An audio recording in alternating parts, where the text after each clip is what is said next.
A stranger comes to our home. If you're looking for a path to walk, you've found one. If you're looking for a teacher, I am one. Welcome to the Iconoclasts. The truth that I have come to learn and embrace since shedding the corporate yoke. Out here, we survive by the sheer strength of our spirit. We have no need for the endless rules and red tape of a corporate structure. We do seem to burn through endless ammunition and medical tape, though. Yes, well, such is life. Our descendants will enjoy safety and luxury, but our generation is the foundation on which that future is built. Now, why have you come?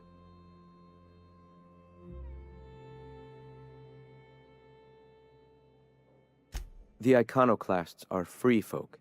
We live under our rules, motivated by our own beliefs, all petals on the same flower of enlightenment. Meanwhile, the board strangles the will of its workers. It is the penultimate exercise of a poisoned society where people are enslaved by a corporate ladder. We seek to replace their way of life with ours. Philosophism is the key to unlocking their shackles.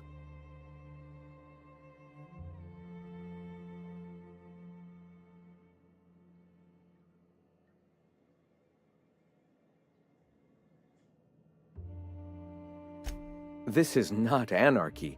Society requires structure, Captain. It is just that the board's structure is killing the colony. Ours will not. All right.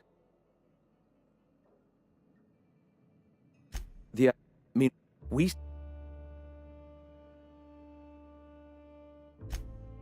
Oh, yes.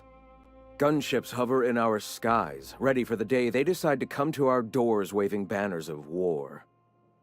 The perception of visionaries is often tainted by the lies of their oppressors. A sad state of affairs, to be sure.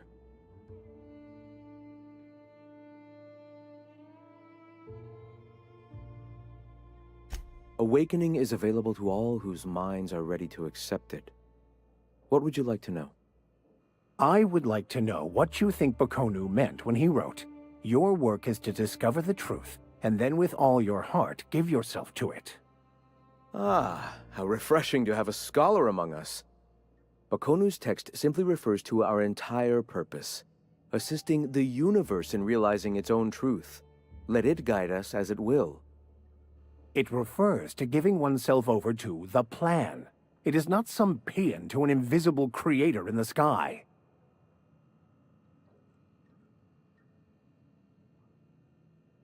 Were there a truth to the grand plan in the first place, I and Bakonu might agree. But what we see as divine purpose is just one facet of the universe figuring itself out. To quote, "As a child looking at the leg of an elephant, unable to view it whole, we mistake the tiny scope of our understanding as the unfathomably large purpose of the universe." You're not completely full of shit, I'll give you that. Even if you do twist things beyond recognition to suit your own beliefs.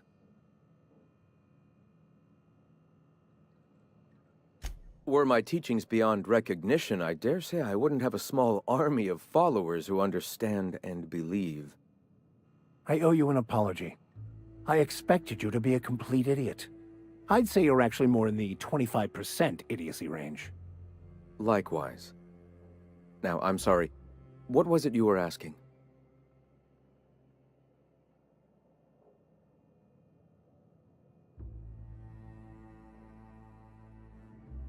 Ah, the eternal.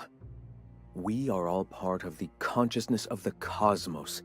Each of us plays a tiny role in the universe's continual journey toward understanding itself. You and I, and the rats and the mantis swarms. Divinity is in us all, and the eternal is that divinity.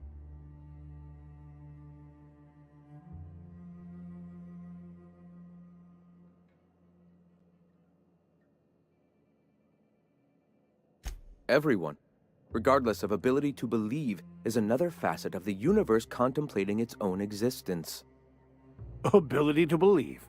I think you mean inability to tell fantasy from truth, which rules out any knowledgeable scientician. Let us be clear. Neither of us can lay claim to being knowledgeable on this topic. It is a matter of belief. It is not as if OSI has gone and proven anything. Regardless, what were you saying? The point of no return. When your mind fully opens to the eternal truth. Every philosophist experiences it along the path to enlightenment. For many, it is the first brush with the cold of death, when they realize that all of their lives have boiled down into the single truth of that moment. Mine was witnessing my friend and colleague transform into the very evil we sought to combat. Now he runs MSI just like the overlords before him.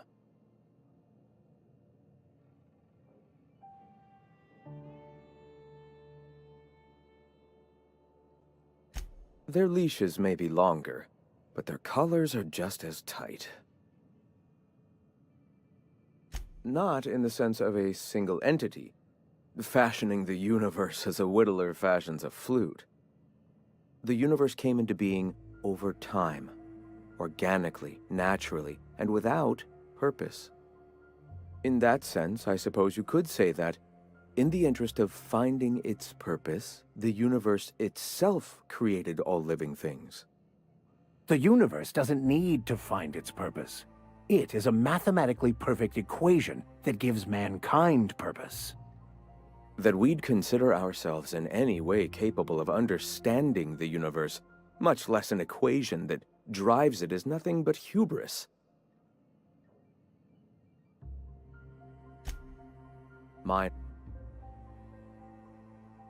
I suppose that's one way to look at it. Another is that misfortune often brings opportunity. I found my path through the tragedies of my past. All right.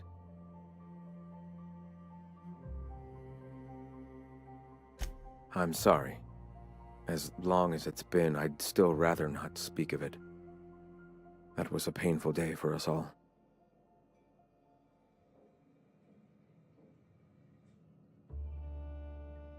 It's fine. Perhaps someday I'll be strong enough to recall that tragedy, but today is not that day. Why have you come?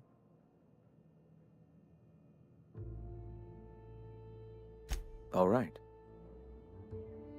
Why have you come? A great many things, in fact. We could always use a hand rounding up supplies. Or... Now here's an idea. There's an old printing press I've been trying to get up and running.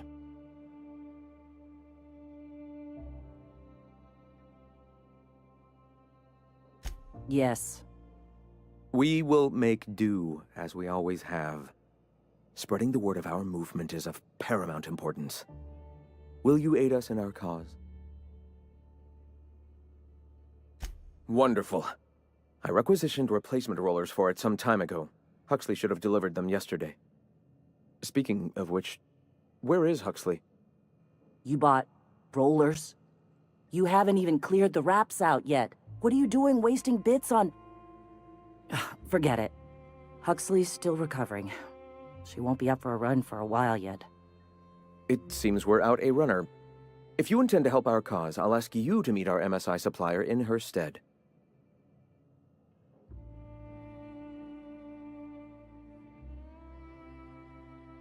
One of our sympathizers, a woman named Carlotta, periodically buys goods on our behalf from Stellar Bay's store.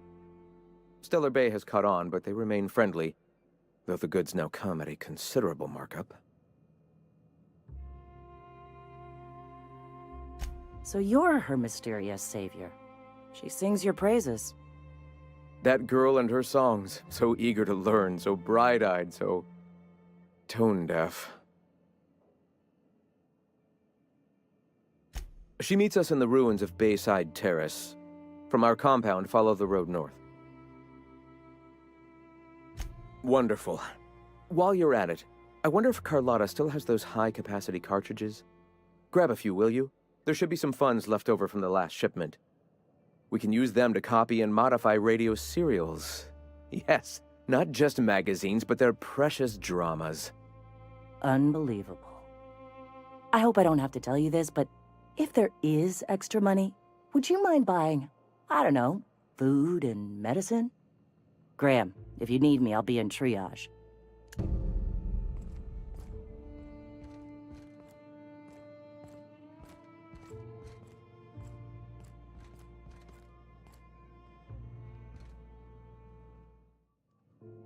Ah, Nyoka. My people miss your hunts.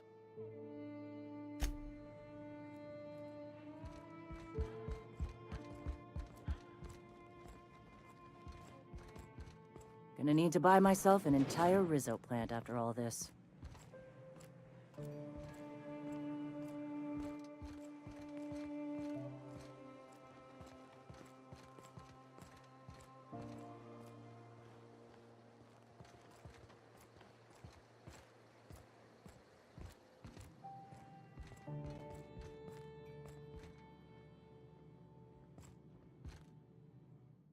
Sorry about earlier.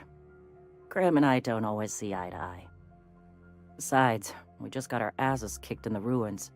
Not a great time to yammer on about his printing press.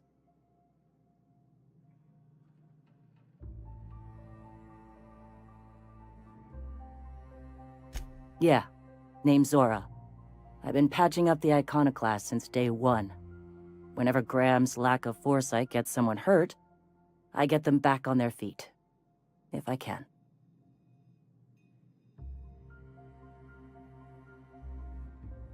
You joking? It's Monarch. Can't set foot outside without being attacked by a beast or a marauder.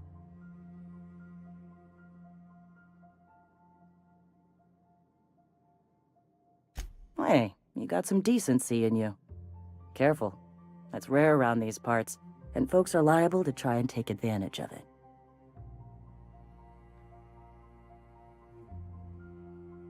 When he's being an idiot, sure.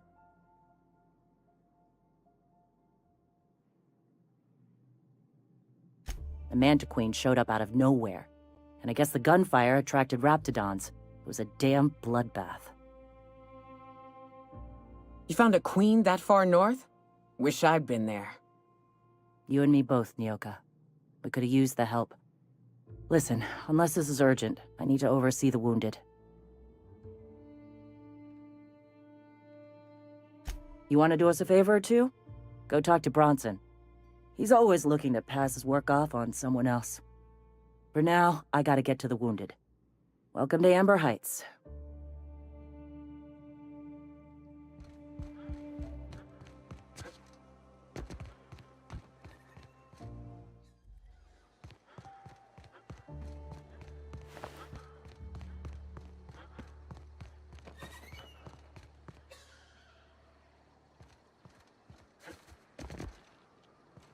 A trash cube. Yeah, look at him. He just keeps making them. You're fucking weird, Carl. I don't think he can hear you. He's in the zone. The trash cube zone. You gotta admit, they're convenient. Fit together real nice. Trash is trash. I don't care what shape it's in. I guess.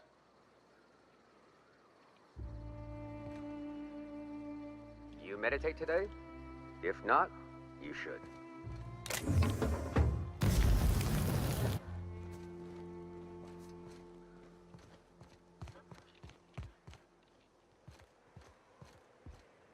Hey.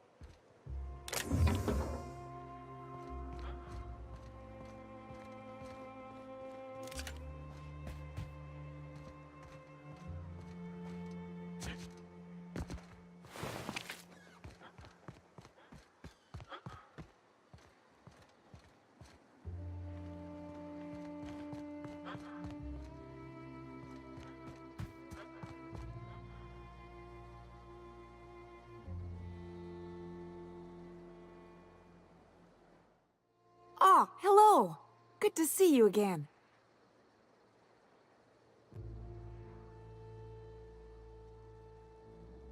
Damn right. Ain't nothing in the wilderness can stop me. Except being locked up. Well, on the way back, I twisted something in my leg, foot, area. Where does my foot end and my leg begin? Wherever that is, it hurts. So, no runs for me for a little while. Time to kick back and relax. Huh? Why? Oh, ha! You're funny.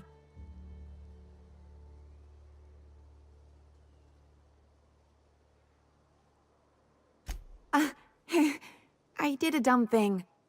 I was trying to get away from a terror ray. Usually, you can just get away from their nest and they'll stop following you. But this one was really persistent. Chased me for, I don't know, forever. Scratched me up back good. I barely got away. Then I tripped over a void damn rock. A rock! Not even a slippery one. There's your iconoclast theory of chaos in action. Mister, I don't know what chaos is, but rocks ain't got theories. They're rocks. Till it stops hurting, I guess. Zora says I'll be fine in a month or so.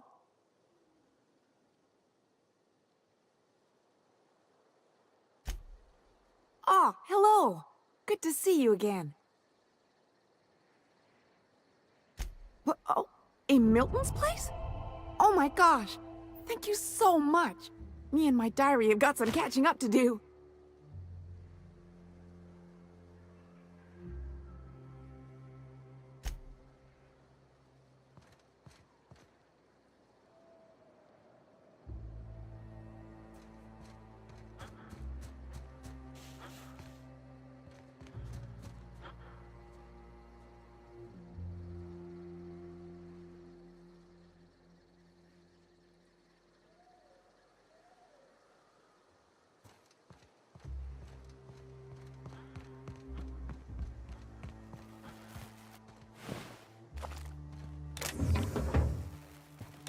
Easy does it. Go!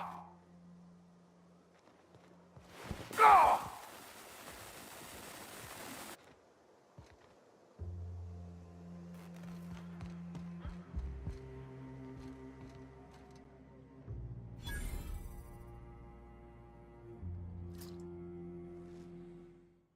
Never seen you before.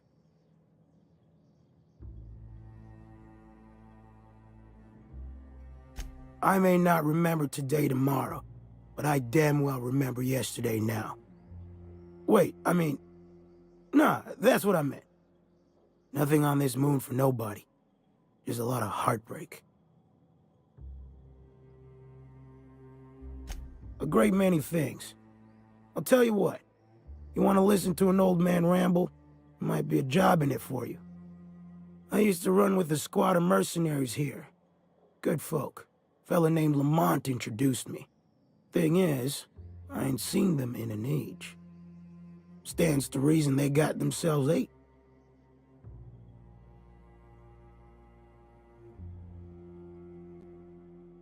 Mostly we protected folk from the beasts here.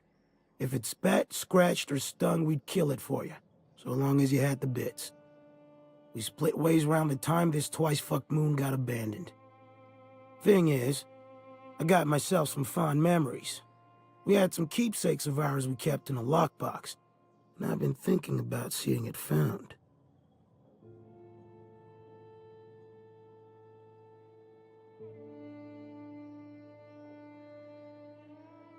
I'll be glad for it, but I ain't stupid. This planet tends to get people killed. I just want some closure. Getting on in years, kid. Legs ain't working like they used to. Sulfur burns a little too long in the lungs. This joint's looking like my last home. Thereabouts. Appreciate it, kid. I'll mark an outpost on your map. You spend a lot of time out there. Might be a good place to start.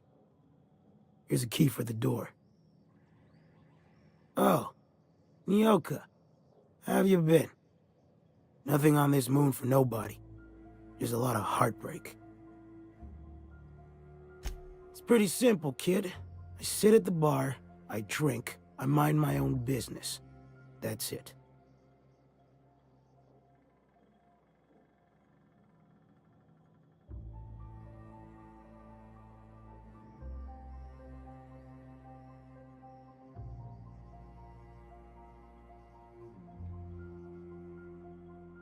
Whoever said that must have been lying.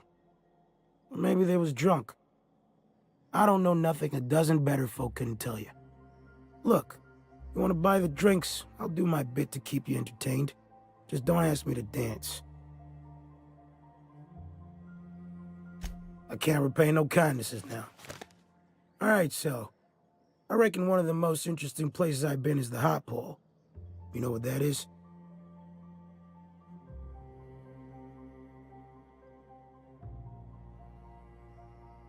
Exactly. This moon ain't big enough to rotate. It's locked. One side always facing Olympus, the other always facing away. Olympus might not be a star, but it throws off assloads of heat.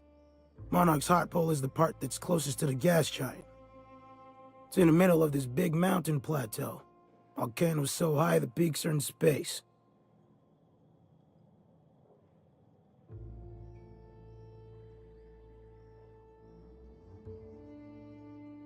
The funny thing is, dead in the middle there's just smooth rock. Circular-like. All the dust blown away. Pale gray with hair-fine cracks all over. I don't know what I was thinking. Maybe I was lightheaded from the O2, but I felt like I had to take off the breather for a moment, put my ear to the ground.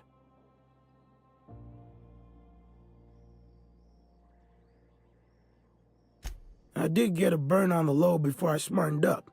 Put a towel under me. It was at the edge of hearing. Deep down. Far off. Irregular.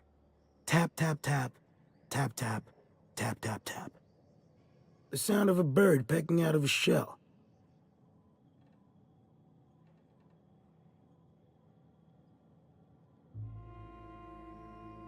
Hell if I know. When there's a groundquake now, I hold my breath. Because I don't know if it's Olympus squeezing us for gravity, or wings getting stretched.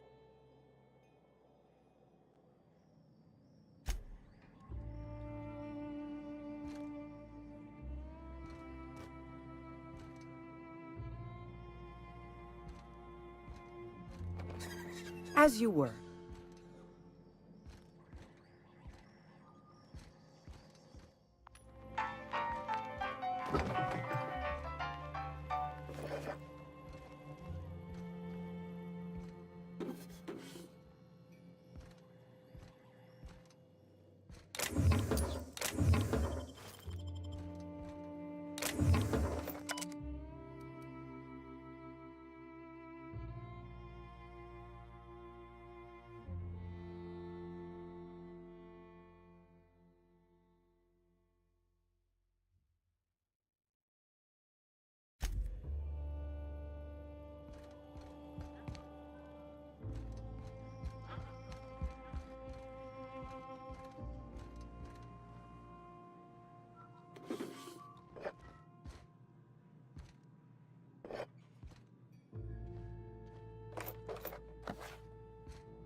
looks like I'm not the only new face around here.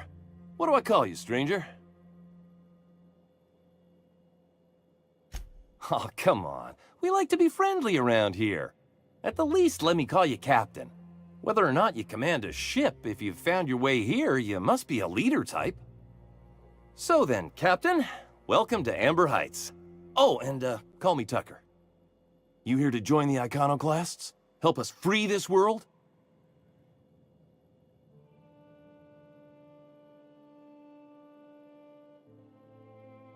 Why, from the yoke of corporate tyranny. It's what all us Iconoclasts strive for, with Graham at the helm.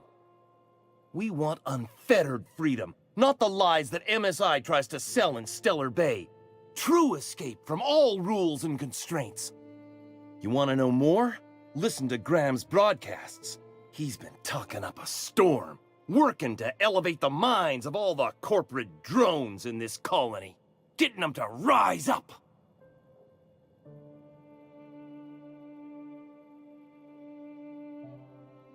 See, that's what the Corps want you to think. If you think rules are needed, they can force any and all they want down your throat, and you'll just swallow it. You need to talk to Graham. He'll help you find the truth amongst the lies that are living in your brain. Yeah, to Amber Heights, anyway. Only got here a few weeks ago. Was living in Stellar Bay before then. But I can't tell you how great it is to finally be free of them walls. Screw safe. I've had enough of playing it safe to last me a dozen lifetimes. A body's not meant to live such a guarded life. Everybody needs a little danger and excitement, something to live for. That's what you get outside the walls. And if you're lucky, you find a cause worth bleeding for. Oh yeah, this guy's gonna bleed out here all right. If I do, it'll have been my choice, damn it. The Iconoclast taught me that it's okay to be free to make mistakes. Sorry about that. It stems from some, family trauma. I don't want to talk about that, though. I am not a little boy. Haven't been one for decades, no matter what my mama wishes. I take it she's still looking for me? Had hoped she'd accept my decision.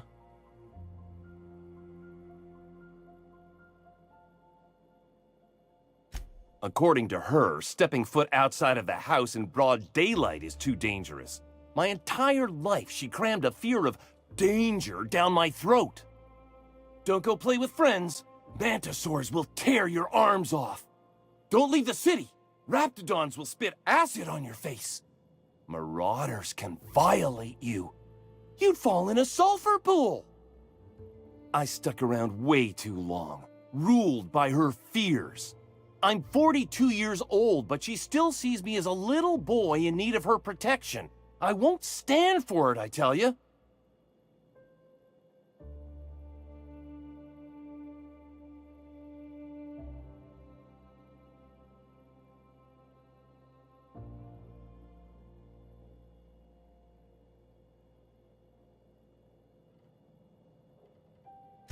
Stars, I don't know. My mama's a stubborn woman. She won't quit until I'm dead. You know, that might just work. You go back and tell her you found my body beside the road, all mangled and tore up.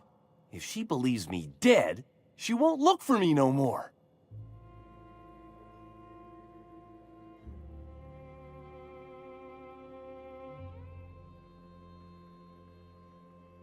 I hate to think of her grieving, but it'll be good for her to move on.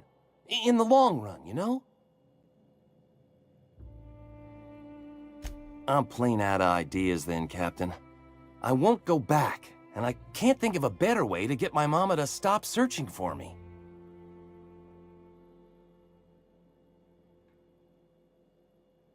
She doesn't want to see me as anything other than her baby boy. Why would I go back again? What'll be different this time?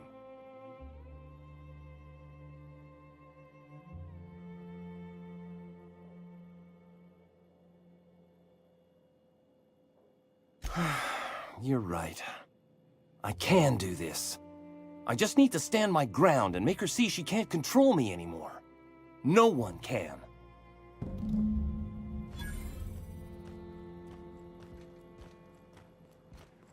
Captain.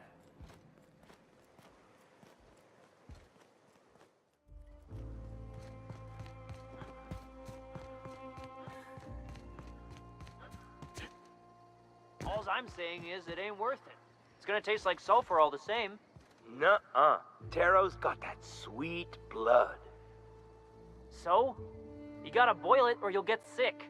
Then all that sweetness takes to the air anyhow. Nah, don't boil it. We're gonna get sick all the same. Might as well enjoy it. Don't boil? Do you want the runs? Better than tasting sulfur and dirt every damn day.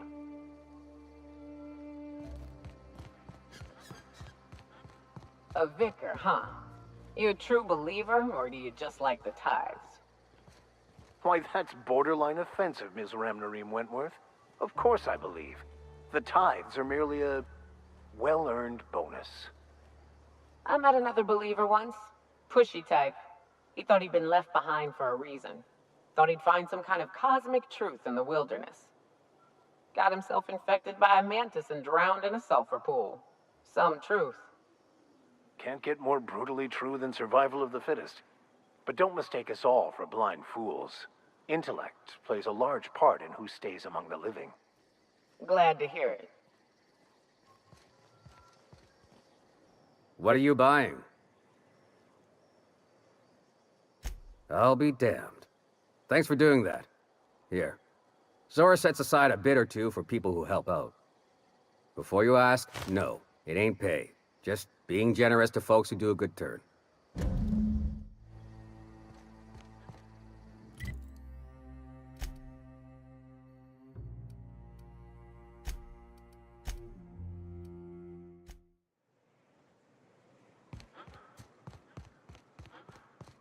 Excuse me, but this area's off limits. We got a leaky generator. It ain't safe.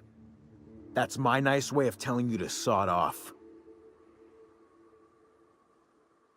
We're fixing a leaky generator. What's it to you?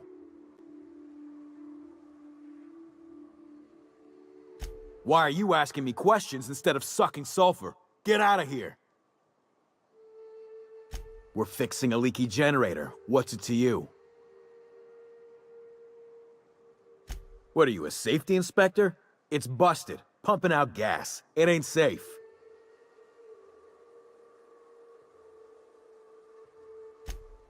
Oh, whoops. I'll get right on that, boss. Hope this ain't in my performance review. Right, Carlotta.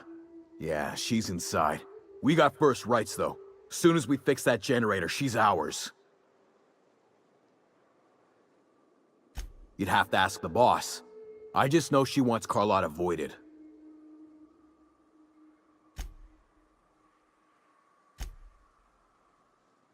About as long as it takes you to beat it. And I'm just gonna let you walk on in? Why's that now?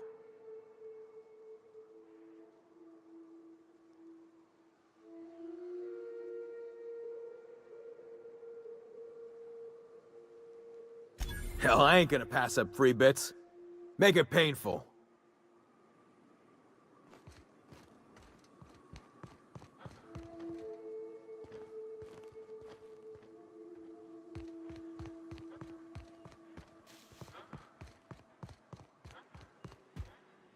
It's too quiet. What are you up to out there? Hello?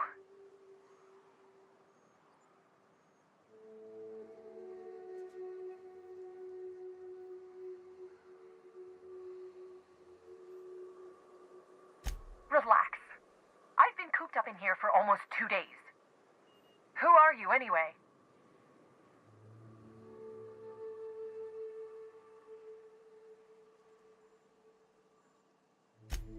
Oh, finally! Tell Graham that this is the last run I'm doing. Sanjar's declared a stop sale to you lot, but even if he hadn't, I'm not risking my neck anymore.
I don't know how you got those goons to leave, but thank you. Graham ordered rollers and whatsits, right? For a printing press? Here, take them. Like I said, this is my last run.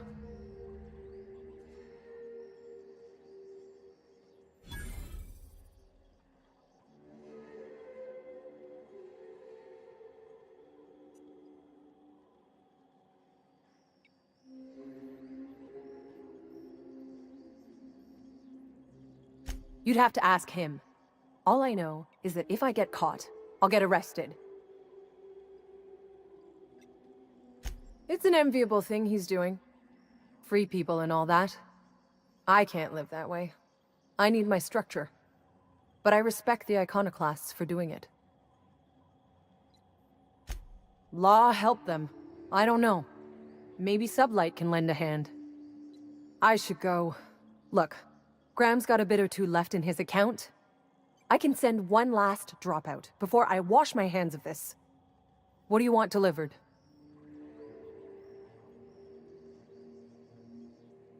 I always took that woman for the sensible type. Good on her. I'll send some along. Give them all my regards. And good luck out there. Don't go getting eaten.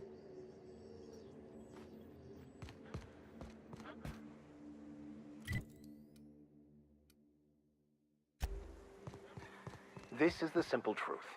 We are all molecular machines. The body is a collection of atoms. The mind is a consequence of chemical reactions. Therefore, our lives are predestined along a path that is only visible in retrospect. Life is fated and unstoppable. And you're unshut-upable. I'm telling you, the Van Noys are fine. Bullshit, Graham. They don't just abandon orders, and they weren't at the ruins. Where in this sulfur-sodden hellhole did you send them? They're on a very important... we'll continue this later. Welcome back, Captain.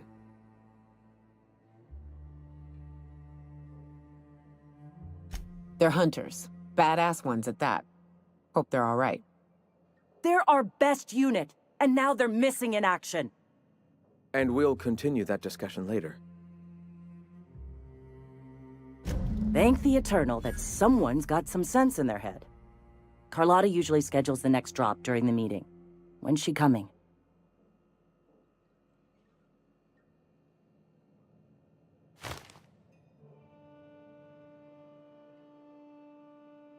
The board must have gotten a hold of him at last.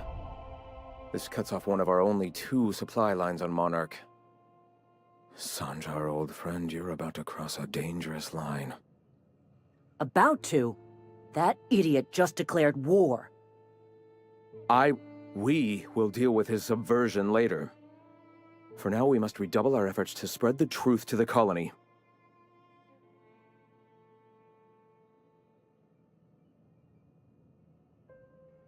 Yes?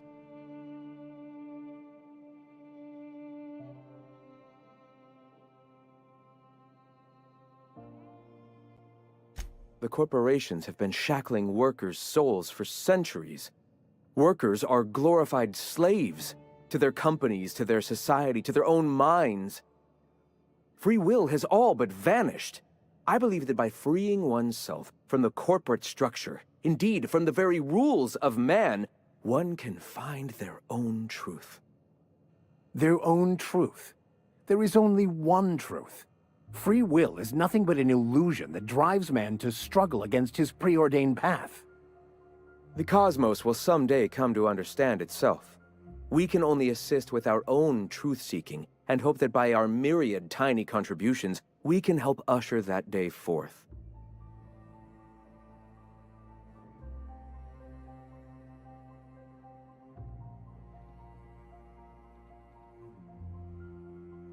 A subtle lesson here, a word about the eternal there. In small ways, I hope to bend the public's mind towards seeing the truth. Our very resourceful Sublight friends have already agreed to help. For their standard fee, of course.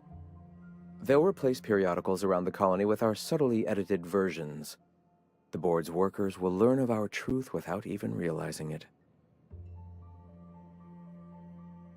Certainly. The print... Oh no. Graham, you didn't. I've already sent a team ahead to scout the press. One of our best. Meet them there and find out if they've been successful. You sent the Van Noys there, didn't you? Oh, for fuck's sake, Graham! We needed them in the ruins. Our people died out there. They went willing to fight for our cause. We need reinforcements. We need new recruits. The Van Noys saw the printing facility with the same importance as I. The hell's the sense in recruiting if you're just gonna get them killed? I have the utmost confidence in their abilities.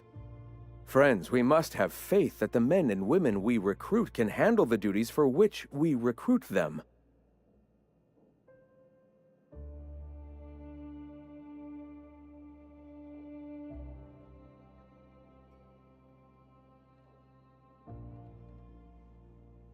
This is worth bickering over. The iconoclasts can't keep their heads in the ground forever, or they're going to starve and die slow. Look, just... if the Van Noys are still alive, get them out of there. With Sanjar pressing the issue like this, I have a feeling we'll need them.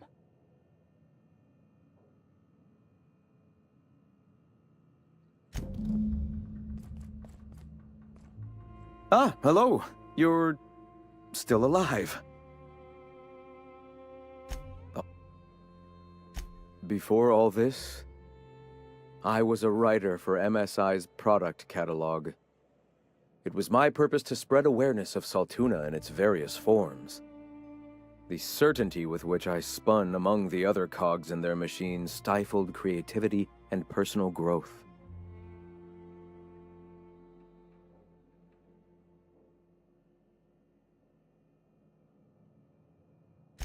That came much later, after Sanjar had taken over.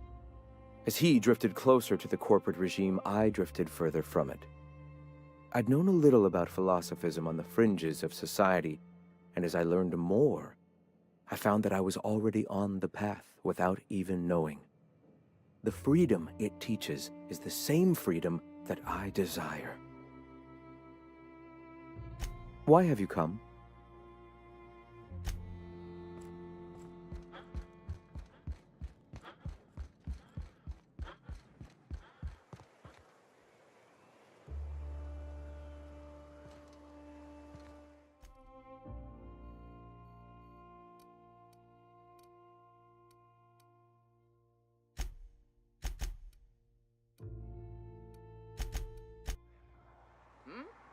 Something's not right.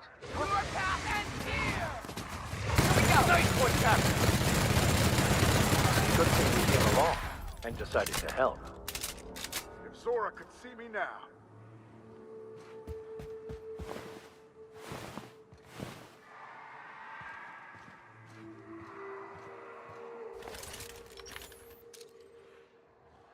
Here we go!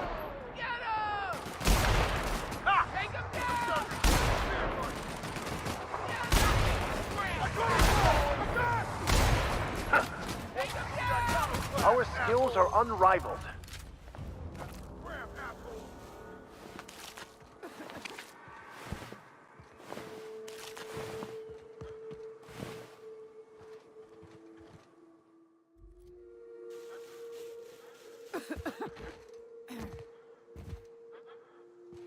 Talk to me. Talk to me. Nyoka, you're a sight right now, I'll tell you what. We are up a creek. I bet. You really come this far north for a printing press?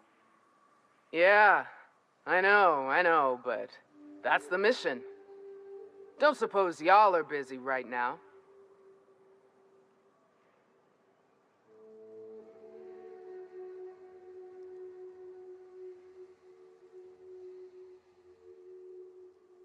I appreciate the sentiment, stranger.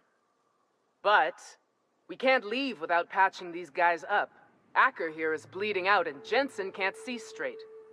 Our medic has got our trauma kit, but we got separated. We ain't seen him in a couple of hours.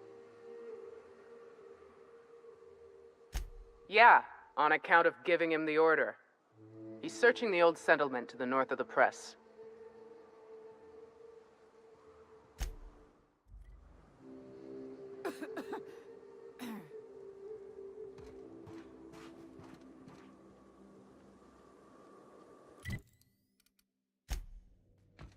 Some crew members are causing a disturbance on the ship.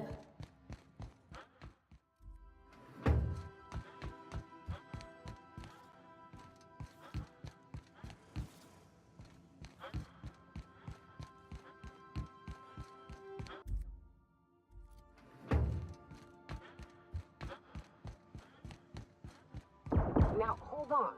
What happens if we hit the wall? Most likely, the bullet will ricochet, which could be bad. Or hilarious. There's a tiny chance of a hull puncture, which would suck us into space one chunk at a time. Bad and hilarious. Ugh. Just imagining that makes me sick. That's why we don't miss.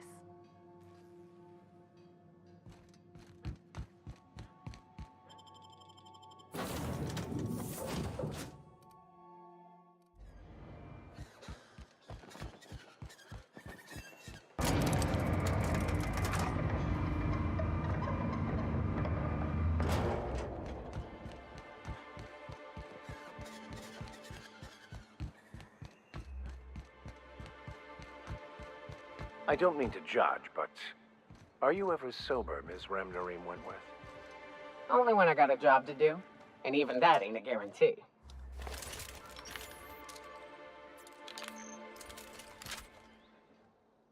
Nyoka! You're looking mighty clear-eyed for a change. What can I get you? If you don't see it, I don't got it. Don't go asking for the special reserve.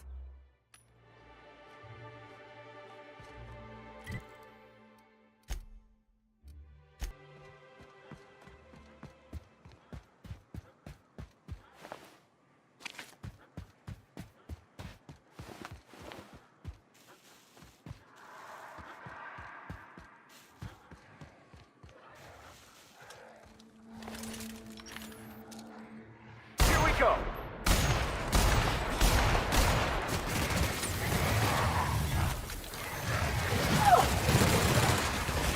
Show them how it's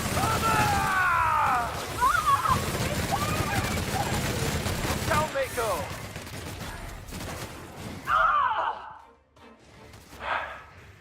Well done. We're still alive.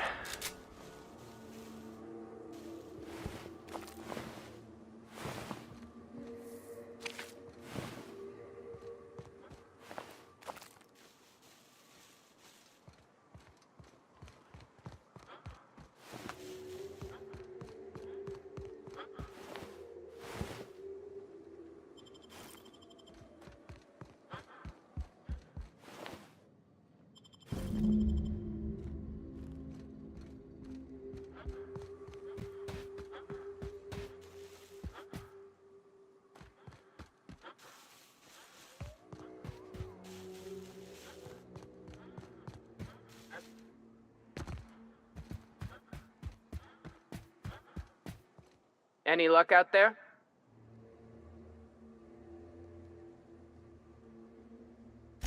Oh, fuck. Well, that's better than nothing. Thanks. We'll head out as soon as we're patched up.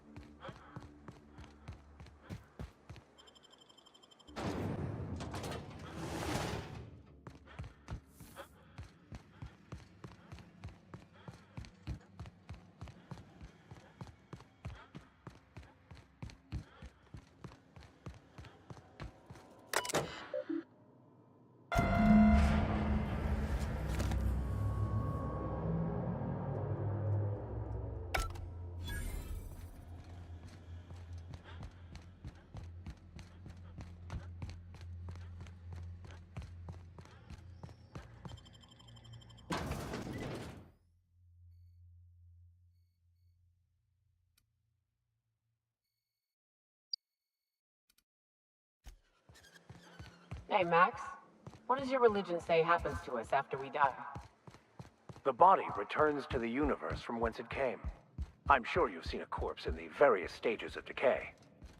Why do we exist in the first place, then? What the hell's the point? Our lives contribute to the betterment of the human race. Everyone has a part to play for the greater advancement. I ain't got a part. Life ain't a damn cereal. You helped people survive the Monarch evacuation, did you not? Perhaps one of them will go on to unlock godhood for the human race. Well, if they do, I hope they remember who pulled them from the jaws of raptidons.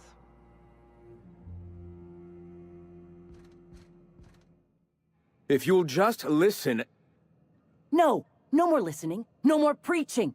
We are losing people left and right. We need to act. Enough, Zora. I'm not putting the torch to innocent people. Do you want to bring the board's cruisers and gunships down on us? Captain, apologies, but our situation grows dire. Our people talk of foolish endeavors. What news do you bring?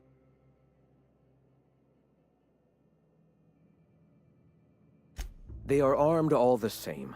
All they need is a good reason, and war is one such reason.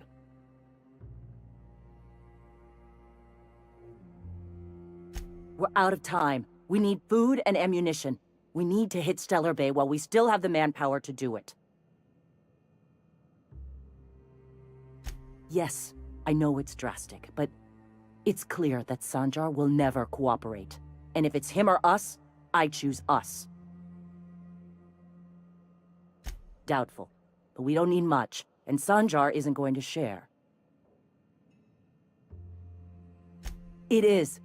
We are desperate. We're starving. My people are dying left and right. Excellent. Did you find the Vanoys?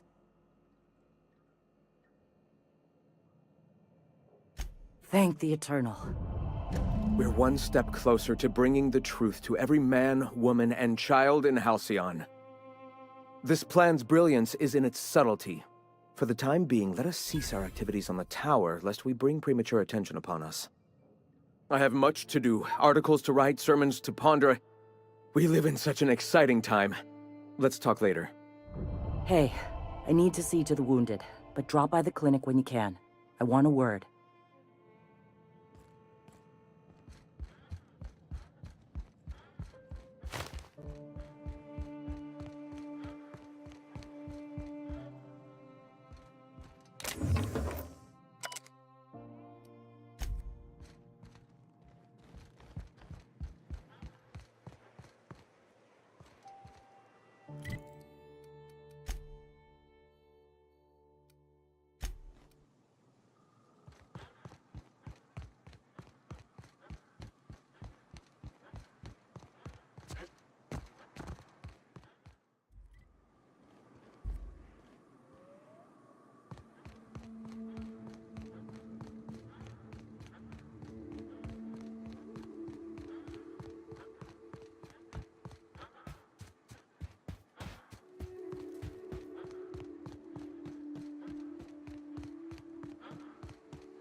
I'd stake my reputation on this being an ambush.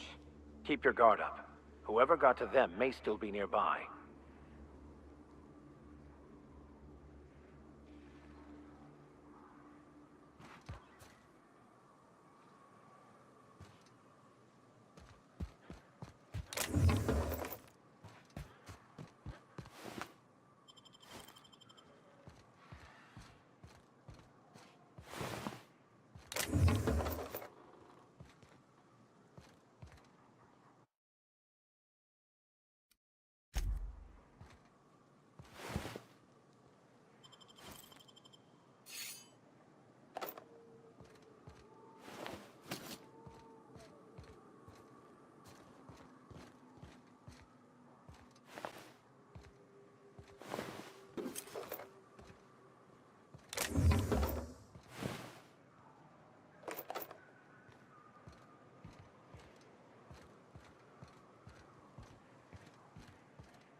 Try me?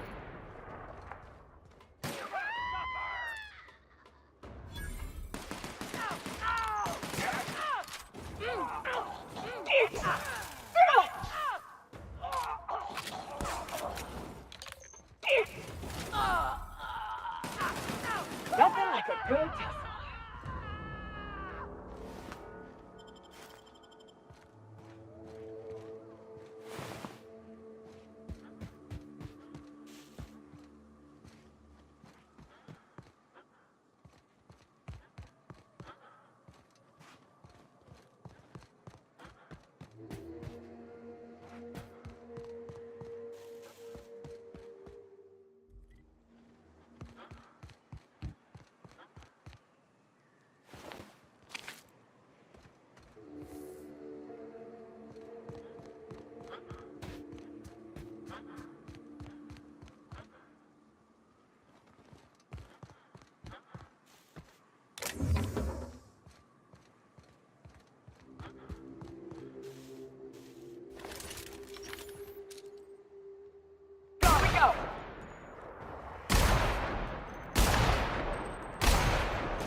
And we're alive.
Have your back, Captain.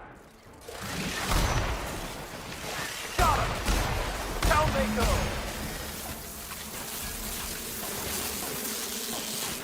Don't mess with us!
Fresh blood at last.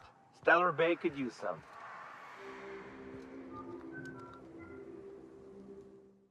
Oh, hey there. Thanks again for getting me away from those marauders. Oh, last time I was in the city, Sanjar was singing your praises about a bolt something or other. Suppose that warrants a discount. You want to buy something?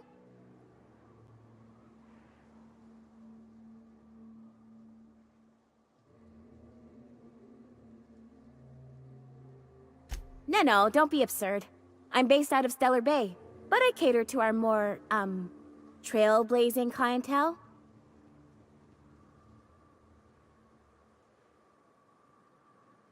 Hey, life's too short to be worried about danger this and careful that. I'd rather just do my job and try and enjoy it. Oh, it's nothing out of the ordinary, really. I was on my way to Fallbrook and got jumped by insane, bloodthirsty cannibals. It happens. Oh, it's nothing out of the ordinary, really.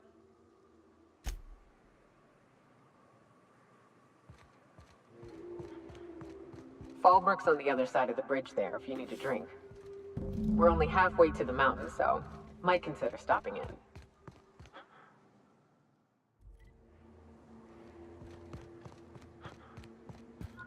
Hello again. You want to buy something?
Trouble checking in?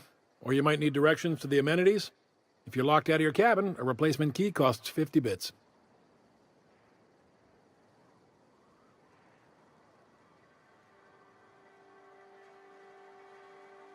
Guess it's true.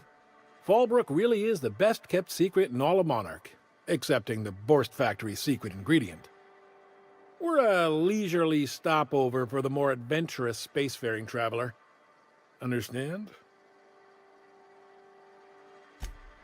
Man, oh man, it has been a blue moon since I had to break out the hook'em spiel.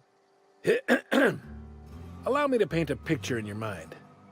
A parcel of pure paradise nestled beneath a waterfall within a mountain. We've got activities of leisure. We got proclivities for vice. We got booze and bets and non-communal beds. Sublight owned and run, so you know you're safe while you're breaking the laws. Check in at the saloon to start spending your bits now. I am here to anticipate and facilitate your needs, patron. No reservation, no problem. Day trippers are always welcome in our saloon. Straight back and to the right. If you hit the falls, you've gone too far. Check in with Ms. Malin. She'll set you straight. You're looking for Ms. Malin. On an errand for the boss lady? That sounds ominous. Yeah. Ms. Malin won't like that a whit.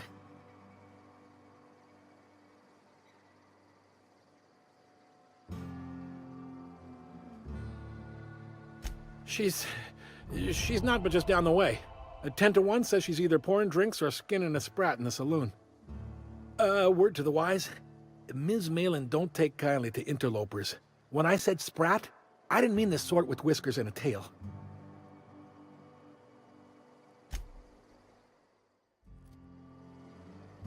Time for a round of whist. Or a round of whiskey. Or both.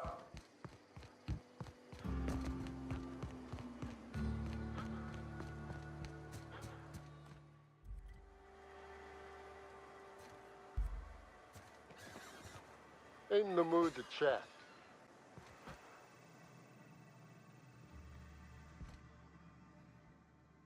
Take a gander at that mug. I ain't ever seen someone so adept-looking my whole life. Watch yourself, Captain. This guy's got eyes like a sprat set on stealing your dinner. Oh, now, come on. All I mean is, well, rather that, you don't seem like the usual pigeons we pluck. No offense, of course, if you are a Byzantium Goldblood. Say, I'd like to do you a favor. Might I interest you in a surefire scheme? Wink, wink.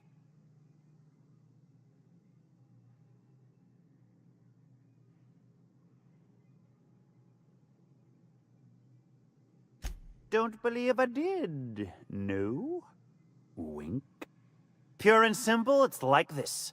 I run our drug delivery service. Recently, I had the genius idea to cut costs in half by swapping our autoloaders with faster, cheaper sprats.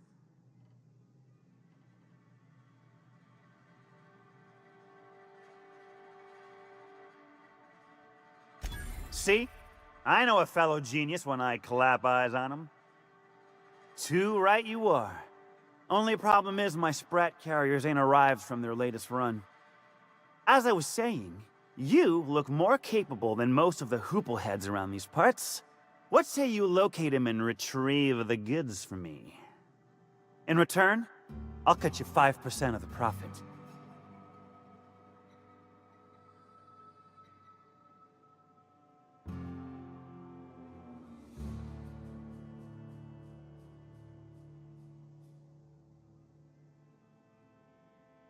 I run my sprat carriers back and forth through the shipping tunnels near the waterfall. Ought to check there first. Good luck. And don't get any ideas about pilfering the drugs for yourself. Hit me. I won't even hit back.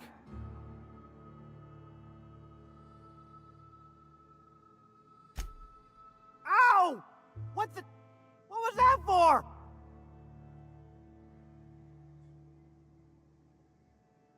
You're nuttier than Miss Malin. Cripes. Remind me never to cross you. Though, you put that mean right hook to good use getting my drugs, and I'll be more than happy. Officially, I keep the books for Miss Malin, provide loans to the Byzantium Goldbloods for gaming, and oversee our drug running operations. Speaking of, might I interest you in a purchase? I'll give you a first-time discount. That's 5% off and a free drink at the ante up. You're welcome.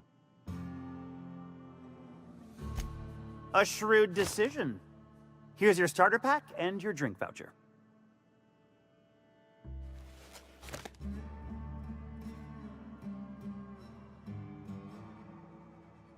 Wow. You're either an extremely important person or slated for a slow and torturous death. I do hope it's the former. Either way, you'll find Miss Catherine Malin straight back in Malin's House of Hospitality. Right. Now, like I said, me being a generous man, I'm willing to offer you a cut of the profit.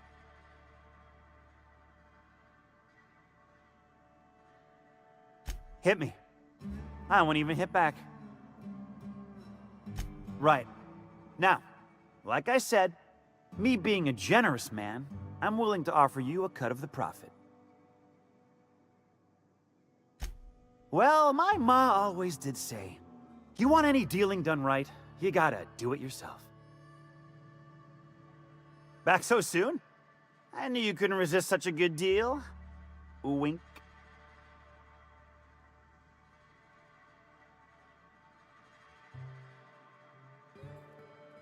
Pure and simple, it's like this. I run our drug delivery service. Recently, I had the genius idea to cut costs in half by swapping our autoloaders with faster, cheaper sprats.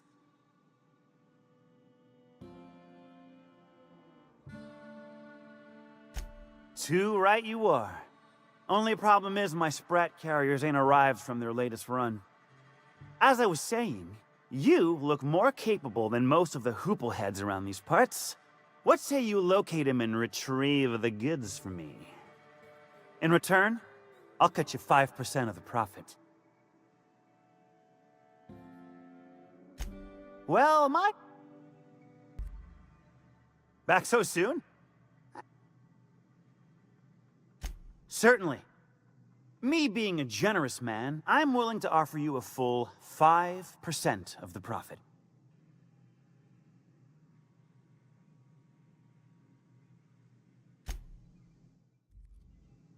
Back so soon?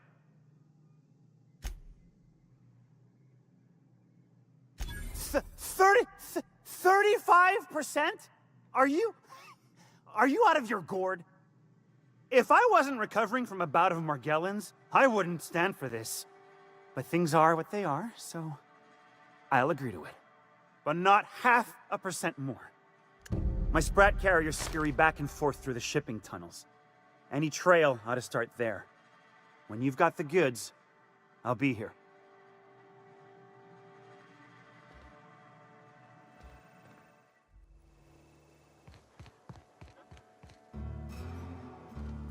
Ain't looking for trouble, no. Booze like this leads to two things: bumping uglies and brawling.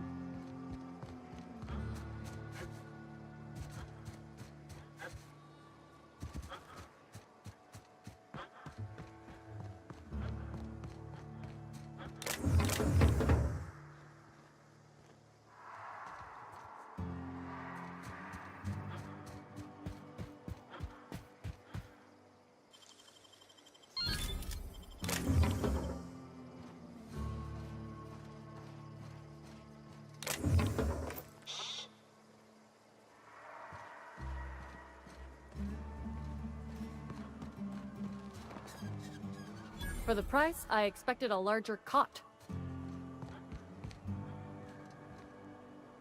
Keep walking, Rugleech.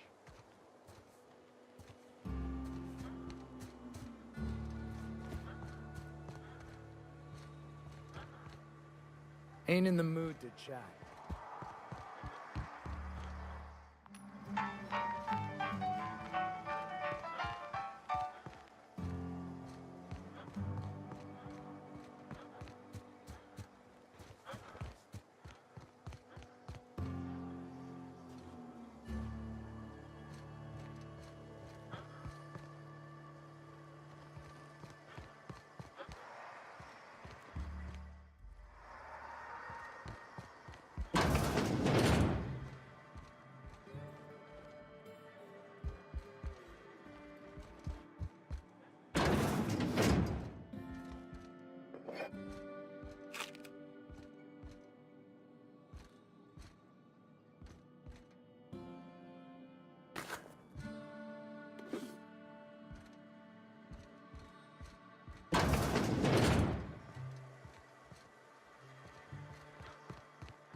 Keep walking, Rung Leech.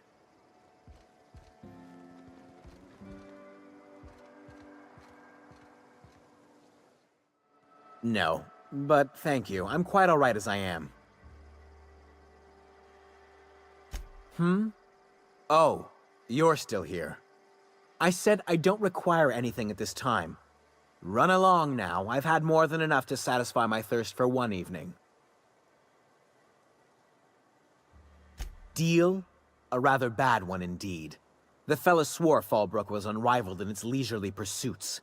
But it seems to me the whole town is designed primarily to leech one's bits. And now that I've run dry, or nearly so, the fellas have abandoned me back to Byzantium. You wouldn't leave a friend in need, I'm sure. Don't suppose I could just ask you to scram. Can't fathom why you'd go searching her out. But it's your neck on the noose. I was told she runs the saloon.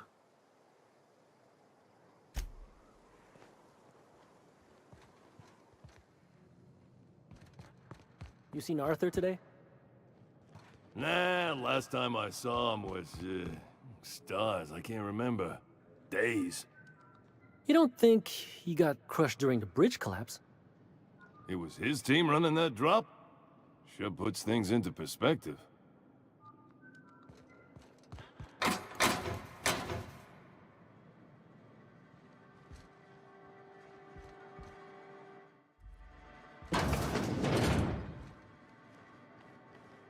Ain't looking for trouble. Nope. I'll thank you to check your weapons at the door.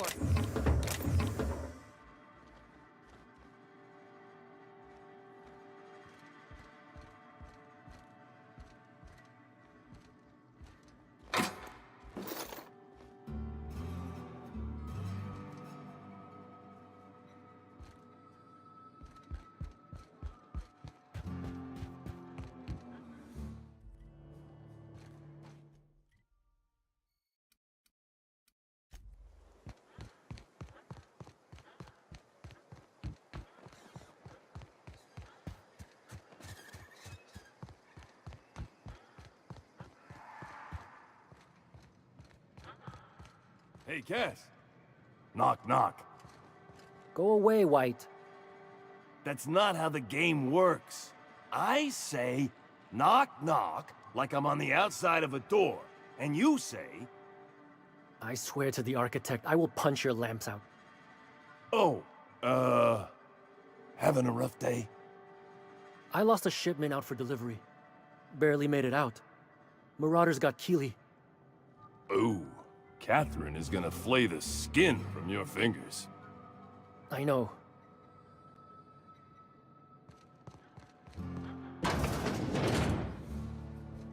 This is Reginald's stuff, all right, but it looks like he's not home. Let's search the room. Try to figure out where he's gone.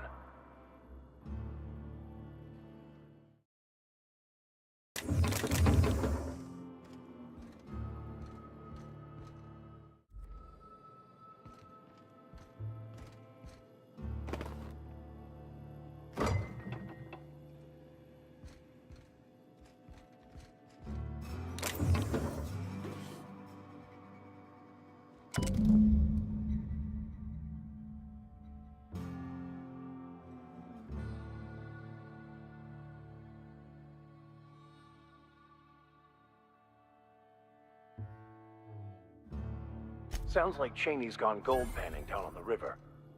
I guess even scholars need to find ways to make ends meet in exile. I've been mulling over everything with Graham and the Iconoclasts. Upon further reflection, Graham's not as much of an idiot as I thought he'd be, but in other ways, he's worse. I'd urge you to be careful in future dealings with him, Captain. He's an unhinged zealot who lacks awareness of the consequences of his choices. I wouldn't trust him to lead a crew, let alone a town-wide cult.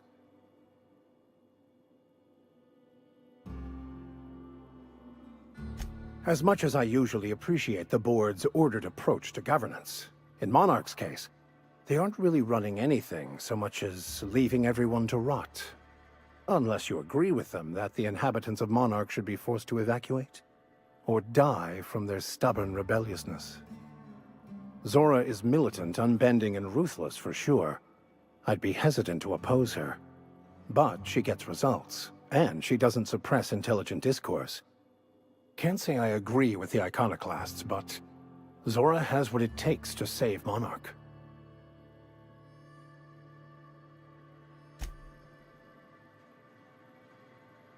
Watch your step on Monarch.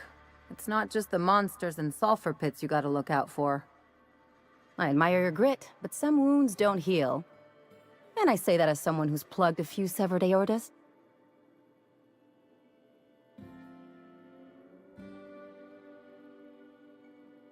Only if you don't mind ending up with a mess on your hands. By all accounts, Sanjar and Graham have been at each other's throats for years. Digging into their personal history isn't gonna change anything.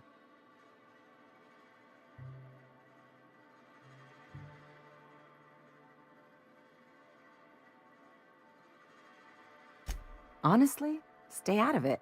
We've got our own problems to deal with.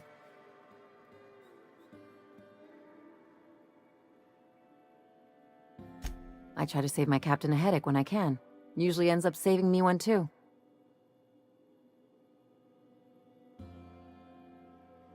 A stubborn redhead and a rule-bound old fart having a falling out? Can't imagine where you got that. Sorry, this is still pretty fresh. I'd rather not talk about it. Anything else?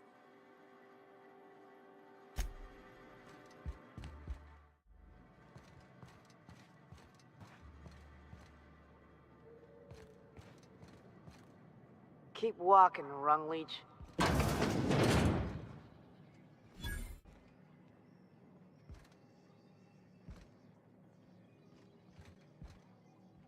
You shopping for pre-owned or new?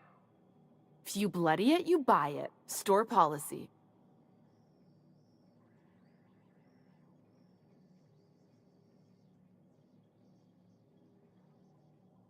Town Sublight owned and run. Caters to a variety of clientele. The one you want to avoid pissing off the most is Catherine. Prove bad for her business, and she'll kneecap you without a second thought. Yeah, and? Do I look like the city planner? I wasn't exactly consulted on the blueprints when Catherine started building out Fallbrook. But now that you mention it, I reckon she had her reasons to hide us.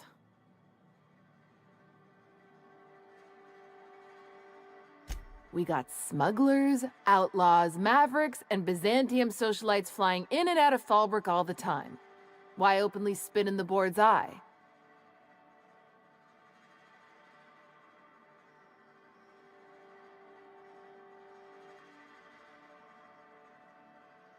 They're so self-important the way they strut around, preening and flashing their pricey gadgets. Makes for easy marks. Keeps our pockets lined with bits.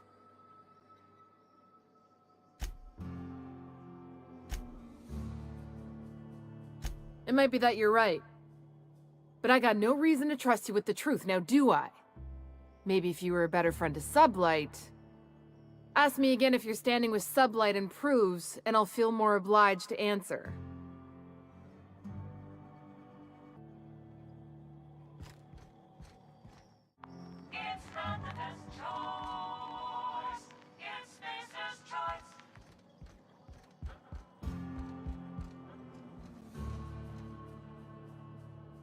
Oh, I beg your pardon. Can you not see I'm walking here? Physically, you mean? In my mind, I have traveled galaxies. Well, it is of no consequence, I assure you. I shall embark shortly with my legs. I'm not entirely decided. If I'm being honest, I think I'd fancy a visit to Tartarus, so long as it's under the shield of my fantastical imagination.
I test every product myself to assure maximum customer satisfaction.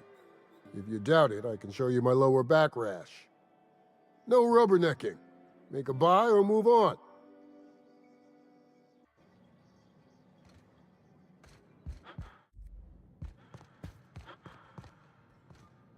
This looks like the place. You ready to get my money or what?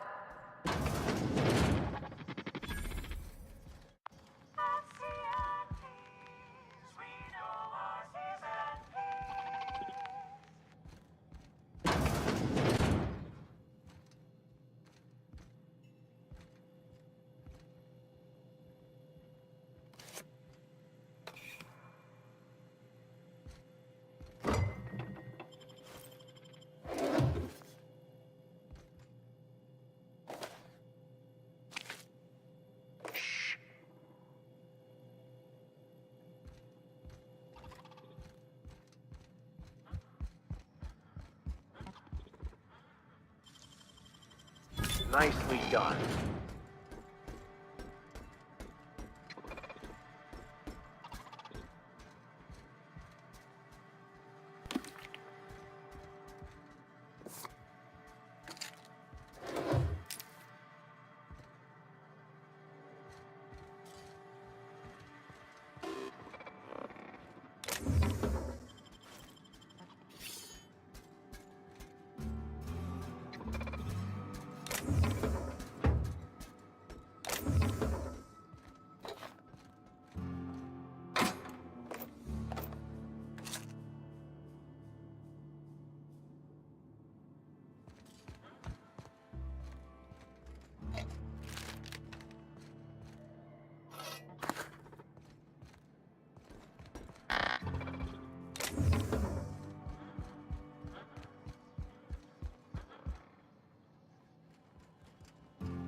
Welcome to the offices of the Greater Halcyon Insurance Group, Halcyon's premier provider of life and disaster-related insurance. I'm obligated to inform you that our coverage does not extend to incidents deemed to result from negligence, criminal activity, or dullness of mind. Some people, but no one in this office, I assure you, might call it stupidity. Obviously too common an ailment for insurance to cover. So, what kind of insurance package can I interest you in? We're running a special on dismemberment policies. Buy one, get one half off.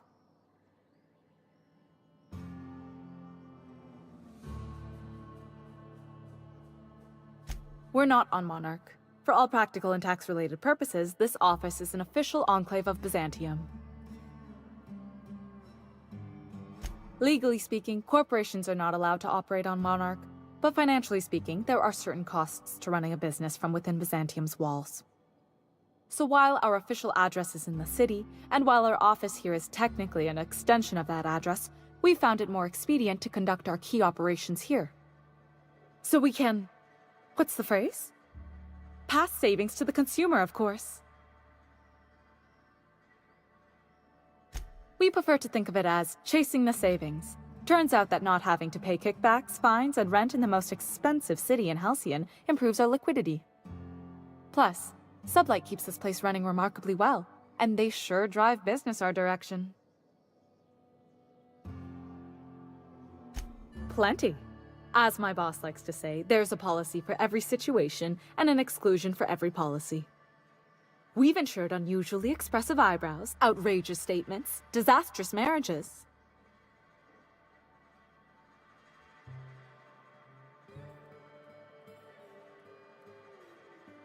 Usually character actors, or corporate execs with menacing stares.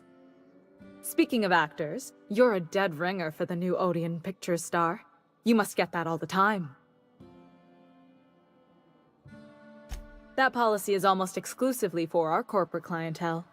In the unlikely event they make a claim about a product that turns out to be less than accurate, they need some kind of protection against the damage to their sales and reputation. Those are mostly for top-rungers in Byzantium who have a lot of social and financial capital wrapped up in their marriage contracts.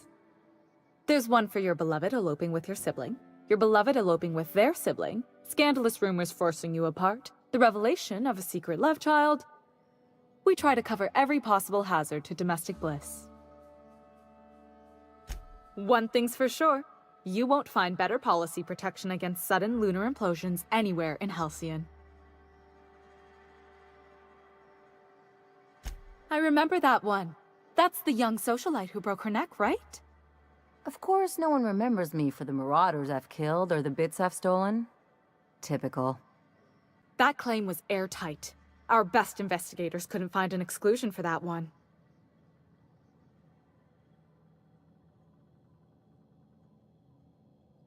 Are you serious?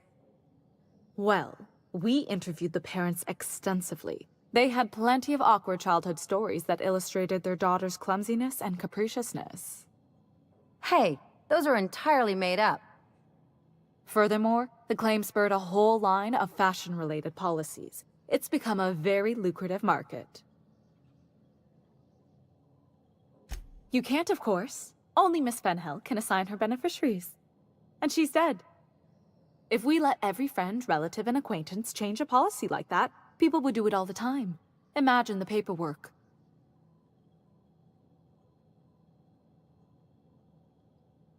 Oh, you mean hypothetically? Well, hypothetically, you'd access the terminal in the back room that contains data on all our policies. And you'd, theoretically, add the beneficiary of your choice. But you wouldn't actually do that, of course. That would be fraud.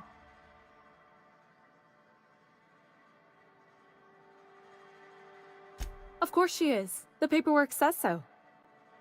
I like to think she's dead in spirit, but technically, legally, and regretfully, I'm still Marilyn Fenhill. That's impossible. By all accounts, she was an elegant and classy woman with impossibly fine bone structure. That couldn't possibly be you. That's gotta be the nicest thing anyone's said to me in a long while. Please. My policy only covers paper cuts and wrist strain. Very well. I'll do it. But then you've got to go. Confrontations like this will raise my premiums. I'll need the name of the new beneficiary. Ellie Fenhill? If you say so. The payouts will flow exclusively into the new account at the start of the month. I hope Ms. Fenhill enjoys her newfound prosperity.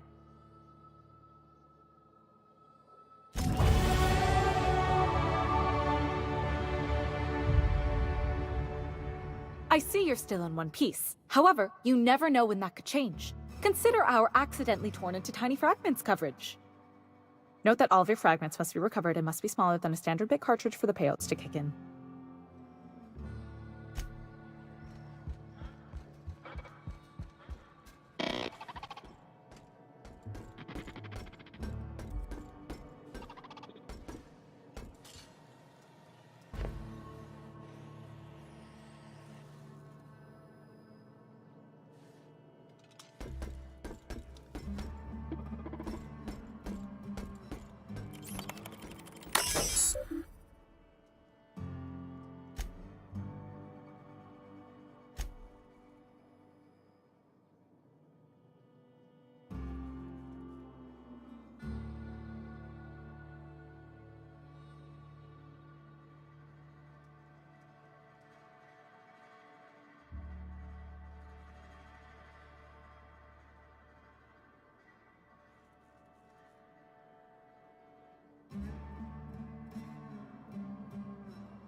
What are you looking at? I think I'll go for a swim.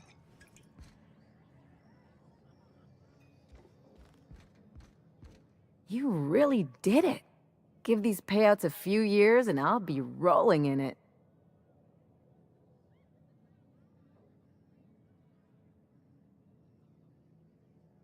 Hey, you did the real work. All I had to do was not be dead. I'm just glad my folks aren't gonna live off that awful story they made up. Maybe now they'll have to go back to real jobs.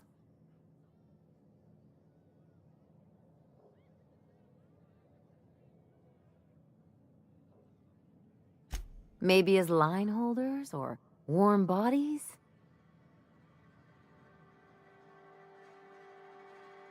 Oh, sure. You've got to wait in line for just about anything in Byzantium, and not everyone has the time or inclination to do it themselves. As for warm bodies, some companies like to keep extra workers on site to look more productive.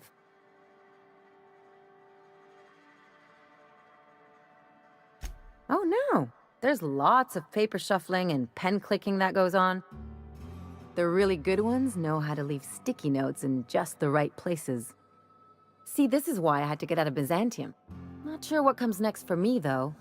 I've never been much of a planner.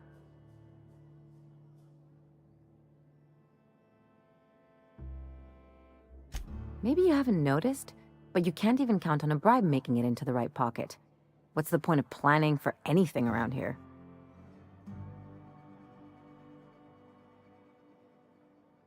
Hate to say it, but Halcyon's already there. Anyway, enough of that. You did a job for me, so here's your fee.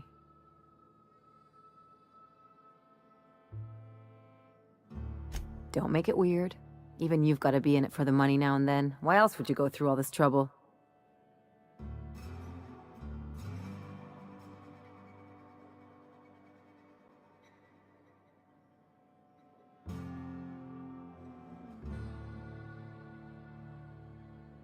I always thought it meant we get used to the smell of each other's dirty socks. But you really do see a rosier version of things, huh?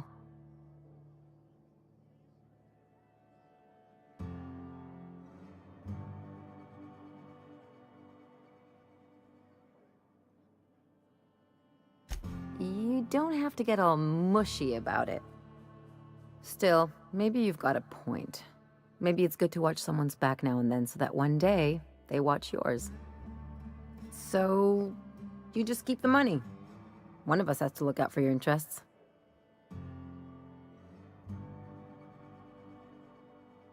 It's nothing personal. It's just the closest thing I've got to a code. Anyway, enough of the touchy-feelies, huh? Something on your mind?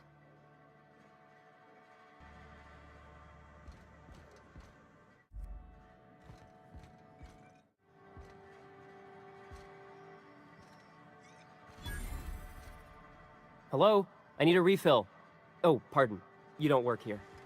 Ain't looking for trouble, no. Hey, if it ain't the cleaner, how'd the disposal go? Was it messy? I hope it was messy. You don't look like a smuggler nor a dandy. Catherine send you back here? On second thought, it's best if I don't know. What's your order? This is the ante-up, all right, but we don't serve drinks. Hate to break it to you, but Nelson Mason's a con man. Try Yvonne upstairs if you're looking for a swill. No, I don't have any... If it's only a drink you're after, the full bar's upstairs. This here's the ante-up, where you place your bets. Tossball, autoloader races, card games, you name it. I ain't picky. And neither is Catherine. We'll both break your legs if you lose, then shirk on paying.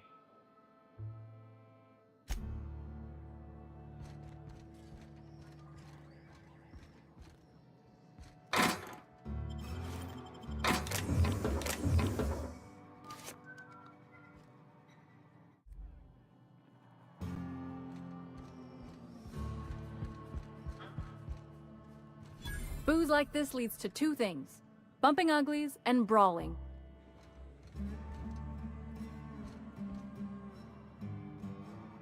Booze like this leads to two things: bumping uglies and brawling.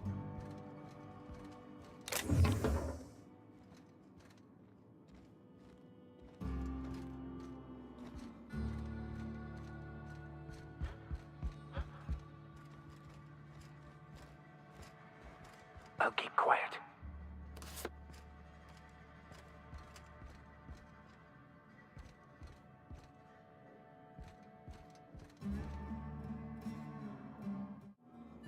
Folks I never met before are my most favorite kind. So, what's your story?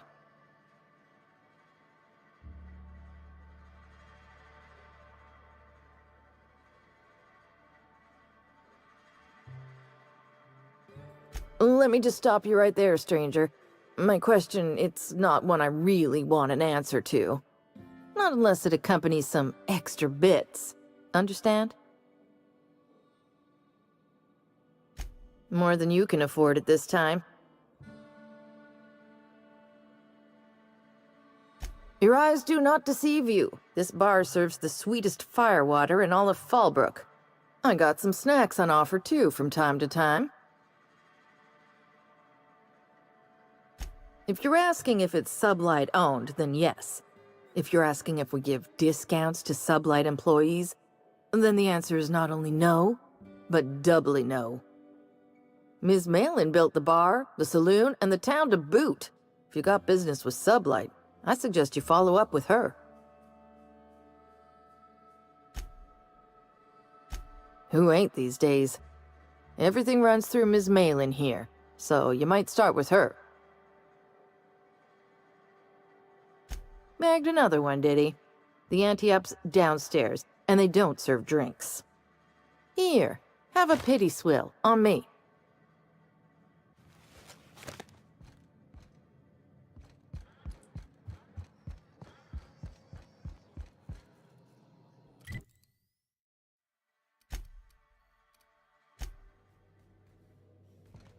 Please, would you kindly inform the crew that long chats with Ada are not required every time the captain leaves the ship?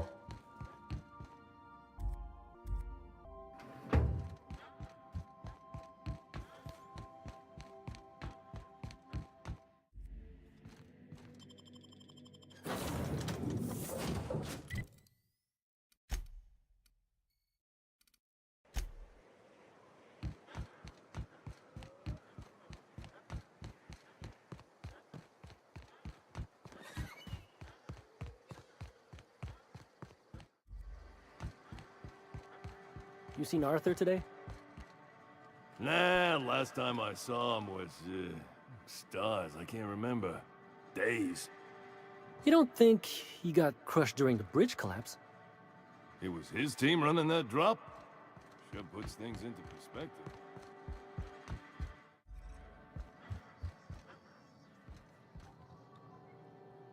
Uh-huh. You blind, fella? Or can you not see I'm busy? Why is it every sissy pig fucker who strolls into my town expects me to smile and shout awful friendly? Welcome to Fallbrook. Only nugget of paradise in this entire law-forsaken land. Like a void damn advert. Catherine, you're as welcoming as ever. Truthfully spoken, I do aim to properly represent my aforementioned nugget of paradise.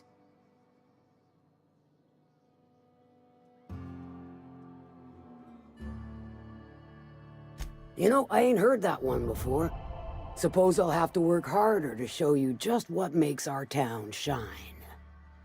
But first, I'll need to know what brings you, stranger. Well? I'm half listening.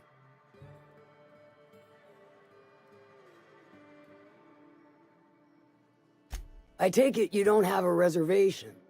No matter, I keep a suite of VIP rooms for visitors of your... let's call it a certain means. The VIP rooms charge by the night. But for you, I'll make it a one-time fee. Got a feeling you'll make me a fine investment.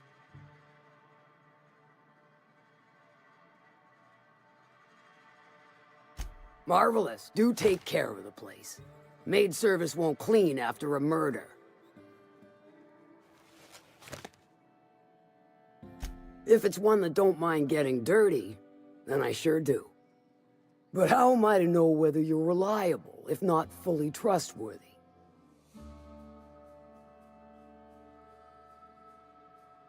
That you won't ever do. But I like your style, so I'm willing to take a risk. We'll consider it a trial run. There's a Borst factory on up the way, run by a man who calls himself the King. Clive Lundberg, insufferable prick. That aside, it's a business ripe for the plucking. I want it. Clear as that. Stars, I hope so. Clive Lundberg, the self-proclaimed Borst King of Monarch, is swimming in profit and drowning in his ego. He's making the only meal to be had this side of Monarch, and I'm tired of ponying up for my dinner. I want that Borst factory, owner dead or alive. And you're the soon-to-be handsomely paid son of a bitch who's gonna get it for me. Kill him, run him out. I don't rightly care for the details, so long as Clive knows resistance to me is costly and futile. Hit him where it hurts, in his gut or his production lines ought to make do. If you got brass knockers, you could shoot your way through the front gate. If you don't fancy getting shot to shit, you can try asking Duncan for a disguise. Might be another way in, assuming you're courageous enough to trek the sewers. Void if I know. Then I'd say you might care to poison the cysty pigs, doctor a few financial records, or throw a wrench in the canning machinery. Sometimes the simplest solution is the sweetest. I don't give a whit about the method or the means, just the end. It'll be more than good when you're finished. Maybe not for Clive, but for me and you, I'm sure. Oh, and if you don't fancy going in guns blazing or crawling through a sewer pipe, see Duncan in the dry goods and sundry building. He ought to have an employee ID in that stash of illicit goods he keeps for select clientele. May luck be with you, since I won't be.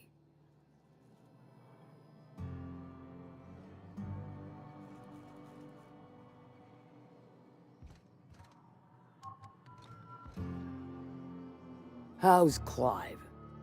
I do hope you gave him my regards. Won't pretend I'm not disappointed. Suppose I've no choice but to be patient. Maybe a handful of bits will spur you into quicker action. What about it, aside from the fact that I can smell it all the way from here?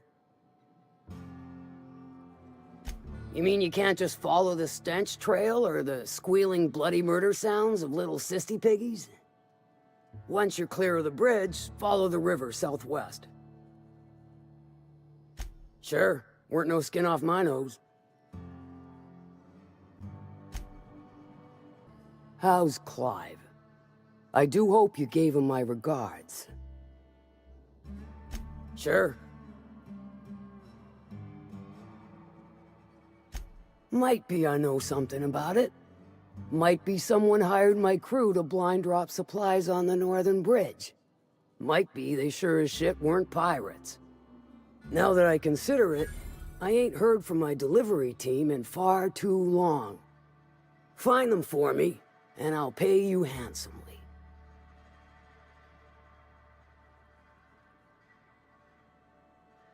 Good ear you got. Would be a dreadful shame if someone were to deafen it. Look, I don't know if this is related, but it ain't escaped my notice that one of my regulars been lingering a little too long at the gambling bar. She's been acting twitchy, even for her. Ask at the bar about a customer who shows up bi-weekly. My staff may know more.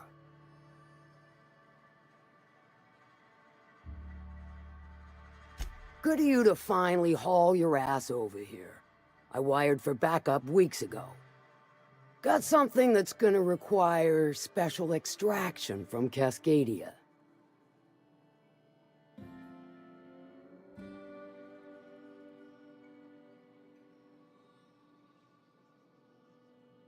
So you got a brain on them shoulders. Excellent. Makes my life a world easier. To extract the gas, you'll need to siphon it from the lab in Cascadia into one of your ship's fuel tanks. Totally safe.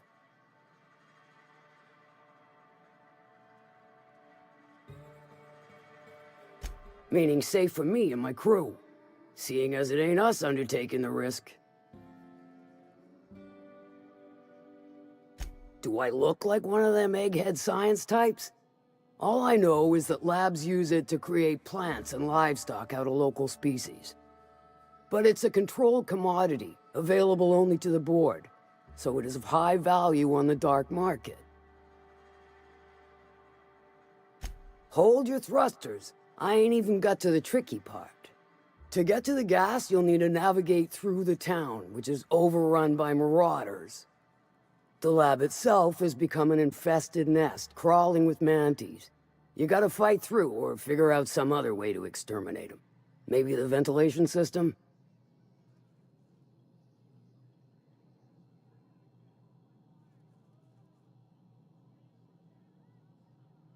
Do I look like... But...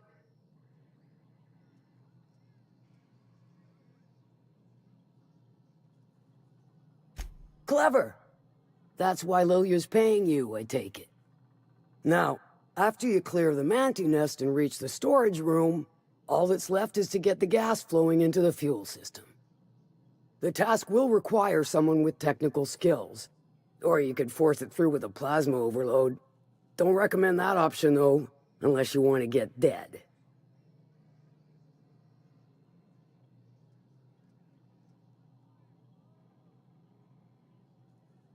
And I'd rather not wait another several weeks for Lilia to send your replacement. Once you've got our goods, take them to the groundbreaker. Lilia's fencers ought to handle the rest of it. I've marked the coordinates for you to the lab in Cascadia. Use the passcode Antediluvian on the terminal to get in. Best of luck, Fixer. How's Clive? I do hope you gave him my regards.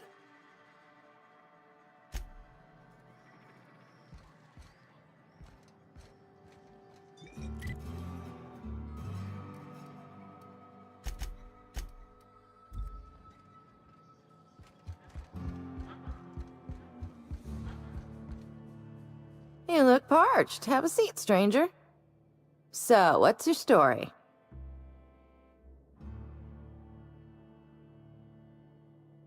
You just described half my customers. Well, let's see. There was one woman more recent. Complained nonstop about losing it all on the tossball score. Mostly colonists were a sure bet. But you know what they say about sure bets. Ask our bookmaker Westley. He could tell you more.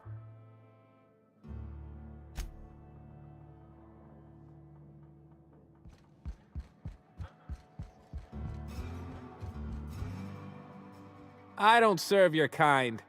Usually. What's your order?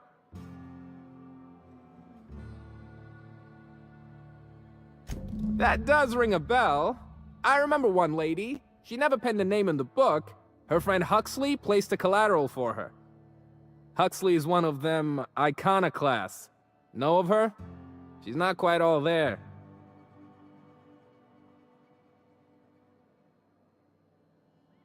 How'd you guess it? Anywho, she's probably in Amber Heights with the rest of those icono-nutters.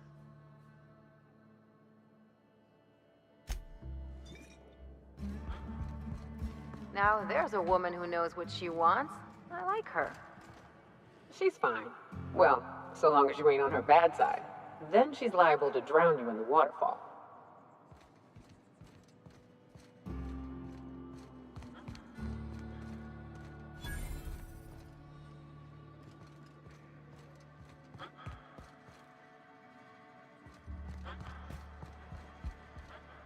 Now is not a good time. It's important. Try again tomorrow.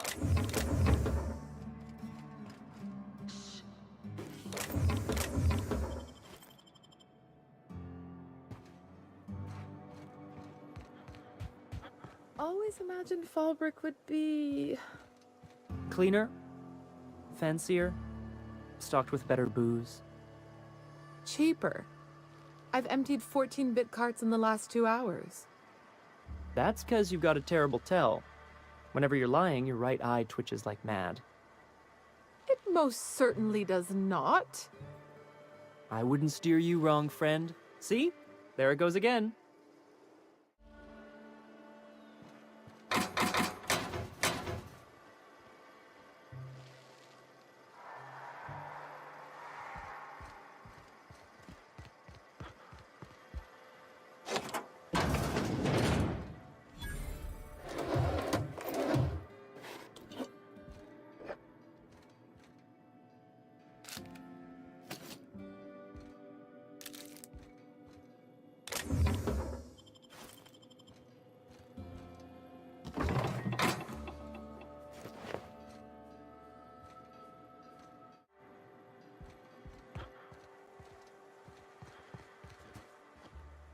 Ain't in the mood to chat. I had a patient who went swimming at a place like this.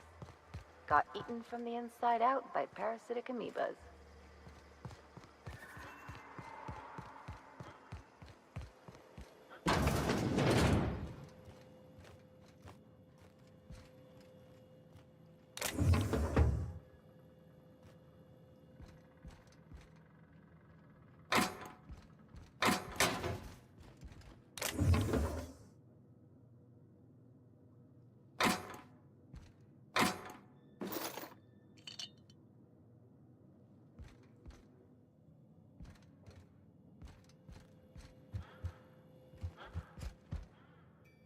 Can I help you? Don't think we've spoken before. I would remember. You look, well, I wouldn't forget what you're wearing, no. Most of the freshies spend their first day in the saloon. Fresh to Fallbrook, I mean. Me? I've been here going on 3...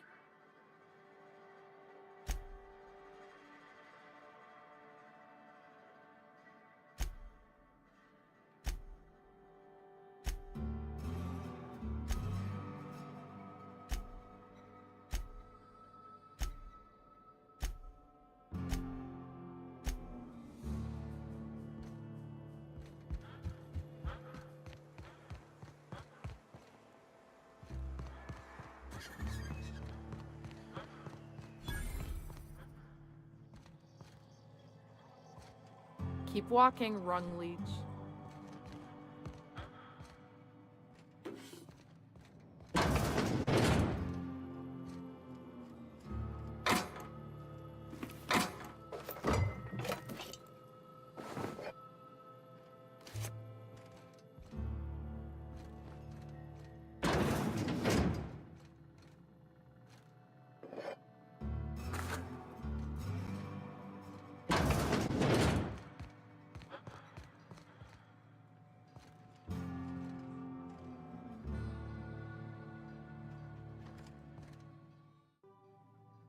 Nice and easy.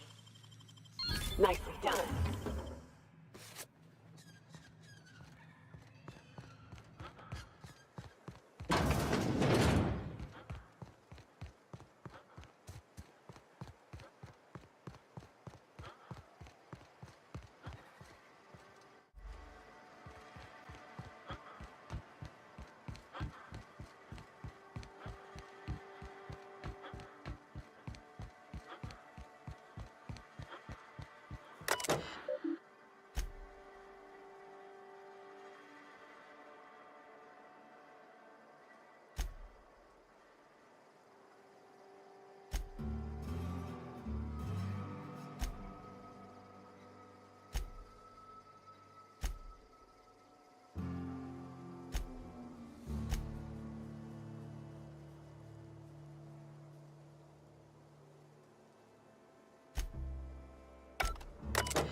Down they go!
What do you want?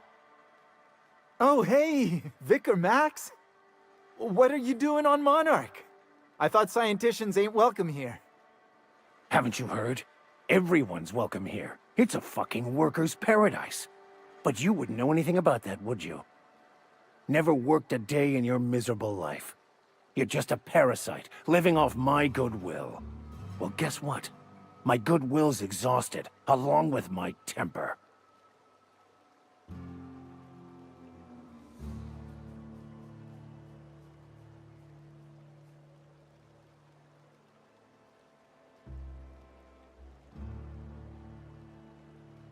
This is the guy who told me about the book while we were in prison.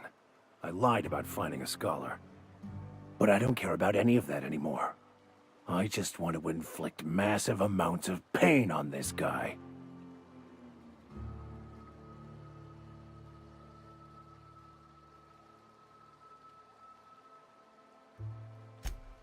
Oh, he knew. Didn't you? Didn't you? Okay, I admit it. I was tired of your high and mighty speechifying all the time. It was just a joke, I swear. I didn't mean nothing by it. See, Captain? I've dealt with this swine before. I know how he thinks. Now, where were we? Oh, that's right. I was about to beat you. Severely. Wait! I know who can translate the book for you. It's too late for that. I threw away my life chasing fairy tales. Will punishing you fix any of that? Of course not. But by law, it will make me feel a whole lot better.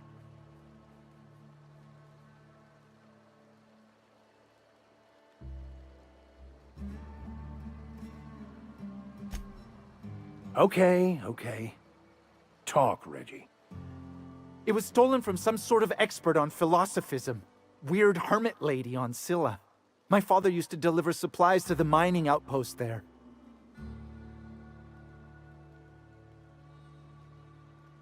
It's true.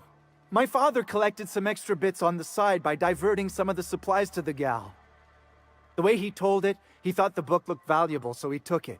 Couldn't find any buyers when it turned out to not only be French, but banned as well. Fine. We've got more important things to do anyway. Hey, I just want to thank you for saving my life. Exaggeration? Has the vicar told you what he did to old Lem? He's still eating through a tube last I heard. Look, what I may or may not have done to some degenerate during a prison brawl is old news. I'd rather not discuss it. Hey, I just want to thank you for saving my life. Are you free to talk? I want to thank you for talking some sense into me back there with Cheney. It has been a long time since I gave in to my violent enthusiasm.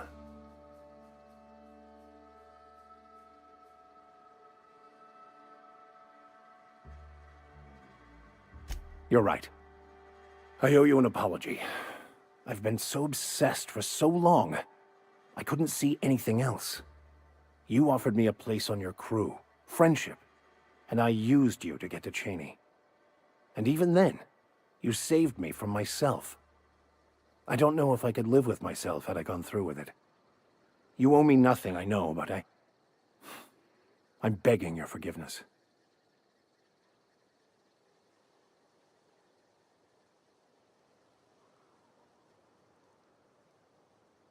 Thank you. I promise I'll be nothing but truthful from this point forward. Oh, exactly as you'd imagine. Can't say I enjoyed the stint. It did provide me with plenty of time to think. The way I see it, the universe was snapping me back to where I needed to be. You stray too far from the course of your destiny, the world will try to correct for it.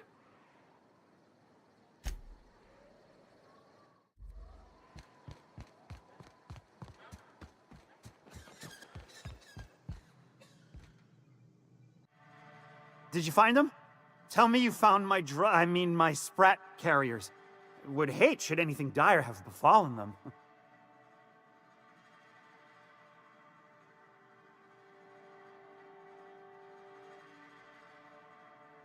Just tell me straight and don't hold back. I can handle it.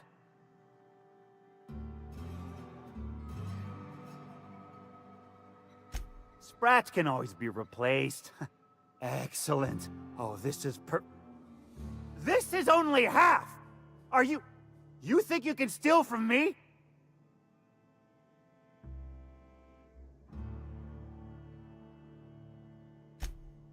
Ow! Damn it, that hurt like the blazes. Okay, all right. You didn't take it. But someone did. Search Fallbrook. Either half the Sprats got loose on their own, or there'll be some evidence pointing to the soon-to-be-dead Snake who filched my carriers. You want your cut? You get me the rest of my drugs, no matter what it takes.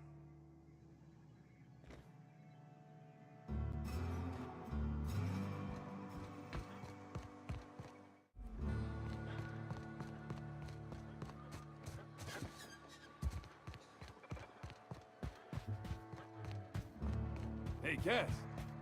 Knock, knock. Go away, White. That's not how the game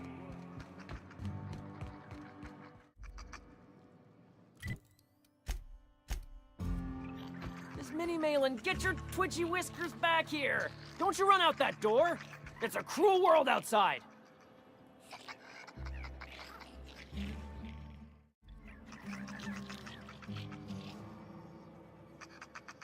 Close the damn door! You'll let my sprats out! Damn it all! Now look what you've done! It'll take me ages to round him up again. State your purpose, or get out of my face, domicile intruder.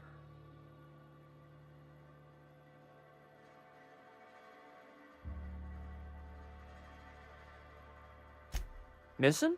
Nope. Nope. Mine are all found and accounted for, thank you kindly. Now if that'll be all, I've got an animal rescue service to oversee, and it ain't easy. Lots to do. Got a multitude of sprats to spay and feed.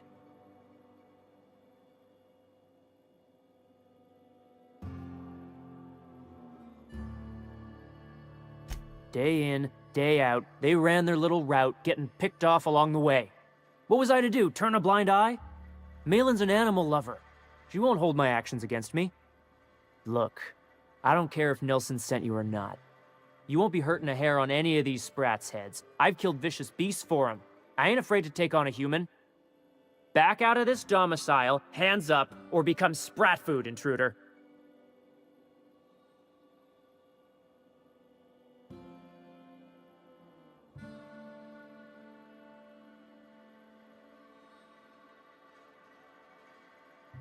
You want to dig through sprat droppings? Be my guest. Get your drugs, then get lost.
Got the goods?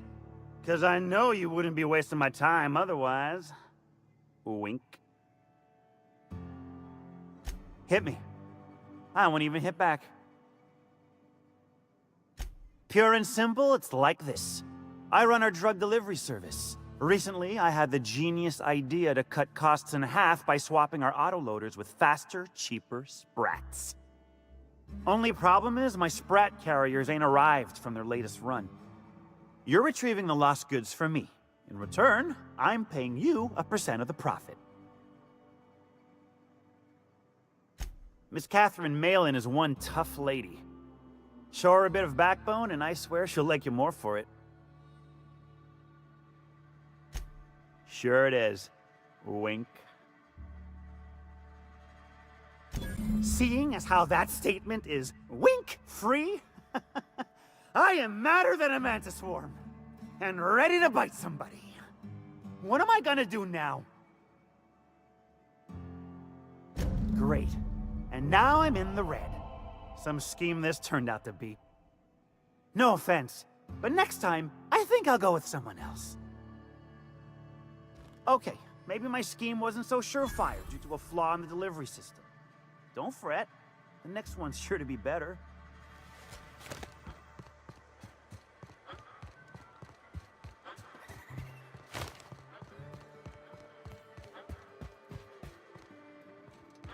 You seen Arthur today? Nah, last time I saw him was... Catherine's great, ain't she? She'll pull you out of the sulfur, so long as you don't mind being in her debt. Efficient, clever, ruthless. I like her. How's Clive? I do hope you gave him my regards. Sure. Funny, you don't look like Nelson Mason. Funnier still, I wasn't aware of an existing problem.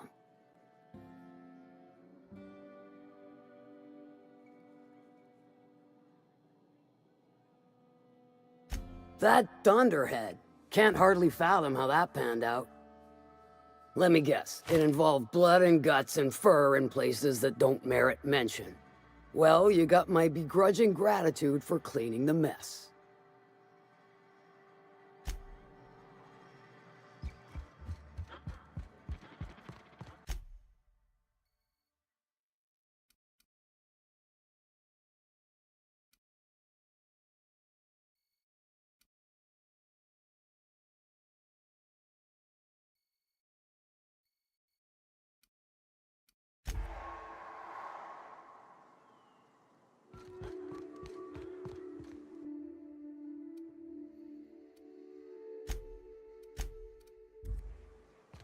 Is it true that manta queens devour their mates after copulation? Yeah, well, sort of. They kill them, but they leave the body till their swarm hatches and eats it. The first meal is their father. Makes one appreciative he wasn't born a mantisaur. Slimy man like you might fit in just fine. Here they come! Attack! Attack! Oh!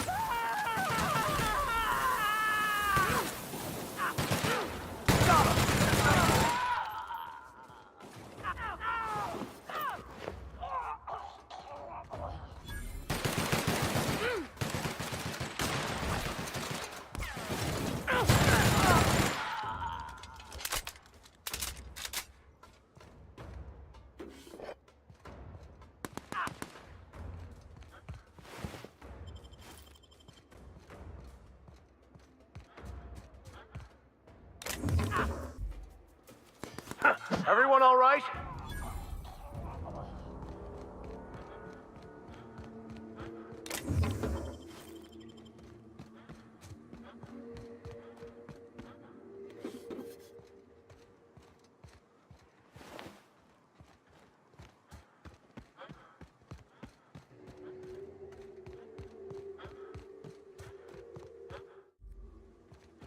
Look northwest. That ain't it, but marauders sometimes camp inside the buildings there. Steer clear unless you fancy getting shot. Westbound still. I'll let you know when we can start ascending. Here we go!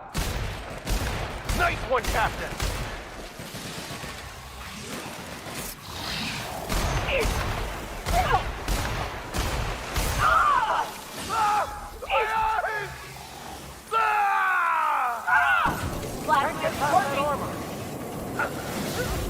Solid kill! I can't see!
I call this Rotting River, on account of all the dead things I've thrown in it over the years.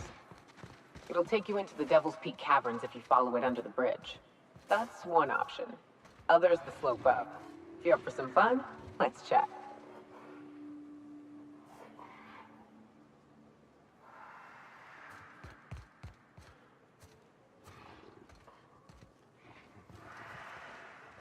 What's up?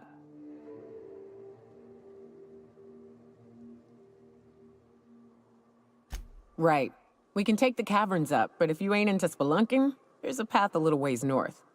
I'd warn you, it'll be a tough trek. Big bad's up on that hill. I'm game to hunt them if you are, but it'd be safer to stick to the caverns.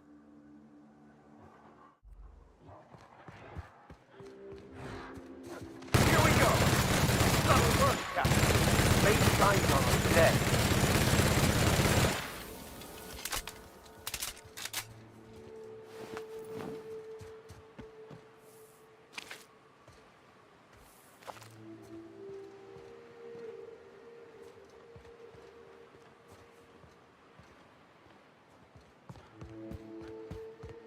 Oh, no. No. No, no. By verity, by strength. What are we contemplating today?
Impressive as always.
Go.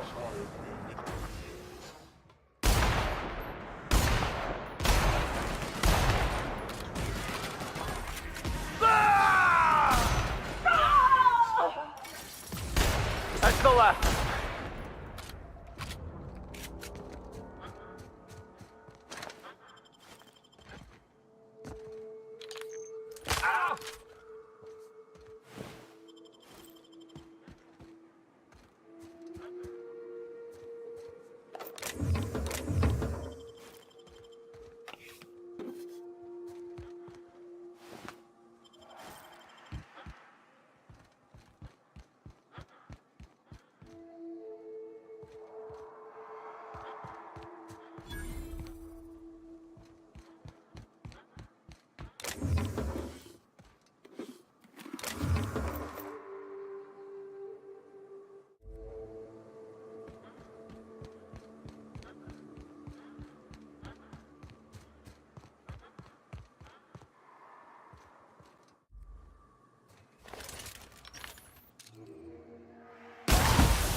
Firmly executed.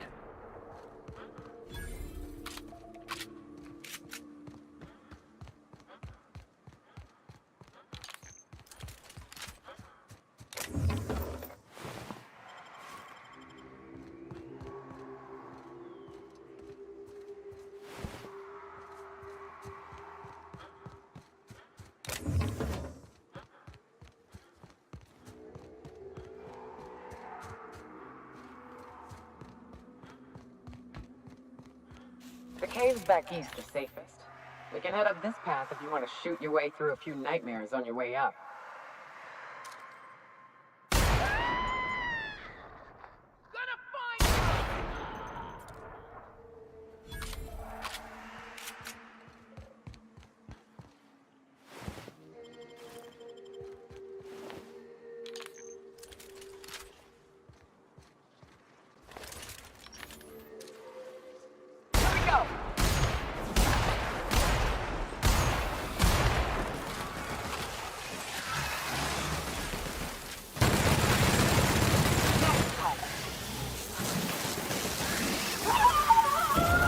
That's the last of them.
Fine.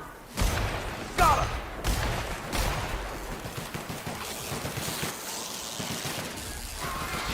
Crossblade is working! Nice one! That's the last of them.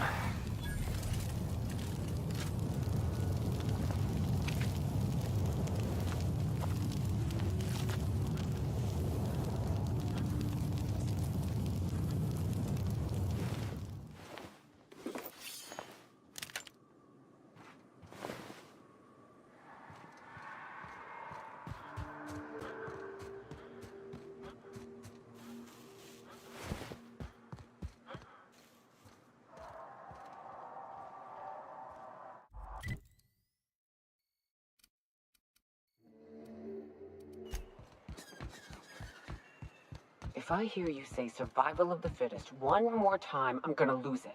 Survival's about persistence and luck. So weapon proficiency and adaptive skill play no part whatsoever, in your mind. If it does, it ain't enough. I've gone and outlived the best hunters I ever knew. It is neither luck nor random chance. At times, destiny may not seem fair, but there is a reason for life events, even if that reason is not immediately obvious. Please. Nature's only got one reason for death. To feed the one still standing. Do your part to support the local economy? Laws know we need it.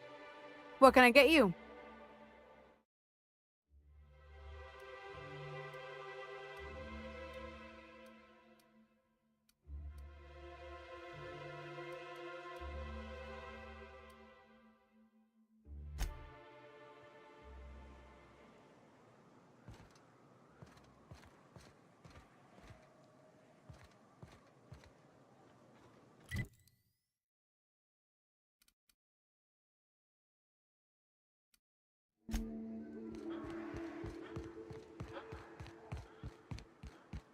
Between you and me, Preacher, I don't think we can trust Sam. On that point, we're in agreement. I keep catching that bucket of bolts around my room. It says it's cleaning up bottles, but I ain't buying it. You think you could be a bored spy? Oh, fuck. You could be onto something. I'll tell you this much. If it tries to sell me another void-forsaken cleaning instrument, I'm kicking it out of the airlock.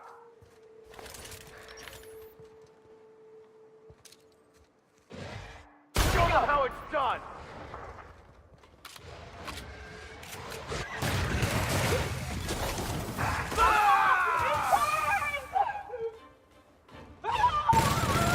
They shouldn't have stood in our way.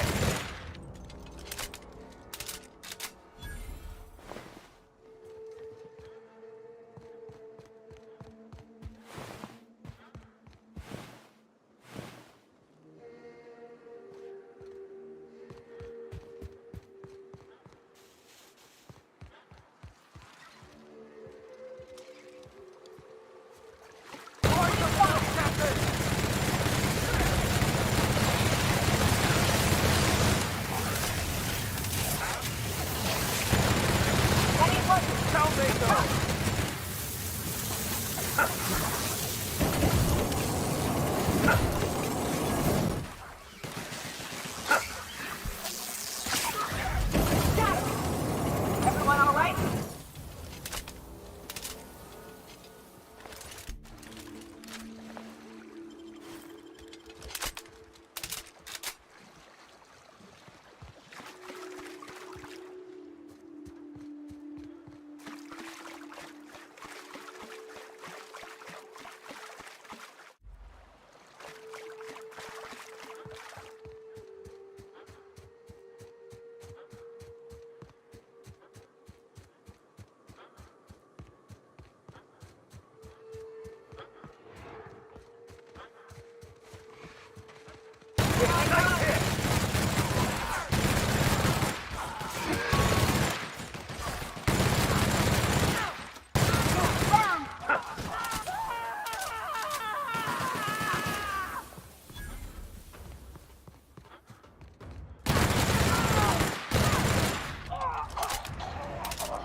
Great work.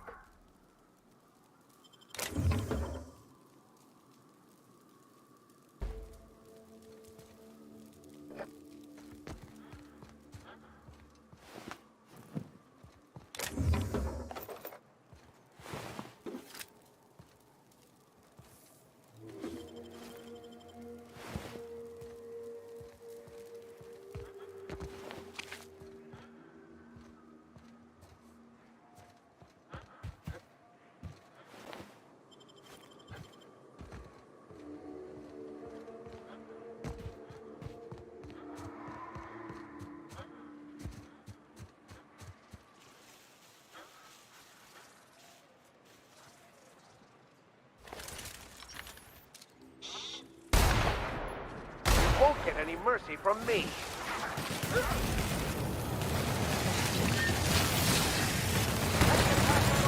Down we go! Got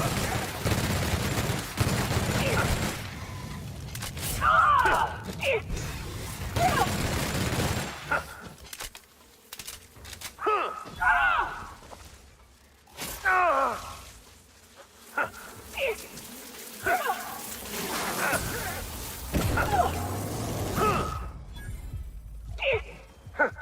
Well done.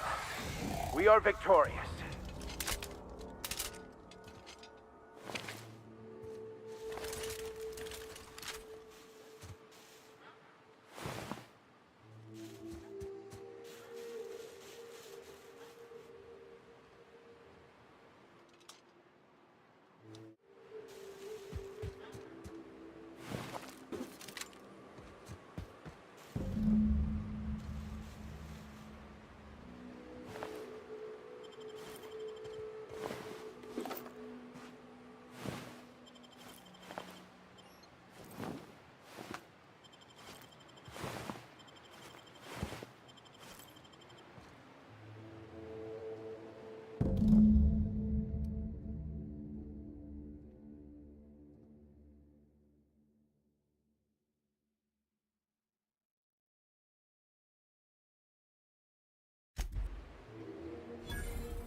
Here we go. Nice one. Nice hit.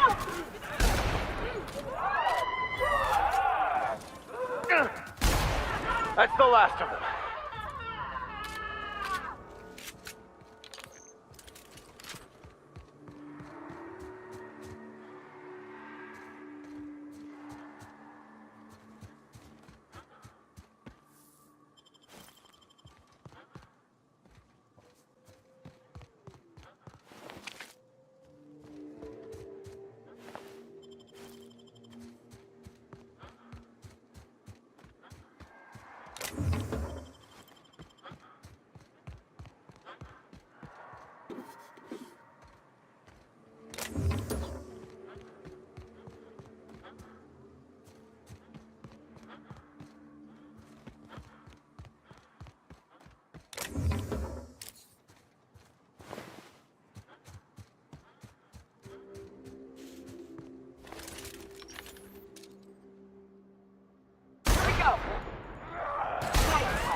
you're alive.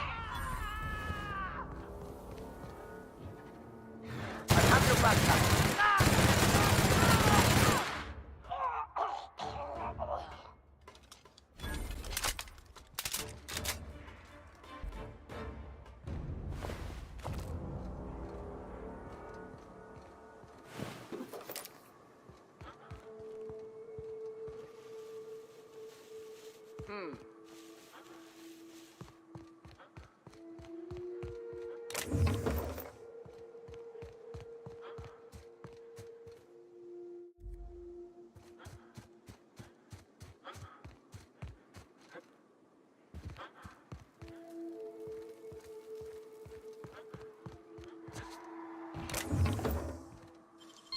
Damn, you got some nimble fingers, Captain.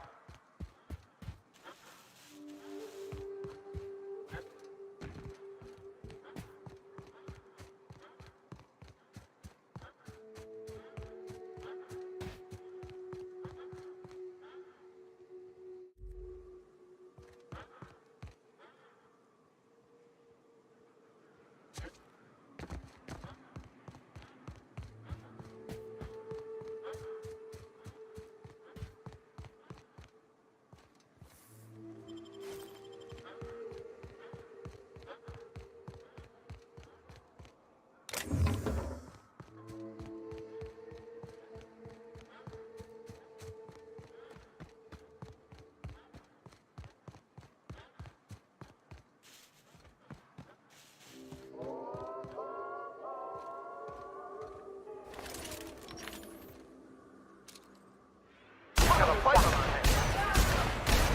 Nice one.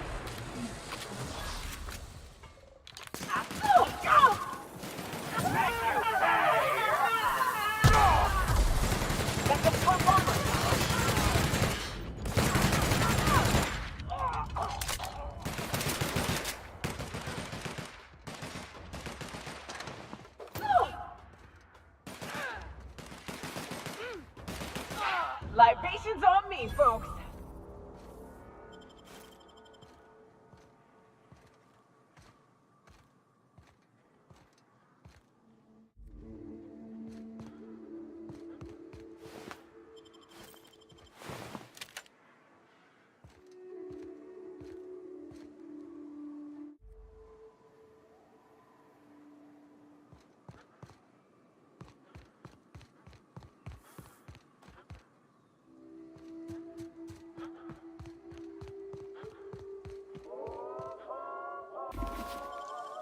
Nicely done.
What was it like in Edgewater?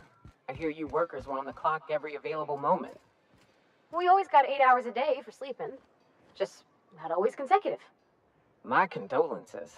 I appreciate consistent wages like any other sane person, but that still sounds awful. At least Sanjar gives his folks weekends. Weekends? Hand to the void.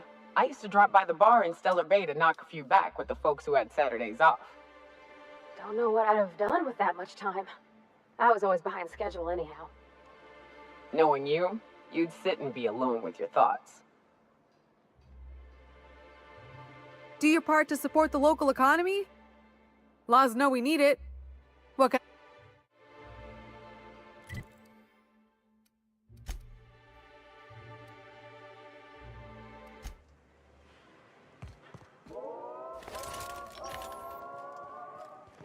Okay, gone quiet. I can handle this. Down you go!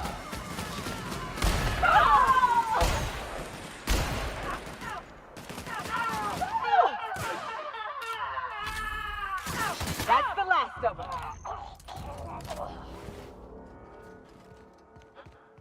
Used to be, you can get the best wine on Monarch here.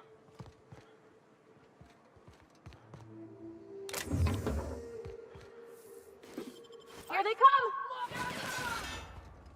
Get them!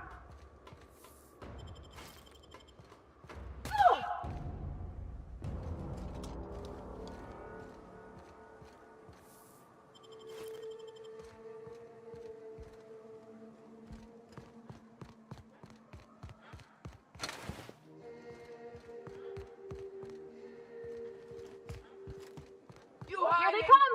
Break you! Kill!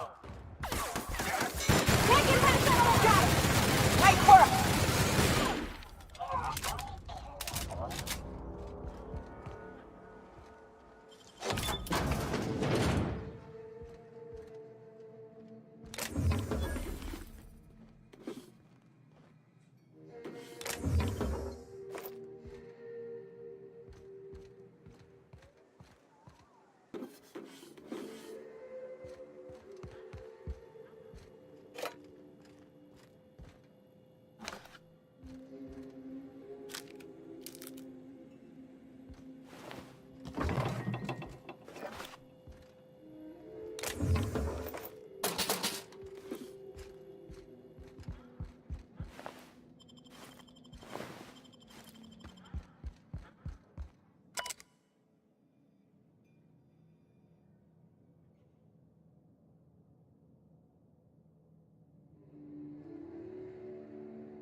Keep him quiet.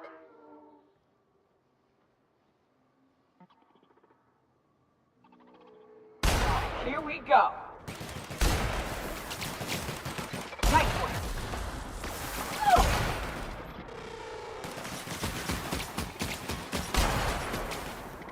And we're alive.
And that's how it's done, Captain.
Making it look easy.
We're done here.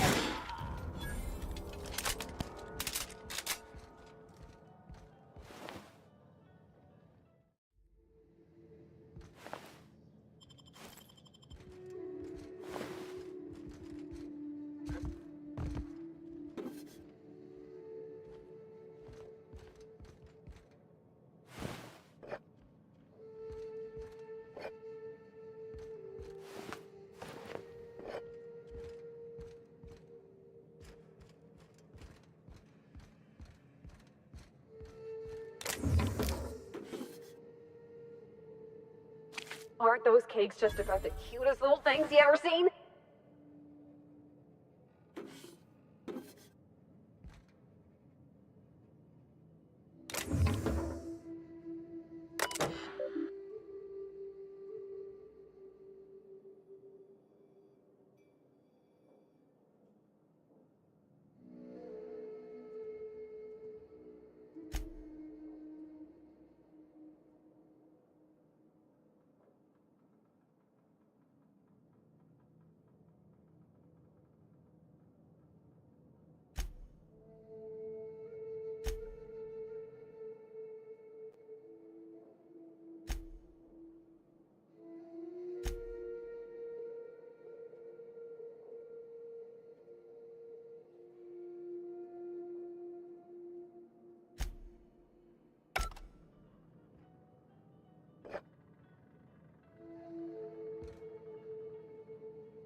The dust bat casserole Mr. Raymond made smells incredible.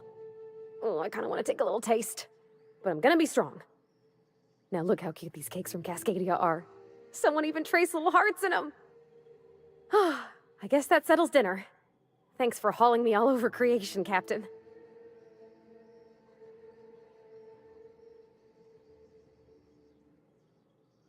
Well, I was gonna, but then it hit me.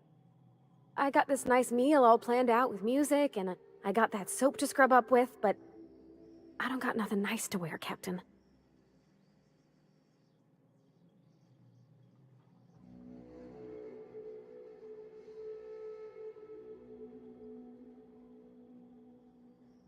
I don't have a head for fashion, and I can't really picture myself in something clean and pretty. That place we went in Byzantium, Jolicoeur's haberdashery, I bet they'd have something.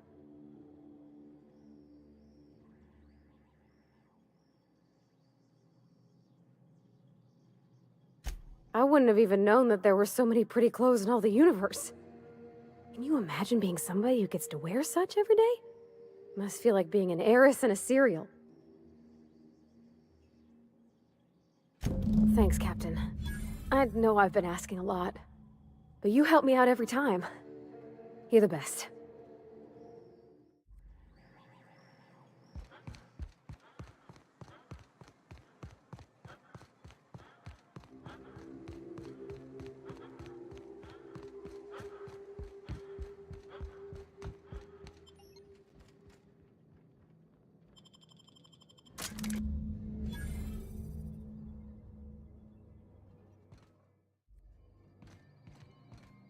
I bet nobody set foot in here since Cascadia fell.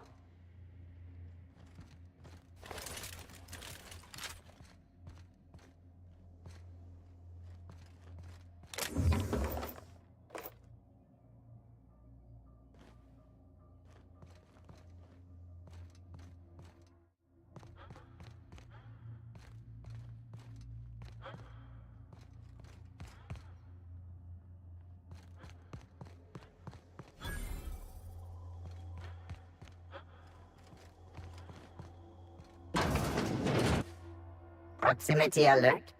Biology human. Protocol kill all plants. Suspended. Present your Rizzo identification credentials or prepare to be downsized.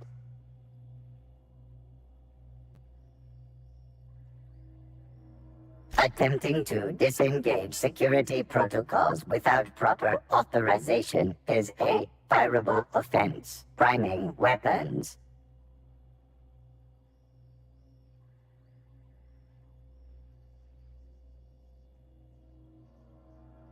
Executive level password accepted as identification according to Employee ID Protocol A-3501.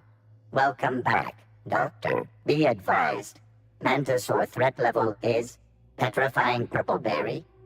Please use caution. Mantisaur wounds are not covered under Rizzo's health policy. Have a productive day.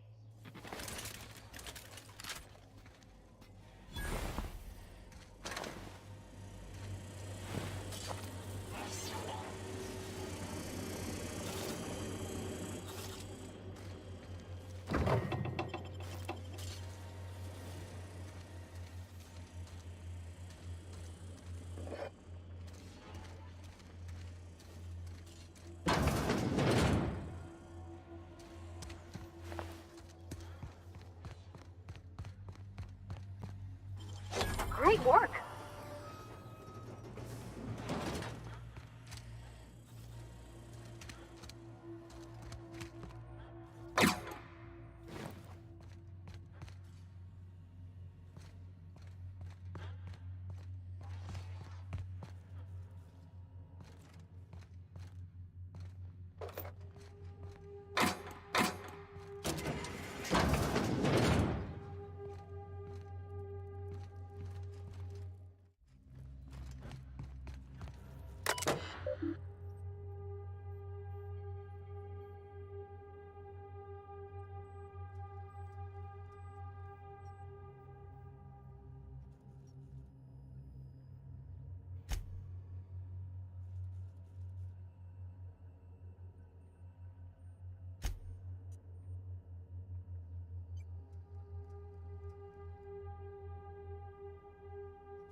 Captain, I've touched down on Cascadia's landing pad. You'll need to connect the storage tanks to my fueling system. transfer from an authorized terminal within the lab.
Watch your step, Captain.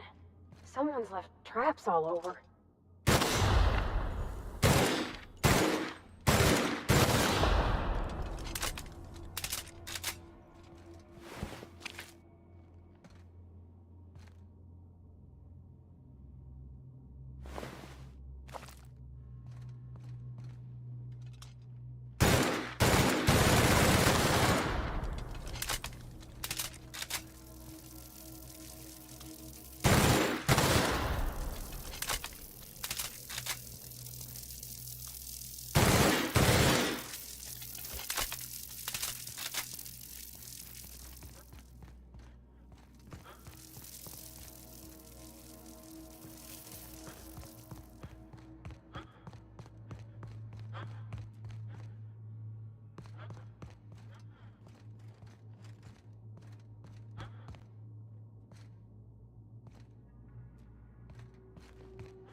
Nice hit!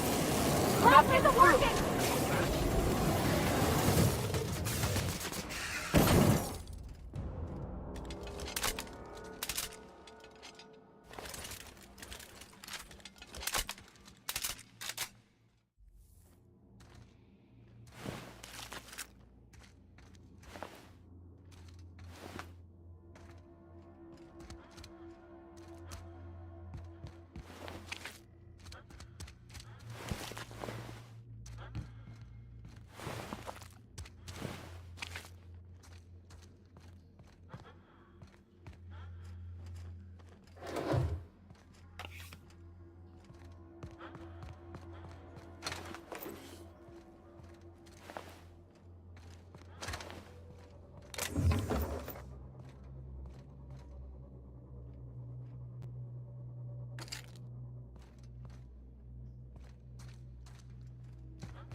hell of a job.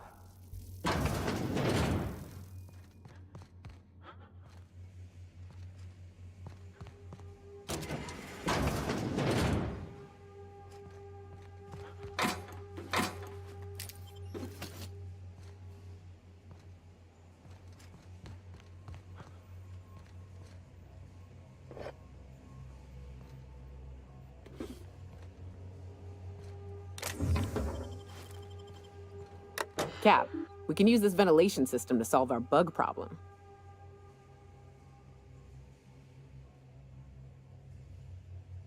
Gloriously showering prey in high-velocity shells is quite thrilling, I'll admit. But it ain't cheap. It stains my spirit to say it, but this here's a more economical option. Manosaurs need an oxygen-rich environment, more than we do. We drop the oxygen levels a bit, we can suffocate them. Here, see? Done. Won't be but a minute before they're all rolling around, desperately trying to figure out why they're dying and why they can't stop it.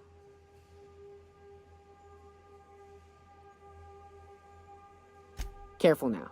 Empathy is the path to hesitation, and hesitation gets you eaten.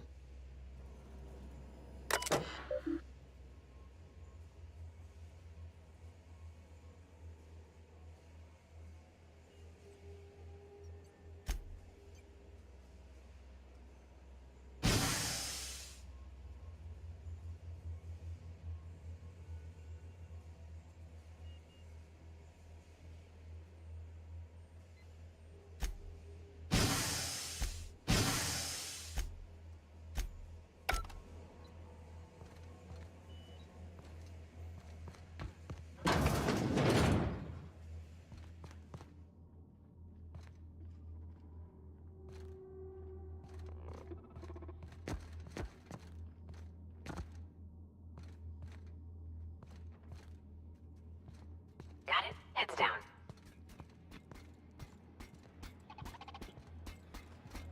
Halt. Incoming! Good job, Cap!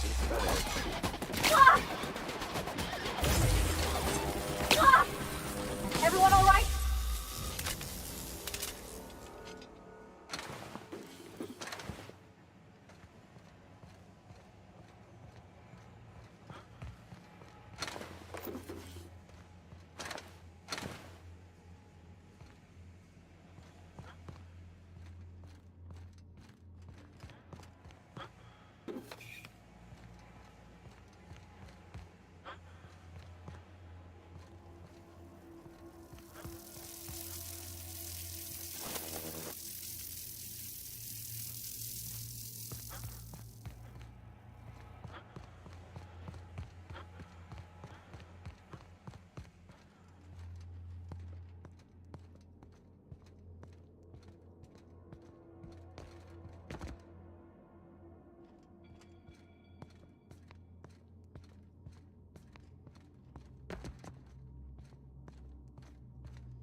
Damn, you got some nimble fingers, Captain.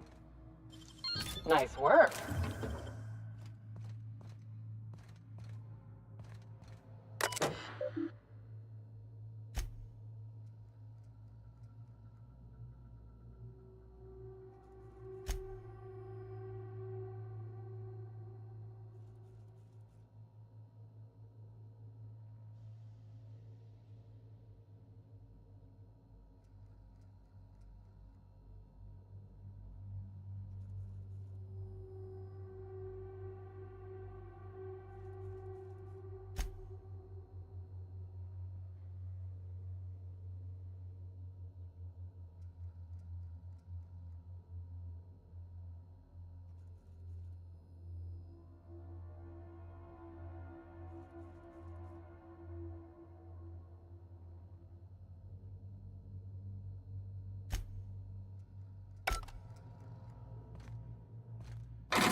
If only they were always this easy to kill.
I usually just kick them down.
Let me take a look-see.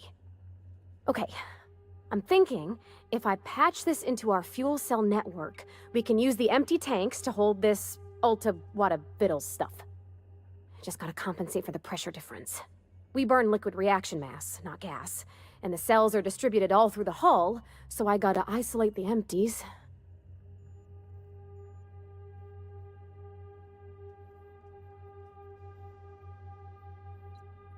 Of course I did, Captain. Just gave it a little jiggle.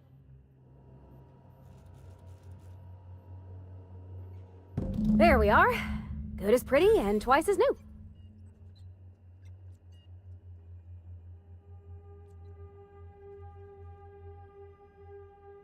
Oh, I just did my thing.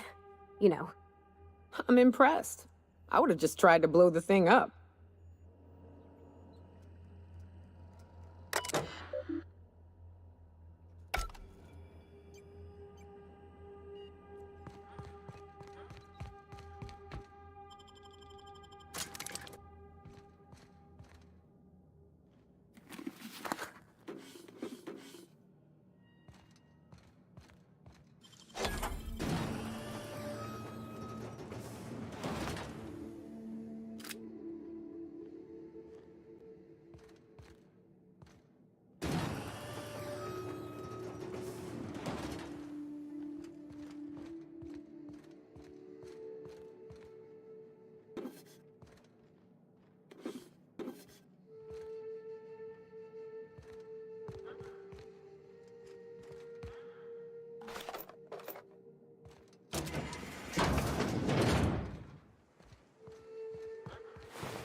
Please, would you kindly inform the crew that long chats with Ada are not required every time the captain leaves the ship?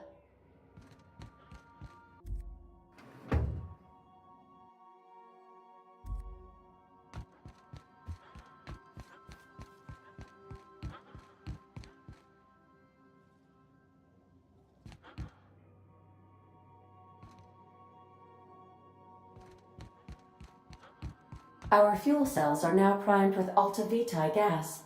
As the organics say, let us hope we do not explode in transit to the groundbreaker.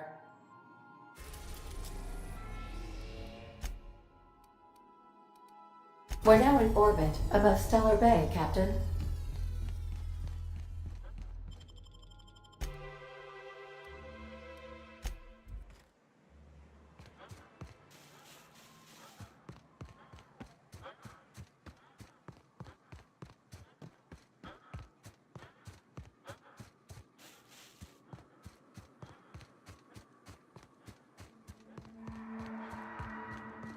Rats.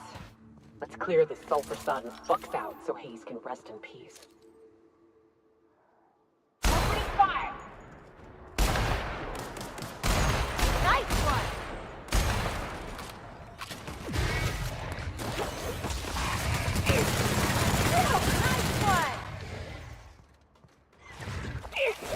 That's the last of them.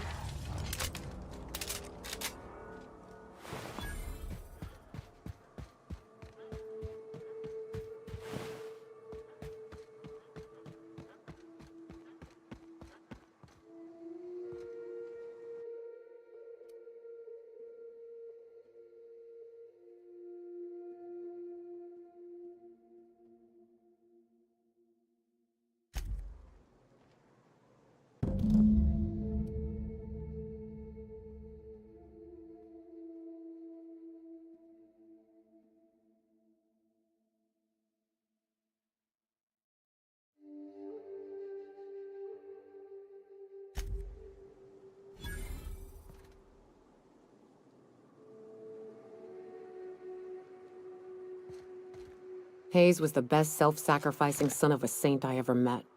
Halcyon is worse off without him. Now, if we're gonna lure the Manta Queen out, we'll need to find Rebecca and Anders. They took a UDL contract on Terra 2. We never heard from them again. Think it's time I call in a favor with Hiram.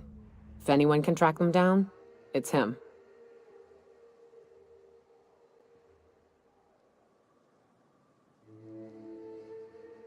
I don't know much about it. It paid well, so they took it.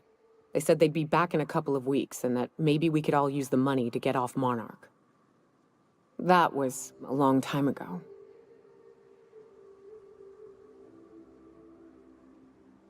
I should have. I really should have. But soon after they left, Hayes and the others died. And to be honest, after him, I stopped trying, because it hurt like hell to do so.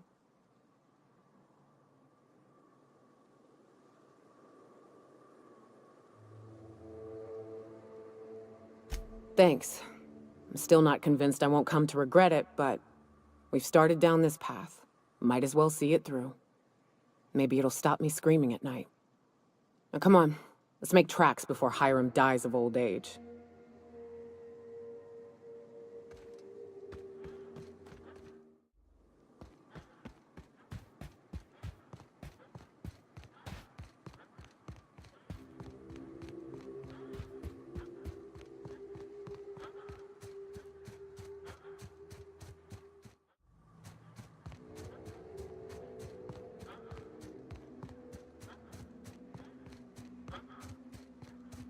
I love this mountain.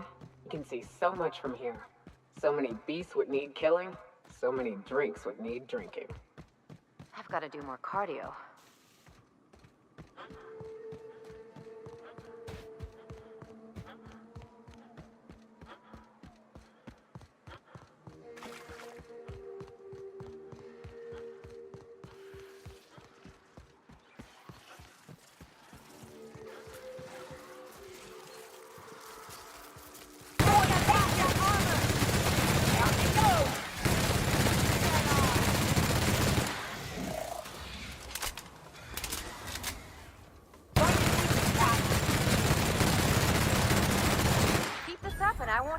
battle scars.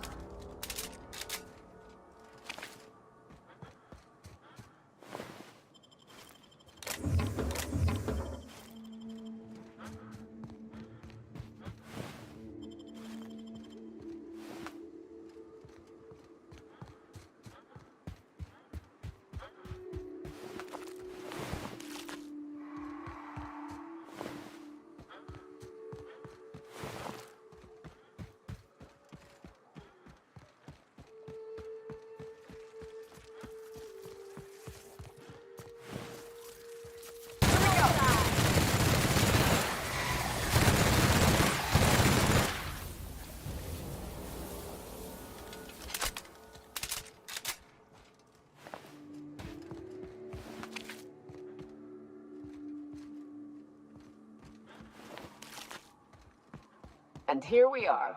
Told you we'd make it in one piece. Station ain't too far now.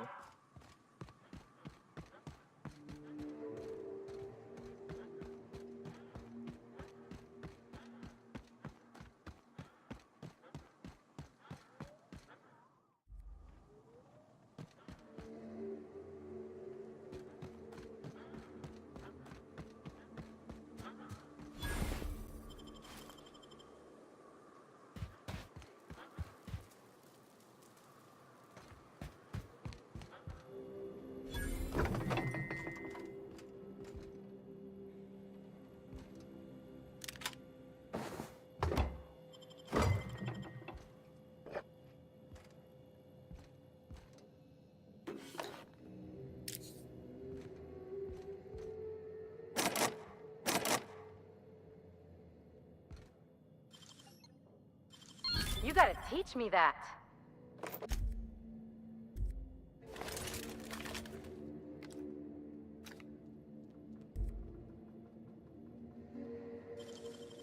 You make it look so easy.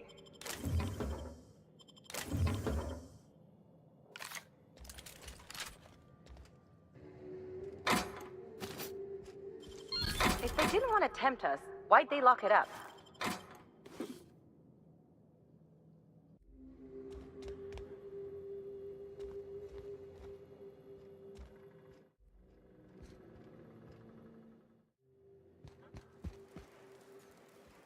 How'd you get up here? Through the caves? Good answer. I wasn't looking forward to gut-shotting you. See, the thing is, I'm with the corporate compliance crew. C3, if you will. We're mercs, and our current contract mandates that we annihilate any creatures or persons that emerge from the tunnel. Allow me to intervene. It's my job to mediate any conflicts of interest regarding C3 and third parties. All right, first things first. To make a decision in this dispute, I'm gonna need to know what your role in your organization is.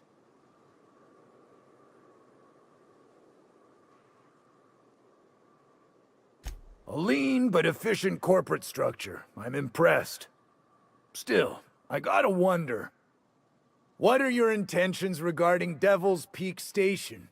That is why you've wandered out here, I presume.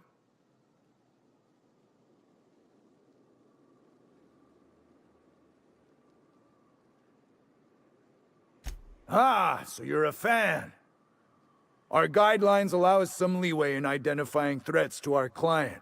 Your unorthodox profession makes me think we ought to remove you from the premises permanently. However, the terms of our contract specifically targets marauders, iconoclasts, MSI operatives, and anyone deemed to hobo-like in appearance. As you don't appear to fit any of those categories, I'm afraid I can't quite make a call on you. Don't we, as a standing policy, provide an alternative to termination via financial restitution?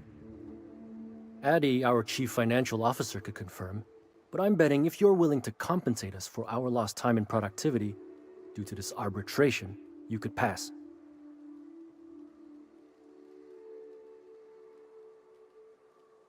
I guess we might could.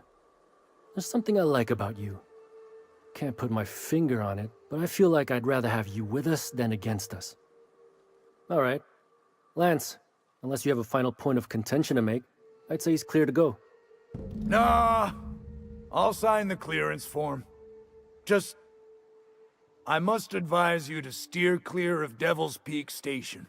It's teeming with marauders. Anything else you need?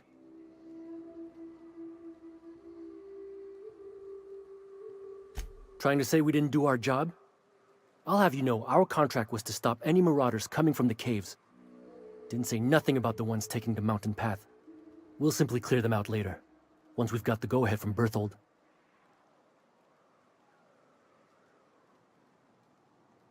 That's right. Berthold Fox is our boss man, founder, president, and CEO. Bertie went down into the caves on a hunt for marauders, give or take, 6 hours ago. He's a hands-on type. Likes to handle the tougher tasks himself.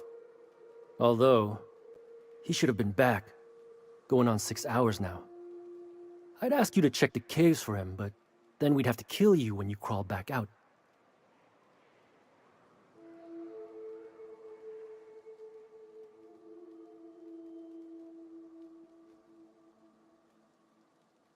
Space no. The contract doesn't target C3s. How do we enforce it otherwise? A mite cold-blooded, ain't he, Donald? Done. Use this. Signal's locked to Birdie's tracker. Should lead you right to him. Or his body. Whatever you find. Bring him back to us, okay? The guy calls himself the information broker. Like he's starring one of those fancy broadcast productions the station puts out. My guess is, he brokers information.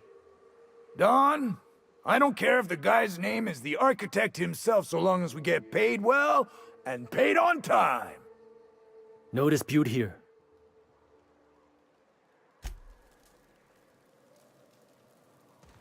Watch where you're stepping, stranger.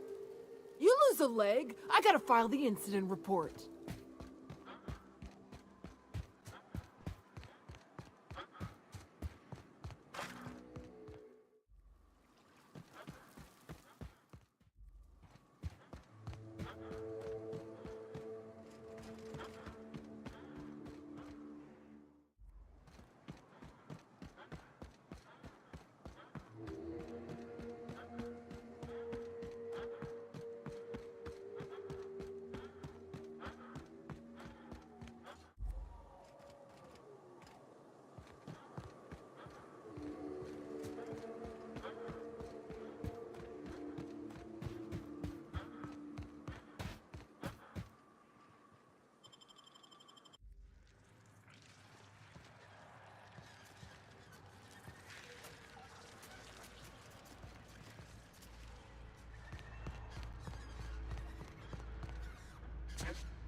Like true professionals.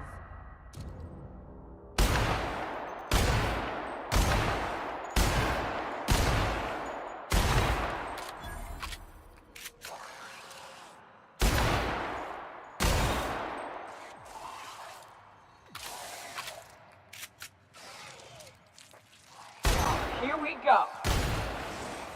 CPU!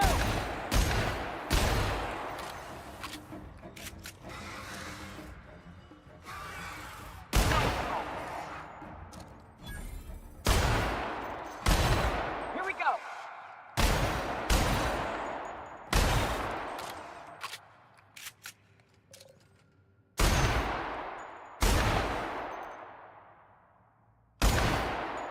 Here we go.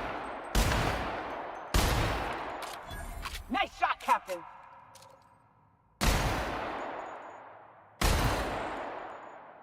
Take him down.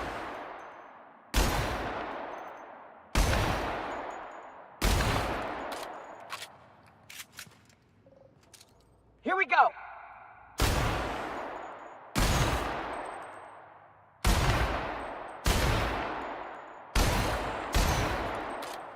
Here we go. Hell of a shot.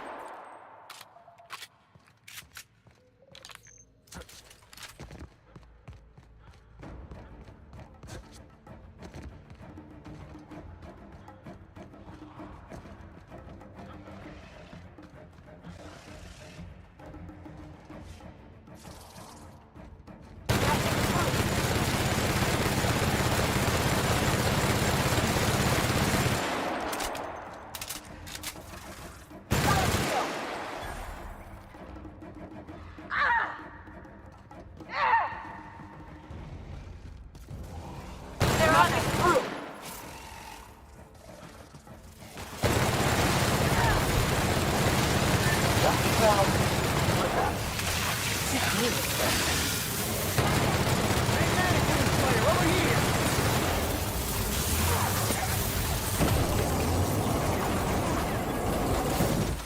That's the last of them.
That assist was a violation of corporate law if I ever saw one. Since it was to my benefit, and we're largely in lawless lands, I'll look the other way. C3 owes you one, stranger. You haven't seen Constance, have you? Ah, there's her torso. And that'll be her legs over yonder, never mind. I'm Bertold. What in the void are you thinking, creeping around a mannequin like that? At the time, I was thinking, please don't see me, oh law, I don't want to die, nah nah nah. Now I'm thinking it was stupid to come in here. Killing marauders and hooligans, as I am handsomely paid to do. Of course, as me and Constance discovered, they ain't the only forms of life inhabiting these caverns. I owe you a debt for saving my neck, stranger, and I mean to pay it. There's a station up the way. It's where my C3s are posted. We can talk more there where it's safe. I'll be on my way, once I've gathered up Constance's parts.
Got some nimble fingers, Captain.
Hey, Mannequin Slayer! Glad you made it in one piece. After all, not everyone's so lucky. Meet my corporate compliance crew. Then check out our weapons locker inside. I reckon you'll find something you like. Then we call it even between us.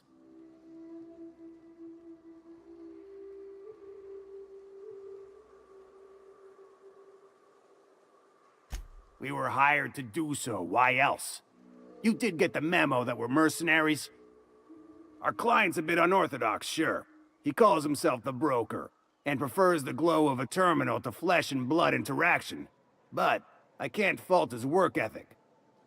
Our current gig's to stop, by means of lethal force, any creatures exiting the caverns, including but not limited to marauders, iconoclasts, and agents operating for the MSI.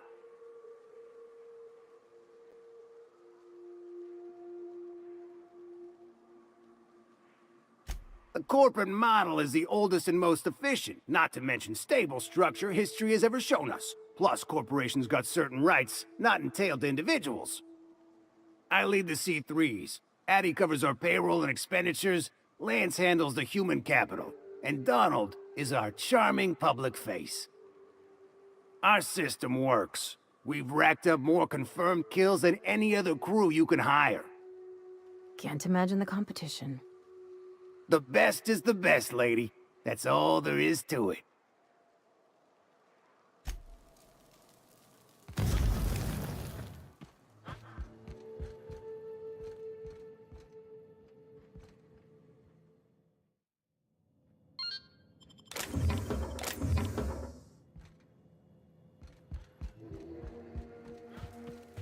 You look like an idle body, and idlers get orders.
Little early for you to be kicking around without a drink in hand, Nyoka. What can I get you? Please, would you kindly inform the crew that long chats with Ada are not required every time the captain leaves the ship?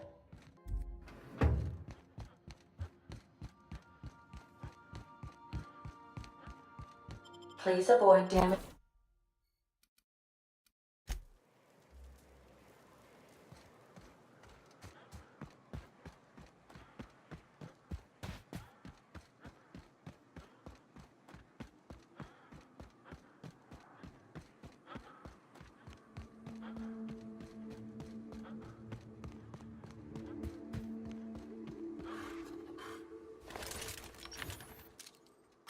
Here we go. Nail them, Captain! Nothing like a good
Oh no. How the hell did marauders navigate the caverns?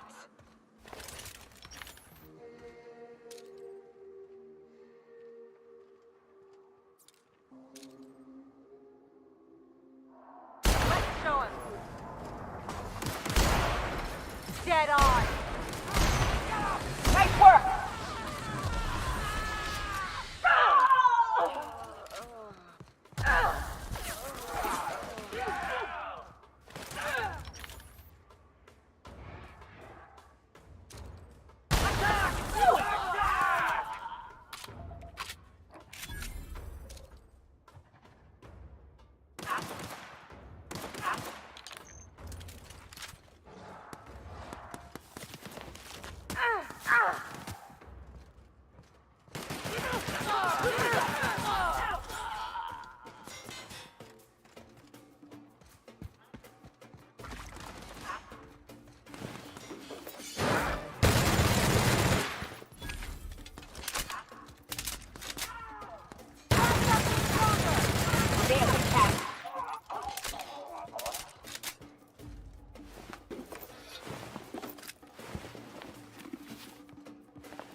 Hiram must have sealed the door.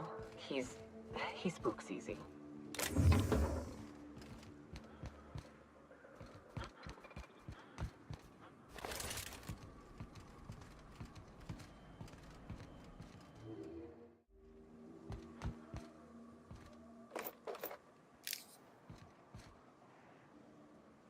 Nice work. You should check in with my crew. Maybe they can help you. Go back and follow the trail running underneath that archway and you'll find them soon enough. You got a real talent for murder, stranger. Color me impressed. This station's under the protection of the Corporate Compliance Crew. You ought to talk to my crew. They're guarding a small barracks to the southeast, by the edge of the mountain.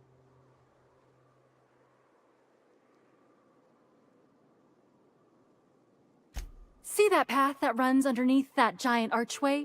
Follow it on down. There's a little station near the cliff. You'll find the rest of my crew there. You mean the one still inside? Wish I could, but we play it by the book. You want help? Bertolt's the one to ask.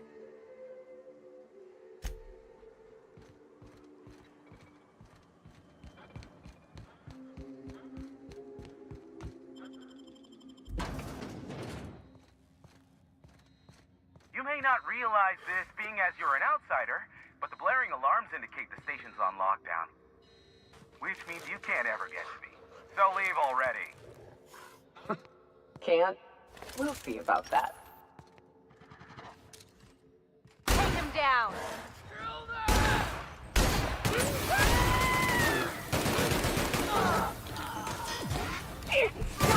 Down you go!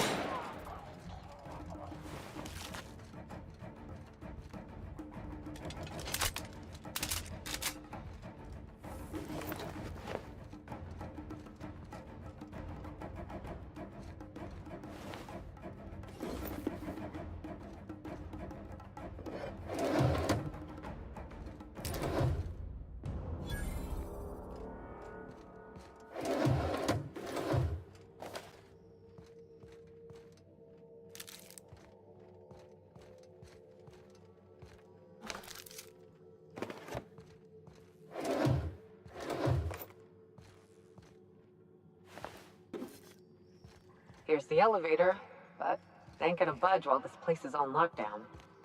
Guess we keep moving forward. Look for another way up.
You out there, whoever you are, yes, I can see you. Come here and talk to me. Face the intercom.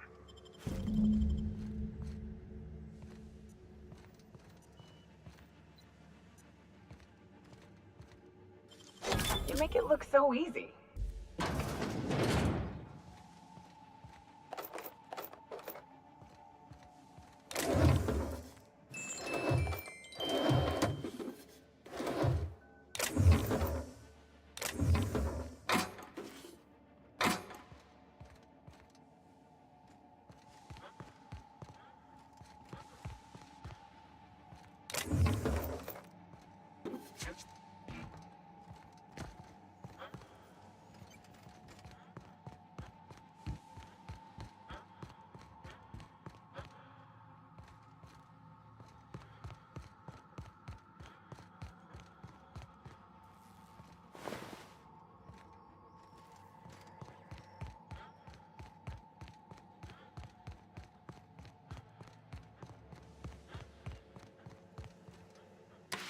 can't tell if you're brave or simply touched in the head. What in the galaxy are you doing sniffing around my station? Unless you are, in fact, trying to suicide by Marauder? And you, Nyoka, what are you doing lugging a stranger into my station? You could use the socialization, you son of a bitch. Also, he hired me. To what purpose? I happen to have some significant problems I am dealing with right now. Marauders, running out of purple berry wine 3 days ago, not being able to bloody broadcast. I see why Nyoka tolerates you. Fine, I'll do the talking. By the hand of fate and my own cunning skill, I run this station. The Marauders may have other plans, and since my hired hands have clearly turned idle, it appears I have need of you. As my newest contractor, you may call me the Broker. Or we can call you Hiram, on account of that's your damn name, and doubly on the account of the Broker being a dumbass alternative. What? Everyone calls me that, aside from you.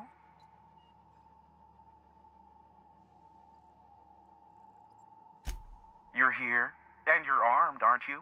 The feed's gone grainy, but it looks like you're packing deadly force. I know Nyoka is, for sure. I barricaded the broadcast center, but I can only hold out for so long. Clear the Marauders out, and I'll pay you double the going rate. They destroy the transmission equipment, and I'll be out of business. The elevator and doors to the second floor are back online. Hurry before I have to lock them down again. Too many, considering I hired a bunch of no-good mercs to keep them out in the first place. Already, they've caused considerable damage to the station's property. If they take down the broadcast equipment, I'll be out of a job, permanently. Aside from the bits I'll be paying you, I trade in secrets, valuable ones for my vocation. I'm sure you can come up with something you might like to ask me about in person once I'm safe.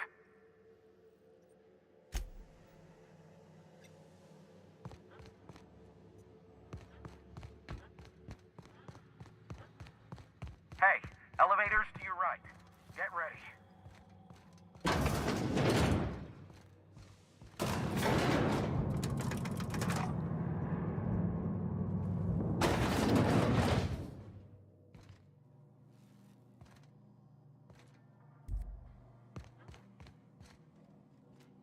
Their mistake.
got the drop on us.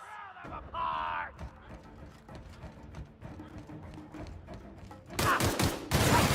got him!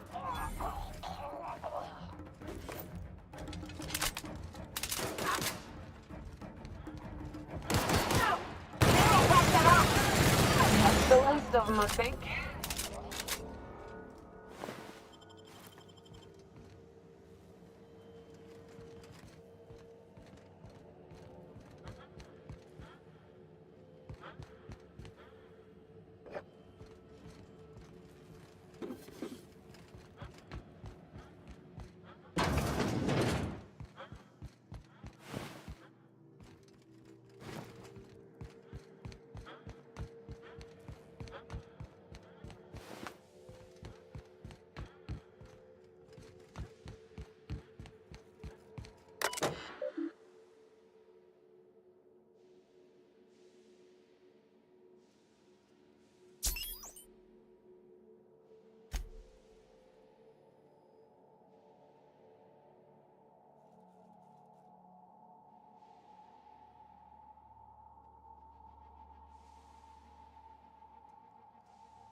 Marauder free at last.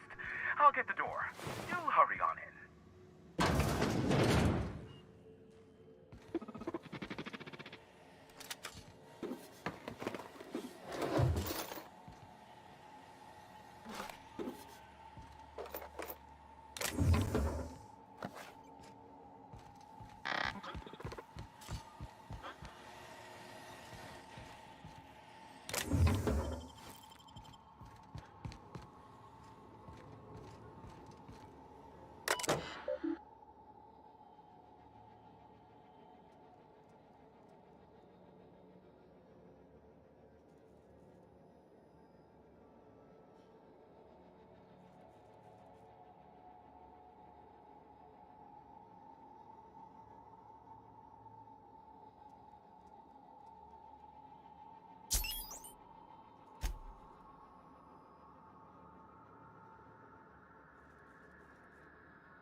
Making it look easy.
Never thought I'd be ecstatic at having the walls painted in blood, but seeing as it's not mine, I'd say this calls for a celebration. This ought to square our debt. One hefty payment for a highly valued service rendered. But I admit, I do wonder why Nyoka has brought you to me. Allow me to pose my question in another manner. Why, in the nebula, are you here?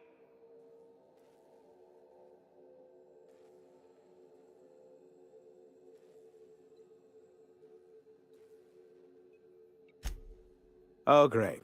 I love doing pro bono work for friends.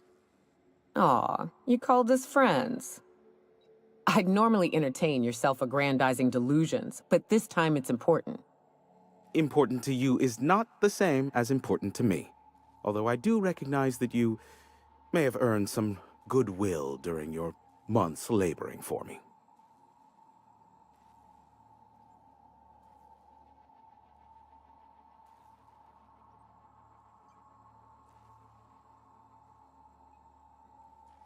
Tug on my heartstrings, why don't you? Look, I'll do what I can, all right? Rebecca Hodges and Anders Wadsworth. They took a UDL contract back when Monarch went to shit, and I need to find them. I believe them to be on Terra too. If UDL hired 2 hunters back then, it would have been for creature clearing purposes, round 1 of their Spacer's Choice outposts. These are the coordinates for the outpost under the last UDL contract. Now scram. And, good luck.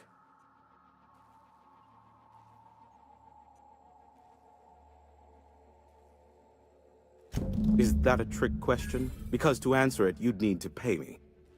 Of course, I could offer you a vastly more interesting bit of data instead. Try me. Ask me anything you'd like. I'll even offer it for free.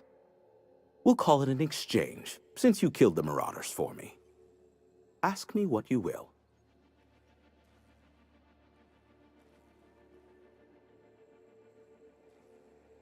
What? No. Why would I go out of my way to intercept messages from Earth? There's no market for them.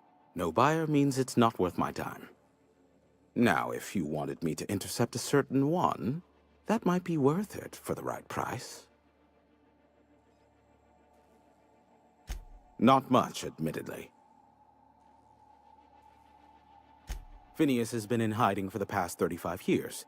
He got in touch with Nyoka first, who I use as a physical go-between. The rest is history. As far as what's between us, I mean. Outside of that, well, that's a raptidon of another color. I do know this much. There is a sharper side to the good scientist than you'd expect. If allegations are to be believed, the experiments he conducts for the greater good are in fact treasonous and for self-gain. I am not convinced as to the validity of these allegations, considering the source, but I am also not unconvinced either. Luckily for you, I am a veritable font of information.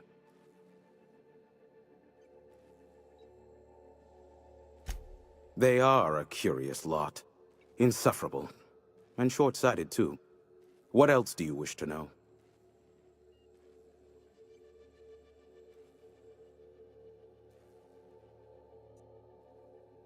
You mean between MSI, the Iconoclasts, and myself? I bet neither of those megalomaniacs told you I was the true mastermind behind Monarch. Back when the colony was still Terra 1 and corporations were abandoning us left and right, I'm the one who approached Sanjar and Graham with the means to our salvation. I offered them a legal way to take control of the planet. If MSI were the only corporation here, they could claim sole ownership.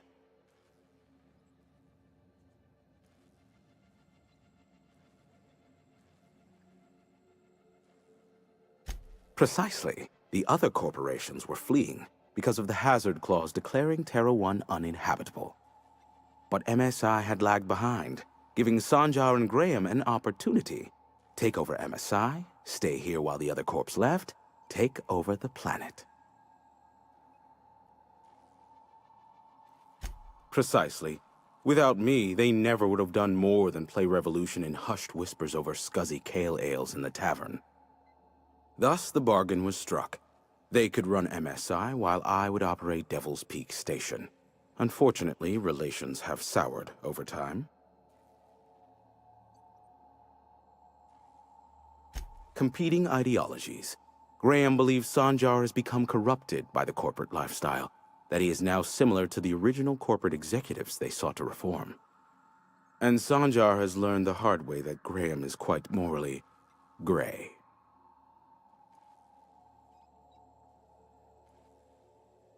Sanjar is not actually at fault for his past performance reviews, but he can keep hunting for loopholes to get back on the board for the next century. He'll never be reinstated. Not in his lifetime.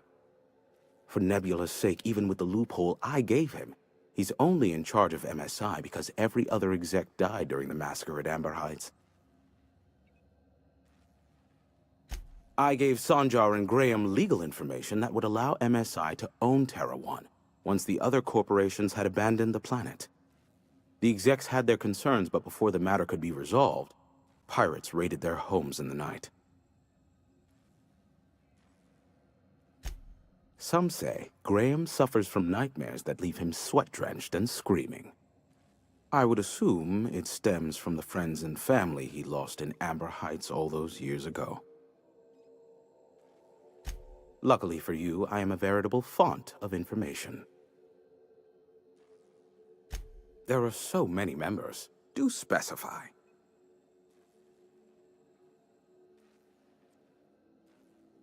If you try to cite me on this, I will deny, deny, deny. Do you understand? What I am about to reveal is the sort of information that gets a body disappeared. MSI's ownership of Monarch is technically legal, but it would give MSI too much power on the board to grant them such status.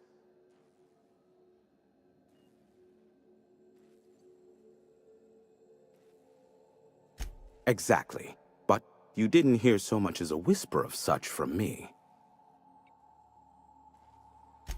Luckily for you, I am a veritable font of information. How low you seemingly regard my trade.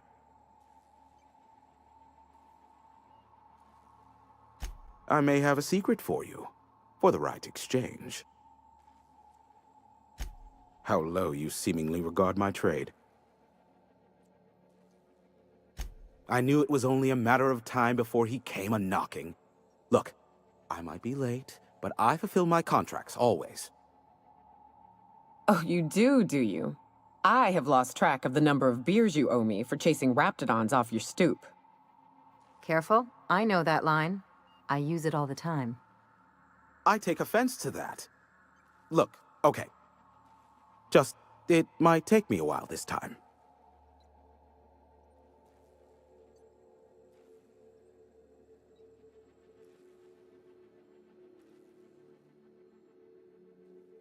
I am awaiting but a single incoming transmission containing the information we desire.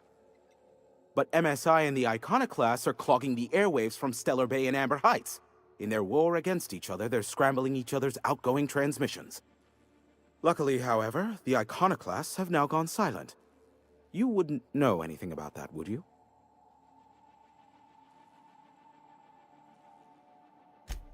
Then you've my impressed gratitude.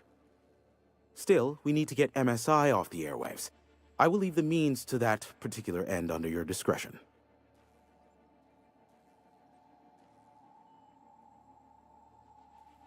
Exactly what I was thinking. They hurt us all with their pettiness. Which of course has inadvertently affected the incoming port and my livelihood.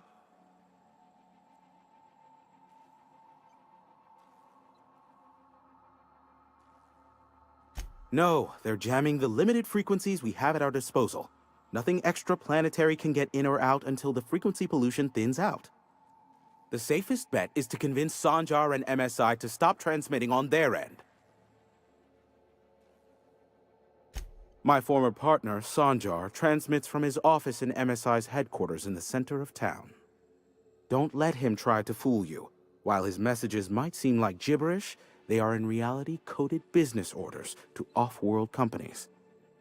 I understand why he needs the bandwidth, but we had a deal and he's broadcasting ceaselessly. You do that, I'll be here, waiting on the receiving end. Luck be with you. I have a feeling you'll be needing a pinch of it, plus a vat of patience. Sure. You know where to find me if you need me.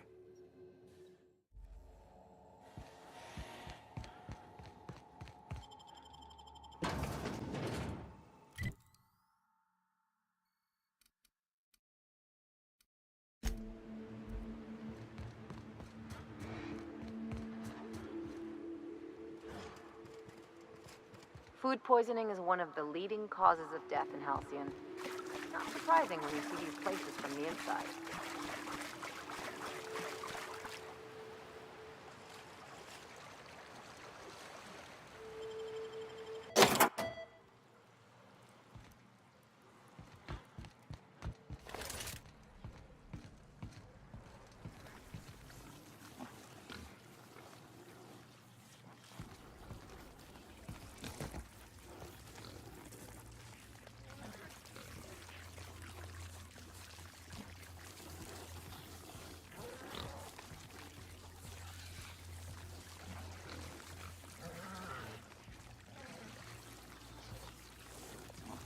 What? Nice and easy. What's that?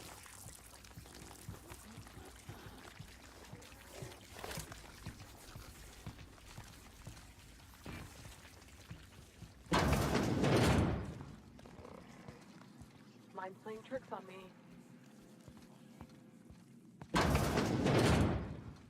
Take your best shot, asshole.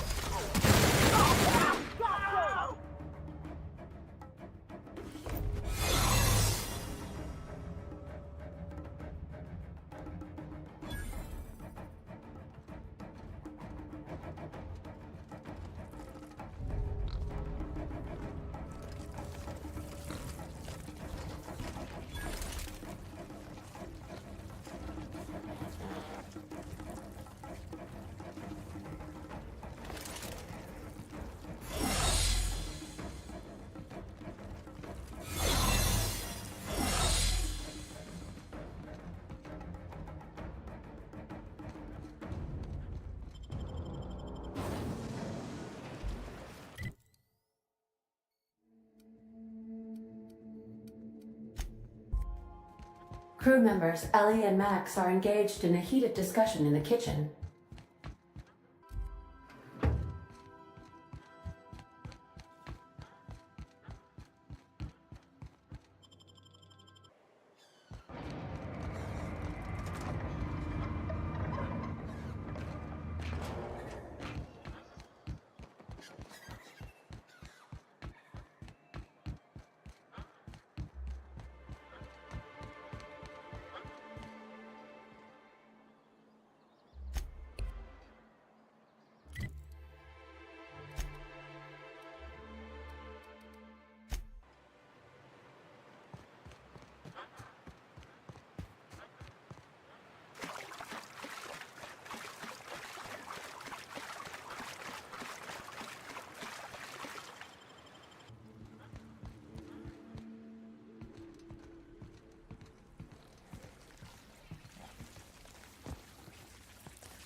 This factory offers the loveliest aromas.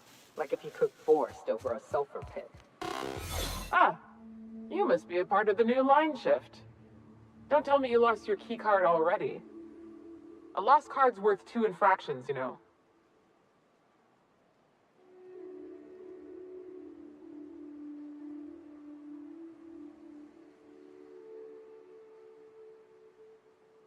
Nope, that's all right. I know what their messages tend to entail.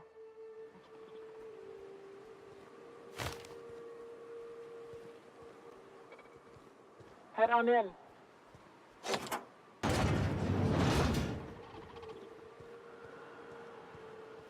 Your uniform's looking real sharp.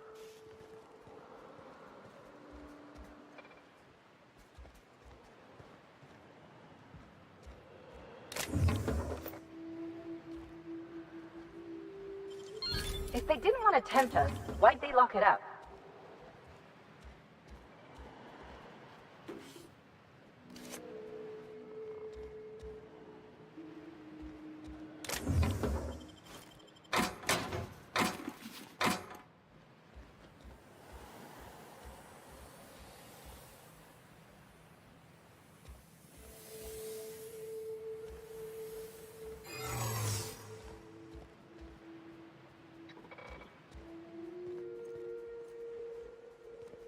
What?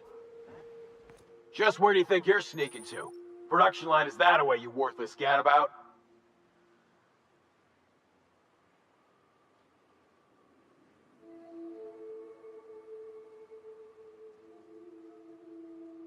I'm darn well thinking about it.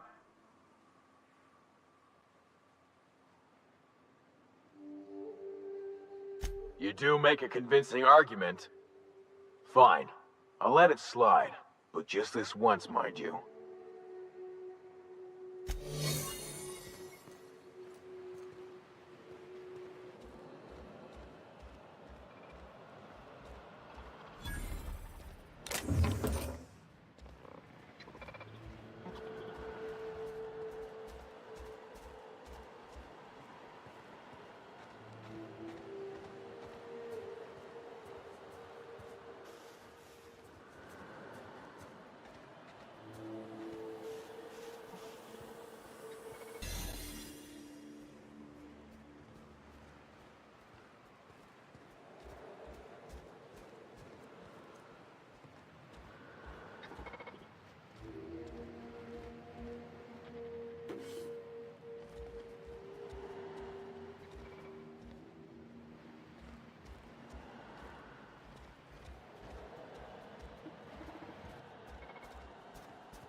Greetings. Authorized personnel.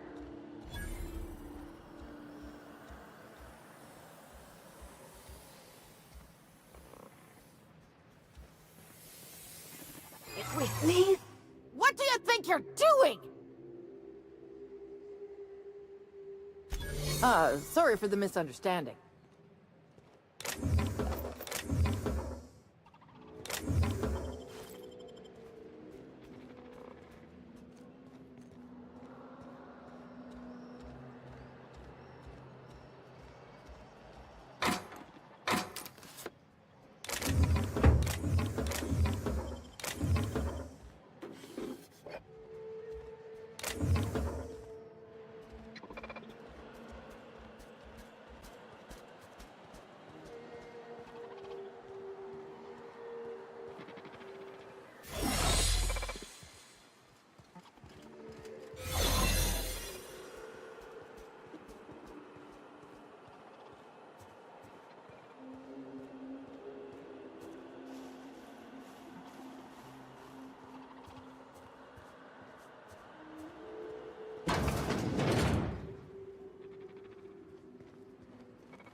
Someone's coming. What do you think you're doing? Oh, my mistake.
Initiating greetings protocol. Greetings.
Where do you think you're sneaking to?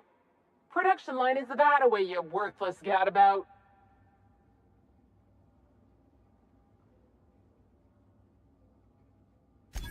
Whoa, yeah, okay, that escalated real quick.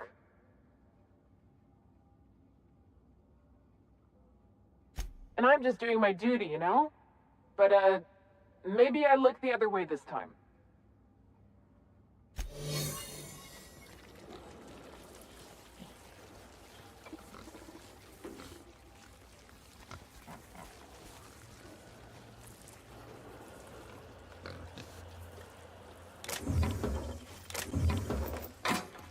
You on your break? Enjoyed the 2 minutes.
I'll keep it down.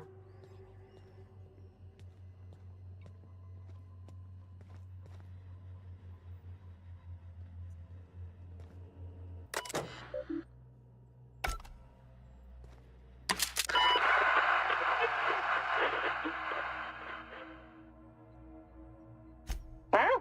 What's going on? Like I don't know what that means. Not only no, but void no. I quit. And he can keep my final paycheck.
Something's not right. My tricks on me.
authorized personnel.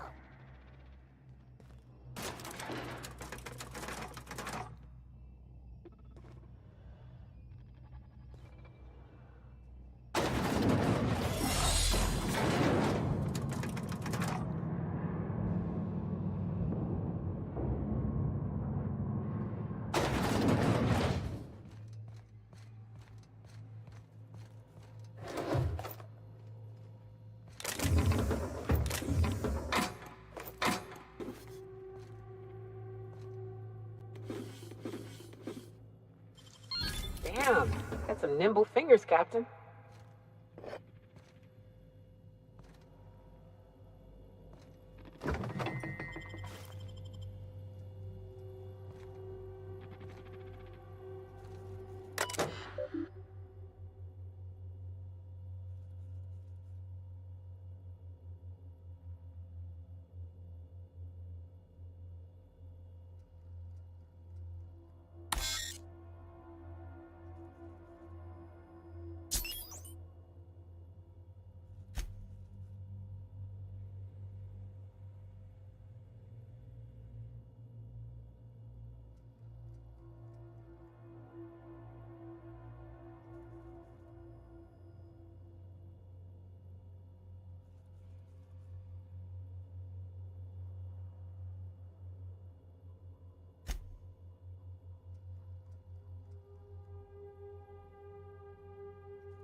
Whoa now.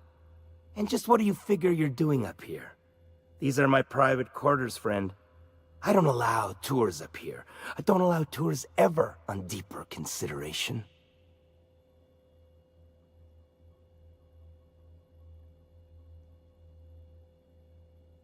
Certain things require a mess to do well. See, I was just killing some time. I prefer to prepare my dinner by my own hand. Nothing like fresh and bloody Borstwurst.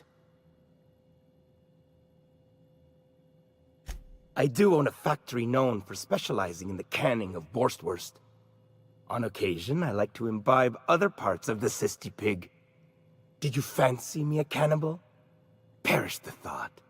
No, I don't eat the bodies, I disappear. A joke, that last was. So, what can I do for you? My full attention is at your disposal.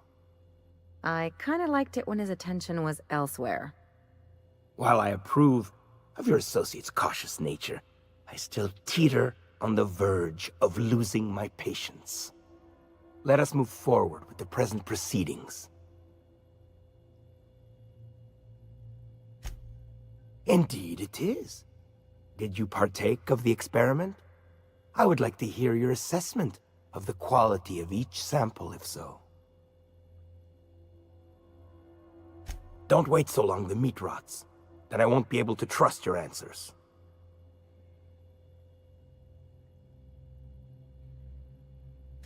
By sublight, you mean Catherine, do you not?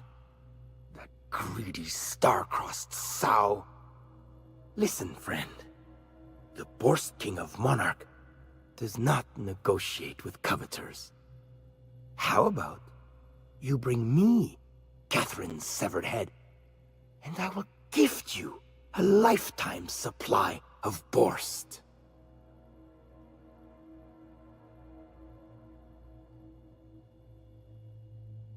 You desire that I should lower myself to Catherine's level of crassness and filth?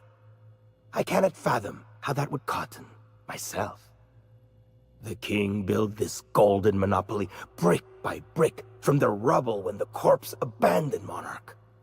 No, he ain't the sort to partner up, as that requires the sharing of power and profits.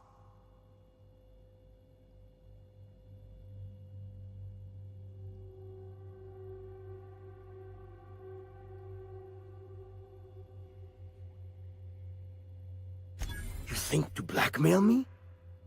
Try it. The king will grind you to bone spurs and toenails. For true? You figure she will appreciate my skills? They did take me years to perfect. However, I remain unconvinced she could provide the means to make the association worth my while. If you ain't noticed, I'm doing swell, ruling this kingdom on my own.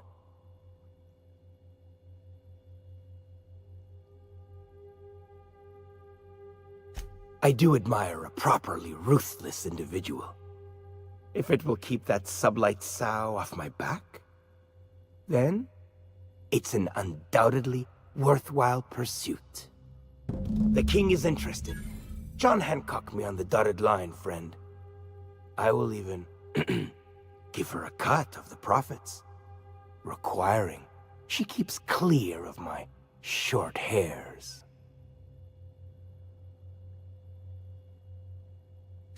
Do not push me. I am not one to suffer insults. Tell Catherine she is permitted to dump the bodies each and every Tuesday, precisely at 3 a.m.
Ah, crazy town.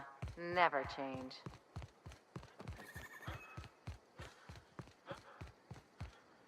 Oh, hello. Good to see you again.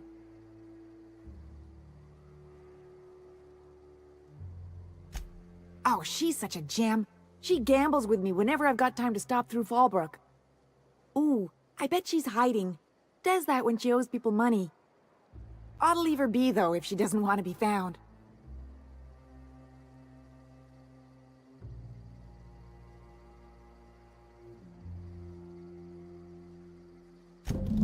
Okay, I guess.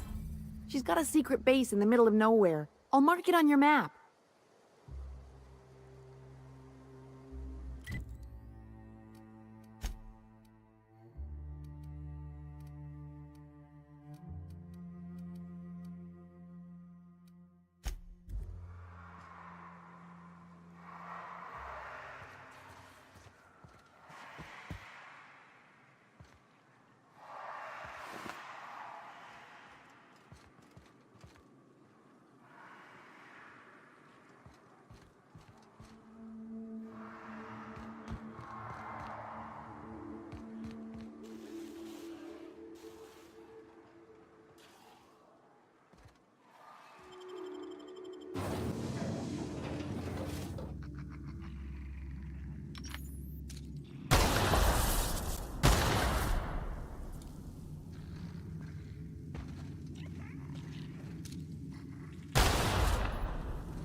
Stay back.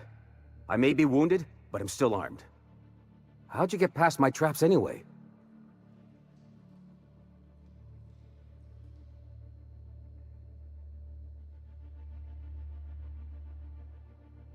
Just remember, I still got bullets, in case you get any funny ideas. What are you doing out here anyway?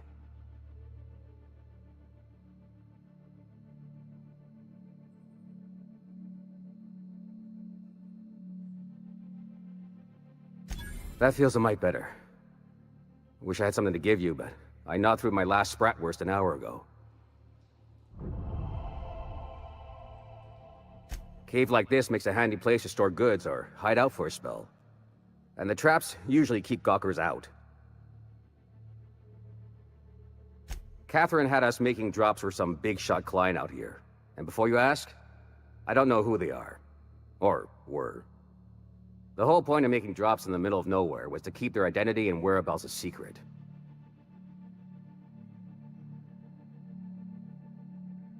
The Marauders knew we were coming. Rigged the bridge with explosives and everything. If they found us, my guess is they found the client too.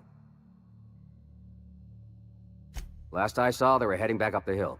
You'll see it on the right when you get out of here. If you've got the sand to go after him, I'm sure Catherine can reward you for your trouble. Me? I'm headed back to Fallbrook, just as soon as I've caught my breath.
Like a rapt among the rocks. Here we go!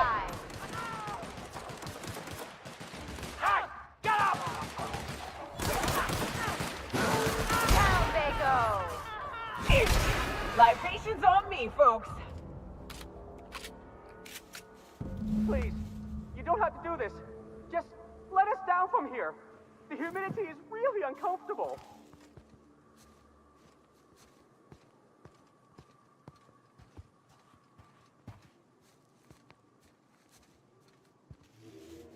Look, I didn't mean what I said about your outfit. It's very fashionable, I swear.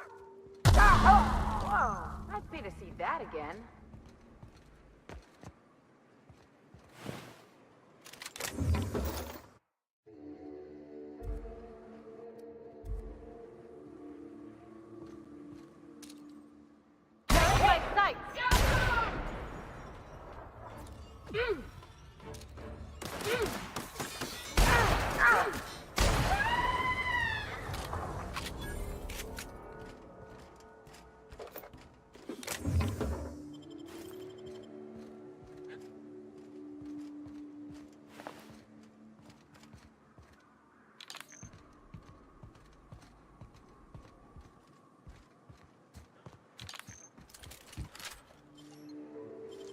Nicely done.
Remember, Sublight is not responsible for any loss of property incurred while patrons are on Fallbrook property.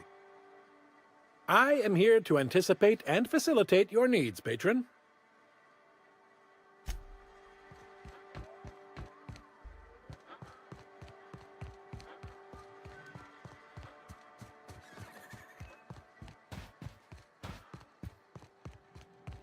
Hey, Cass. Knock, knock. Go away, White.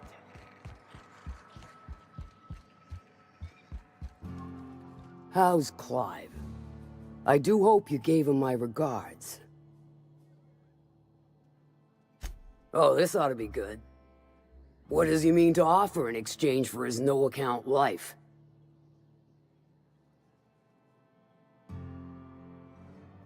True enough, I got bodies piling up, drawing attention where they ought not to be. But if I take the factory, I don't need Clive to dispense of my messes. Can appoint someone to handle it myself.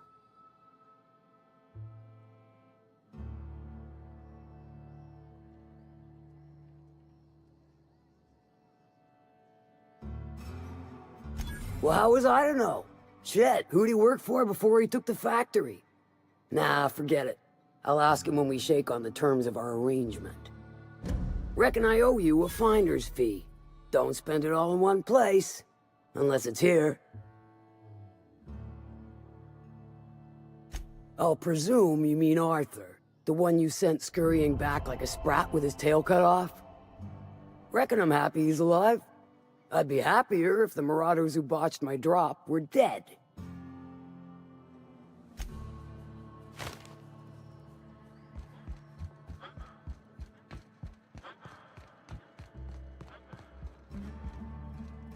No refunds, no exchanges, no returns. And no whining about it either. If you bloody it, you buy it. Store policy.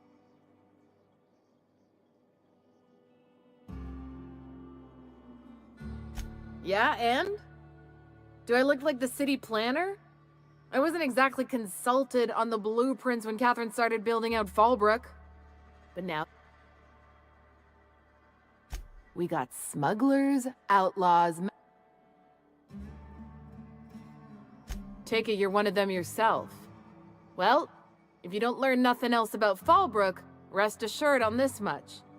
Your bits are always good with me. Town Sublight owned and run. Caters to a variety of clientele. The one you want to avoid pissing off the most is Catherine.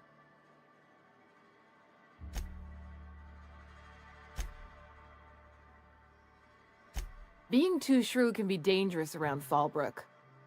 But seeing as you're a friend of Sublight, I guess it can't hurt to fess up. If you're gonna run a smuggling hub, you don't exactly want to stick out like a homing beacon on the landscape. There's a reason we ain't got Devil's Peak-style horns out front.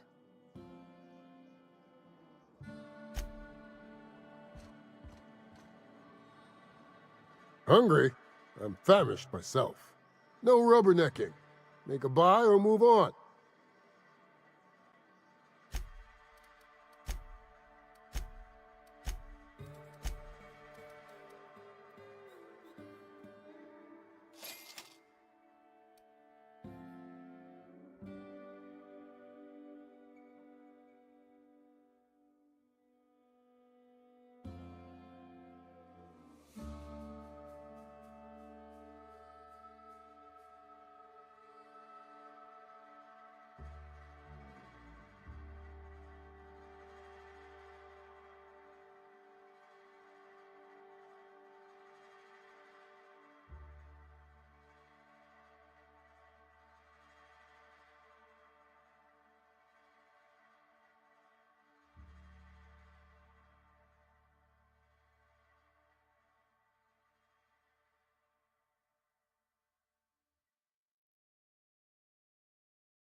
Hey, Captain.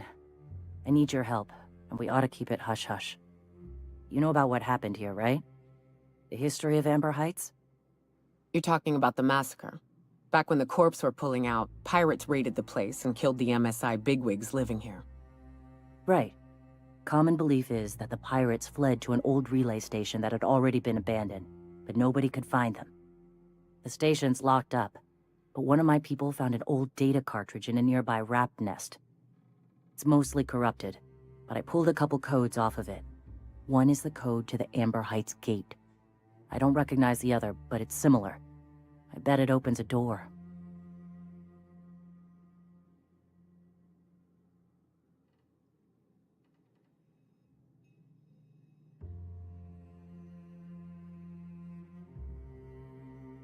Graham isn't fond of talking about the history here. He had friends who worked here. The massacre hit him pretty hard. You know him. Live and let live and all that. I don't want to burden him right now, especially if this ends up being a dead end. Right. The access codes to Amber Heights. What gets me is, if this belonged to the pirates, that means they knew someone there. If someone gave them the gate code, all those deaths, Captain, all that blood is on their hands. I know it's a long shot, but if we miss something there, if you can get into that station, maybe we can get some answers. I surely do, but it's not far, and if they died in there, they died with their munitions. We'll need them. Besides, if it's filled with valuables from the aristocrats who lived here, we can pawn them off on Sublight and get ourselves ahead on our food budget. Just a warning. The area's infested with mantisaurs. I'd send some help, but we're, preparing for war. Appreciate it. Here's the code. If it works, bring back anything you find. Supplies are best, but information's good too. If someone was behind the Amber Heights massacre, it'd give a lot of people around here some closure to find out who and string them up. Good luck. Watch out for the Taros.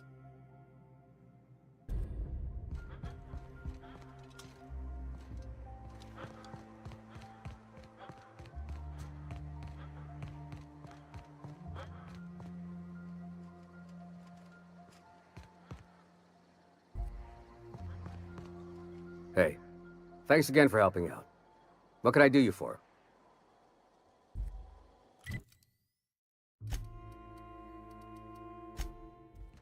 Why was I built to feel ennui?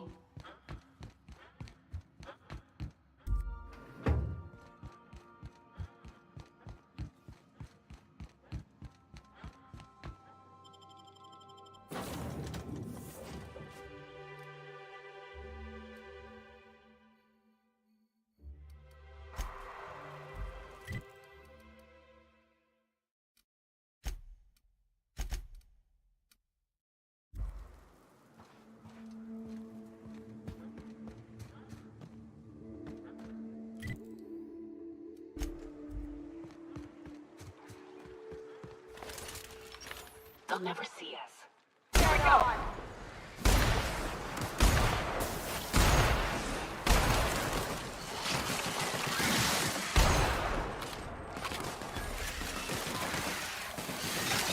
Nailed it, Captain! Don't mess with us!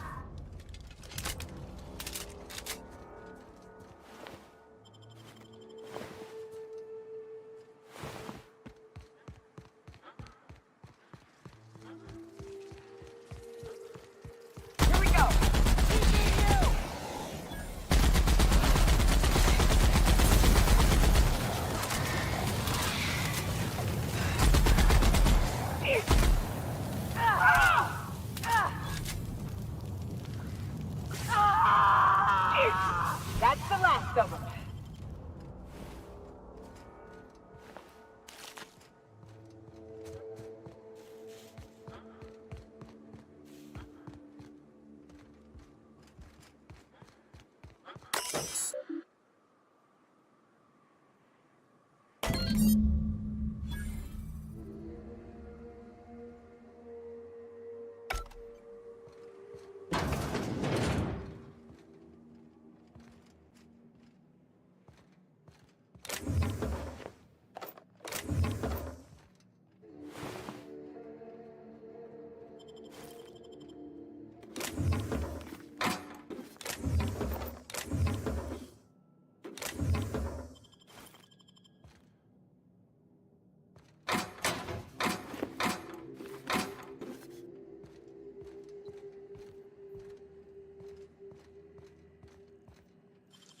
Hell of a job.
Welcome back.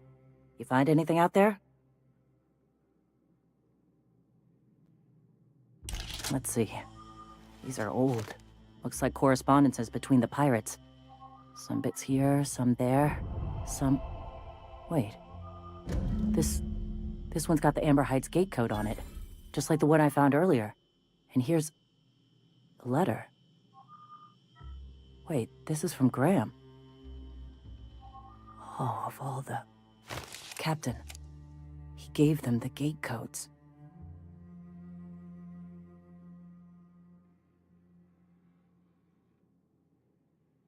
Yeah. He did. He really did. I know he's got his head in the clouds, but I always believed there was a core of good there. What the hell happened to live and let live?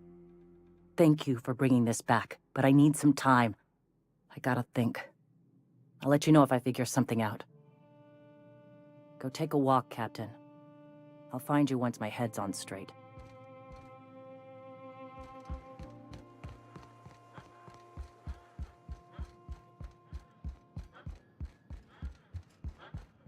Welcome. When I founded the Iconoclasts, I did so amidst the ghosts of this planet's past. Since then, many have asked me, why here? Were you involved in the massacre? Was that some gruesome plot to clear a path for my dreams? My response to you is the same as to all others. The death of MSI was an incidental tragedy. I'd have walked this path with or without it.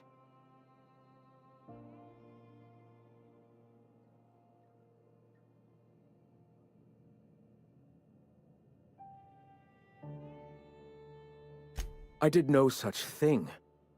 Their deaths came in the night while I slept in Stellar Bay. And regardless, we're discussing a past long since left behind. Those ghosts still haunt me. But they needn't curse my people. When the entire colony has embraced our truth, perhaps then the perpetrator will come into the light.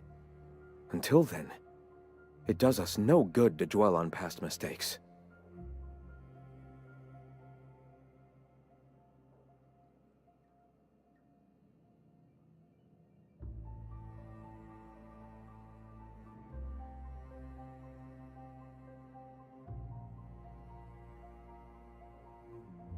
If I were the type of man to make that decision, and I assure you I am not, I'd have to be so obsessed with dismantling their regime that I'd turn to desperate measures.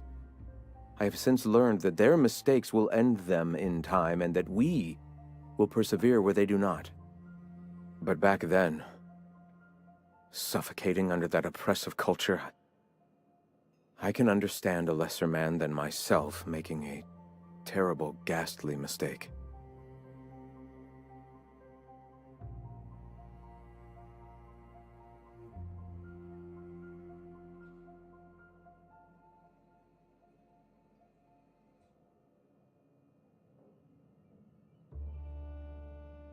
Would you prefer I spend my days wallowing in misery and desperately seeking forgiveness for sins long past?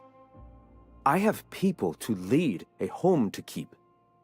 Here, without the shackles of the Halcyon board, we are free to grow as the universe intended. Had we fled with MSI, our spirits would have withered. You've seen that withering yourself. The colony is dying. The massacre of Amber Heights, unfortunate as it was, presented the slim possibility of saving the souls of Terra 2. Here we are, poised to do just that.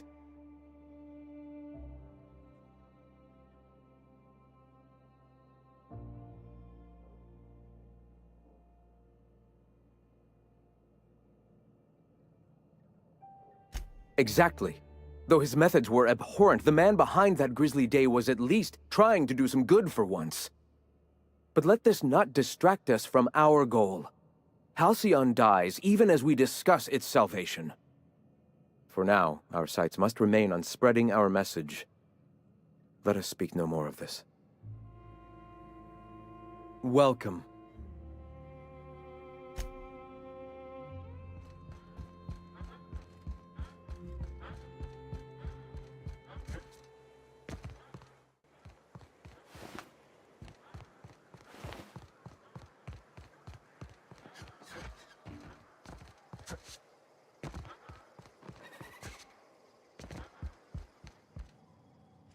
If you got in your mind that I want company, you're wrong. Better, worse, I don't know, you know? Yep. Nothing on this moon for nobody. Just a lot of heartbreak. Oh, sure. Rap job. Back before the corpse went crying back to Terra 2. Running with a different partner these days. Thought the other ones was gonna last. Yeah, well, they didn't. Yeah, I'm getting that. Apologies. Anyway, I had a herd of woolly cows back in them days. Then a pride of raps moved in and I had a lot less. Yoka cleared them out. I was a decent shot. She was better. I'm lucky to hit the bride side of a mana queen these days. You know, a tiny part, a damn stupid part of me hoped he was still out there. What happened?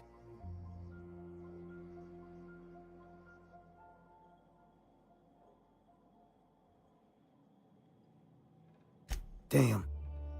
Well, you find our box of memories?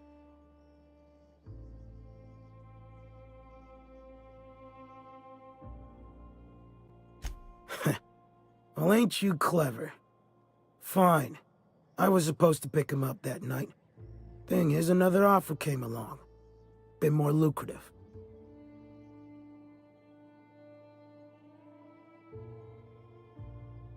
And their payment almost died with them. Thanks to you, I can afford another round. Cheers, hero. Look, I like your gumption. I was gonna share the bits, but here's a couple extra. Now go on. Leave an old man to his past. I'm drinking here. Move yourself on. Nothing on this moon for nobody.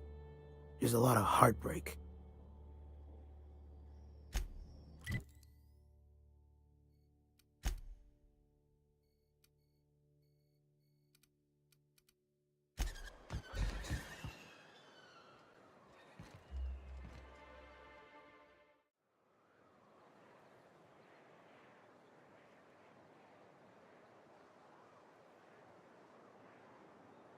Captain. Oh, Captain, you did it! My little boy is back, safe and sound.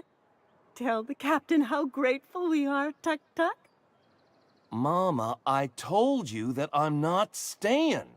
I just came back to talk to you about why I left. Then I'm going back to Amber Heights. Oh, we'll get that silliness sorted out. You're safe here with me, and that's how it's going to stay. Isn't that right?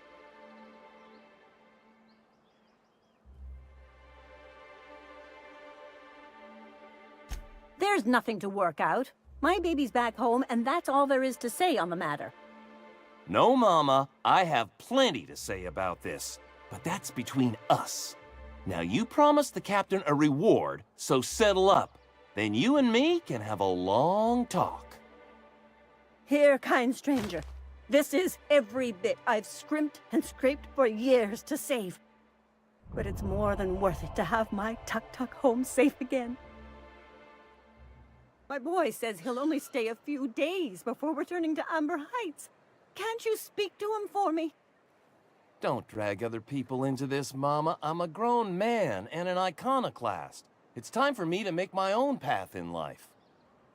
I just don't know why you want to leave, Tuk-Tuk. You know how dangerous it is out there with the raptidons and the mantisaurs. Enough, Mama. I made my decision. I won't let fear run my life any longer. Thank you, Captain. I got it from here. Don't worry about me, Captain. Mama and I'll work this out. Normally my boy listens to reason, but he's being so stubborn.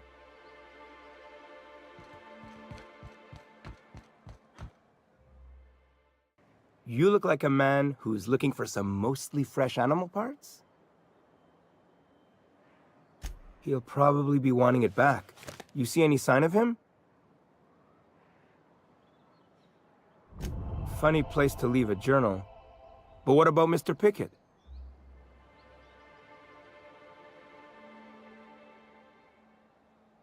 Mysteries of the universe, I guess. So this journal is all he left behind? Seems like I ought to read it. Looks mighty long, though.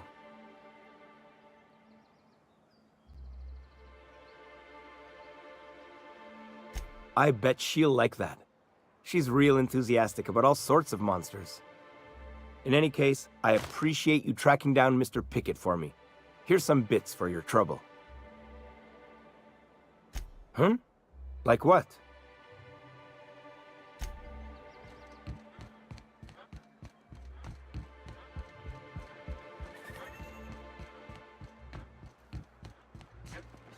Smells like wrapped in here. Oh, it does work.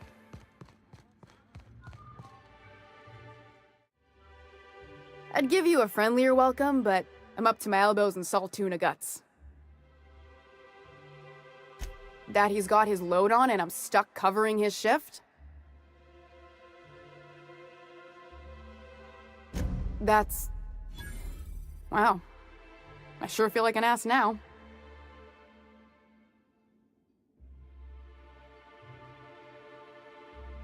Yeah, I wouldn't wish that on Catherine herself. Still, it's good to know what happened to him. And that I ought to start looking for a replacement.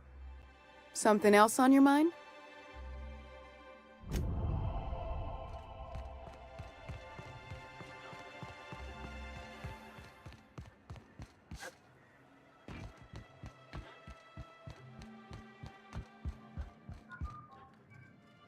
Staying long?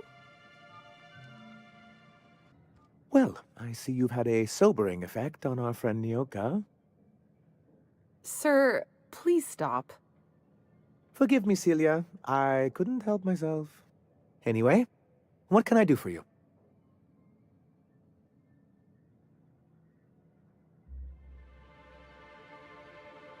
I'm sorry, who? Ah, them. They're hardly a corporation, more like a jumped-up band of thugs with certain pretensions. The evidence I'm hoping for would implicate one of the board powers. Anti-Cleos, Spacer's Choice, UDL, someone of that caliber. Not that we don't appreciate your diligence. You're just as rigid as the old executive committee. Why, we've hardly been able to get a clear message out until recently. When Graham finally shut up. It isn't easy keeping a town like Stellar Bay afloat, especially without the board's backing. We need that frequency to reach our trading partners. Indeed. That's why it's imperative that MSI be reinstated onto the board. If we can find proof that one of the companies on the board is also active on Monarch, that'll give me all the leverage I need.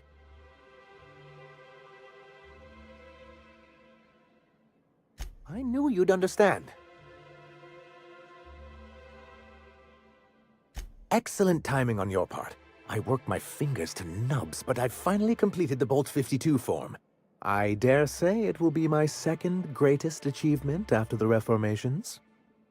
You're getting ahead of yourself again. So I am. Do you have this cartridge?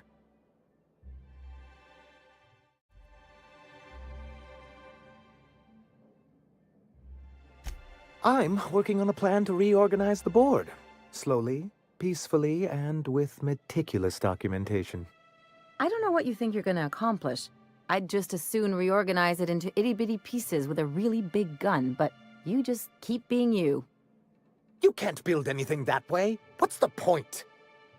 It's fun. Nonsense! There's nothing more invigorating than a well-developed 10-year plan. But truly, I am getting ahead of myself. First, I need to submit the Bolt 52. With that data you're holding, of course.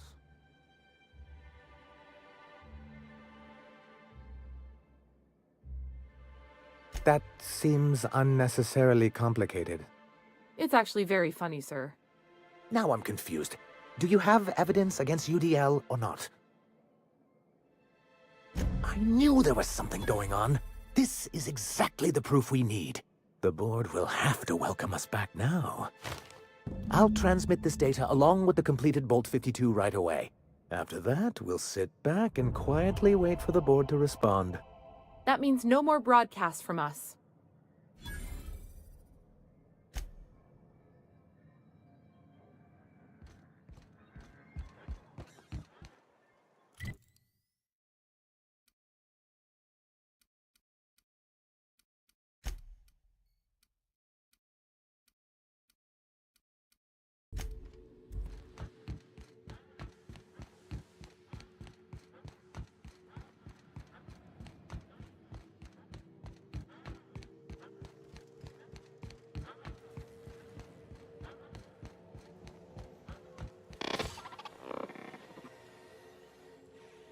Do you hear that? It's the blessed sound of radio silence, which leads me to believe you have sweet, sweet news for me. Yes, indeed. I am back in business. But before we get down to it, might I ask how you handled the problem? In the end? Come on, do you really want to get invested in the details? We finished the job. Is that so?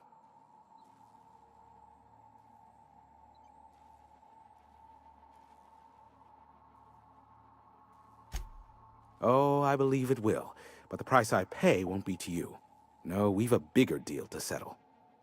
I don't doubt that you are working with Phineas, but my contract specifies I relay any acquired information to the purchaser, and to the purchaser alone.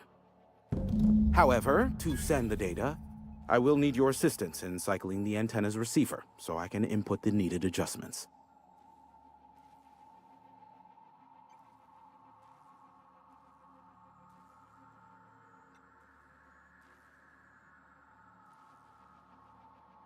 You make it sound so scandalous. Phineas has been in hiding for the past 35 years. He got in touch with Nyoka first, who I use as a physical go-between. The rest is history. Now you hold on. I do not physically go between anyone but that of my choose. Oh, apologies. You meant, right. Yes, I braved the wilderness, so you don't have to. Precisely. I really ought to give you a raise.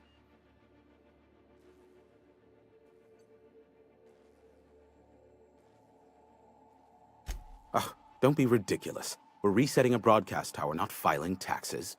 There are no errands, spreadsheets, or rituals involved. It's simple, truly. I merely need you to waltz outside and throw the lever to cycle the power. I'll key in the numerical adjustments from in here.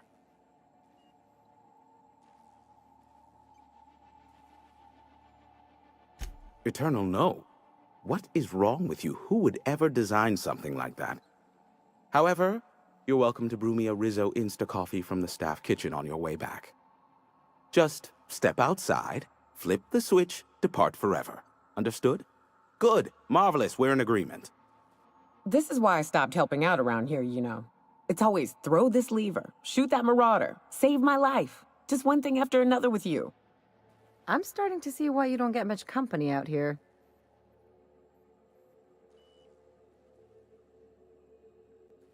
Terrific. I'll be here, waiting with bated breath. Give a shout if the panel electrocutes you.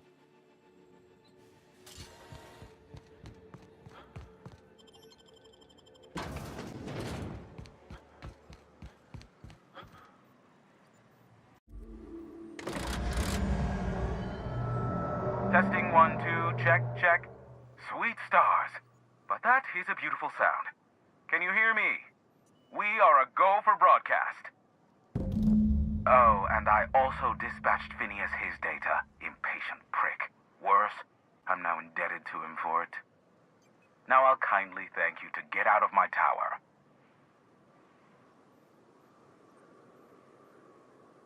There's no need to assert your dominance. I doubt I could make you do anything you don't wish to. Look, I am well aware that at times I may have the tiniest iota of a prickly exterior. But I must admit I have grown rather fond of you. As Nyoka can attest, I do not form attachments with many. Do take care. Why, he told us to leave without flinging insults at our persons. He really does like you, Captain. Anyone else hear a high-pitched whining? Did I get tinnitus, or is that just Hiram?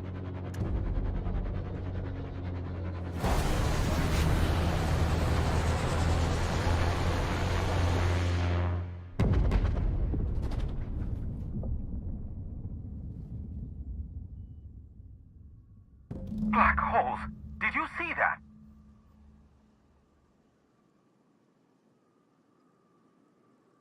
Look, there's not enough room in this tower for two sarcastic hullheads, so one of us has to knock it off.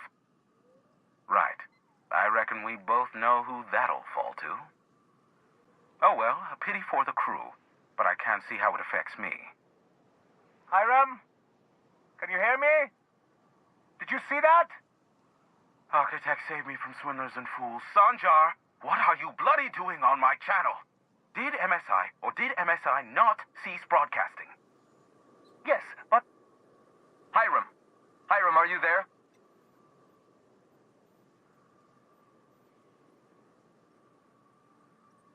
Not without a physical contact waiver. Ah, the good captain. The truth brings us together once more. Our salvation has come crashing through the stratosphere. We need only collect its weapons. Are you mad? That's a UDL gunship. You'd probably shoot your own toes off. Par for the course, really. You should do like I did. Get out while you still retain a shred of sanity. We could use the gunship's armaments to defend Stellar Bay, but we need its targeting module. Our message is so close to breaking free of this planet and spreading to the stars. Help us secure that module and we will save our colony. Listen, I don't care a single whit what you do, so long as you leave me out of it. Which means, get off my void-damn channel! I'm more than finished with you lot.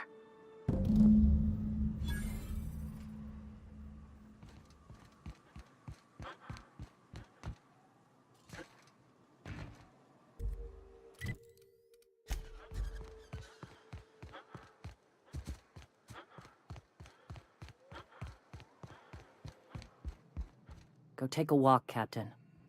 I'll find you once my head's on straight.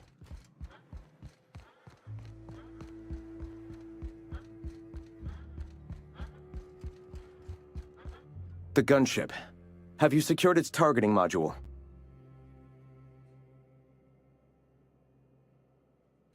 Mount its guns to our walls or the walls of Stellar Bay. The board is coming, Captain, and these weapons will defend us from their blasphemies.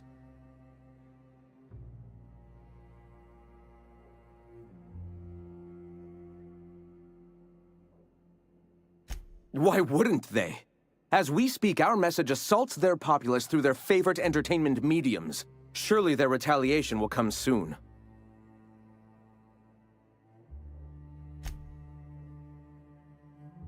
Yes. My, how we've grown. From one disgruntled employee and his like-minded compatriots to the very movement you see before you.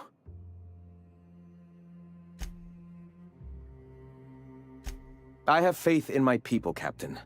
The universe does too, else it would not have delivered us this opportunity. All right. The gunship. Have you secured its targeting module?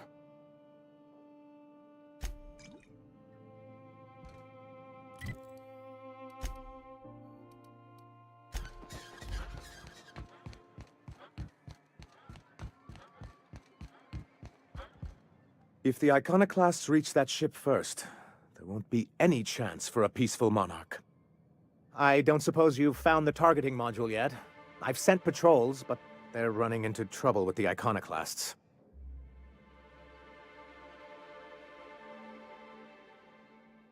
Well, because the module controls the weapons systems.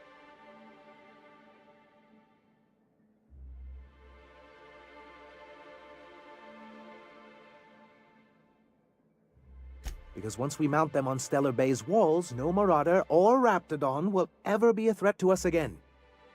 Stellar Bay will be as secure as any other settlement in Halcyon.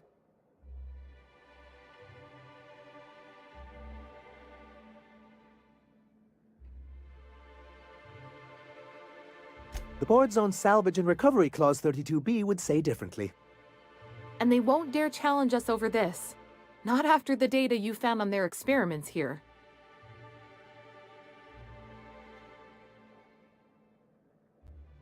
Don't worry. We'll send an engineering team for those later. We'll have to disconnect them from the rest of the ship. Of course, they'll be useless without that targeting module, which is why it's critical that you retrieve it.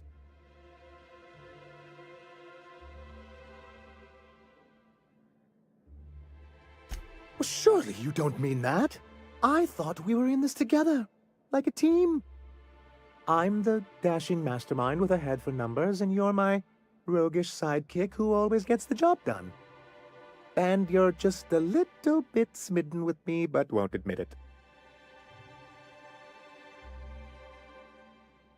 The point is, this weapon system would be a powerful advantage, and we can't risk the iconoclast getting it.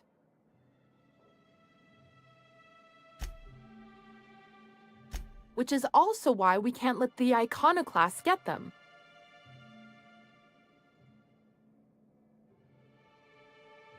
Can you imagine what those maniacs would do with weapons like that? They'd wreak havoc. Or they go and get themselves killed. Then they're not your problem anymore. The board would consider us complicit in any of their folly. That would only get us ousted again. And roll back all the progress we've made at reconciling with the rest of Halcyon. Oh, I've known their ilk long enough. Even if they merely sat on the scraps, the threat of a bunch of anarchists holding a gunship would bring the full wrath of the board down on Monarch. We can't afford that. I'm skeptical they'd care enough to wipe us out, but if they did, we wouldn't stand a chance. Oh, you see our quandary then.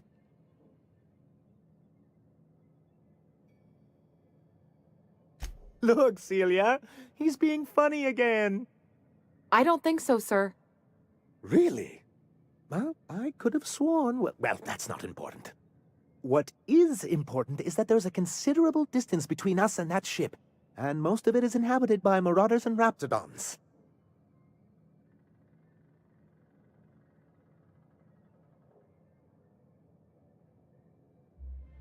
Do you just think of these things in the moment, or do you write them down and save them for later? They're very good. Oh, I can play along. What I've got here is a town full of yellow-bellied corporate cast-offs who wouldn't know a stun baton from a slide rule. How is that? Wow! Thanks, thank you. Good, because we haven't a moment to lose. They're all mad! And what's more, they left us! I don't see any way for us to work together. Not this again. Remember what we practiced, sir. Yes. The words in those reviews were very hurtful, but they do not define me. I am a mantipillar, and my will is my cocoon. I can emerge and become whatever I wish.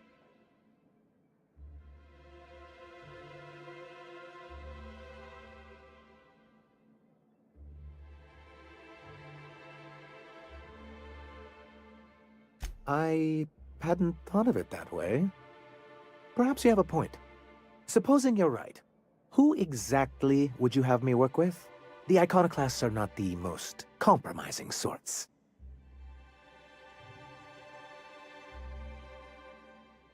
Oh, how do these things ever start? Once upon a time, Graham and I saw the same problems with MSI. A rigid corporate structure with no regard for its people. But where I wanted to reform MSI, he only wanted to take it apart, as if starving in the wilderness is somehow better than starving under corporate mismanagement. He won't hear reason now, and I wouldn't trust him again. That's an interesting suggestion. I confess I don't know much about her except that she worked for Rizzo. There ain't a body on this planet that can keep a group patched up like she has. I don't know how she does it. I'd be willing to consider it, but I need to see her review first.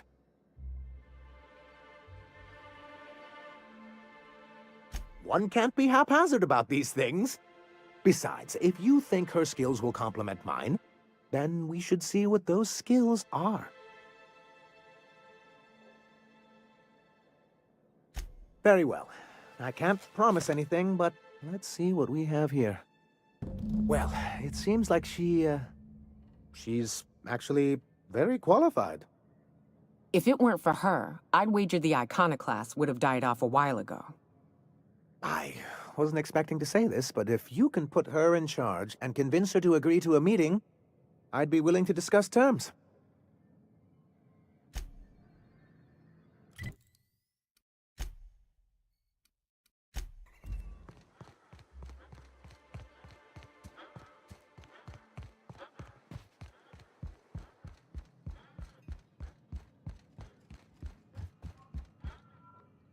The gunship.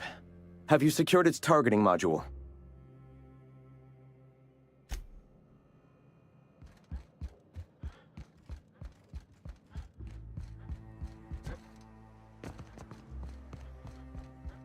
Go take a walk, Captain.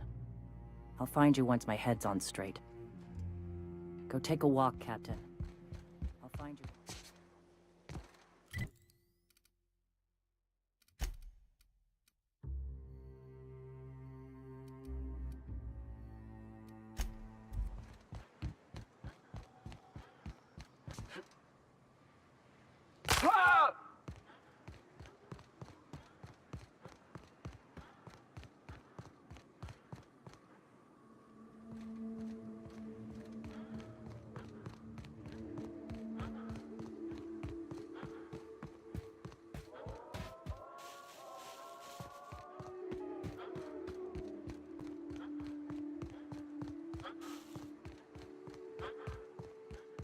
Getting my target practice in today.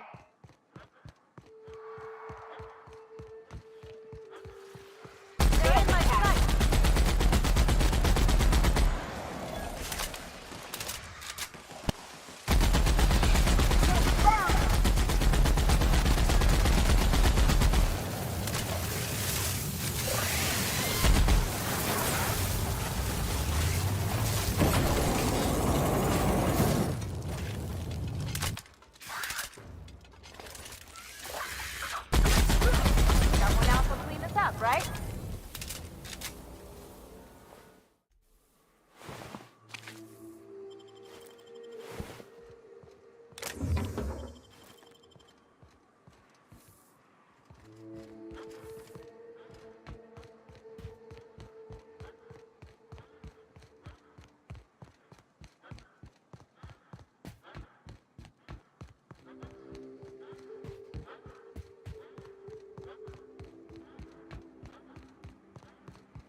You go on ahead, Captain. I'm not keen on ships, even when they're in the best of shape. Me too. You know corpses shit themselves, right? Enjoy the smell.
Hello, my name's Jen.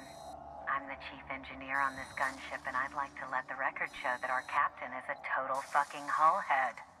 I told him again and again that without fixing our regulators, spinning up the engines are going to blow through our coils and we'll go flying off in a completely random direction. Well, here we are. Thinking we'll hit soil in about 30 seconds. This is your chief engineer signing off for what is probably the last time. It's a shame you can't see this middle finger I'm holding up, because I'm doing it as hard as I can.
Captain, we should chat.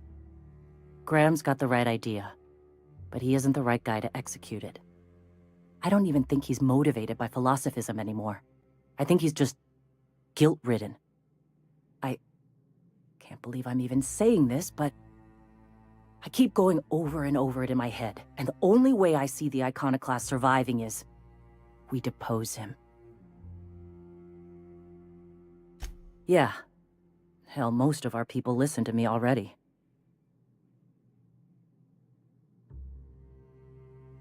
Sometimes, you gotta do what's best for someone, even if they think you're wrong. Even if it's painful. When we're in Stellar Bay, they'll come around. Take Stellar Bay. Lick our wounds.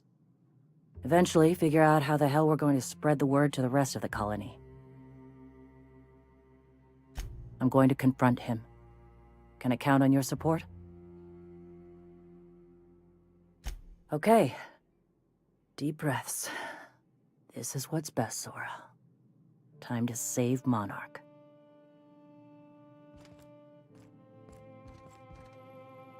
Monarch, save the colony. Save Monarch. Something on your mind?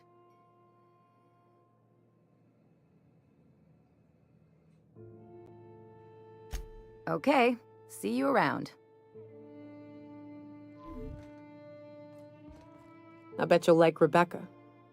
What's up? Oh, sure, Cap. Let me know if you want some company if I ain't blacked out. Captain, you must be back with the access codes to our new ship. Graham, we need to talk. We have work to do. This isn't the time for one of our spats.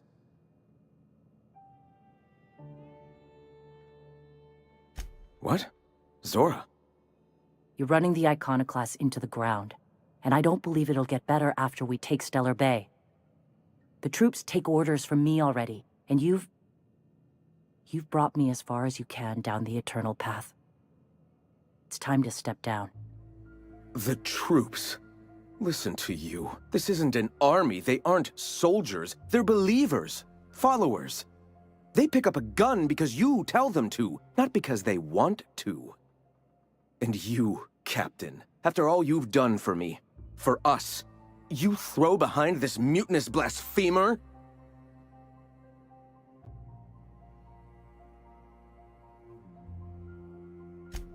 I can and shall. All I've done for my people. And look at where that path has led me. I built this movement from the ground up. I've brought freedom to Monarch, and all these years later, we're still free.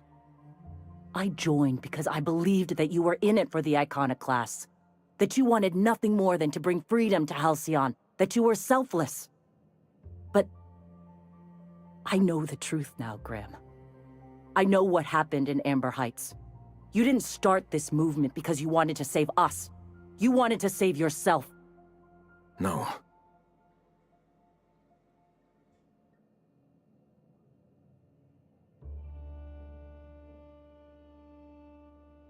Guilty? I didn't mean for them to die. I'm not a monster. Of course I feel fucking guilty. I've spent years atoning for my sins. I've studied, meditated, taught. I built the Iconoclasts so that any man could cast away his past for a fresh start. That's your answer, Graham? You needed a fresh start? After all those innocent lives? I'm sorry. I believed in you once. I did. But it's over. Stand down. I won't. What happened back then was a mistake, and the colony has moved on. This is my movement. These are my people. If you want to lead them, you'll have to kill me. Please. Don't make me do this, Graham. If this is where my path ends, I accept it. But as long as I draw breath, I will not abandon them. So be it. Looks like your path's at an end.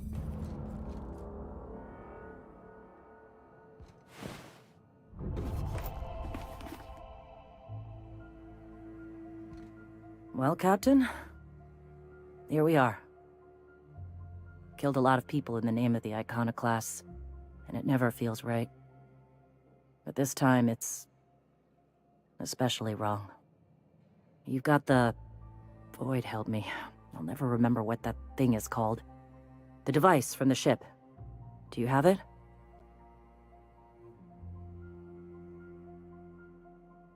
I've thought about it, but I think we're too far gone. Pulling Carlotta's support was crossing a line.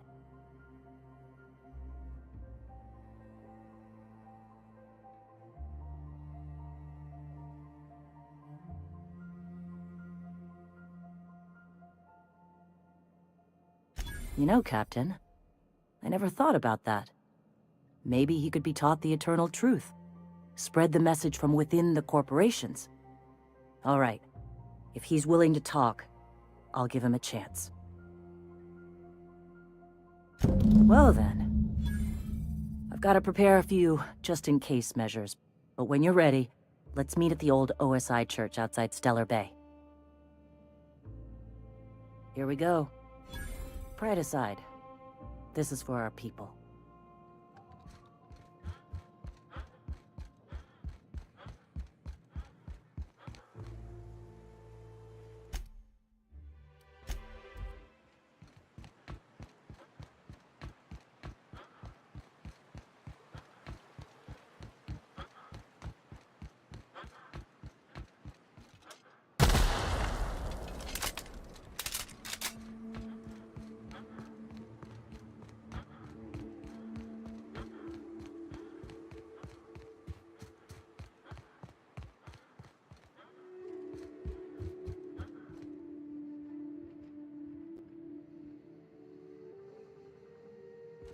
Hey, thanks for coming.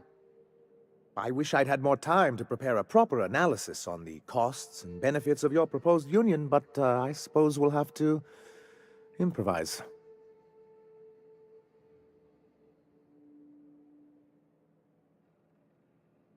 Gotta admit, I really thought I was walking into a trap here. I'm ready. I get the feeling this is gonna take a while. Sanjar, Stellar Bay's got food and walls. And my people need both. If you'll have us, we're willing to share the space. Do you have any idea what that would cost? Why, drawing up the budget alone is going to take weeks.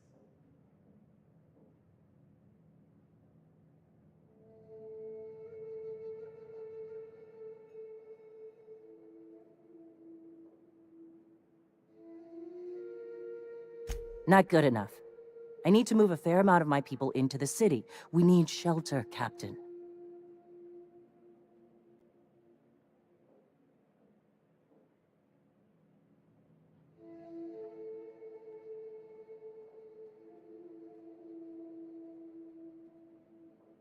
Suppose some of our healthier folk could offer aid.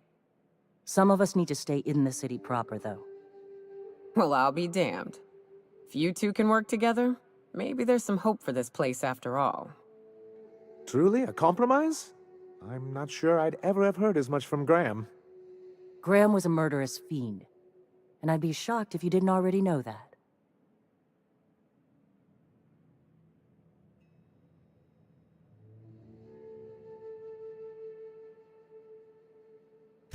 Void take his agreement. He stood by and let it happen. This feels like one of those times when everyone at headquarters but me is laughing at something, but you two aren't laughing. Amber Heights, you haulhead. 10 years ago, Graham had all those people killed. What? That's not possible. Even for him, that's going too far.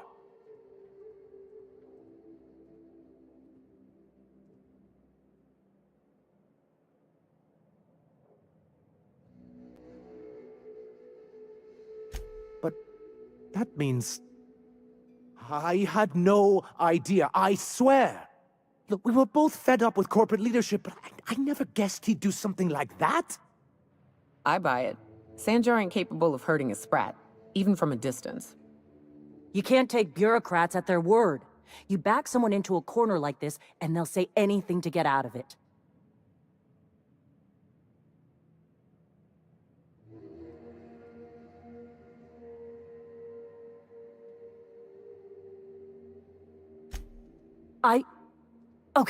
Okay. You're right. Sorry.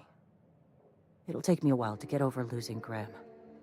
You know, I felt the same way years ago, when he first left. You know, there was something magnetic about him that let you ignore the things you didn't want to see. But surely you know what that's like. Yeah, I do. Okay, if you're willing to house and supply some of us, I'll have our more capable soldiers help out.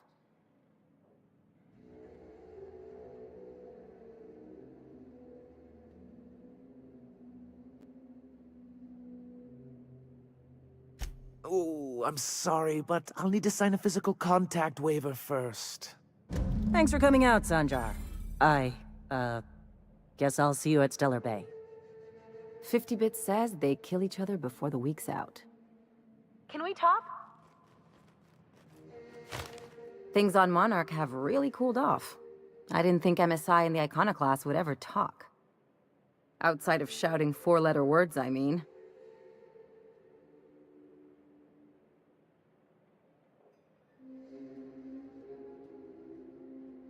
Sure, and fish sticks are really made from Saltuna. Look, I won't knock the work you did. I'm sure they'll have a good cry, look through old photographs, share a pint of premium double chocolate cacao gelato. But sooner or later, things will go back to the way they were. People don't change. Not really.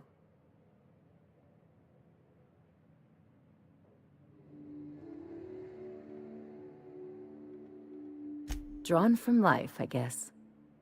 Anyway, I'd hate to see you get broken up if this thing between them doesn't last. Hey, let's not make this out to be more than it is. Anything else?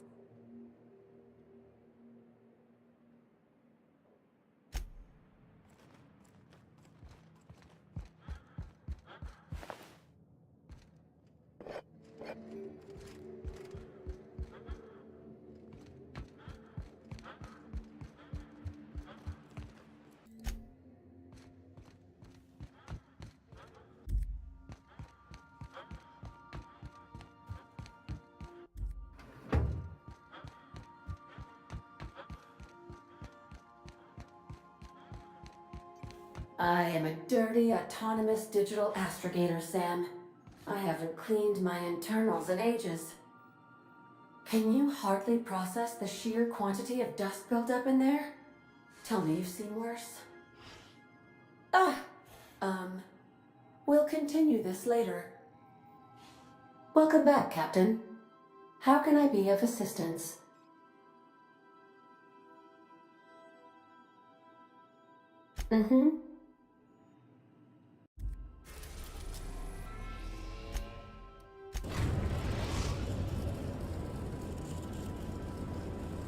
Destination reached. Scylla.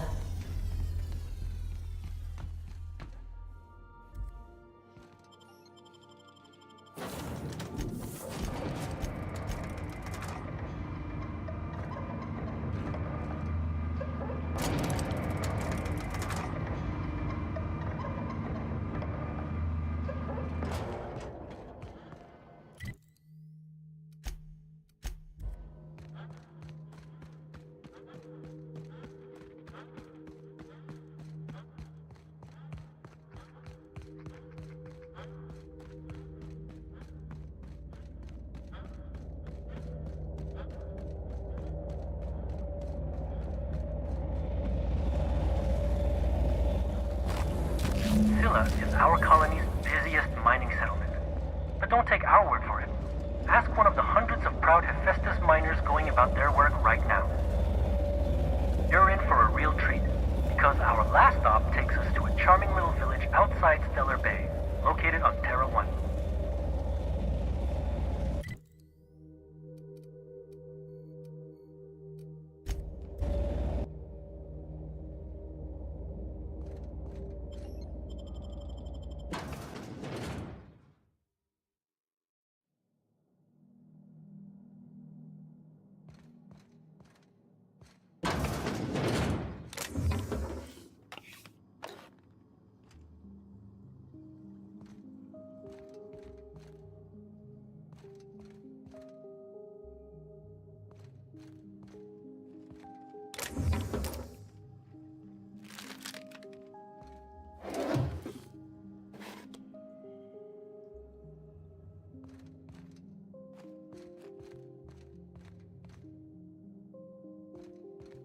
What have the solar winds deposited on my doorstep now? Just more dirt and debris? Or do you actually believe you are here seeking the truth? I must admit, I tire of the truth seekers. Mayhaps you're here to rob me? That would be so much more exciting.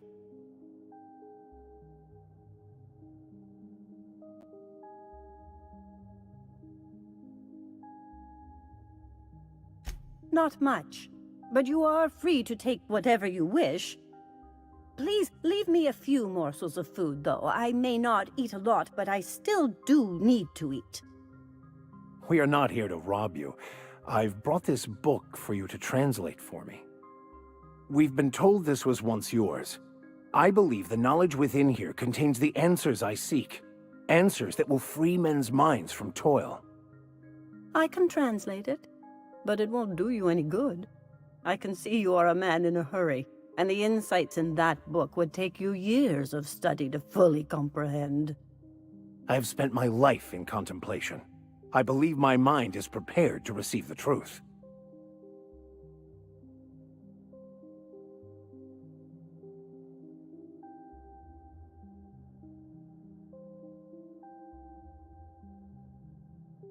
There is one way that can speed up the process. It involves a combination of several ingredients, some of which can be fatal. It is not for the faint of heart or the unprepared.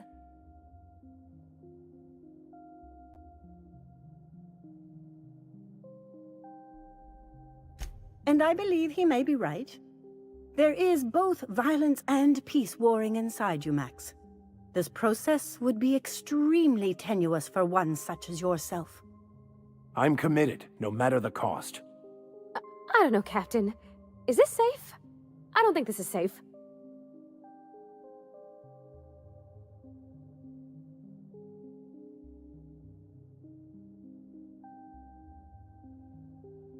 I don't want to leave you all on your lonesome. I'll just... Oh, fine, I'll do it. All right. Head on into the meditation room and partake of the sacramental incense. It's waiting on the table when you're ready to begin.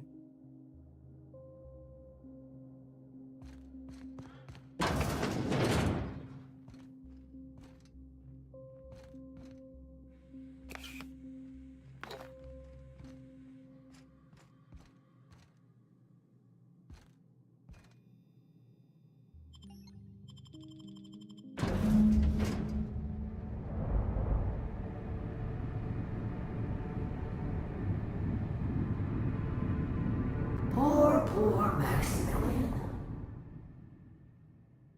Maximilian, why are you still doing this? You've been fighting against the world since before you left home. Haven't you figured out yet that the more you fight, the more pain you cause yourself?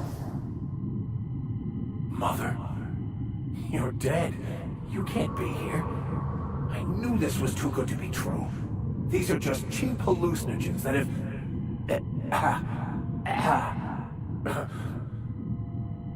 What's happening to my voice? Does my voice sound weird to you? And what's wrong with your face? Y'all see these stars I'm seeing? Gosh, they're pretty. Like shimmers in the sea.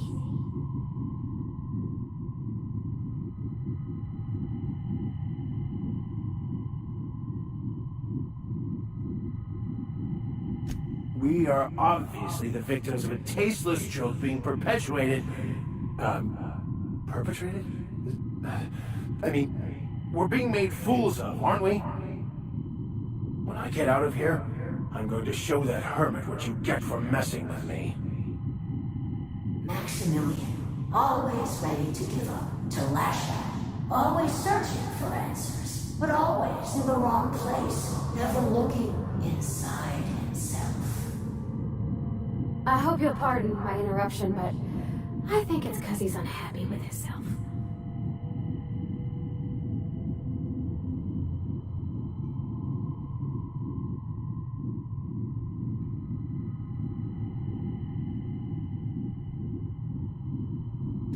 Thank you. It relieves me to see there's at least one positive influence in my son's life after all these years. Has he told you how he thoughtlessly abandoned us? Thoughtlessly? How could you say that? I only wanted you and Father to be proud of me.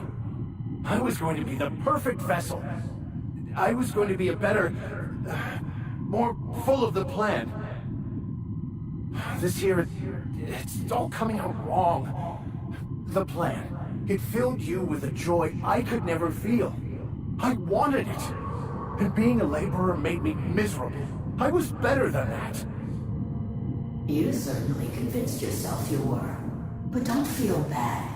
We continually lie to ourselves, weaving stories in a vain attempt to convince us that we are in control of anything. These stories are how we try to make sense of our lives, but they are not real, are they? They're just stories.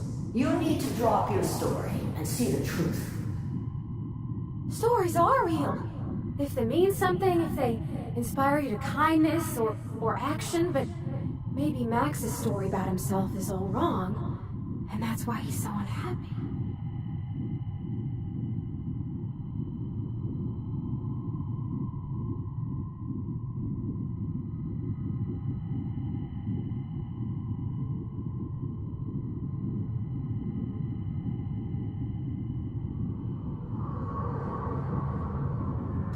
You want me to give up my discipline? My control? Oh, but I can't. I can't. Without order, there is chaos. You need to love the chaos, Maximilian. Let it envelop you. Take you where it will. Besides, you really have no choice anyway. No, that's not true. The basis of everything is order, not chaos. It's true, I know it is. So did you. Why are you denying it? Before you died, the plan made you happy. No, it didn't. I made myself happy. There's nothing holding you back but you. If you can't understand that, you will never understand anything. Goodbye, Maximilian. This whole thing, it's just a farce, right? Just my own brain working against me? You couldn't be more right. Hello, Max.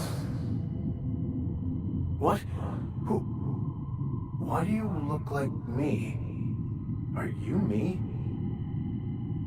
Not really. I'm who you think you are. I am disciplined, controlled. I have no doubts. And I don't exist. Yet you have judged yourself against me your whole life. Why? Why do you berate yourself for not being me?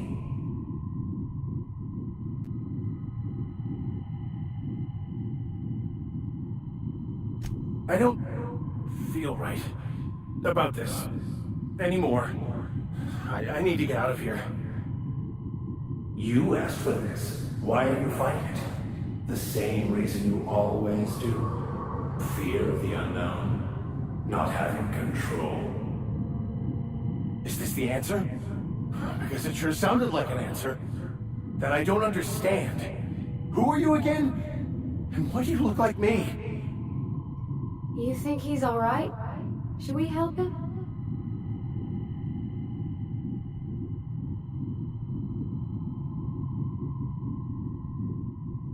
He's not looking for the truth. He's looking for a new way to organize reality in his head. A new story of the happy you, the contented you, me. That's not... It can't be right. I've only been searching for the answer to the equation, because it will set us free, won't it? How? By removing the need to make any decision. To have your life completely controlled. The illusion of certainty. Your obsession allowed you to avoid the real question. Who are you? I'm Max. Me! I'm real. You can't convince me otherwise. Please don't convince me I'm not. It's okay, Mr. Vicker. We're here, watching over you. You just ride this out, right?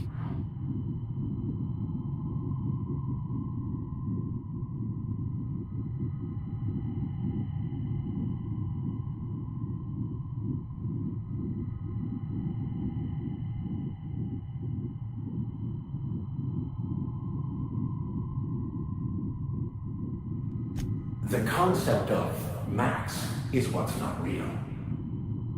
By the architect. Architect? How could I have believed in an architect? That's ridiculous.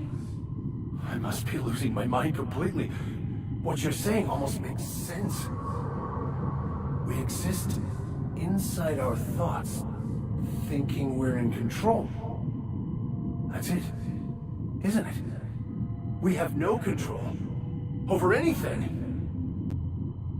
It's all lies. How could I not have seen this? But how do we escape ourselves?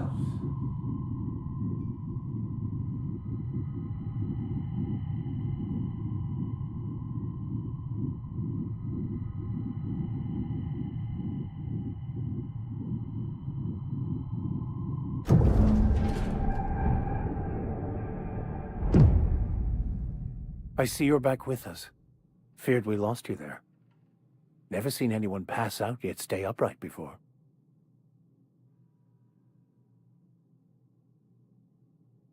Ruined? You seem to be having quite the time. Though I must admit I was a bit concerned when you stripped naked and tried to eat your clothes. I was joking. You passed out fairly early in the process. Well before I realized what an ignorant fool I've been. Everything is perfect.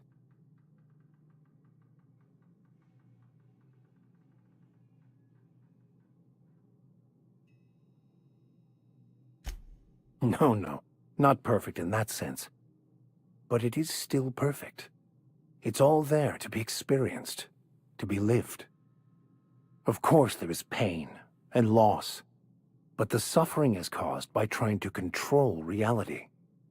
Clinging to the way you want things to be, not enjoying the way they are.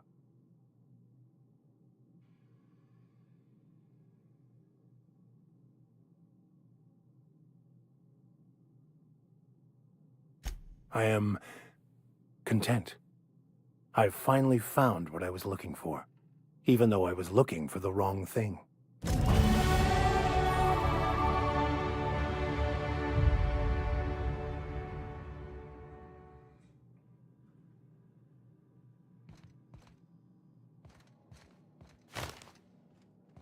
So, have you found your answers?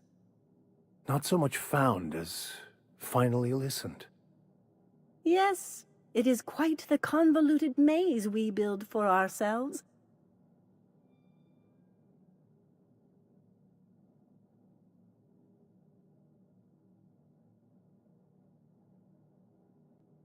How right you are. Words are overrated.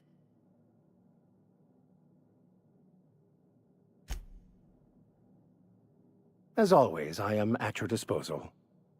Anything you'd like to discuss?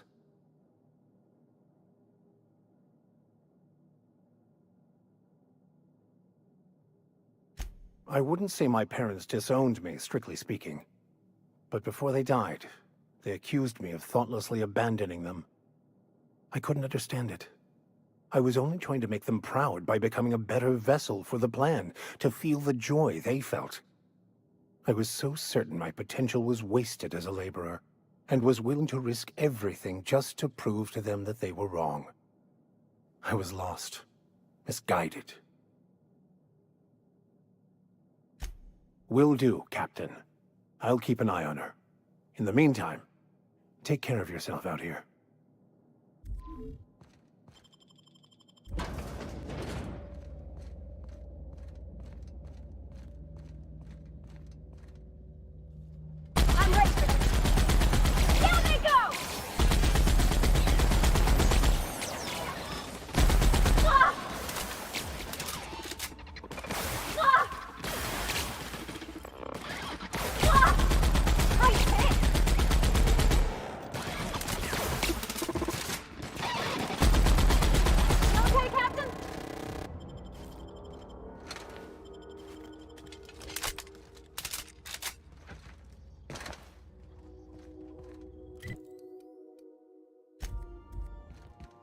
If you stop in the engine room, would you ask Parvati to send Sam down to the bridge?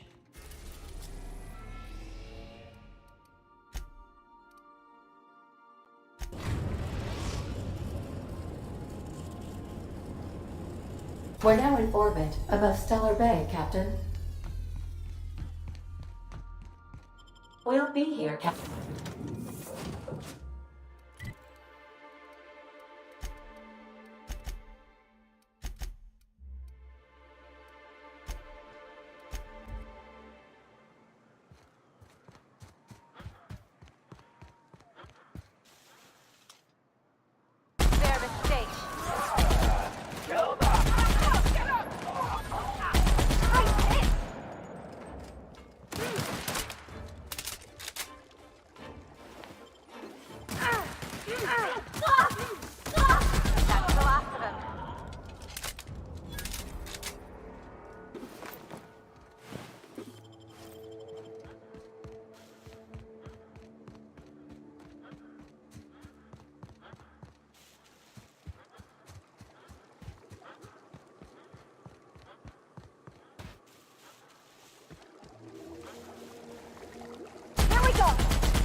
Don't mess with us.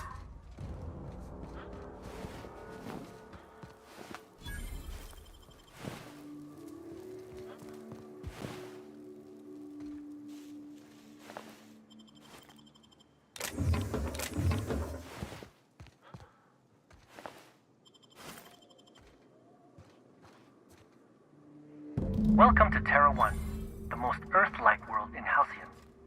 Take a moment to admire the triumph of civilization over nature. And while you're at it, say hello to the local settlers. We hope you've enjoyed this guided tour across the wonders of Halcyon. Please return to the Bureau of Exploration for a special prize.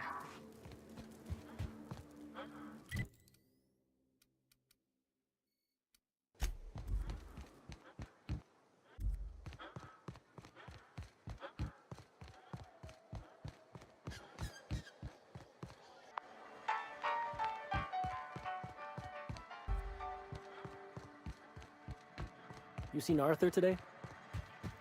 Nah, last time I saw him. My dry goods come 75% guaranteed mold-free.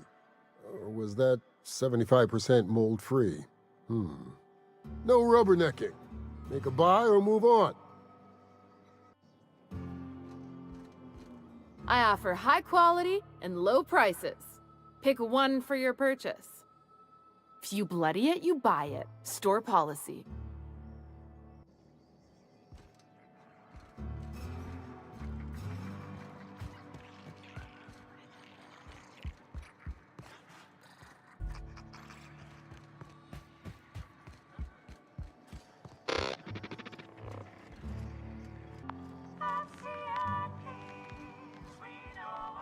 Well, well, aren't you the very picture of good health and sound decision-making?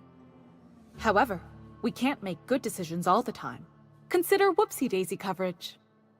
Please note that to make a claim under this policy, you must describe your error in detail before a panel of relatives over the age of 65.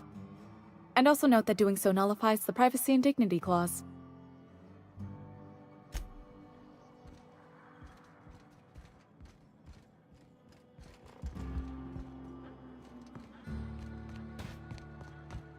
I don't think I like Miss Catherine. Not just on account of the swearing, though she swears awful much. I'd have a drink with her, though I'd keep one hand on my gun and the other on my bit cartridge.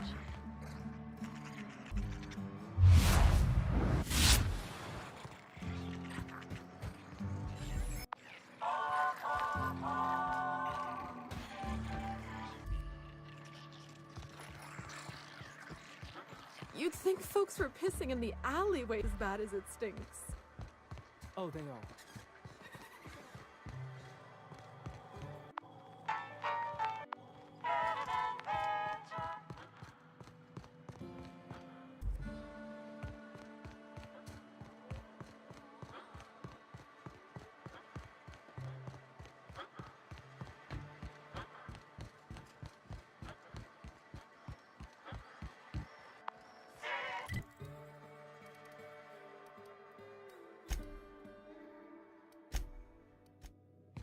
Crew report.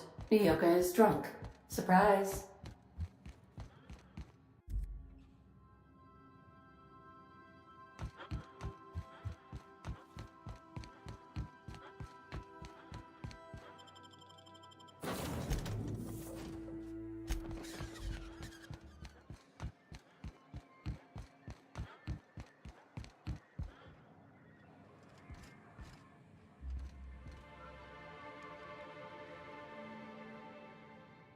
I must thank you for your excellent recommendation regarding Zora. She's most capable.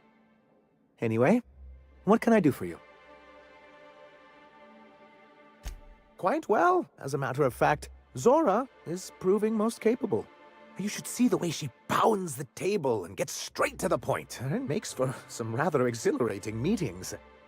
I know I had my concerns initially, but your instincts were right. Zora and her compatriots have become valuable and productive members of our community. And since we're back in the board's good graces, we've got real growth prospects to look forward to. What can I do for you?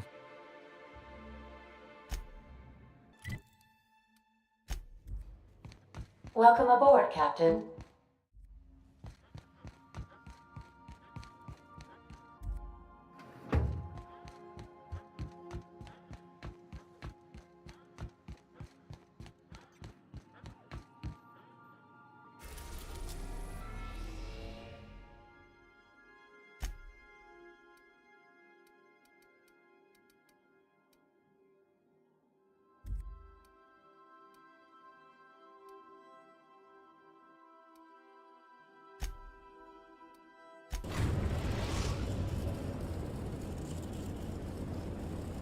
We've arrived at the groundbreaker.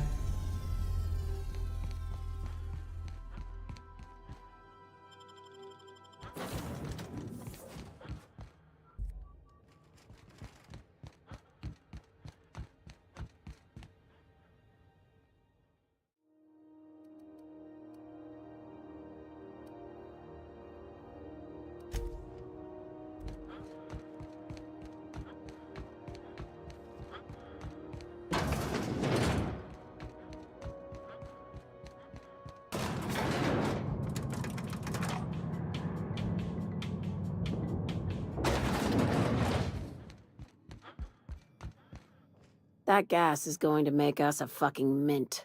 120-some cubic meters of it, at 1,000,000 bits a pop. Take this. You've earned it. When we get buyers lined up, I'm gonna buy a gold toilet to shit in.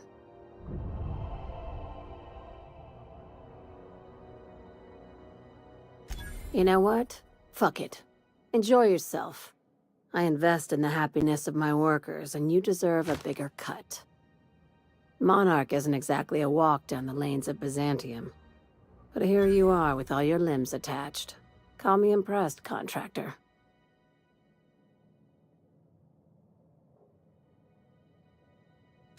I guess you're just one of the lucky ones. Look on the bright side. You just started and you're already on the path to a promotion. You've been keeping busy. I hear you took on some extra work at Fallbrook. Catherine doesn't always play nice with others, but it sounds like she and Clive reached some kind of understanding. Hey, when you were at the slaughterhouse, those swine didn't give you any strange looks, did they?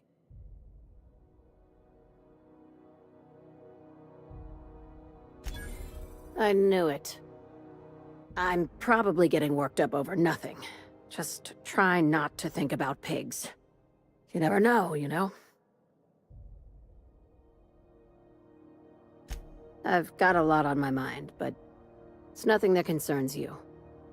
At least, not yet. I have another job lined up, assuming you're still interested in work. You're gonna salvage me a space station. Heliospheric Research Station 1084, to be exact. I want it.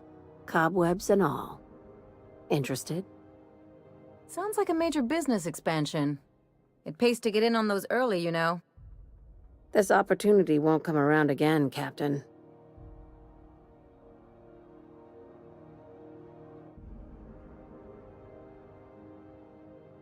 Right now, it's only salvage on paper. Systems and comms have gone dark. Poke around if you're curious why. While the board lets 1084 gather dust, you're gonna swoop in and plant Sublight's flag. Perfectly legit, perfectly legal. Not this time. The board tolerates our business up to a point, and selling off a station full of their old gear and terminals crosses that point. But if we were to move in and commandeer the station as a Sublight salvage remote office, that's a different matter. Legally gray by comparison. More of a squatter situation. Here, this override bypass should get you into the station's systems where you can plant my flag. And one last thing. When you get there, make sure you aren't followed. We wouldn't want that.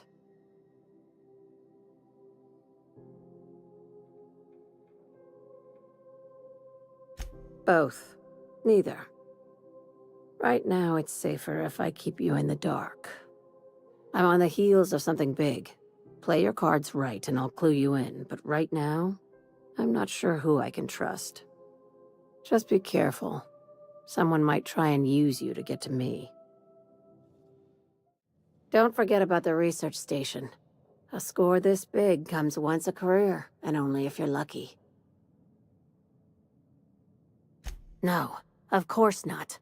Why? What have you heard? What did they tell you?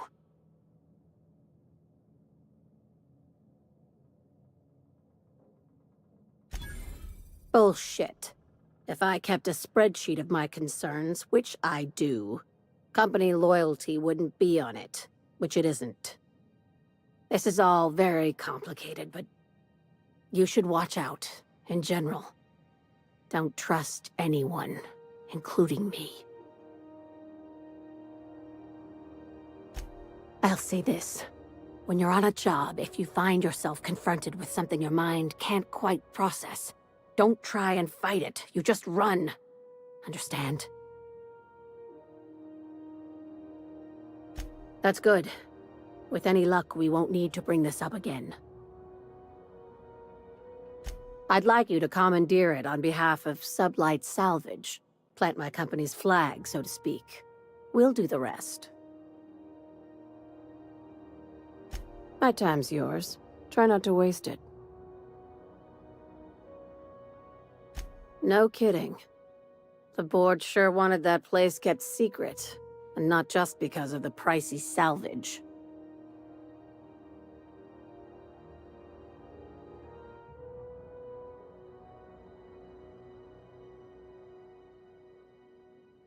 Huh.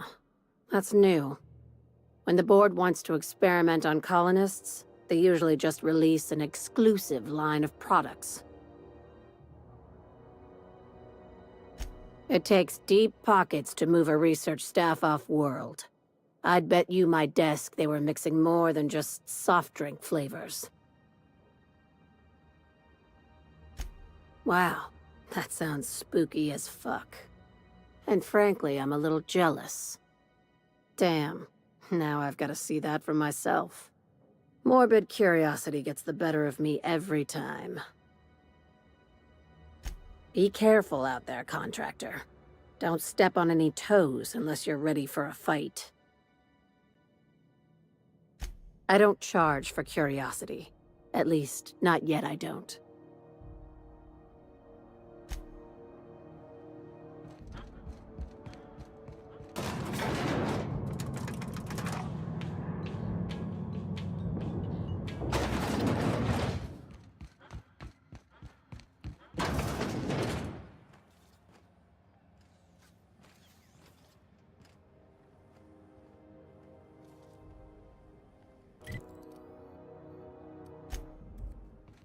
Crew members Ellie and Max are engaged in a heated discussion in the kitchen.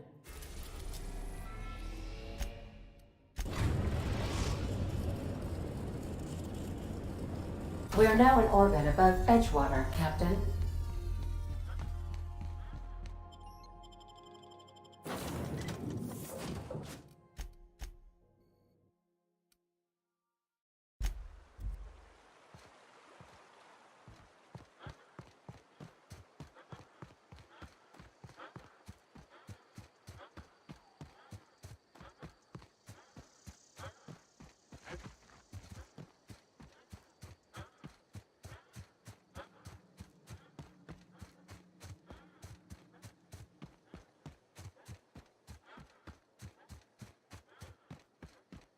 I'd wager this is the outpost. Rebecca! Anders! Come on out! Here we go! Down you go! Nice hit! That's the last of him.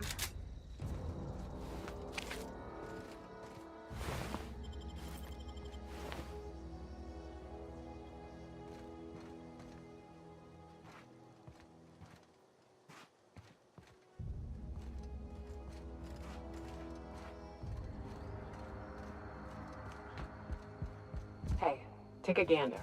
The door's busted. Rebecca? Anders? You in there?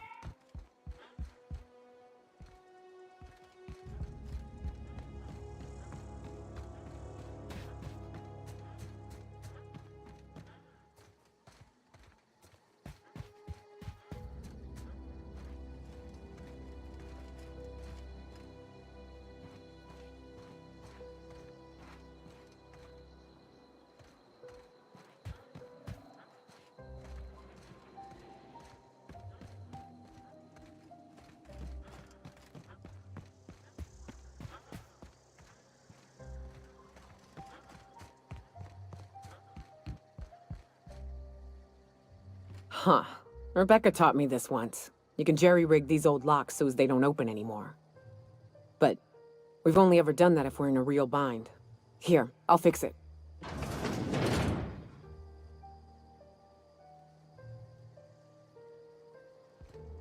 Oh no. Oh no. What did you do? Uh-oh. This looks bad.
I don't... They were... That bitch! They were all set to abandon us! What would Clara say, huh? Every day she'd ask if we heard from you. And she'd have forgiven you. The kid had a soul that made the sulfur smell like roses. Ugh. I'd to leave your medallions to rot with you, but Clara would want to be buried with her sister. At least I know. Ought to have learned by now that getting one's hopes up tends to open them to being dashed across the stars. I hate to say this, but Clara died thinking her sister was still fighting to get back home. I'm glad. If she were still alive now, it'd break her to know the truth.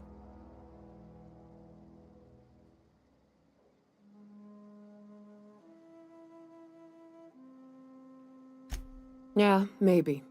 I'm used to disappointment. She was still so naive as to let it hurt her every time it happened. Only thing left is to take these medallions home, which means figuring out how to bait the Mana Queen out of our old base. The most pissed off I've ever seen a queen was when a foreign species was on her soil. I'd wager the stench of a primal might do the trick.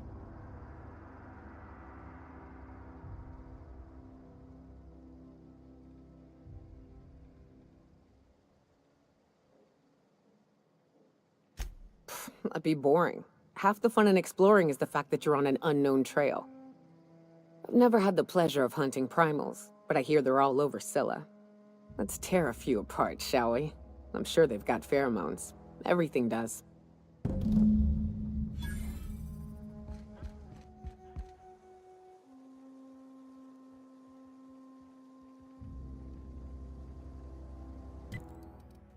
Crew members Ellie and Max are engaged in a heated discussion in the kitchen.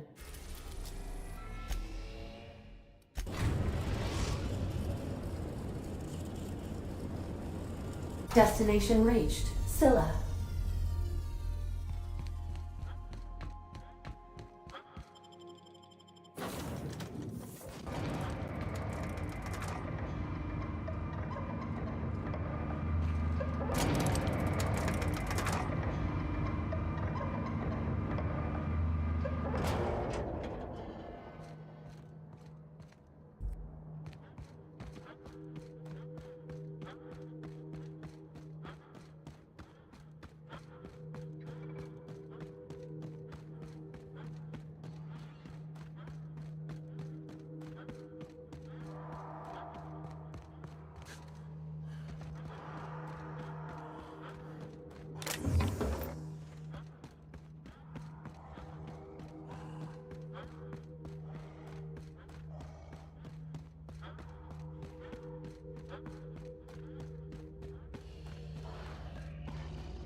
That queen ain't gonna go down easy.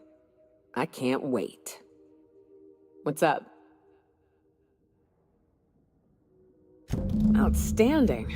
These ought to be enough. Let's get back to Monarch. There's an old base I used to call home. I can get us in the door, but we'll have to shoot our way through the Queen's brood to get to the center. We'll set the bait there. Password to the door is Charon.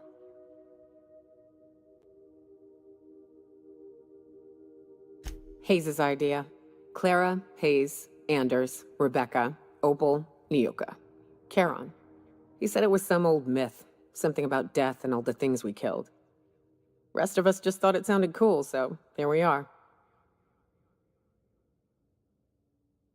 It's an old cave system we tried to turn into an encampment. You'll see when we get there. Fucking right we are.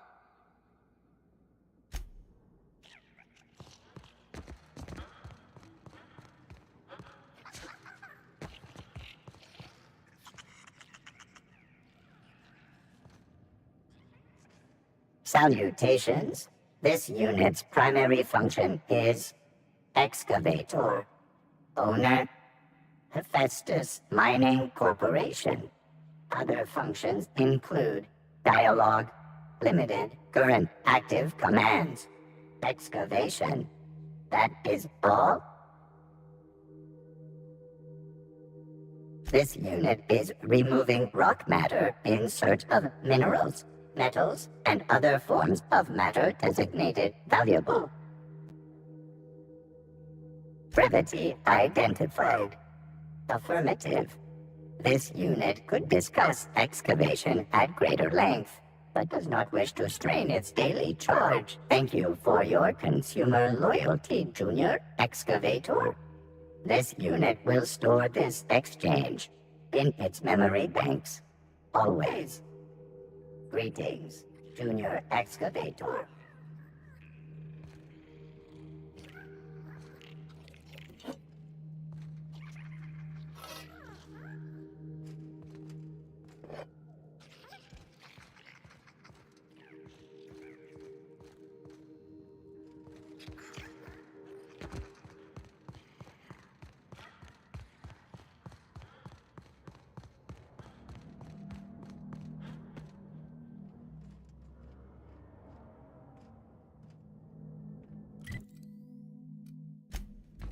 A reminder to all crew members, there is only one toilet on the ship.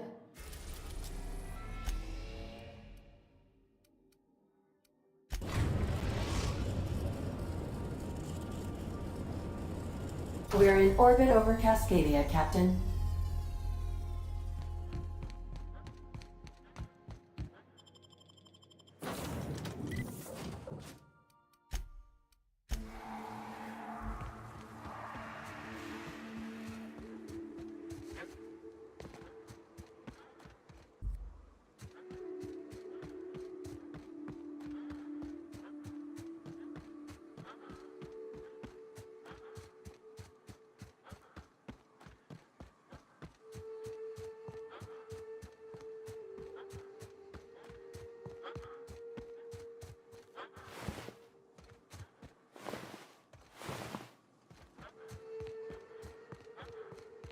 Whew.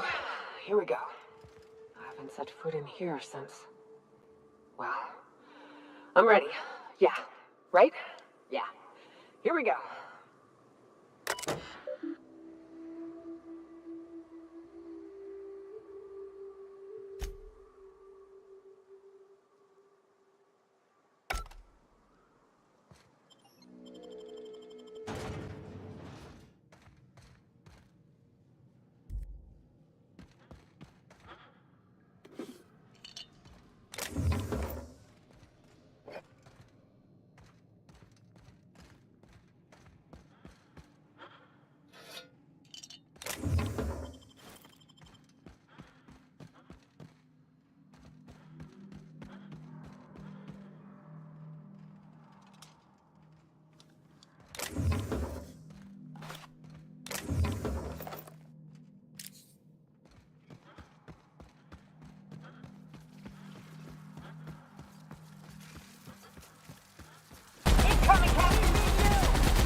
up, right?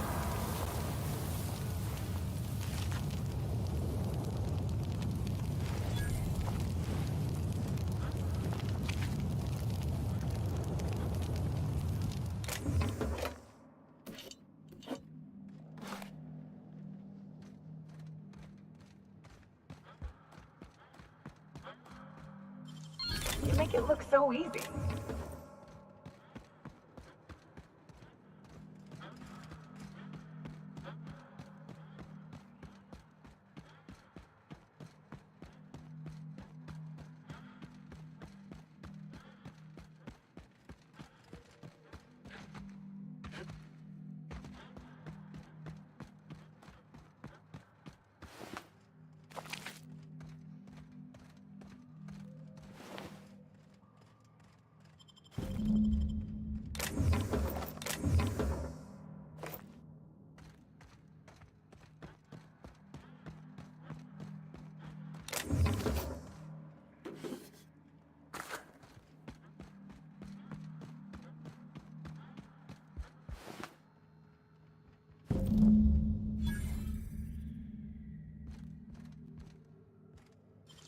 You got nimble fingers, Captain.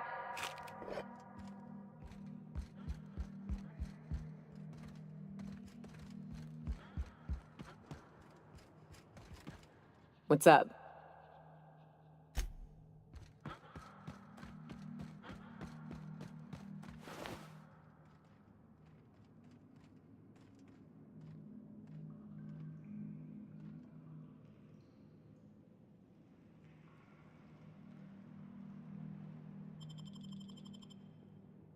Well, this is the spot. You know, I thought I'd be angry. I thought I'd storm in here in a rage and exterminate all these bugs and everything would be all right in the end. But I ain't. I'm mostly just empty. A little sad, maybe. The first night Hayes and I spent in here, we knew it was home. It's safe. It's got a nice chill to it. But mostly, it doesn't stink of sulfur.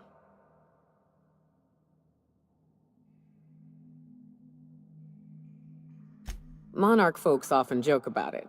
Not because of the smell or the grittiness it leaves in your throat. Not because of the headaches or the coughing. It's because there's no escaping it. It's life here, and there ain't anything you can do about it. But here, somehow the sulfur never made it. The nights we spent in here felt like vacations. So we started building.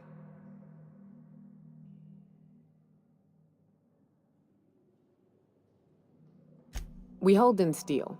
Hired sublight folk to help. That's how we met Anders and Opal. They stuck around after our contract was up.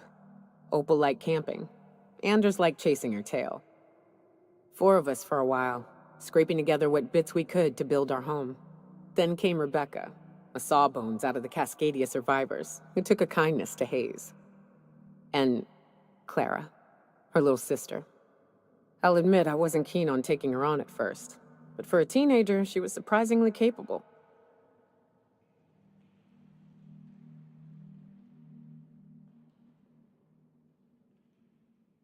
She had a head for numbers, helped us trade hides for food and materials, negotiated contracts. Turned out to be mighty useful. Clara, Hayes, Anders, Rebecca, Opal, and me. 6 folks, 1 name, 1 family. Charon. Despite Monarch trying to kill us day in and day out, we managed to belong.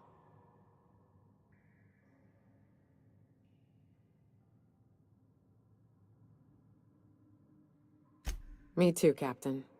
But I'm starting to think that maybe I found another. Now let's get to shooting before I get all sentimental. They're on us.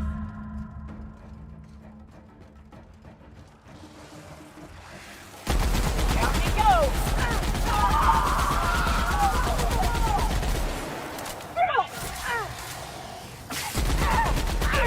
Nice hit!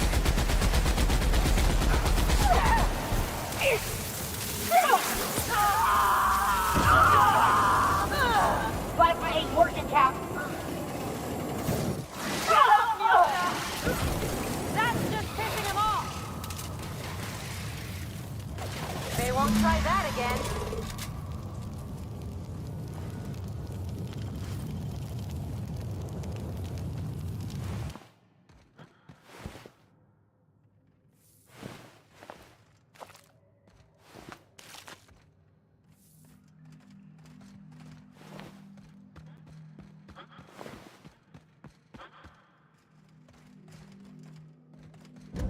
wish these were more auspicious circumstances, but at least we're all here. This bringing them together, burying them. This is the kind of thing Hayes would have done. That makes it stupid. By all accounts, we should have left well enough alone, but that also makes it right. Captain, thank you.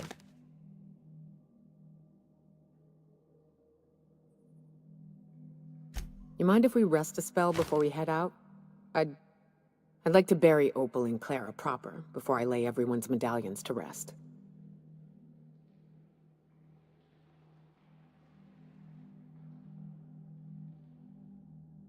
What?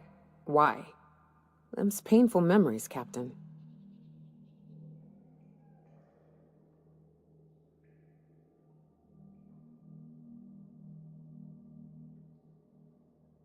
Huh. That ain't a bad point. All right, Captain. Thanks.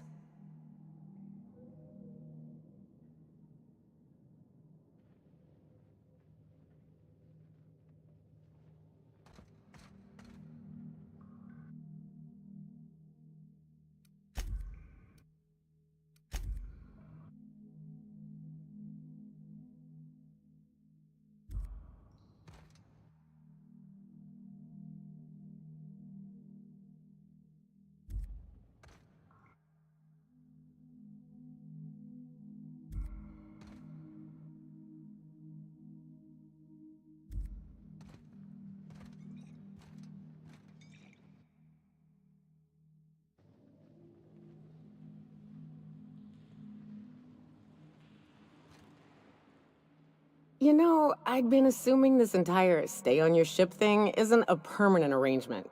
Part of my contract? That said, you ain't been eaten or shot to death yet. Says a lot about the stability of your future. And to be honest, I'm about sick of sleeping on bar stools. So how's about this? You keep letting me stay on that ship of yours, and I'll keep shooting at the things you point at.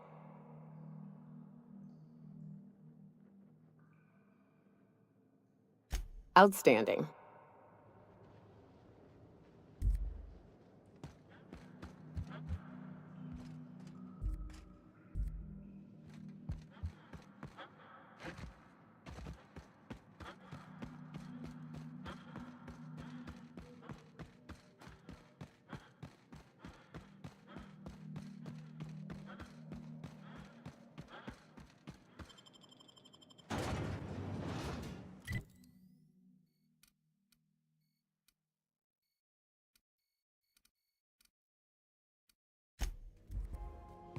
Hail, Captain.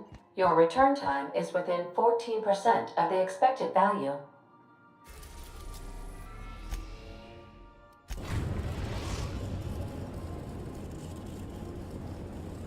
We've reached HRS-1084, Captain. It's emitting a very weak docking signal. I almost mislabeled it as normal etheric static.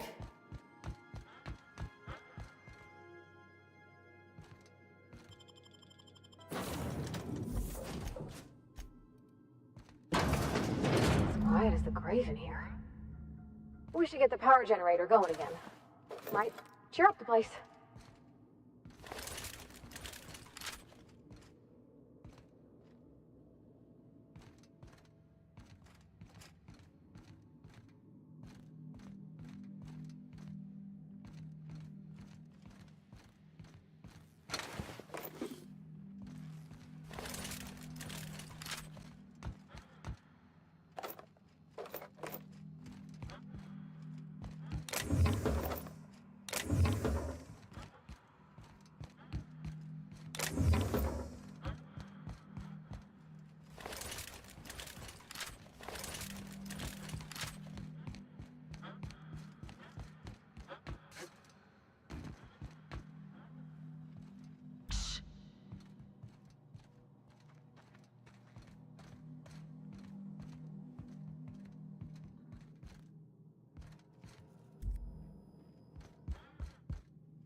sure are a lot of charging automechs.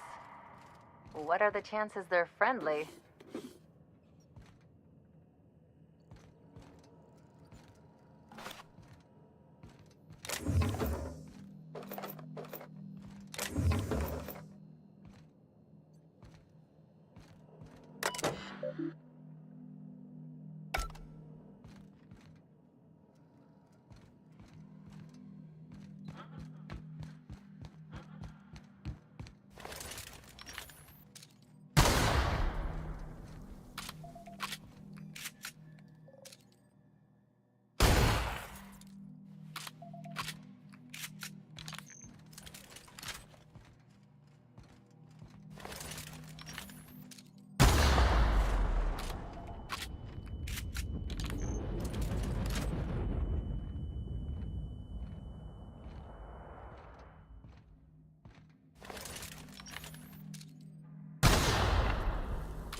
Oh, I see you have activated your holographic shroud, Captain.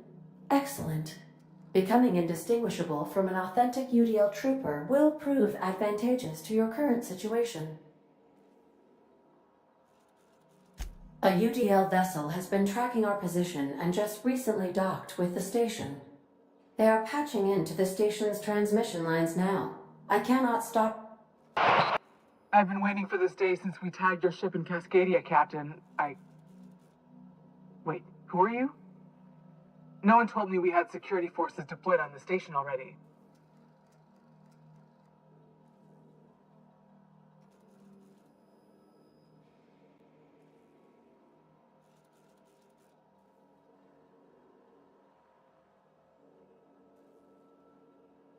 Roger that. Just as a precaution, I'm sure you won't mind if we turn on the station's security systems. Can't be too careful. We'd hate to leave this location undefended after a close call with outlaws.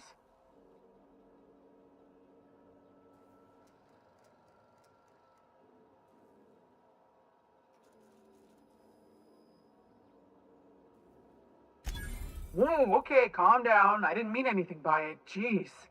You try and help some people? The UDL gunship is undocking from the station. They appear to be departing into space. Nice. I've never been great at de-escalation.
Step lively, Captain.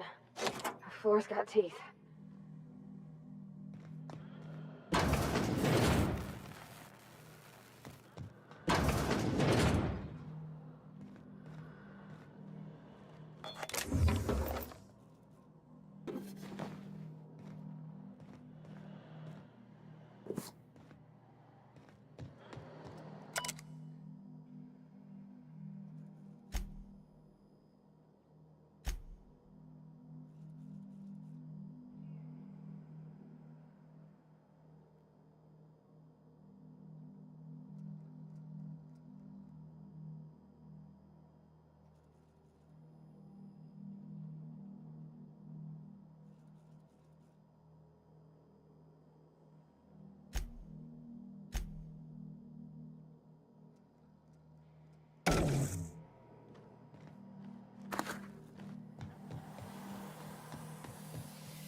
Subjects.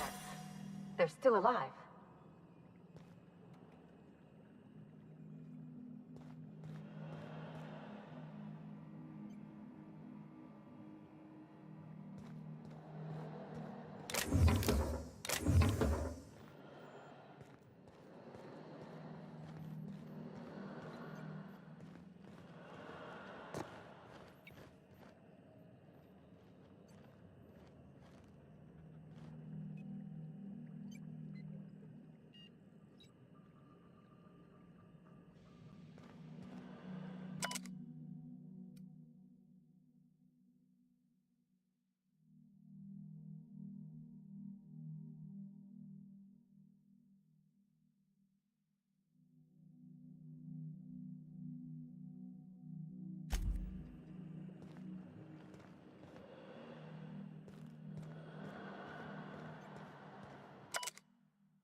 nicely done.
It's done. Now let's go get our money before Sublight sees what a creepy dump this place is. Wait, Chartrand? We've seen that name before, back in Cascadia.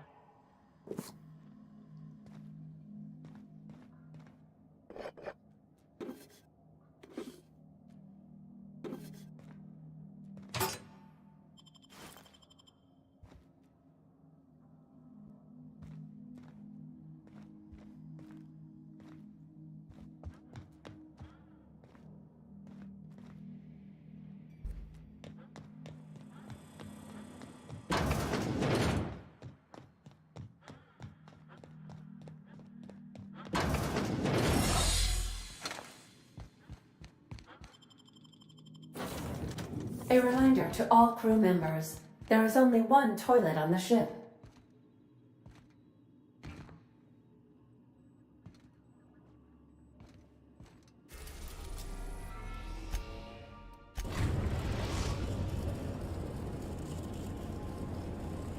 We've arrived at the groundbreaker.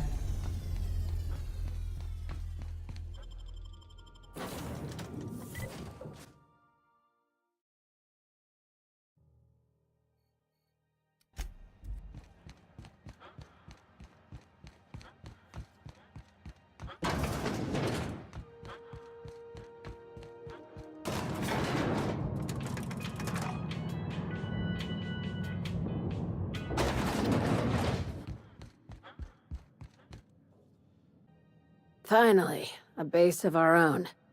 Soon we'll have eyes on every corner of the system. Well done, Captain.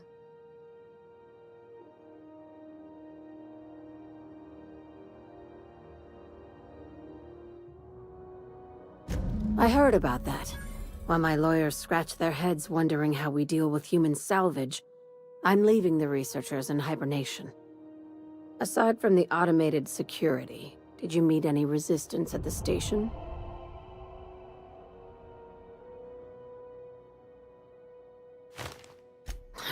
I knew it. They've been shadowing us since Monarch, maybe even longer. I've been less than honest with you. Your assignments weren't strictly about the salvage business. You might have figured that out already.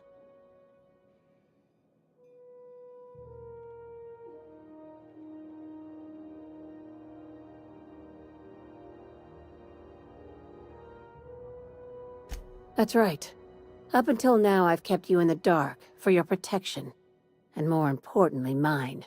But I'd like to think we've earned each other's trust. After the Monarch job, I started connecting the dots. I didn't like the picture. Then what we found at Station 1084 confirmed my fears. You and I have stumbled onto something big, something none of us were meant to know.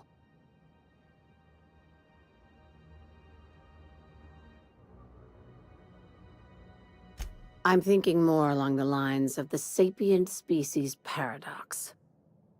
Ask yourself why a skeleton crew was studying that Alta Vitae gas in secret. Ask yourself why stockpiles were hidden on a planet full of monsters.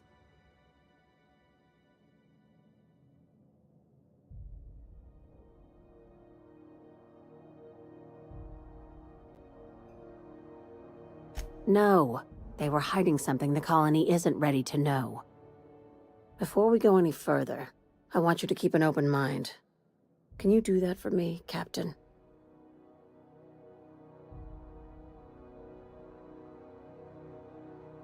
Aliens. I'm talking about aliens. They're the ones responsible for the deaths at 1084, and who knows what else. We have to put a stop to it.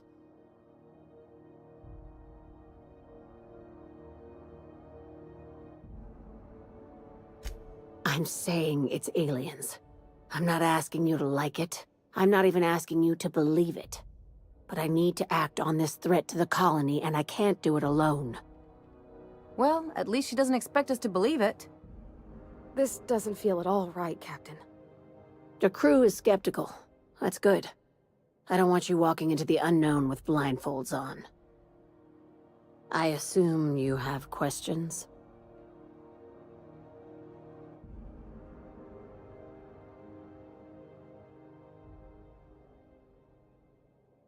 If we're gonna see this through, I'll need your trust and commitment.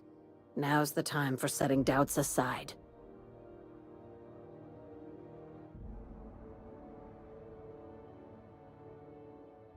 Conspiracy. One carried out with the help of human collaborators, assuming they haven't all been replaced. This is an invasion of our very cells. That damned gas is mixing our nucleon with Halcyon biology to twist us, change us, make us more like those monsters on Monarch.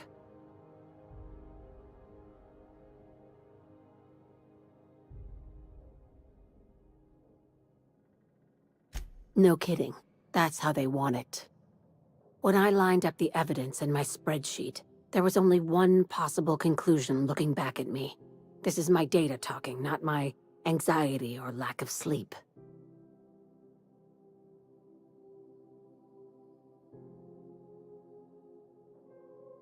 Sharing my findings took a calculated risk. If you were a spy, I doubt you'd even realize it. Only your cells would know.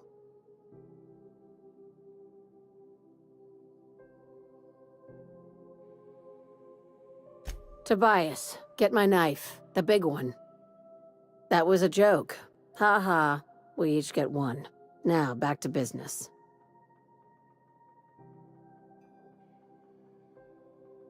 Dr. Chartrand is the crooked psychopath behind the gas experiments. She sold out her species. I need you to put a bullet through her skull.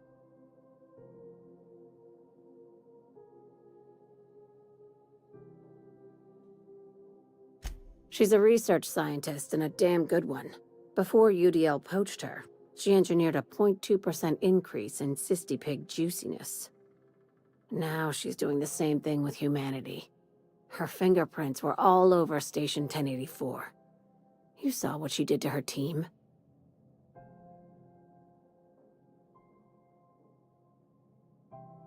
You've got me all wrong. I just want to add Savior of Humanity to my resume. I've got ambitions outside of this office, you know. Besides, this way Sublight gets first dibs on alien salvage.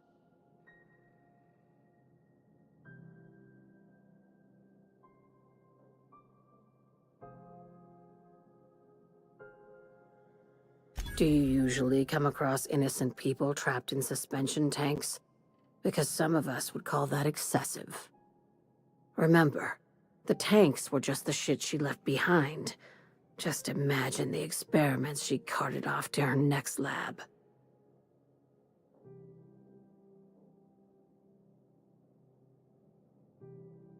We're far beyond theories. Chartrand's logs, the gas, the suspension tanks, how much proof do you need? Wake up, Captain. An invasion needs collaborators working from the shadows. She has access to the board, unlimited funds, and a colony full of sheep.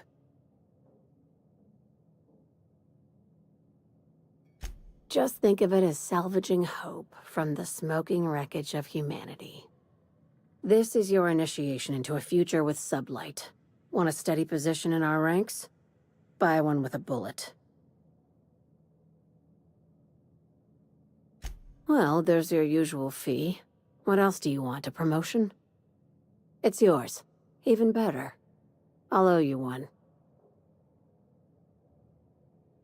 This keycard will get you through the front door of her Byzantium estate. Don't ask how I got it. You might not like the answer. By now, the other side knows what you're doing. Don't trust anything Chartrand says. She's compromised down to the bone. Maybe even deeper than that.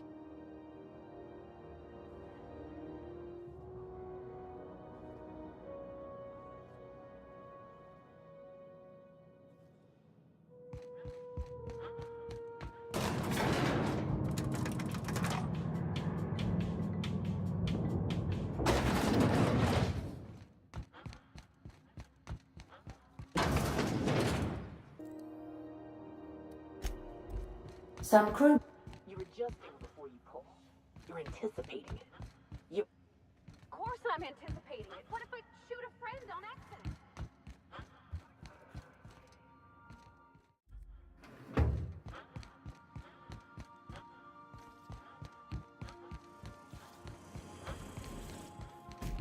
Hey, Max. Yes? You really think we all have a purpose? That everything happens for a reason? I used to think that, but not anymore. Then, wait, why do you sound so calm? Aren't you getting annoyed? Not in the least. But I do apologize, Dr. Finhill. It sounds like I have annoyed you. Fine, be that way. Something on your mind? As always, I am at your disposal. Anything you'd like to discuss?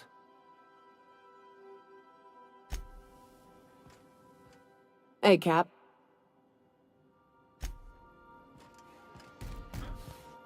Issuing sanitation ticket. Error! Refill printer paper.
Enjoying some R&R?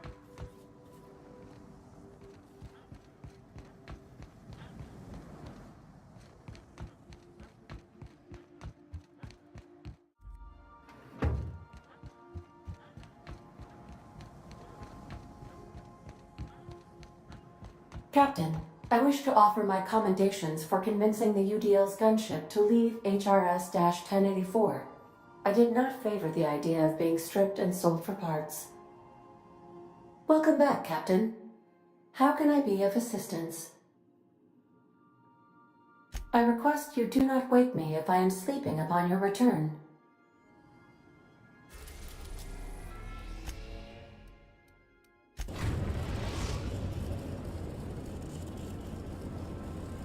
We're now in orbit above Fallbrook, Captain.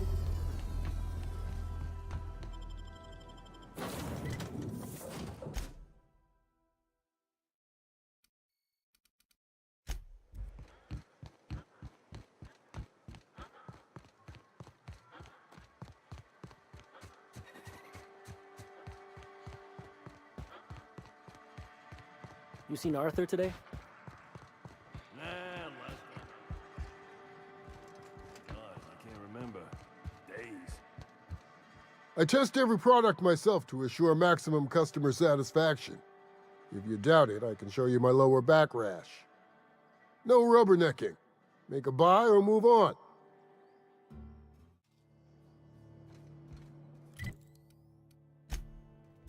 Crew members Ellie and Max are engaged in a heated discussion in the kitchen.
We are now in orbit above Byzantium, Captain.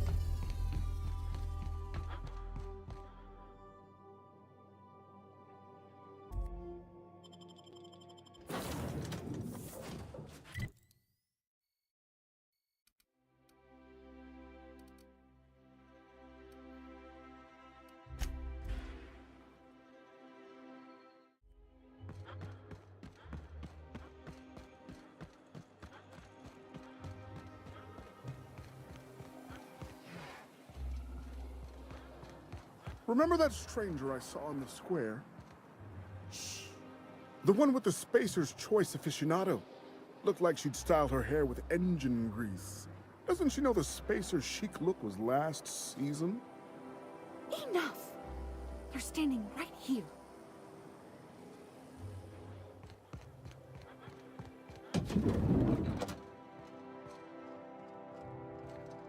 I can't wait to see those outfits. If I do somehow drop dead in here, promise me you'll drag my corpse somewhere with monsters. What can I do for you, darling?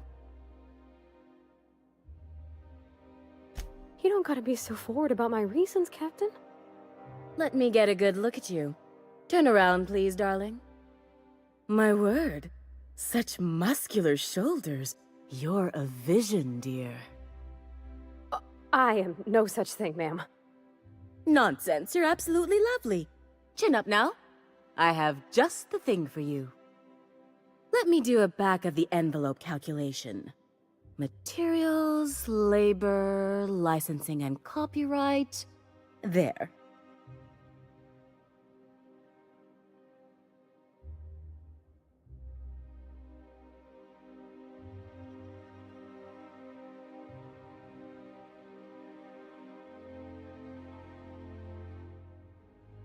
Darling, do I look like an amateur? I read her measurements by eye, and don't you ask, because they're no one's business but her own. Love? That's the ultimate luxury, darling. Love. Oh, gracious me. I don't get why that's funny, ma'am. Oh, my cherub. Who woos for love anymore? That's so... precious. All right, Captain. Here is the absolute best I can do for you. There are some things I simply cannot skimp on, darling. Such a lovely young lady deserves the best. Now stand back. Back! I'll enter the settings and get these machines spinning. You'll be broke to bespoke in merely an hour.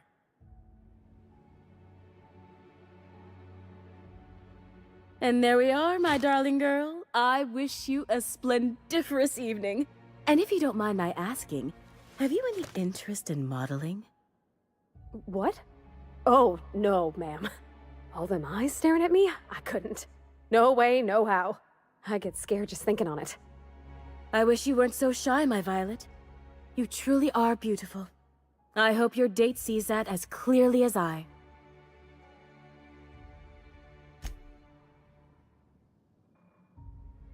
Oh, can you believe this outfit?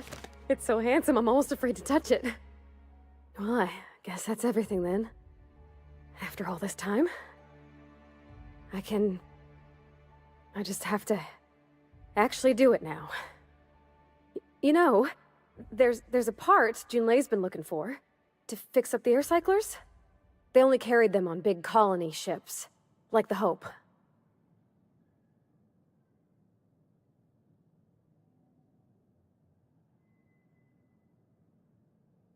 I know. For a while, it felt like everything I did was a little bit of help. And it meant I didn't have to ask her to be mine. Not yet. Not for real. Next time we dock with Groundbreaker, I'm doing it. I'll send June a message and ask her over. Oh, this is real scary, Captain. I'm grateful for all you done. Oh, Captain, you see those fine clothes Miss Jolliker made for me? I ain't never owned anything so fancy in my life.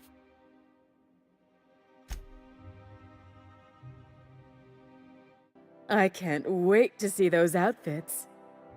What can I do for you, darling?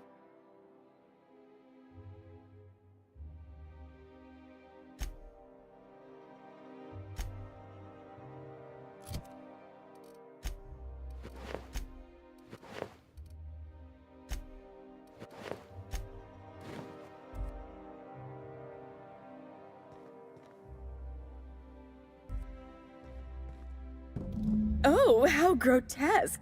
I always suspected the dramas did no justice to real marauders. Their armor is so much more hideous in person. 2 outfits remain. I can't wait to see what you'll bring me. Something shocking, I hope.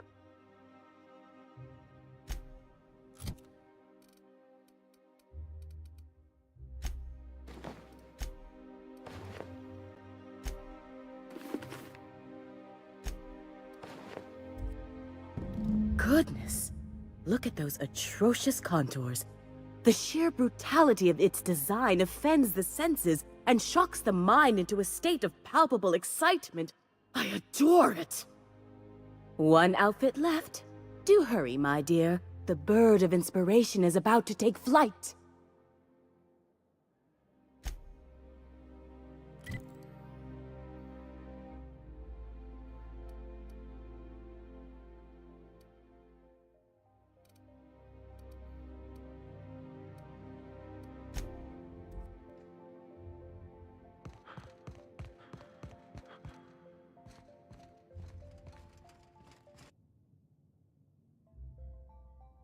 Oh, it's you.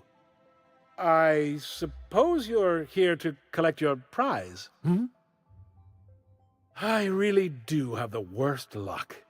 When I gave you this job, I never expected you'd be so damned competent.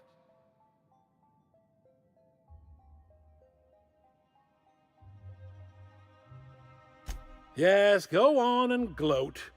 You've already ruined all my plans with your talent for staying alive. The tour's not real, friend. Board shut it down years ago due to unacceptably high rates of fatalities. So I greased a few palms and got the tour up and running again. I outfitted every beacon with a recording device. Live footage of dim-witted mercenaries dying in gruesome ways across Halcyon. Oh, imagine the ratings.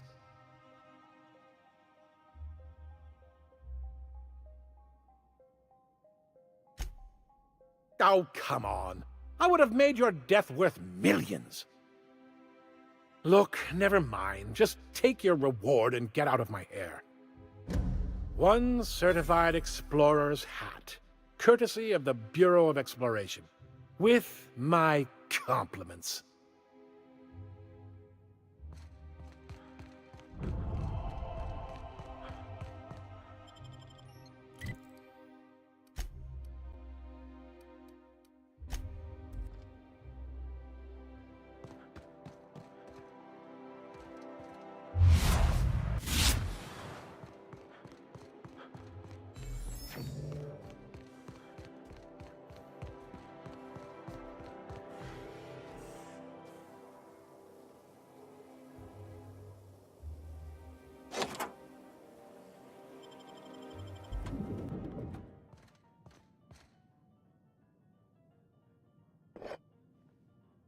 Nice and easy.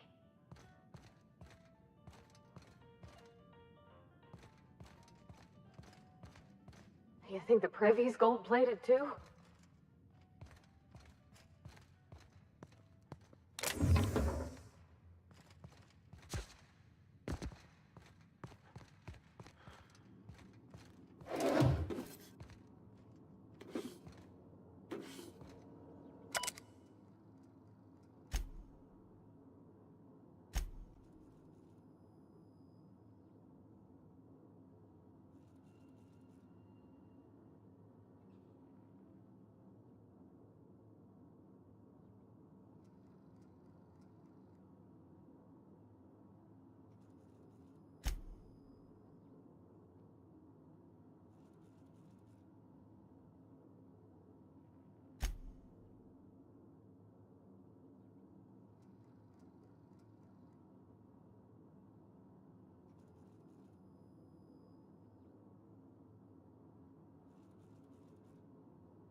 Look at the size of this basement. If someone back home wanted to make a secret lab, they'd have to put it in a closet.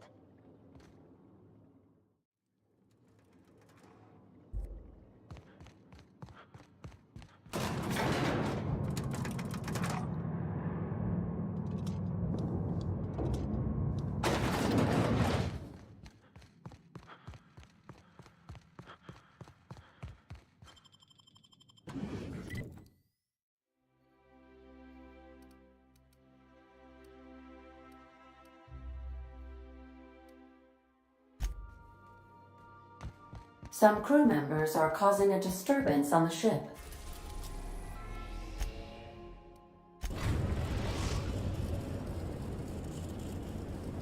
The groundbreaker has approved our request for docking, Captain. You're free to disembark. All right. She's on her way. How do I look? Oh, my hands have finally stopped shaking. All right. Deep breath. Here I go.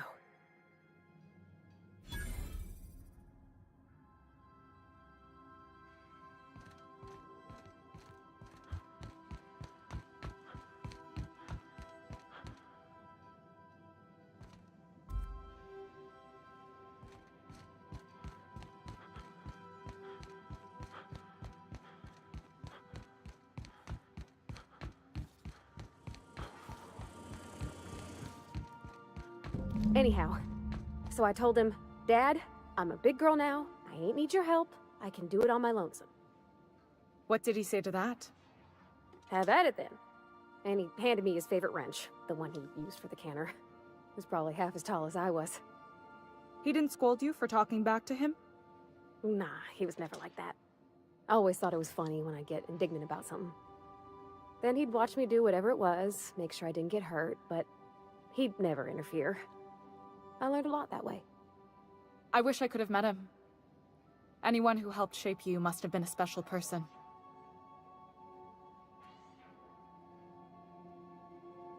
Captain, no spine. You've got a capable crew. My father and I were often at loggerheads. He had notions of how the station should be run, and I had others. He was fond of saying, "You think Groundbreaker pays for itself? Someone's got to cover the bills," when I chafed against his deference to the board. Sounds like he was afraid of him. He was, and he was right to be. Didn't mean I had to like it. I appreciate you making the time for this.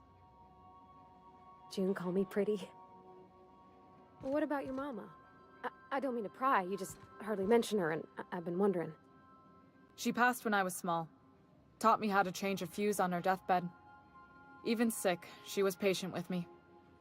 She kept exhaustive journals of my childhood, my father said. Like she was A/B testing child-rearing.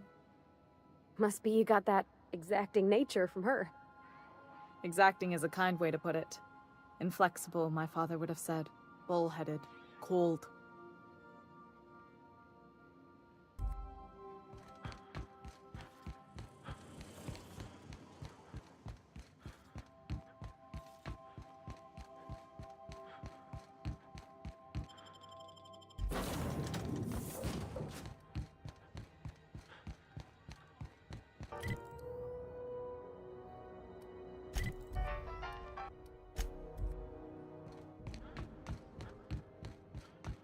Okay, Captain, she's gone.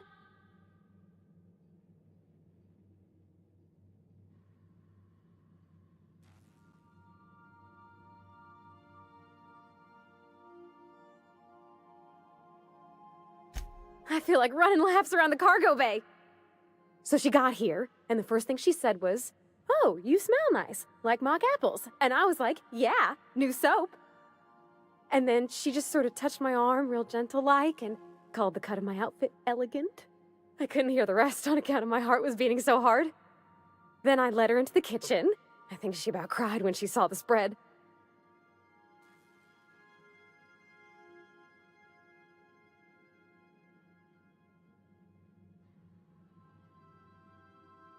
We both see enough engines in our day-to-day.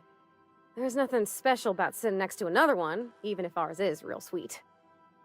June hardly ever makes it down to Groundbreaker's mess during regular meal times, so sharing the kitchen was special. Like being part of a real family.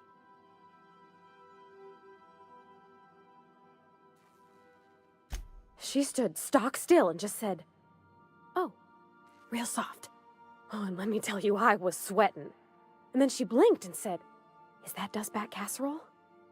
I told her how we got Mr. Raymond to bake it for us, so it was double authentic. Made by a real live monarch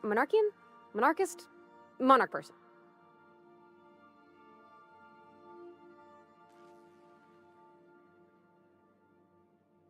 Well, we talked a bunch over dinner about the things we learned just through messages, stuff we repaired, how I taught her to salvage and she taught me to build. When I brung out the sweetheart cakes, June, she got a little teary, said she had a thing she needed to say.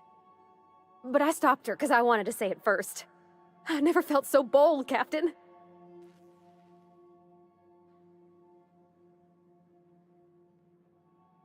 One of us has got to be. We're both... June's so reserved and I'm so shy.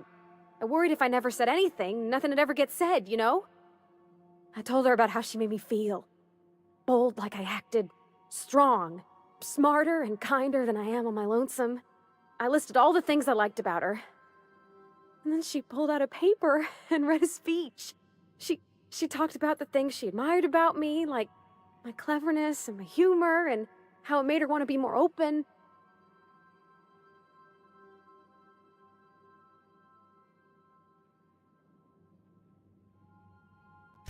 She was worried she wouldn't get the words out right, especially after that message about Isabel. It's sweet. Anyhow, when she wrapped up, I asked her to be my girlfriend. And Captain, she said yes!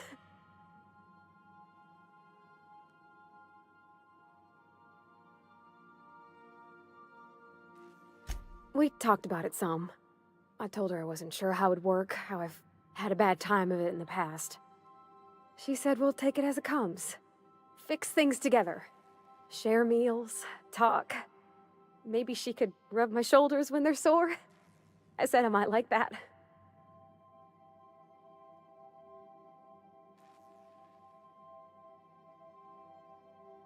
You got an eye for people, Captain. It's all on your account, you know. Imagine if you'd never taken me out of Edgewater. I'd have never met Junlei at all. I don't know nothing about the Vicar's capital P plan, but you've sure changed my life. So, if you don't mind, I'm just gonna head to my cabin and happy scream into my pillow for like an hour.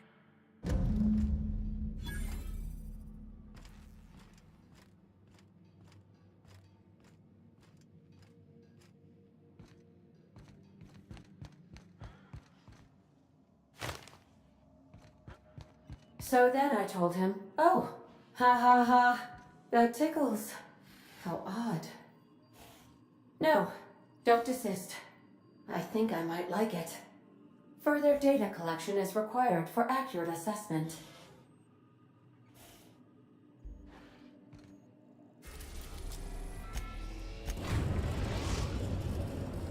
Now arriving at Phineas's top-secret orbital lab.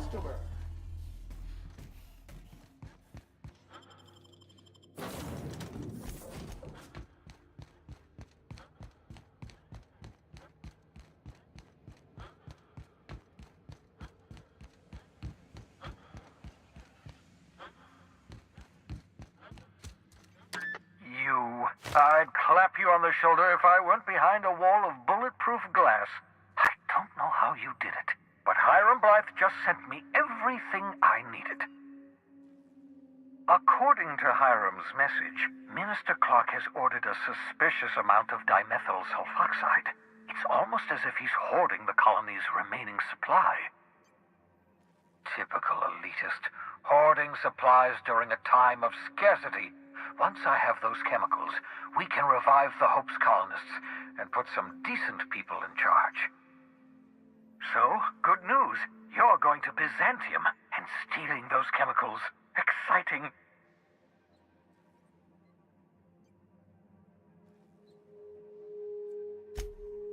If I had time and several blackboards, I could explain the details to you, but to put it briefly, dimethyl sulfoxide is the reason you're alive today. The chemical is absolutely essential to reviving the Hope's colonists. I need you to steal as much as you possibly can. The more, the better. If you don't bring me enough chemicals, I might not be able to save the Hope's colonists, and then nothing will stop the board from destroying this colony. Aloysius Clark, Minister of Earth. Virtually every colony requires the presence of a Minister of Earth. Clark is complicit in every one of the board's crimes. Whenever the board issues some new decree, you'll find Clark's signature on the dotted line.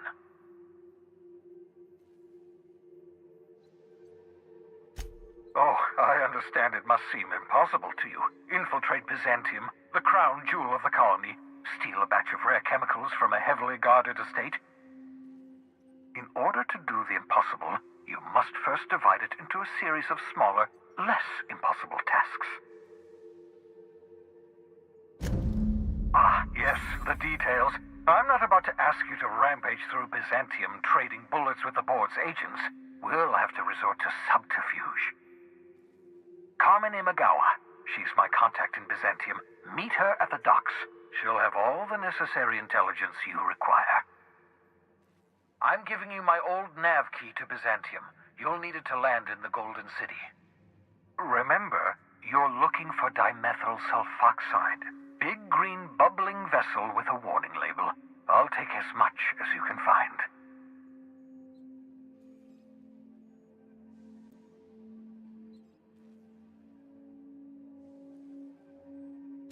Something about being discontinued due to severe adverse reactions. It's fine. You'll be stealing the chemicals, not ingesting them. You can trust her if that's what you're asking. Imagawa is the finest special agent in Byzantium that money can buy. My money, anyway. Of course, of course. What's on your mind?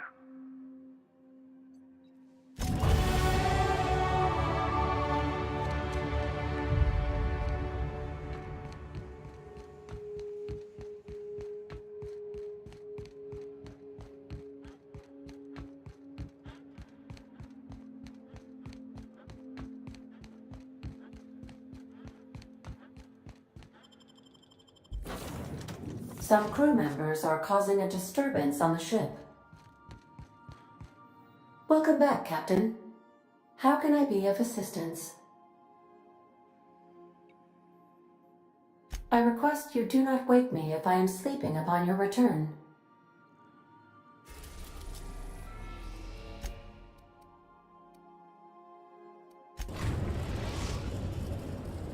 We are now in orbit above Byzantium, Captain.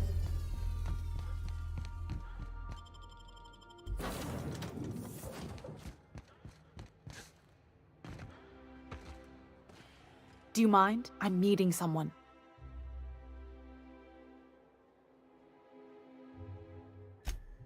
Oh. You mean I'm supposed to be meeting you?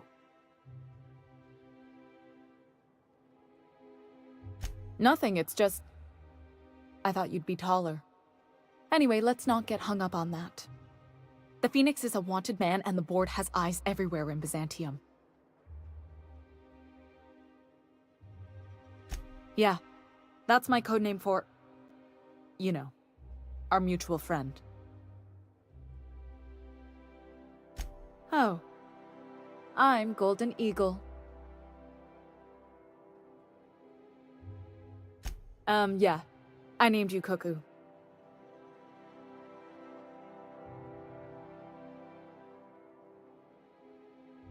That doesn't even make... Fine. Fine. Does this mean I'm supposed to have one too? Fine, but make it a really good one. Let's go with... Rufus Hummingbird. Forget it. Codenames are for amateurs anyway. Too late. I've already marked it off. Can't just go reassigning codenames. Oh, can I be Chicken? Because chickens will adopt any critter's baby and keep him warm. You sure you don't want to be Raven or Sparrowhawk? Aw. Okay. Chicken it is. Anyway, you're looking to make contact with Minister... Magpie, right? I should warn you, it won't be easy. He spends most of his time in his estate, which is heavily guarded.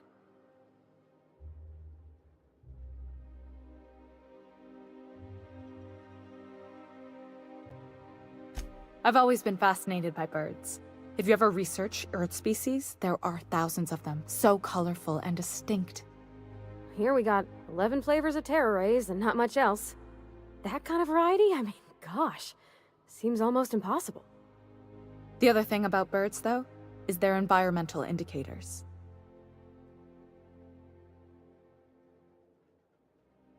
Exactly. I started thinking about everything we see around Halcyon. and all the things we don't see? For starters, you rarely come across anyone living in Byzantium who wasn't born here, even though we get ships in all the time. Trust me, anyone with a lick of sense gets out of here as soon as possible. But most people don't. In fact, most people stay exactly where they start. Doesn't that seem strange to you?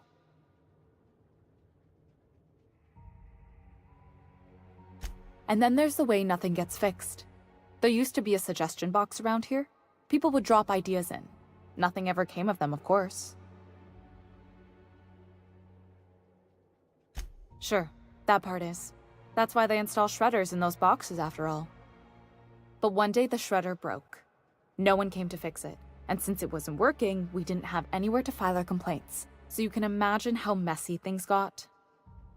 I bet your repair folks couldn't find parts. Back in Edgewater, I'd have to take something apart just to put another thing back together. Might have been the paperwork. Here, you have to append forms to your forms, and law help you if there's a single dash out of place. At first, management put up an out-of-order sign, but that just seemed to worry people, like they were advertising something wasn't working. They eventually took the whole suggestion box sign down so that people didn't have any expectations about it. But they never fixed it, never replaced it. Doesn't that seem odd to you?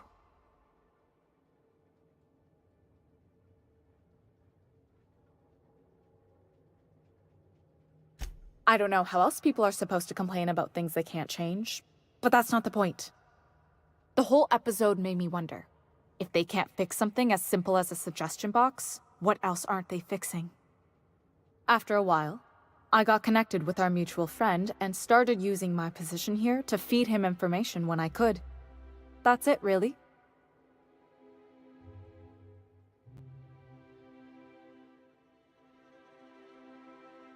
Afraid not. He almost never leaves his home, and his guards never leave him. Can't say I blame him. It's scary out of doors. I mean, can you even count how many times we've been shot at? What work specialists, huh? Our mutual friend is really branching out.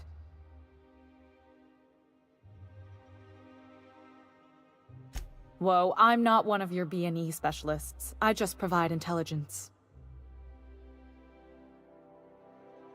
Some of the guards hang around Billingsley's House of Inebriation between shifts. That place is still open? I used to study there during medical school. Maybe you could do some reconnaissance there. You know, swipe a key while nobody's looking.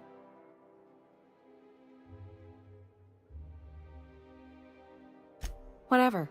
I'm better with bird terms. Good hunting, Golden Eagle.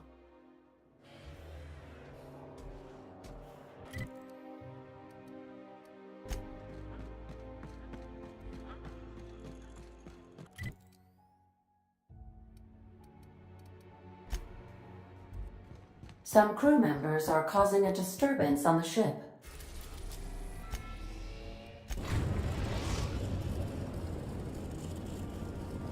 Destination reached. The Groundbreaker.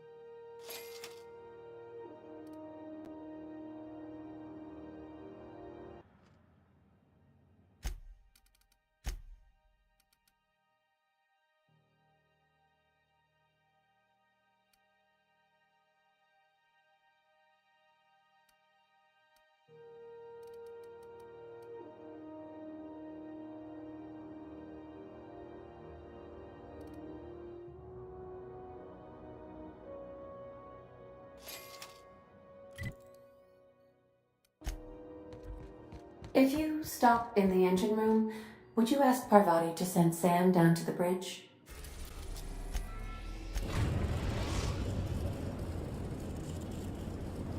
We are now in orbit above Byzantium, Captain.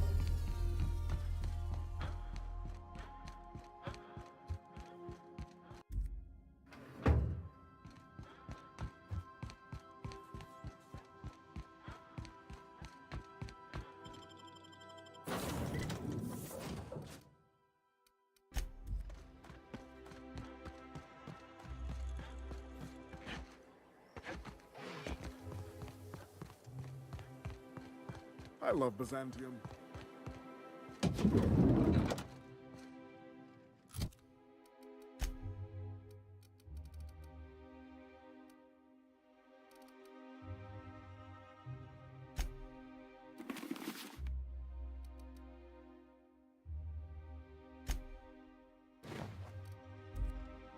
Like a star, darling.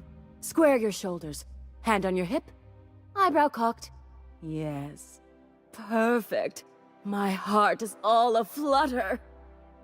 Yes, that's it. I have it. I know exactly what we're doing. Brace yourself, my dear. We're going to call this style Barbarian Chic. The saucy confidence of a spacer. The raw contempt of an iconoclast. The brutish musk of a marauder. And the pièce de résistance. Monster leather. 1 part mantiquine chitin, 3 parts hide from a raptidon's flank, and let's say, 8 strips of primal leather. No, make that 10. We're revolutionizing the fashion of Byzantium. Our work is anything but simple.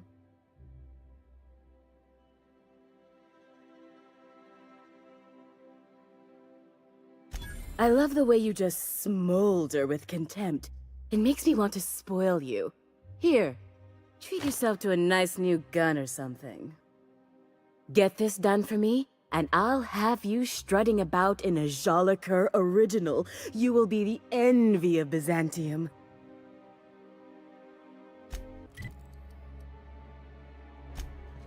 Crew members Ellie and Max are engaged in a heated discussion in the kitchen.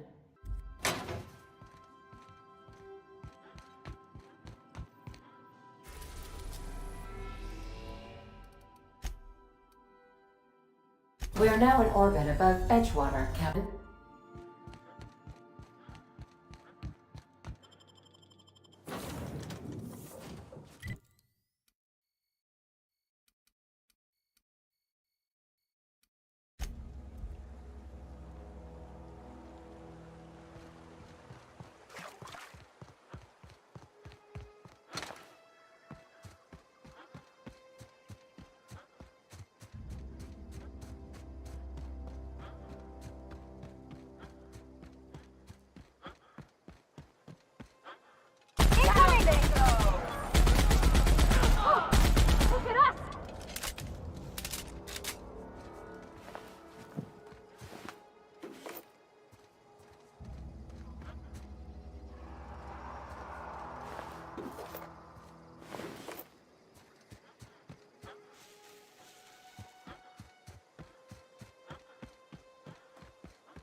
with us.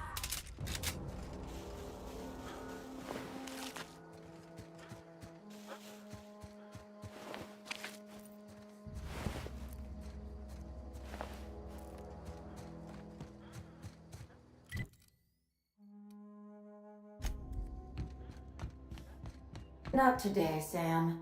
I am not in the mood for a deep clean.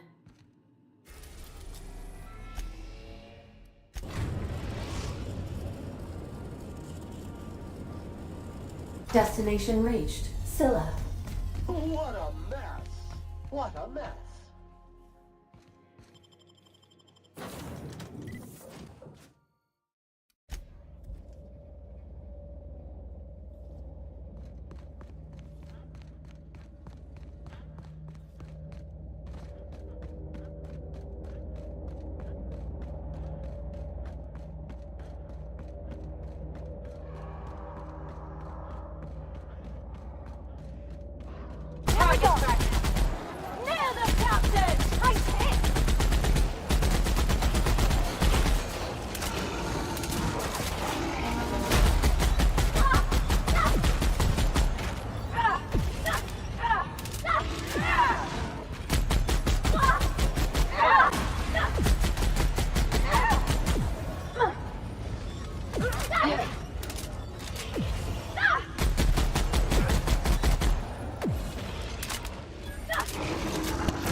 That's the last of them.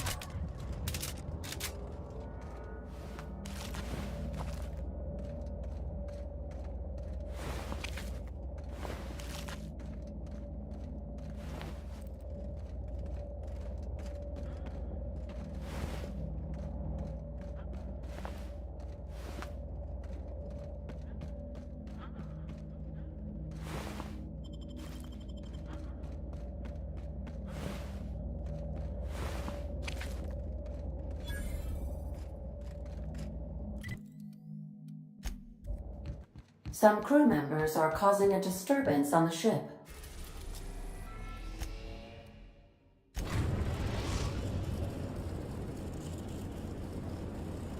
We're in orbit over Cascadia, Captain.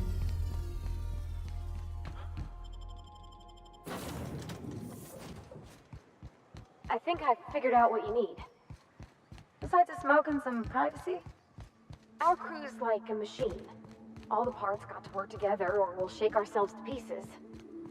I've never been good with metaphors, Parvati. We need each other to work right. You need a team, and I need someone who'll be truthful with me, even when it hurts. The only thing I need is people staying the hell out of my business. If that were true, you wouldn't be here. You're acting real funny. You drop a wrench on your head or something?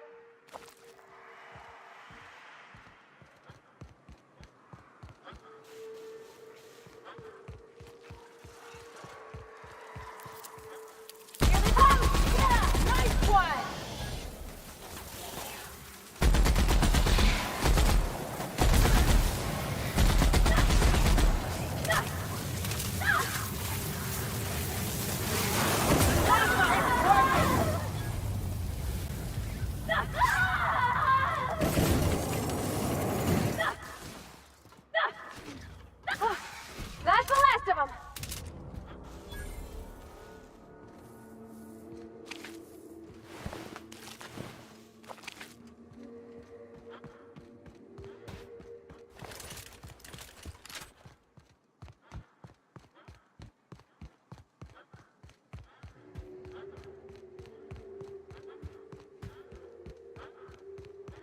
They're on us!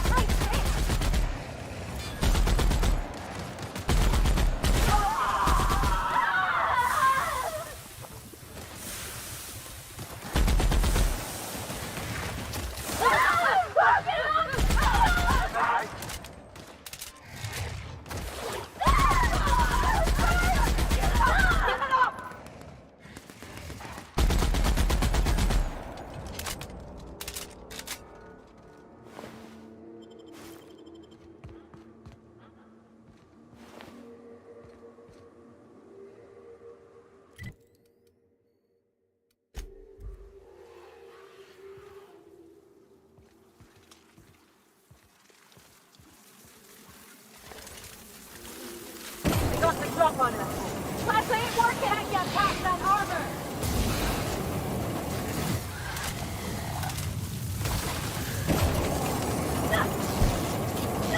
Plasma isn't working. That's the last of them.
Everyone all right?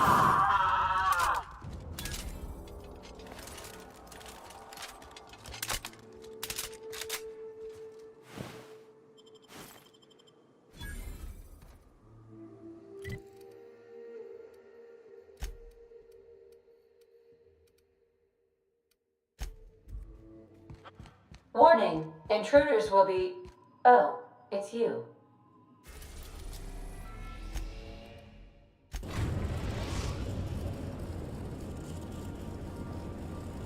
We are now in orbit above Byzantium, Captain.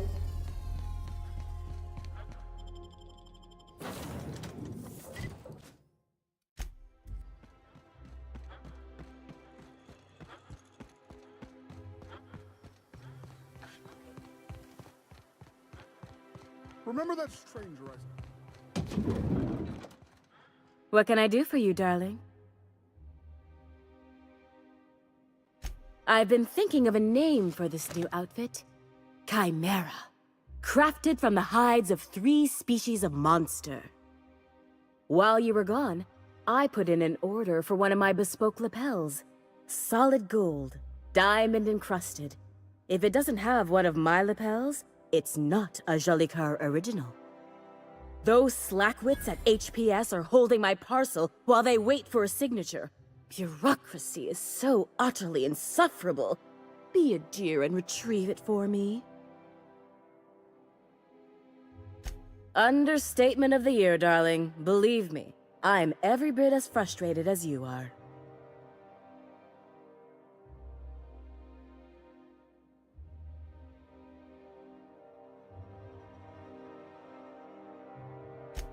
I know, my dear, you do spoil me, but this outfit is my masterpiece, and that lapel is my signature. I simply must have it. Can you believe the cheek on these people? If I didn't know any better, I'd say they were trying to grift an autograph out of me.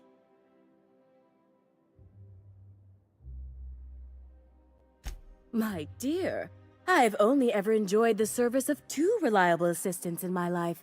The first is my muse, which is currently occupied. The second is you. Wonderful! I'm giving you authorization to retrieve this parcel on my behalf. You truly are my savior, darling.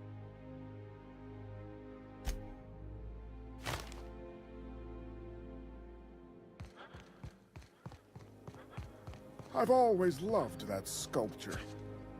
It's an orc? Ah!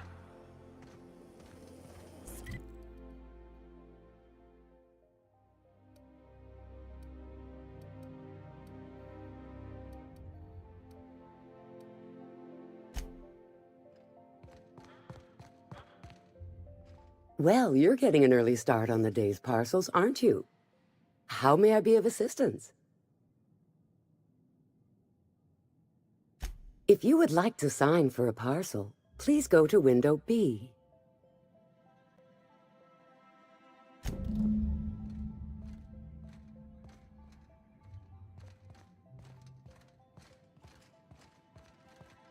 Welcome to Halcyon Parcel Service, where all parcels are guaranteed to be delivered within acceptable margins of certainty. How may I be of assistance? Let me just look that up for you. It appears that a parcel for Ms. Jolicoeur, Celeste is currently out for delivery.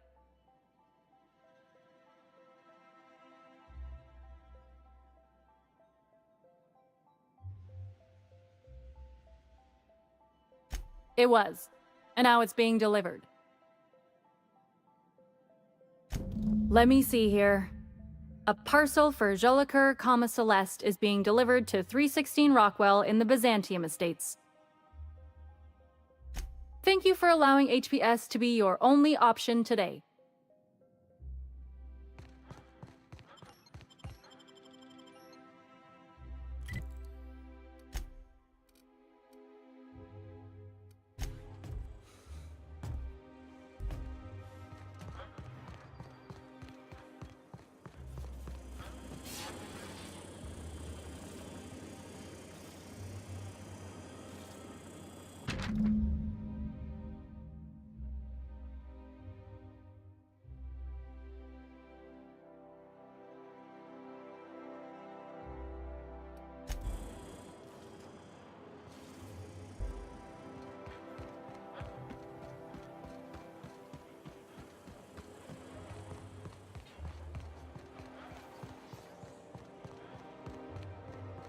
Out with it, you wretched contraption!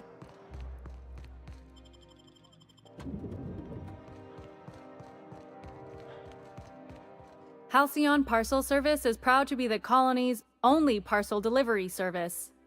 How may I be of assistance? I must respectfully ask that you calm down, please. Parcels must be picked up at window A.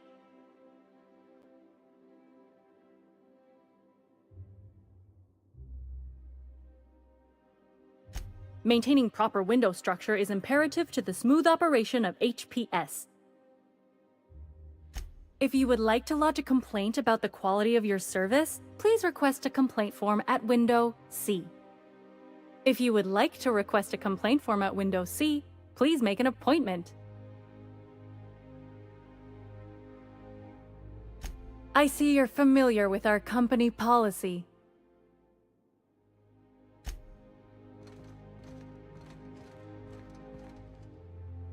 How may I be of assistance? Of course. If you could just verify for me that you are Jolicoeur, Celeste, or an officially authorized proxy?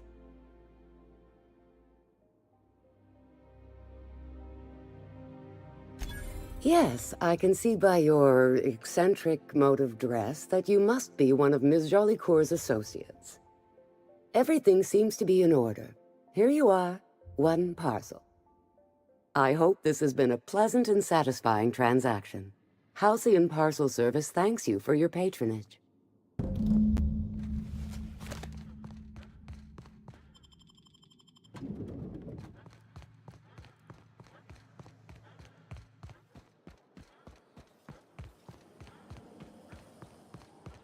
Spacer's Choice Zero G Brew. An ale that's good for what ails you. I love Byzantium. Hey, careful. Don't go running around in the middle of a crime scene.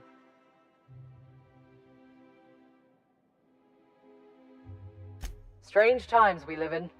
Radicals and dissidents living within the walls of Byzantium, hiding in plain sight. Never imagined Ms. Jolicoeur was one of them. We found her in her office, working on something perverse. She didn't cooperate, so we had to put her down. Never took her for a dissident sympathizer.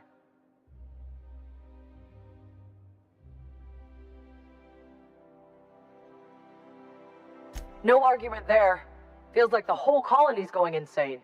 What with dissidents infiltrating the walls of Byzantium, Byzantium cultural standards are enforced by Universal Defense Logistics. Universal Defense Logistics. Your first and last line of defense in the war against sedition.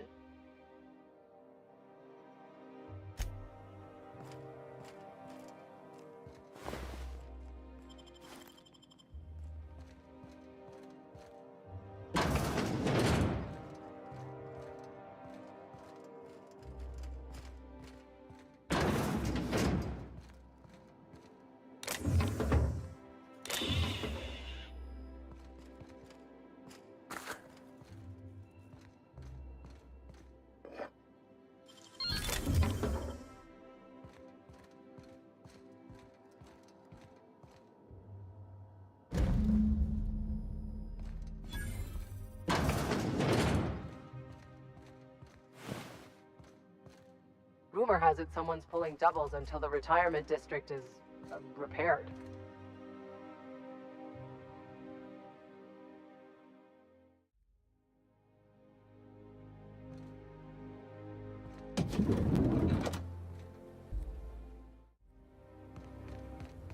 Remember that stranger I saw in the square?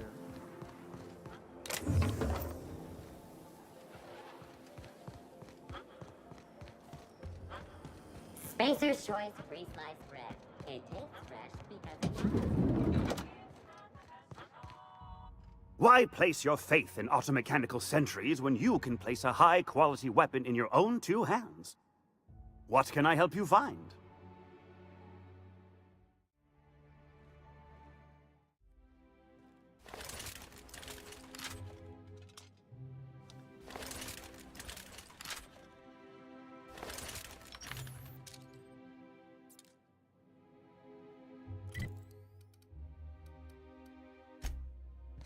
Crew report.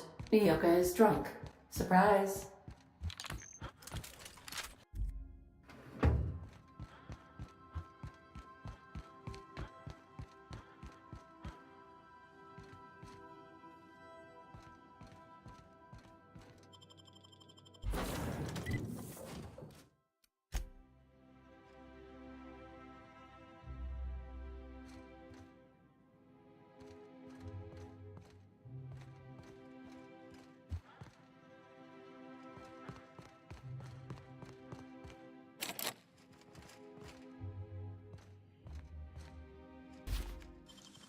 You got nimble fingers, Captain.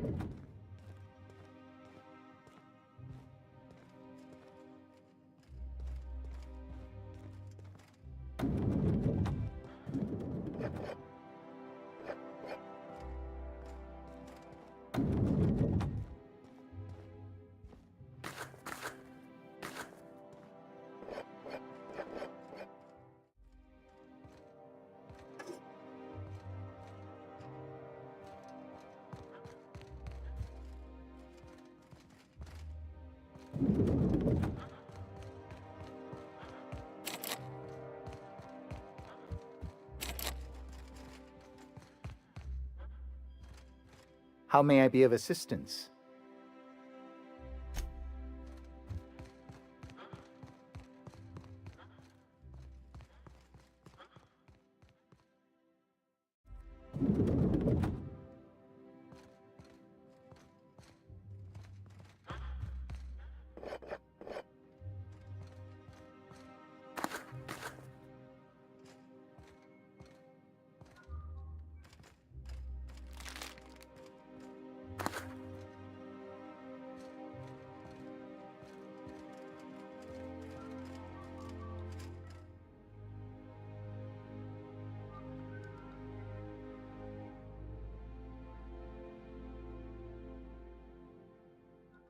I'm curious. Wells may have been a delusional madman, but he risked his life to save yours. so why turn him in?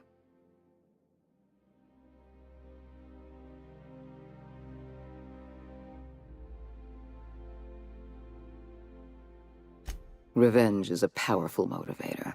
Wells was thoughtless and manipulative. Turning him in was the right thing to do. You've done well.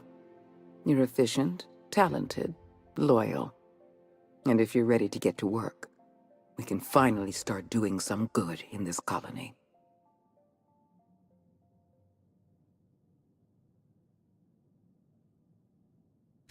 Wells was an unfortunate mistake on our part.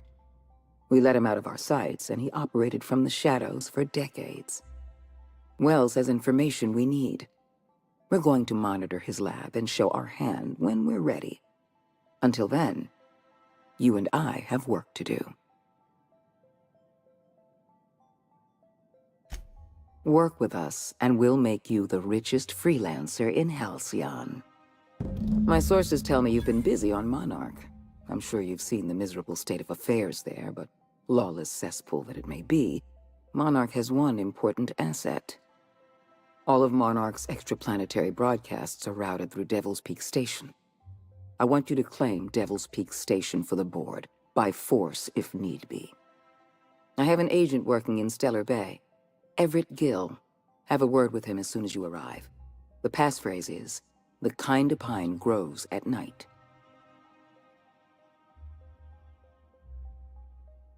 Yes? So what? Look, that's not important. Get to Stellar Bay and find Everett Gill. Speak to Percival before you go. He'll arrange for your reward for turning in Wells.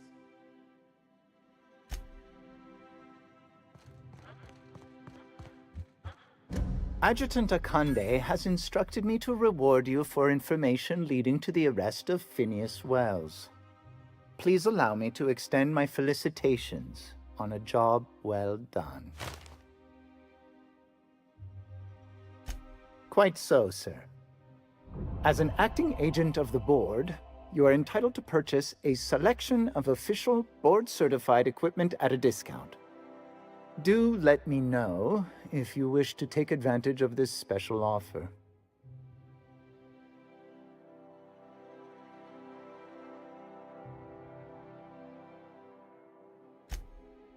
I am contractually obligated to inform you that it is an honor and a privilege to serve the adjutant.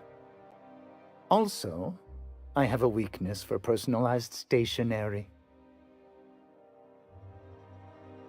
If you're traveling to Monarch, beware of animals and locals. But I repeat myself. I am at your service.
You get tired of patrolling? Just go rough somebody up.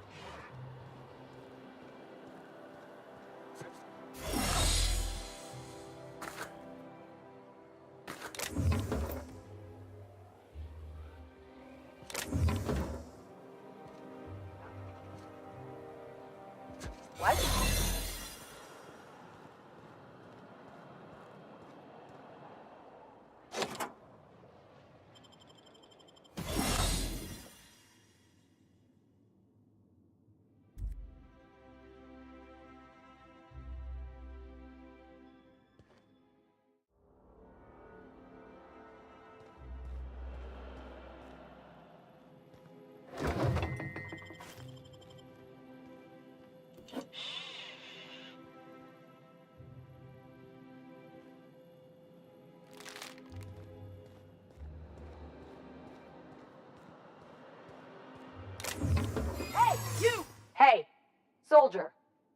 You can't just wander around the minister's residence. What do you think you're doing?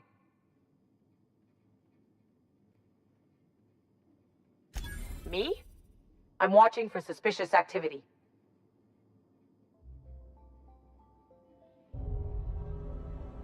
Well, when you put it that way.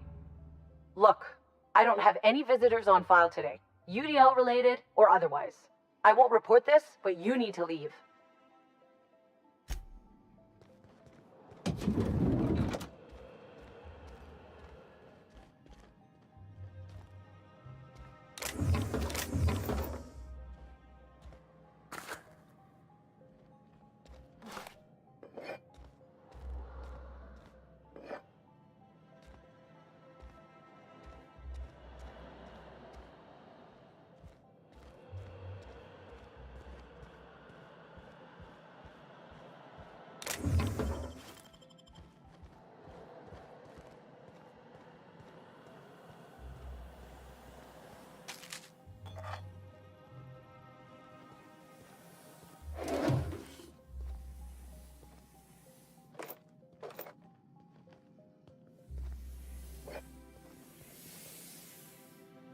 What? Something's not right.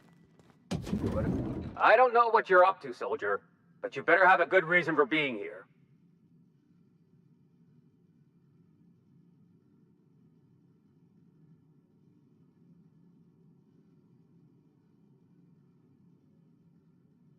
What are you talking about? I'm just doing my job.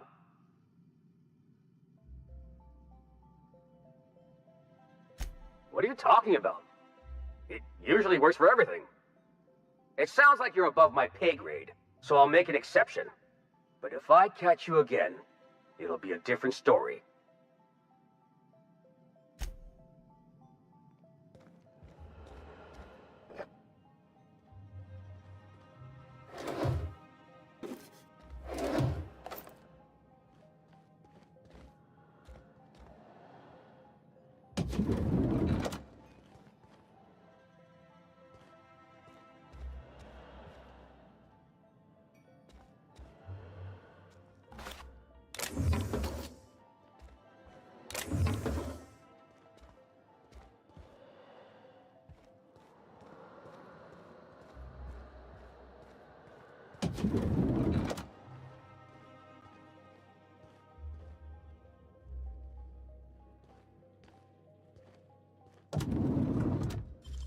You got nimble fingers, Captain.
Huh?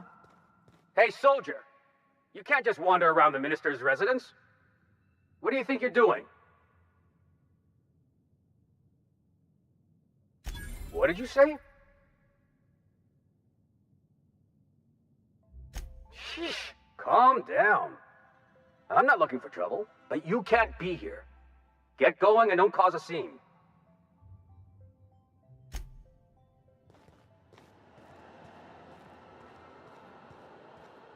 keep your shoulders up. How did you get in here? What was that? Clever. Not so... I don't know what you're up to, soldier, but you'd better have a good reason for being here.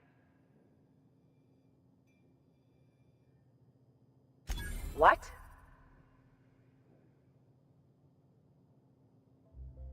I can't deal with this. If I chip the marble in here, it's coming out of my pay.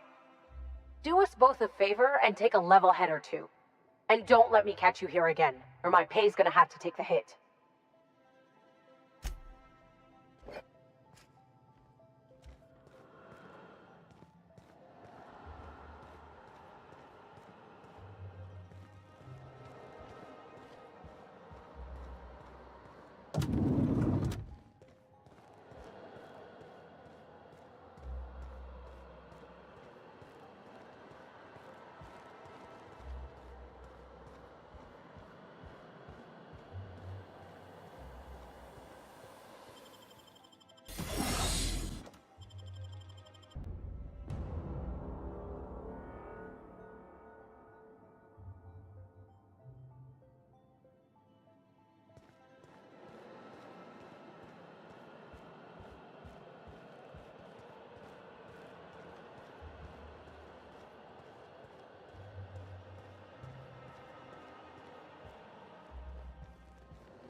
Hey, soldier.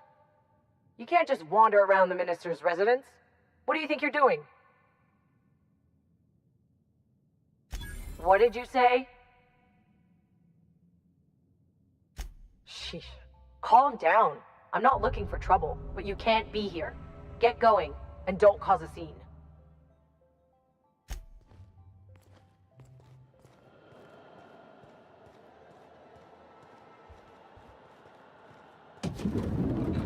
Looking good, soldier.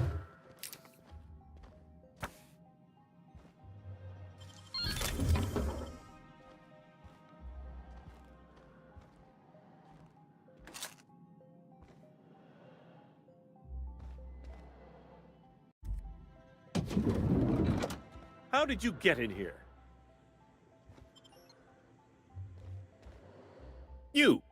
You're not one of my guards. What are you doing here? Oh, my law. Captain! Captain! That's the minister! Mr. Clark! Oh, wow! So, this is one of the guys who runs the colony, huh? Small room for a big shot. If this is about another Aetherwave clip or radio spot, you may kindly fuck off, as the parlance goes. I'm not doing any more.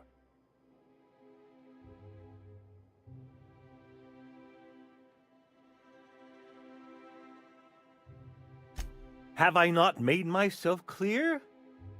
Slowly and loudly, Aloysius, that's the only way these morons understand anything. I said, you may tell Charles to go fuck himself.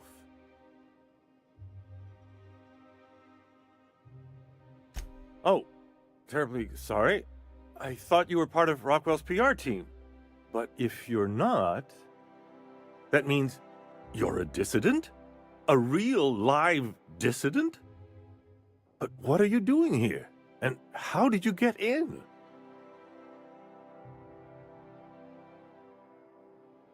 My friend, the slightest demonstration of independent thought or action renders one a dissident in the board's rather expansive definition of the term. Which is why I'm dying to know what brought you here.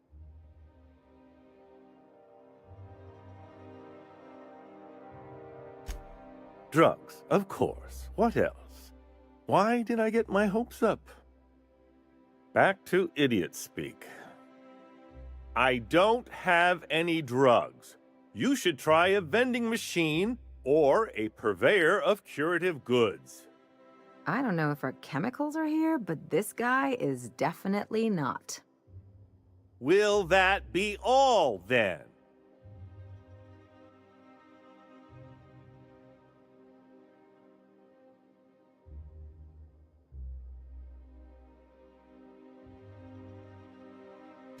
Stars, they're getting denser by the day.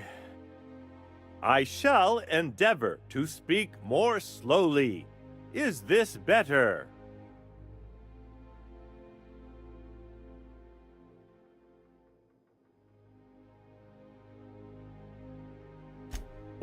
Was that a joke? Sarcasm, even? Oh, this is such a relief. You've no idea how long it's been since I spoke with someone intelligent enough for irony.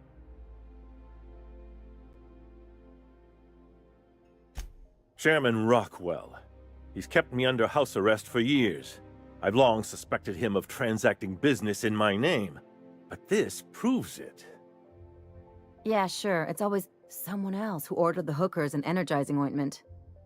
Please, this is important. Whatever it is that brought you here, Rockwell's the one behind it.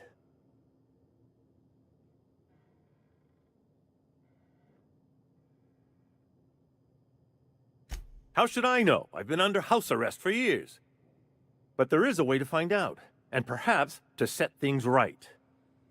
Whatever Rockwell's doing, he'll be doing it from the HHC headquarters. Your best lead is to look for details in his office. This all feels off, Captain. Like when there's a storm coming, but everything's quiet and still.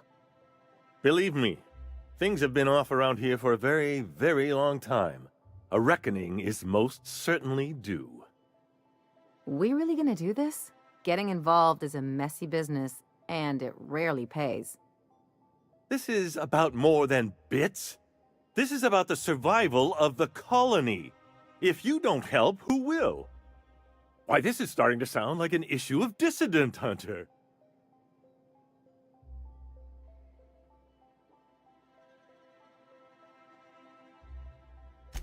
Halcyon Holdings Corporation, the collective of companies that run the colony together. Allegedly in partnership with the Earth Directorate and appointed Minister of Earth.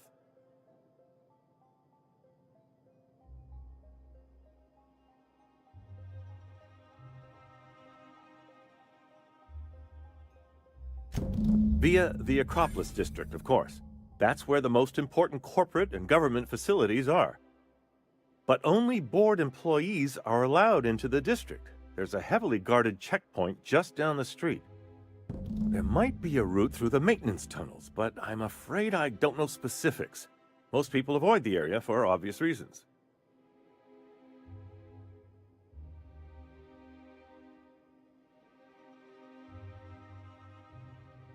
They're rather dirty. There are also rumors of sprat infestations, faulty automechanicals, and other unsavory hazards, if that sort of thing bothers you.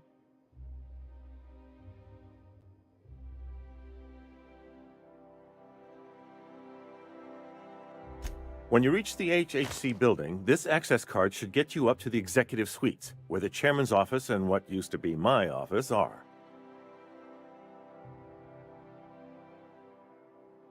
Oh, I haven't been allowed up there in years. I shudder to think what Rockwell's done with the place. A gilded minibar, perhaps? A personal theater. The man has too much money and too little sense. The board's lackeys are none too bright. I simply claimed I'd lost it and hid it somewhere no one would think to look. I merely hid it in a book. No one reads anything longer than a few pages around here. There are a few advantages to dealing with imbeciles. Wait!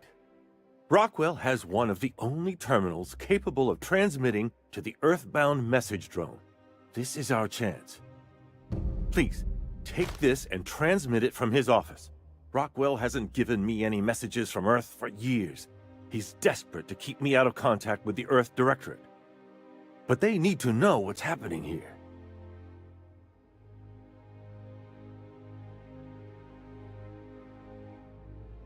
What isn't on it is the real question. I've gathered meeting minutes, internal messages, sustainability reports, and more, all exposing the corruption and mismanagement plaguing Halcyon. Once the rest of the Earth Directorate sees it, they'll have to send help. You're awful trusting for a guy who's been locked in his own house for years.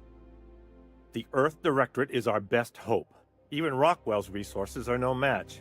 and it is hardly in their interest to let Halcyon crash. Depending on the nature of their response, months at least, perhaps years. Organizing and sending personnel all the way out here is no mean feat.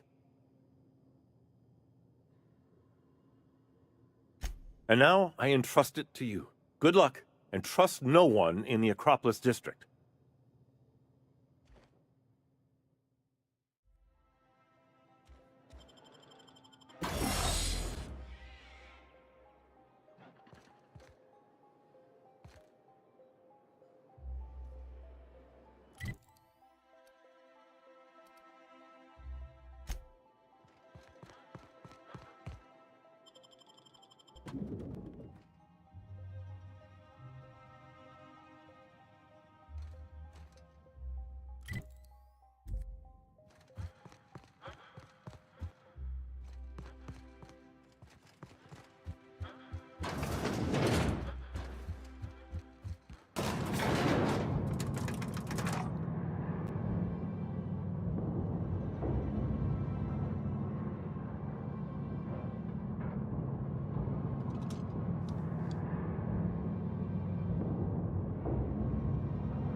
I look forward to news of your victory on Monarch. Wells had a litany of charges on his records, the most severe of which is destruction of government property. He may be a dangerous criminal, but I have no intention of having him killed. It's his mind I'm after.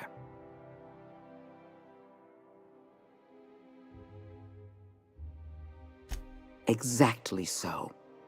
It is essential that we understand the science behind long-term hibernation. We have the colony's brightest scientists working on the program, but none of them possess Wells' unique genius. I'd prefer to have Wells alive and cooperating, but I'll settle for having his research.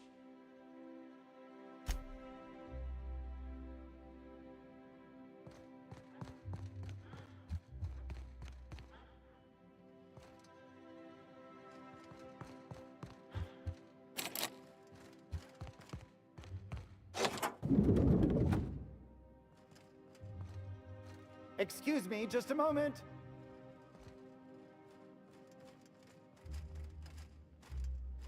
Is there something I can do for you? I beg your pardon, Minister Clark's former office is currently closed to solicitors.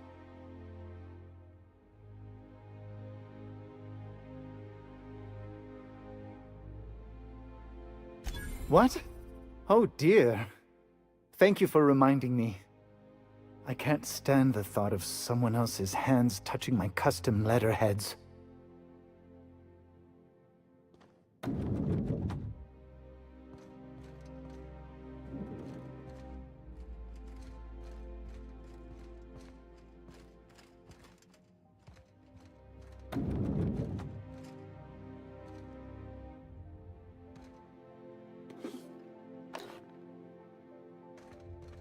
Just goes to show you never really see your hometown until you travel with a visitor.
afternoon. I'm Chairman Rockwell, and I'm here to address a serious issue facing us. As you all know, our colony has been successful beyond our wildest dreams. Unfortunately, we've recently discovered that our food supply will not be able to sustain Halcyon's population in the long term. Everyone will die. Everyone will slowly stop living from malnutrition. But we're doing it together, and that's what matters. I fucking swear, if someone doesn't give me something to read that will placate the masses soon, all of you will find yourselves violently unemployed. But I can assure you there's nothing to fear. We've got a solution. It's called the Lifetime Employment Program. We will freeze most of the colony to preserve resources, while the best and brightest of Byzantium continue living in prosperity. Look, you idiots! How many times do I have to tell you we can't say shit like that? Fire whoever wrote this! While Halcyon's brightest minds solve the problem of our nutritional shortage, the rest of the colony will be placed in suspended animation. Individuals will be revived on a rotating basis, so that every Halcyonite can be part of the important work of saving our colony. By testing paperweights. Sorry, couldn't resist. Let's go again. And someday, in the not-too-distant future when we've solved this crisis, we'll all be back together again working for the good of Halcyon. Until then, the board shall provide for the deserving just as it always has. So, obey your supervisors, take your vitamins, follow your corporate-mandated grooming rituals, and rest assured with the board on your side, there is nothing to worry about.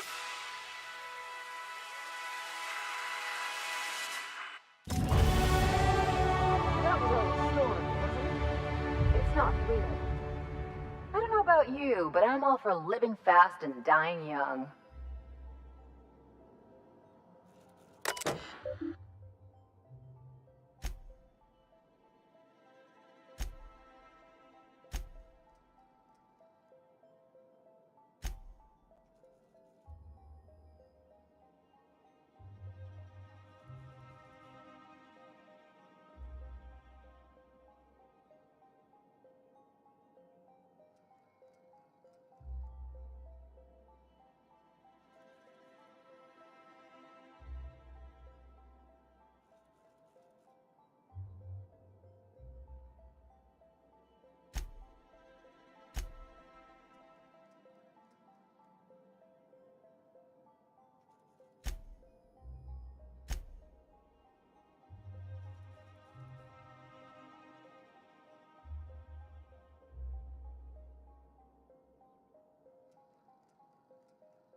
How may I be of assistance?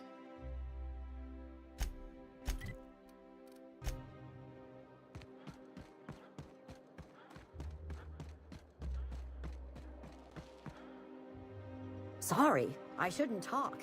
Not without signing a waiver.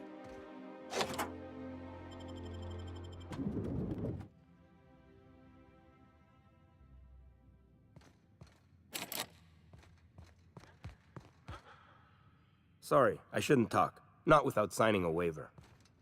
Sorry, I shouldn't talk. Not without signing a waiver. Don't let the guards hear you asking questions. Or peeking in the back.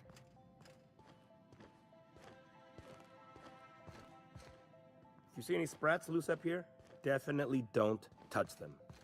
Don't let the guards hear you asking questions or peeking in the back. You see any sprats loose up here, definitely don't touch them. If you see any sprats loose up here, definitely don't touch them.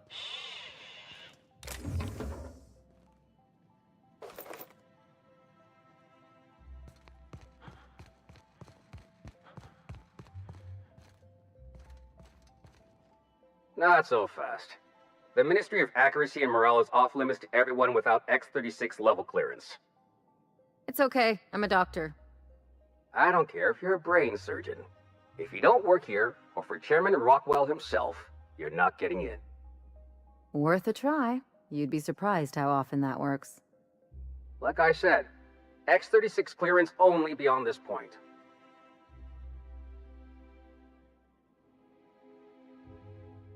I don't know how you got that, but I still don't know you, and I don't have any new clearances on the list.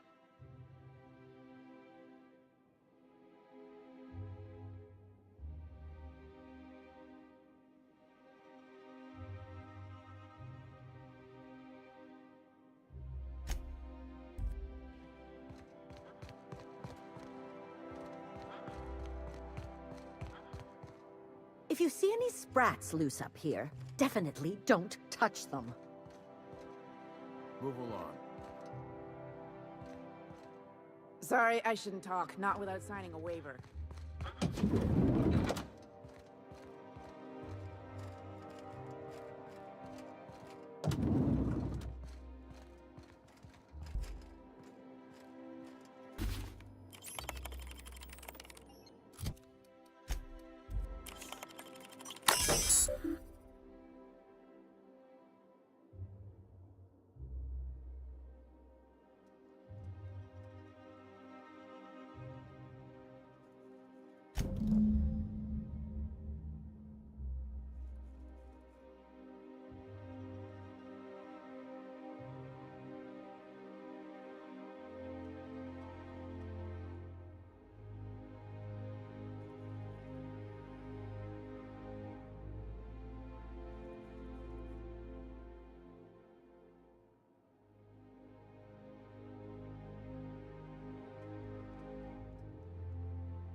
Carry on.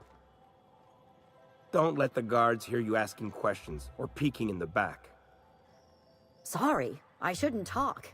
Not without sign. If you see any sprat... Don't let the guards hear you asking questions or peeking in the back. Sorry, I shouldn't talk. Not without signing a waiver.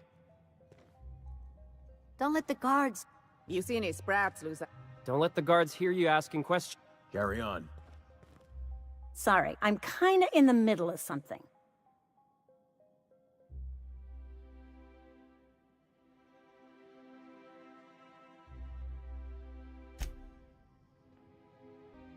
Sorry, I'm kinda in the middle of something.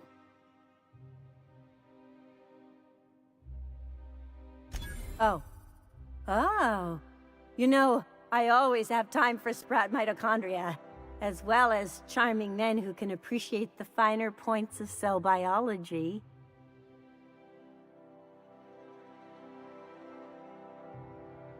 Are we still talking about cell division? This is certainly a conversation worth continuing elsewhere, but I don't think I've seen you around, and I'm sure I'd remember you. In that case, I can get you into the lab. Consider it a favor you can repay later. Follow me!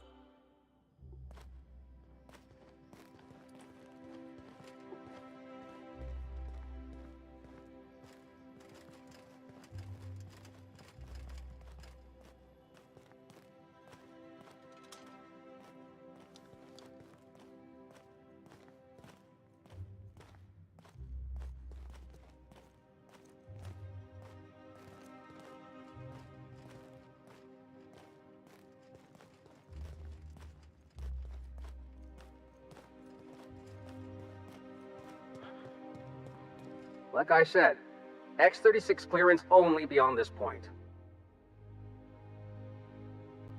And you're still not cleared.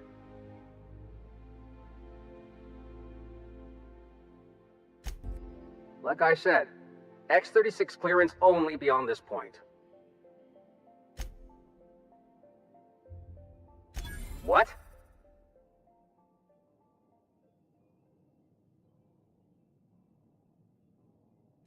Oh no. You must be from Chairman Rockwell's office. I'm so sorry. No one told me you were coming. Please, go on through. And let's forget this misunderstanding, huh? Hold, I need a favor. Think you could let my friend through just this once? After all, you still owe me. Fine. But I don't want to hear anything about the catch-up packet incident ever again. And he's on his own if he runs into the guards downstairs. You're the best, Holt. Don't worry, I haven't forgotten you. We'll continue this later.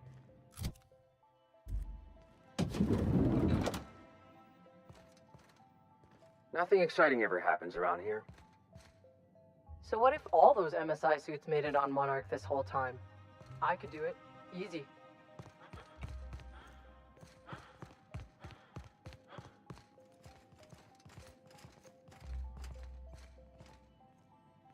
You hear about that dissident working in that clothing store?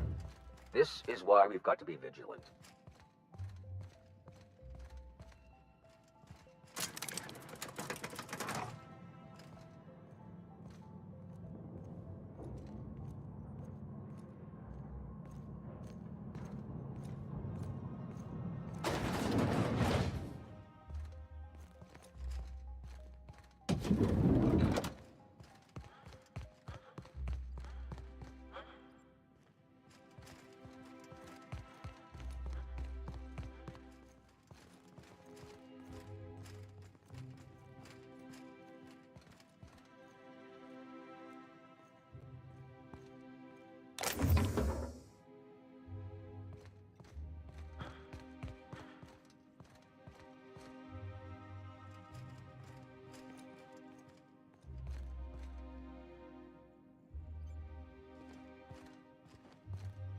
Rumor has it someone's pulling doubles until the retirement district is repaired.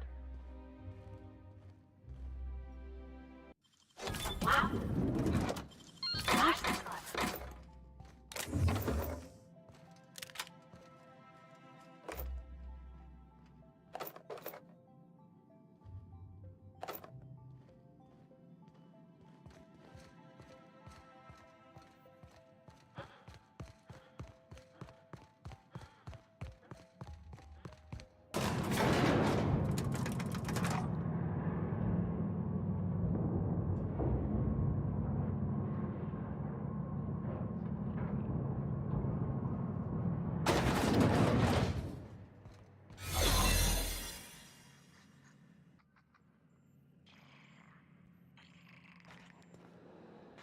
What's this I hear about you ordering more tests performed with sample 4157?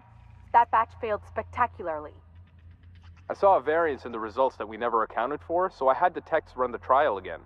And the results were 0.003% different this time. Do the words statistically insignificant mean anything to you? Of course, but we're obligated to explore every possibility. We're obligated to get a working formula before Akande has us all in tanks to help test the next batch of samples. Now get to work. Keep them quiet again.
My mysterious Sprat Savior. What an unexpected surprise. But what are you doing here? On the other side of the lab? Why, that requires a top-level clearance. After all, we're running low on the stuff. In that case, take this keycard. It'll get you into the hibernation lab where the remaining dimethyl sulfoxide is.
provide your paperwork for Let the record show that Subject 23K's cause of death is cerebral vascular incident brought about by a ruptured aneurysm. That's an 86% failure rate for this batch. I think we can safely move on to the next. And I had such high hopes for this one. Ah well, I suppose it could have been worse. Yeah. They could have ended up like those poor bastards in containment.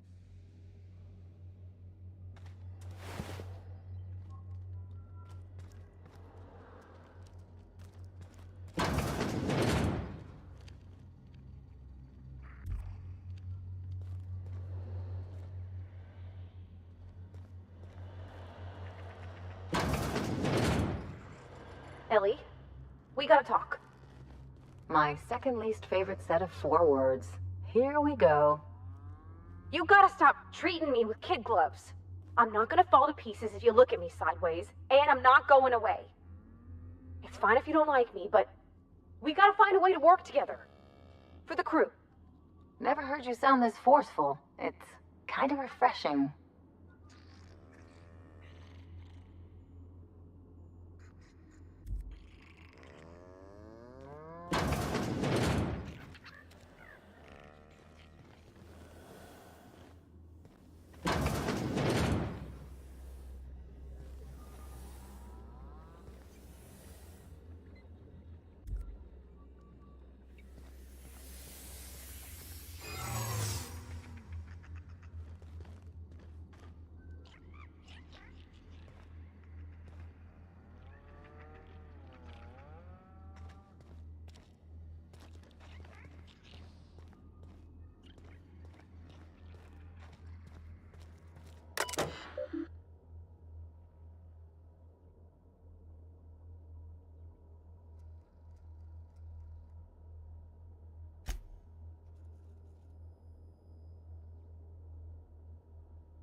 Dang, that's impressive.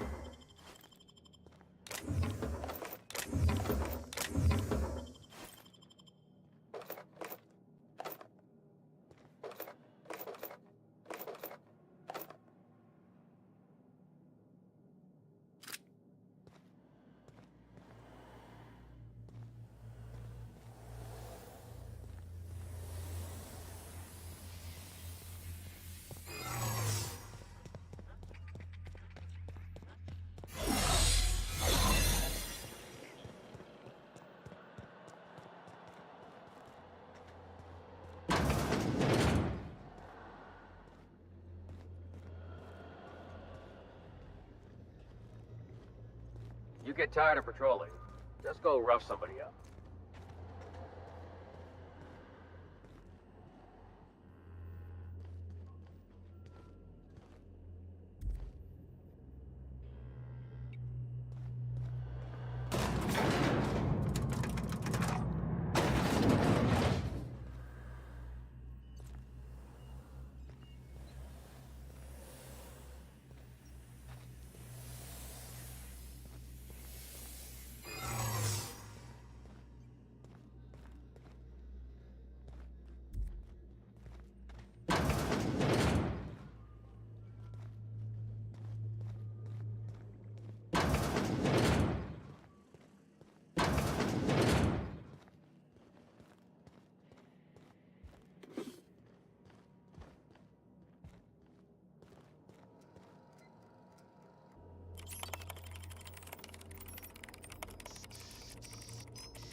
Huh? Something's not. Hold it right there! No visitors allowed, citizen. I'm going to need to see some identification.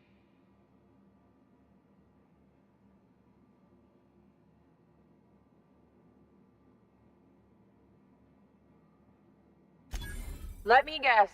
She's still holding the catch-up packet incident over Holt's head, right? We've talked to her before. She can't keep letting her special friends down here.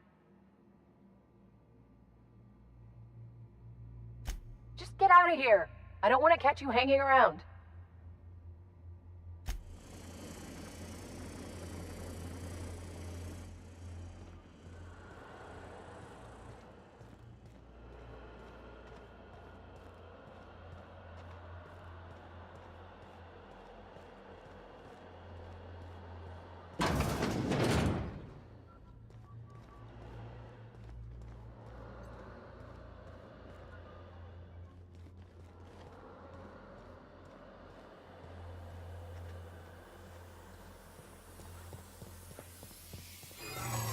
What? Something's not right. I'm gonna go ahead.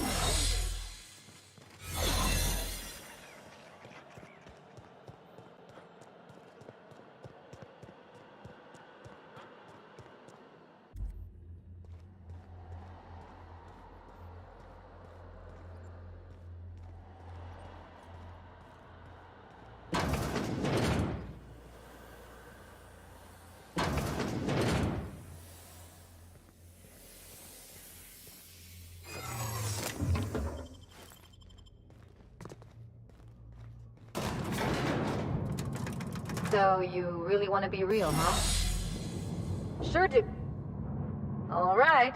From now on, you're getting raw, unfiltered Ellie. Hope you got some rubber gloves.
What, huh?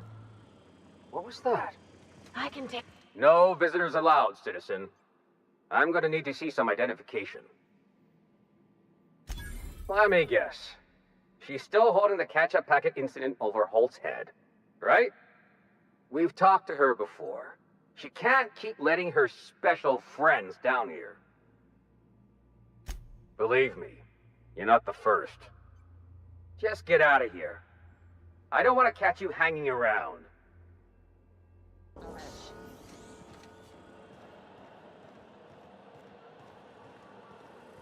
Got your paperwork squared away?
that? Something's not right.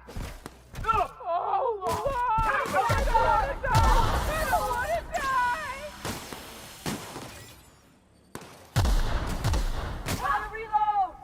This one!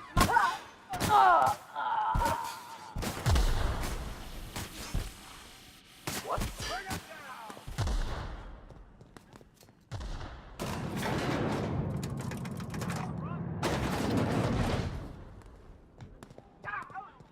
What was that?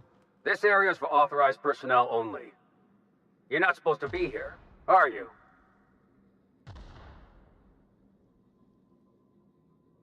What are you talking about?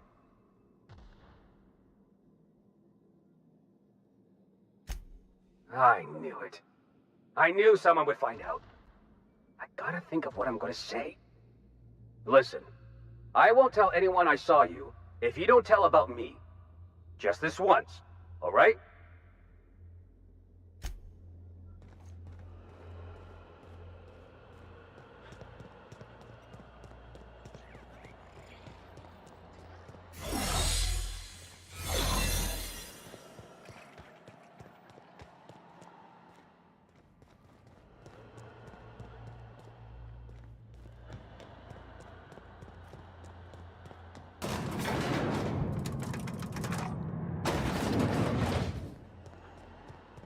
Dissident trash.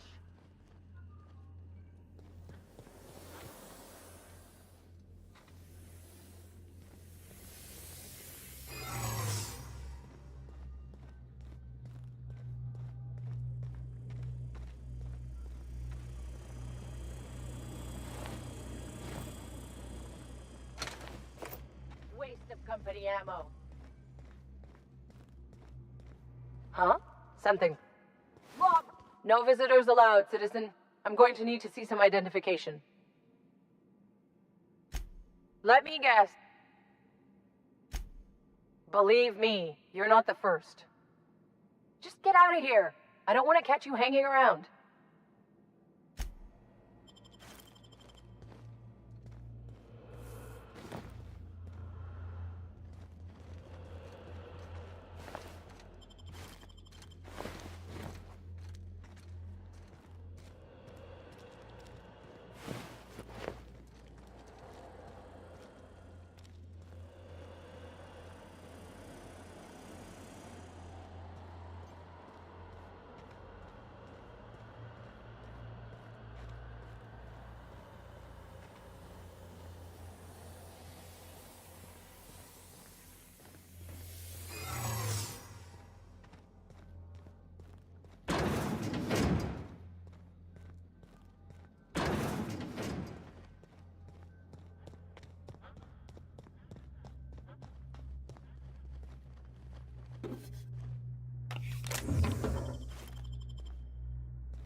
If you don't mind my saying, Captain, Minister Clark is lucky to have you on his side.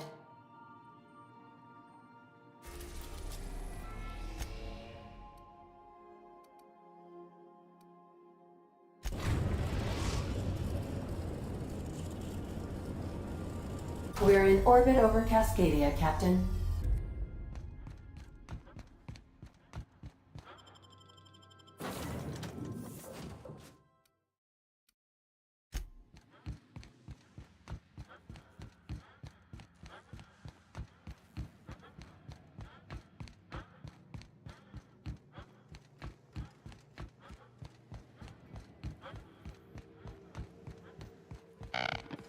So much for peace and quiet.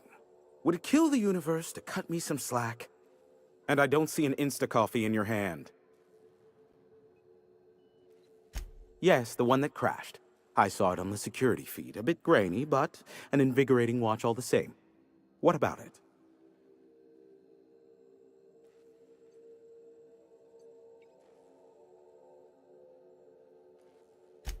Is this bonding? I'm not sure I like it. Next, you'll be asking me how I got the scar on my chin when I was 11. Most of it's underneath along my jaw, but yes, it seems to have faded with time. Moral of the story is, never run with scissors. The board has a blockade of gunships that patrol Monarch. Not a ton, mind you, just enough to deter the masses. I am curious as to what downed it. A faulty part wouldn't be wholly unusual. The supply for new mechanicals is tight. Ugh, now I'll never sleep. Unsolved puzzles really torque my sprockets. If you find out what happened, sell me the info. Not surprising, replacement parts are rare, so the cost of even a simple repair can exceed an arm and a leg. I take it you investigated the wreckage?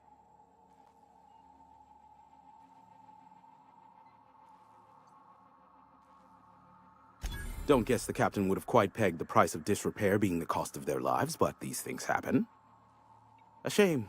I would have enjoyed investigating the mystery further. I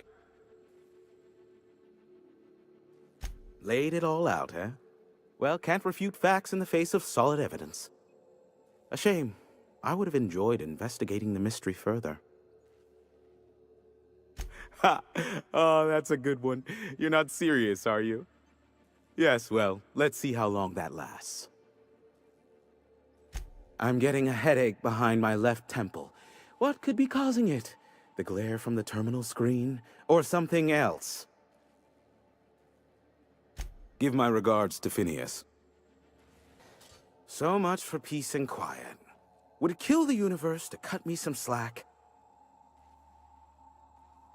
Allow me to assure you that I know absolutely nothing about any allegedly illegal broadcasts. Surely the board is aware of that.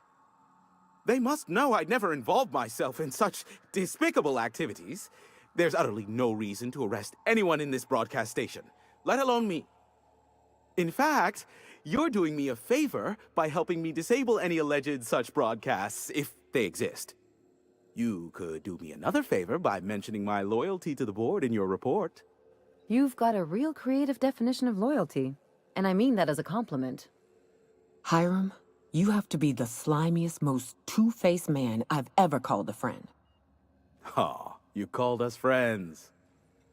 I'm not sure whether to be touched or insulted by that. Look, you never met a man more willing to work with the board than me. I know we can come to an agreement, please.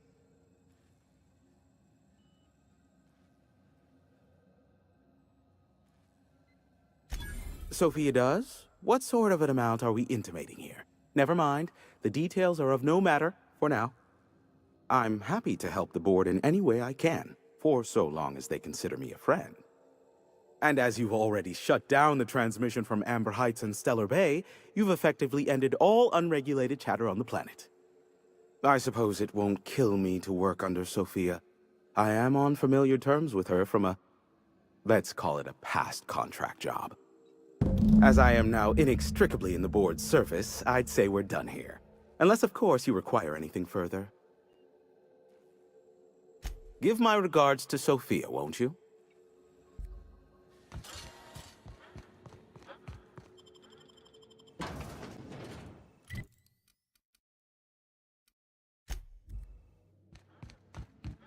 So then I told him, oh, ha ha ha, that tickles. How odd.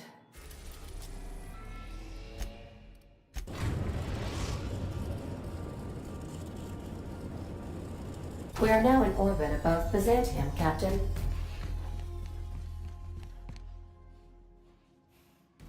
Sanitizing within established radius.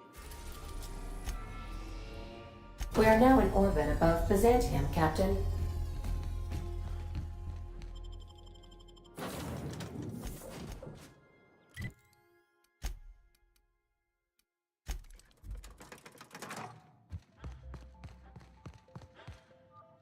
I've just finished reading a report of your work on Monarch. The broadcasts have been silenced at last. Graham Bryant was a madman, a narcissist, and exceedingly dangerous. Colony is safer without him. And you brokered an alliance with the broker himself. Hiram Blythe is a valuable asset. Well done. Your work is exemplary. You've earned a place in the chairman's inner circle. Congratulations are in order. No, I haven't been watching you. I've been reading reports of your work. You're better than an adventure serial. Now we introduce you to the chairman's plan. Turn your eyes to the screen. Good afternoon. I'm Chairman Rockwell, and I'm here to address a serious issue facing us. As you all know, our colony has been successful beyond our wildest dreams. Unfortunately, we've recently discovered that our food supply will not be able to sustain Halcyon's population in the long term. Everyone will die. Everyone will slowly stop living from malnutrition. But we're doing it together, and that's what matters. I fucking swear, if someone doesn't give me something to read that will placate the masses soon, all of you will find yourselves violently unemployed. But I can assure you there's nothing to fear. We've got a solution. It's called the Lifetime Employment Program. We will freeze most of the colony to preserve resources, while the best and brightest of Byzantium continue living in prosperity. Look, you idiots! How many times do I have to tell you we can't say shit like that? Fire whoever wrote this! While Halcyon's brightest minds solve the problem of our nutritional shortage, the rest of the colony will be placed in suspended animation. Individuals will be revived on a rotating basis, so that every Halcyonite can be part of the important work of saving our colony. By testing paperweights. Sorry, couldn't resist. Let's go again. And someday, in the not-too-distant future when we've solved this crisis, we'll all be back together again working for the good of Halcyon. Until then, the board shall provide for the deserving just as it always has.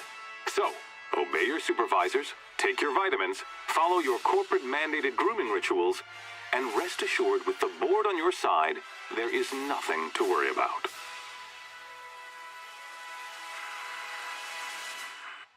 Halcyon is on the verge of a total systems collapse. The truth is ugly and difficult to accept, but we must accept the truth before we can move forward. Malnutrition is already a problem. Disease will come next, followed by starvation, followed by a breakdown of society, followed by extinction. I know this must come as a surprise to you. I imagine you have questions. What's in this for you? There's gotta be an angle. There always is for people like you. I appreciate your skepticism, Dr. Fenhill, but I'm not doing this for any personal gain. My angle is the preservation of our colony by any means possible. Nothing more and nothing less. Is that why we were suffering plague in Edgewater? Malnutrition?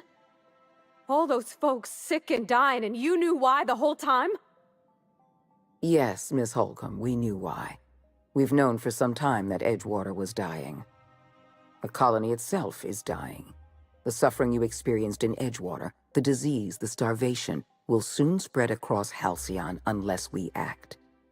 I won't pretend the truth isn't damning.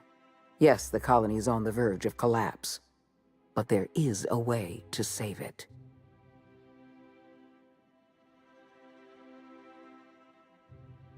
I'll answer however I can.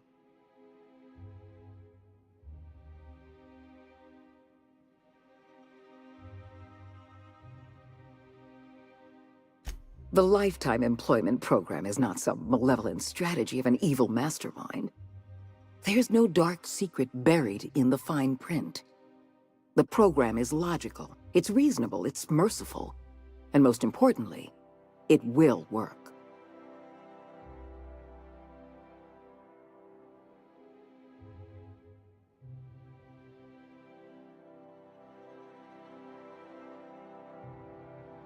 Byzantium is the beating heart of our colony. And as long as Byzantium survives, Halcyon may one day recover from the collapse. We must protect this city at any cost. Help me execute the Lifetime Employment Program, and you will have earned a place of honor in Byzantium. You will live in comfort and want for nothing. We've already crossed the point of no return. The collapse has already begun. You must have noticed the signs in Emerald Vale. Malnutrition, disease, high mortality rates. This is a permanent famine, Captain. We've done all we can to curb their hunger. Very soon, people are going to realize they're starving. A famine is a problem of logistics as well as marketing. Your workers must remain productive on as little food as possible, and they must always believe that food is plentiful.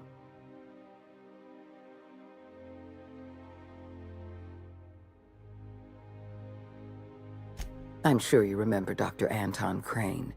His research was instrumental in developing a powerful appetite suppressant. The solution is a temporary one. Before long, our workers are going to feel the effects of starvation. The Lifetime Employment Program is our only viable option. When you turned Phineas Wells over to me, I knew I could rely on you. You've demonstrated your ability to place duty above sentiment. And you deliver results. That quality alone is enough to separate you from the board's army of indecisive bureaucrats.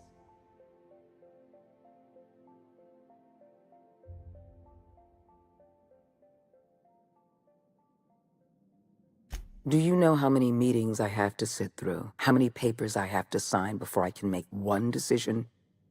I'm only trying to rescue Halcyon from extinction. I can't save this colony alone. I need someone capable of working outside the system. Someone who can get things done. When I first discovered the truth, I was shocked, even disgusted. I wondered how we'd allowed a colony like Halcyon to fall into disarray. But the more I thought about it, the more I realized the colony had sown the seeds of its own destruction. We have become lazy and decadent. We smother ourselves in meaningless bureaucracies. We deliberate and argue and procrastinate.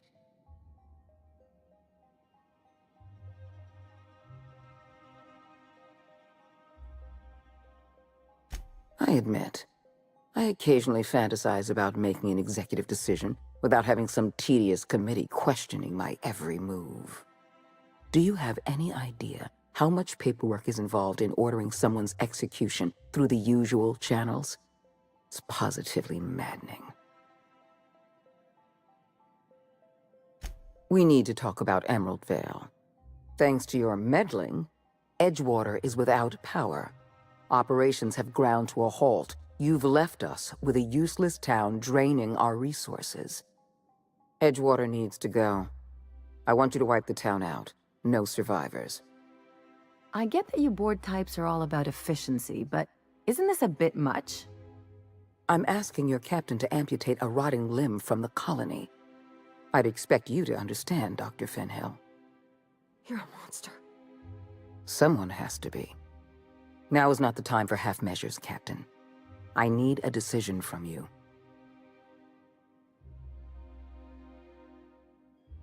When you diverted power to the botanical lab, you spelled the end of Edgewater. But the town is still hanging on. still living off whatever meager resources we send them.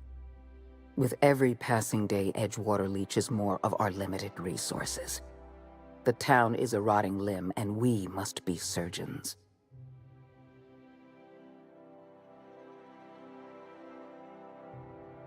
Because right now, you're the only person I can depend on.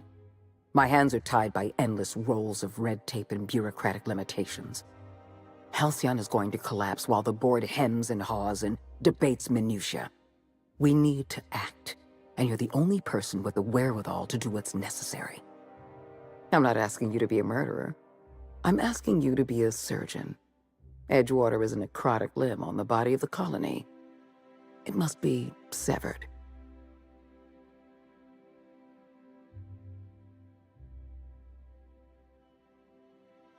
We don't have any other option. The colony is on the verge of collapse, and we no longer have the luxury of easy solutions. No, allowing thousands of colonists to starve to death because we couldn't make one cold-blooded decision is insane. What I'm suggesting is absolutely logical. You talk less like a human than mechanicals I've known. I am responsible for every single human life in this colony. Do you imagine I relish the thought of killing some of them to save the rest? Steel your spine, Captain. Do what needs to be done. Don't make this more difficult than it needs to be, Captain.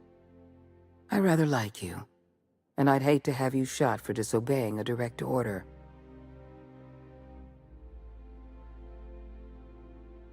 I'm disappointed. I was so sure you had potential. Take your best shot, asshole! Here we go!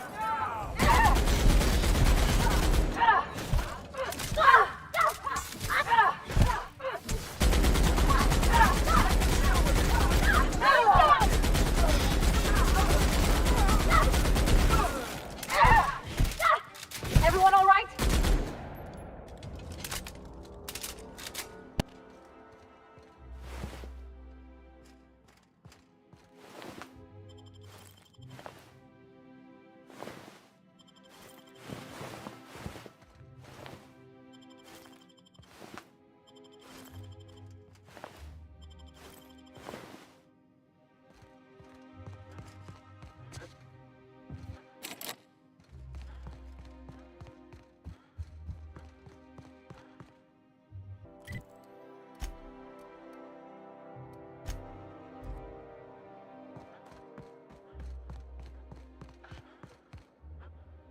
You can pass. Go on through.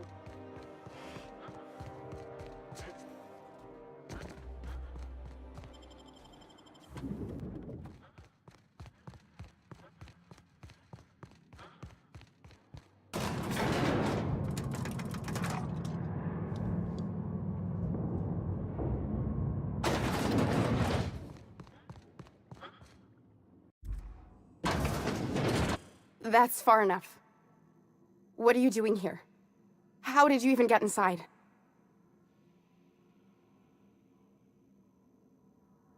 If anyone ever tries to off me, I hope they do it with the same professional courtesy. Hagen? I've never heard of her. Is she from the board? Damn it. I knew this would happen.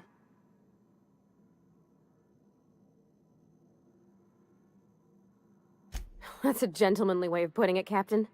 She's obsessed with aliens. This is utter nonsense. I've never even been to Groundbreaker.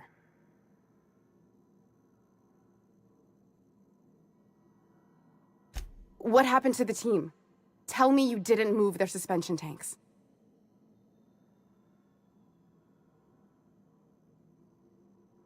Small consolation. My team, the finest minds of their generation, reduced to salvage.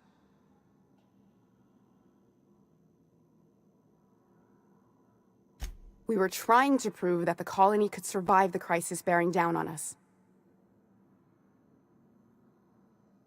What are you doing, Doctor? This information is beyond classified. You can write me up in your report. It hardly matters. I'm researching a new way to feed the colony. The crops we transplanted from Earth don't give us the nutrients we need.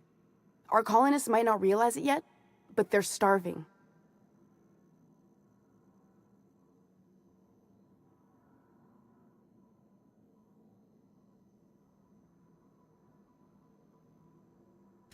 It seems I have you to thank for my current house guests. Then you know how desperate things are. I believed that I could adapt humans to live on Halcyon's terms. That I could change us. Give us the ability to derive sustenance from the nutrients the food does have.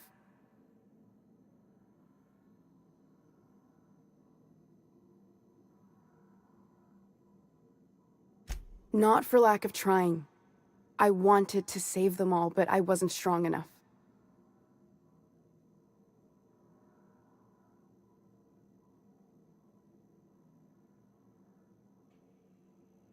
There are other teams. We didn't want to experiment on human test subjects, so we used the only resources we had. Each other. I'm desperate. I've already asked all the best institutes on Earth for help. Years ago, we sent a message out on the Cornelius Vanderbilt, but heard nothing back.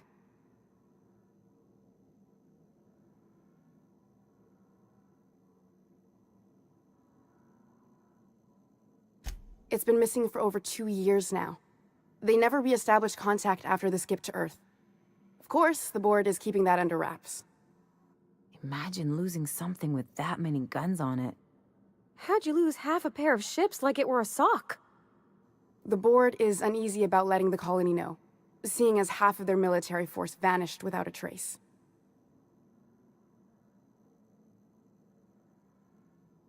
I'd prefer if you didn't use my name when you talk about this. My contract has a list of very terrible consequences for breaking secrecy.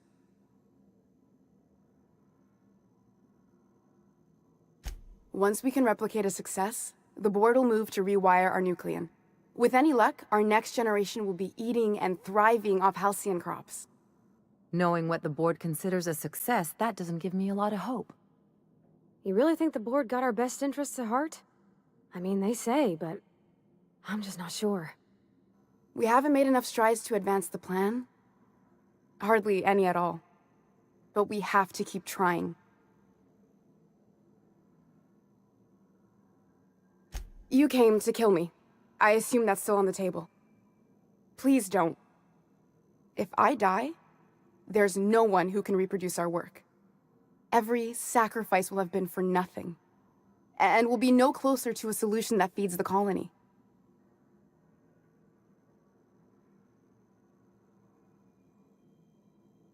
I try not to, least when it comes to the moral dilemmas. Lilia Hagen's a useful ally to have, but I'll back you up either way. Everything I did was for the good of the colony. Consider that.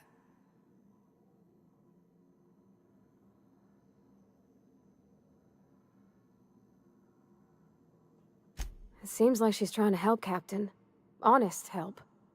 Ain't many in the colony doing that. We should let her try. I hope you know what you're doing, Captain. I leave it in your hands. The one on the wanted posters? They say he's an anarchist. A madman, a butcher. I'll do it. Doctor! What choice do I have, Commander?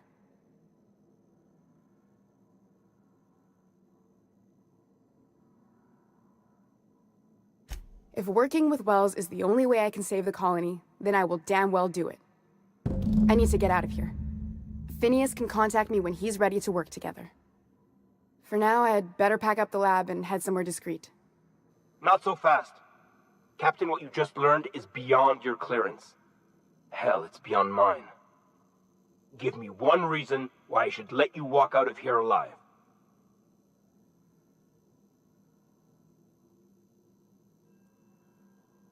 You sure have an inflated sense of self-importance, but that doesn't make you wrong. Now move along. The doc has a lot of work ahead of her, tidying up and such.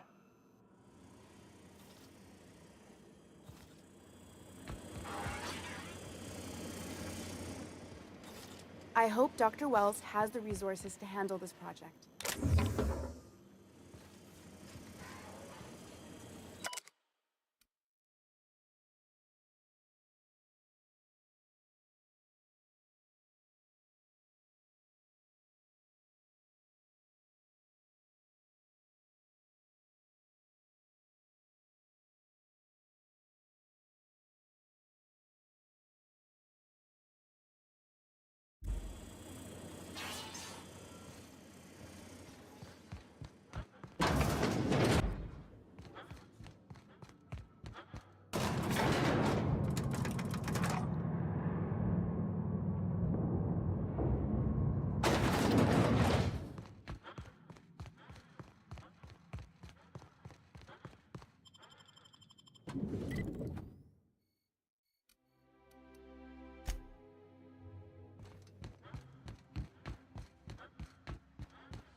Would you like a reminder on when your next shower is scheduled?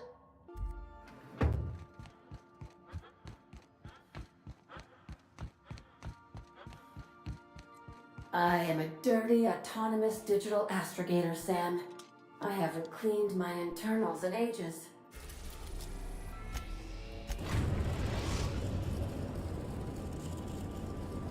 We've arrived at the groundbreaker. Greetings, customer. We'll be here, Captain. Or will we? Haha. Just a little joke for you.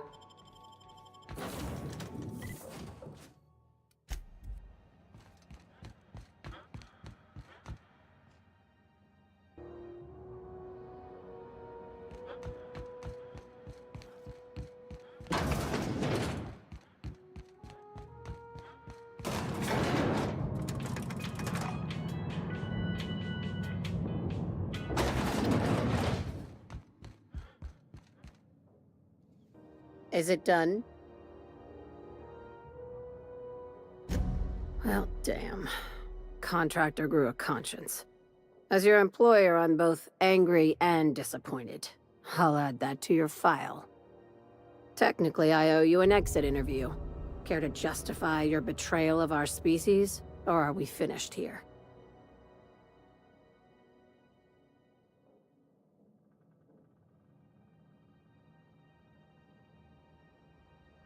You're awfully quick to trust someone who offed her colleagues and called it a good start.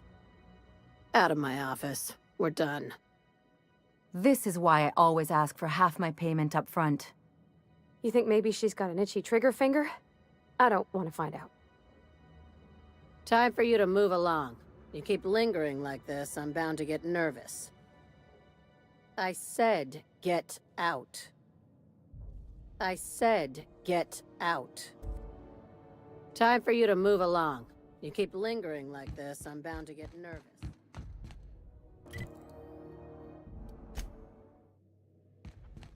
If you stop in the engine room, would you ask Parvati to send Sam down to the bridge?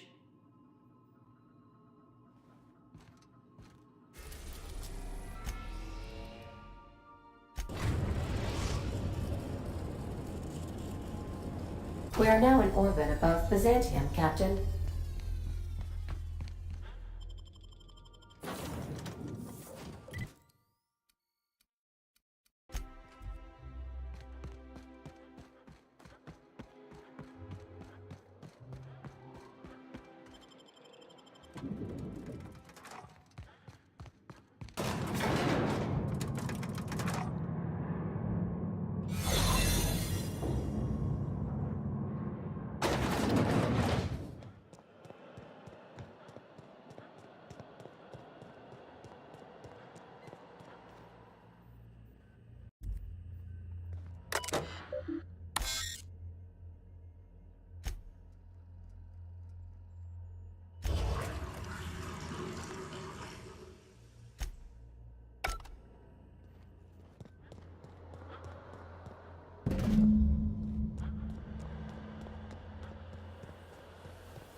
If you stop in the engine room, would you ask Parvati to send Sam down to the bridge?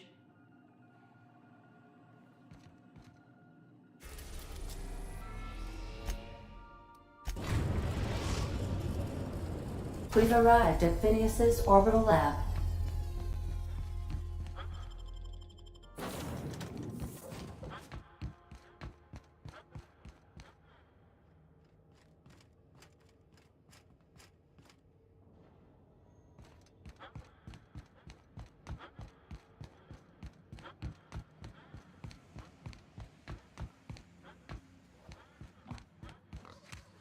I've kept myself busy in your absence, optimized my formula. I'm now confident I can revive the remaining colonists. All I need now is the dimethyl sulfoxide. I'll take as much as you can give me.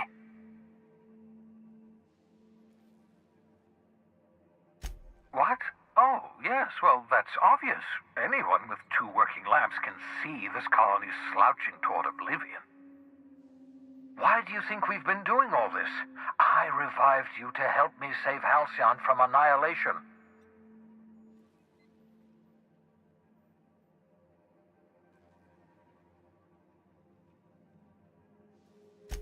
Hold on. Let me see if I understand this correctly. You're saying that Halcyon's on the brink of total collapse, and the chairman's plan to save all of us is to save himself? I always knew Halcyon was heading toward a systems collapse, but I never imagined we were already there. The board made this crisis, and now they want to solve it by freezing the rest of us? That's not a plan. That's a goddamn escape clause. That makes 2 things we don't have: time and chemicals to revive the other settlers. None of this was supposed to happen. I was supposed to revive the Hope's colonists. We were supposed to have enough time to solve the problem before we all starved.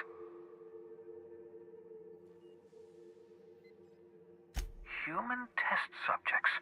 Oh, that's grotesque. That's unthinkable. That's exactly what I'd expect out of the board.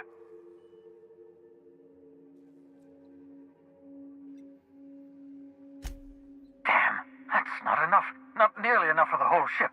I could revive a handful of settlers. Maybe, possibly, damn. We're out of time. We're out of chemicals. We may very well be out of options. If the board has their way, we're all going to be spending the rest of our lives frozen in stasis. Do you realize what this means for the Hope? For your fellow colonists? The board's going to kill them all. Toss them out into space, just to make room in their hibernation chambers.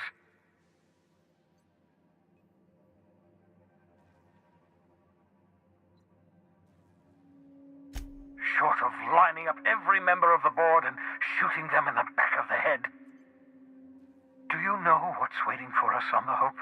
Scientists, engineers, artists, the brightest minds Earth ever sent us, uncorrupted by the board. The board's going to dispose of them all and transform the Hope into a prison for the rest of us. They're likely on their way to the Hope as we speak. We need to get to those colonists before the board. I have enough chemicals to start reviving a few of them, but no easy way to get them off the Hope.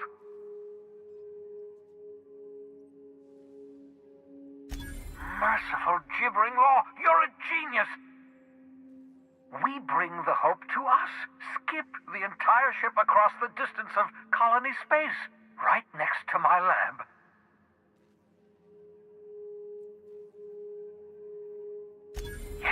Yes, exactly. You're a step ahead of me, but I perceive the shape of your plan. If we link up the Hope to the Unreliable, then use your navigational computer to calculate a reasonably safe vector, we can skip the entire colony ship into the rings of Terra 2. I don't know much about skip drives, not the physics anyhow. I do know the Hope's real massive. How's our bitty little ship supposed to skip it? Excellent question, my sharp-witted mechanic. You will use your own ship to power up the Hope's skip drive. Your navigational computer can handle the rest. I've got a healthy disregard for personal safety, but this sounds crazy, even to me. Your instincts are correct. By any reasonable definition of sanity, this plan is crazy. Isn't it wonderful? You'll need to switch on the Hope's auxiliary power using the Unreliable. Then head to the bridge. Your navigational computer, Ada, should be able to activate the Hope's skip drive. Once you've skipped the Hope next to my lab, I'll have easy access to the frozen colonists. I can start reviving them immediately.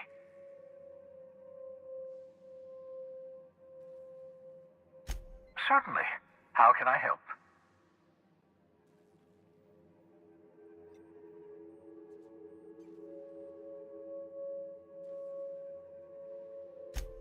Unlikely. The Hope is as massive as the Groundbreaker, but compared to the rings of Terra 2, positively minuscule. The board might notice, possibly, depending on the position of their heads relative to the depth of their collective posteriors.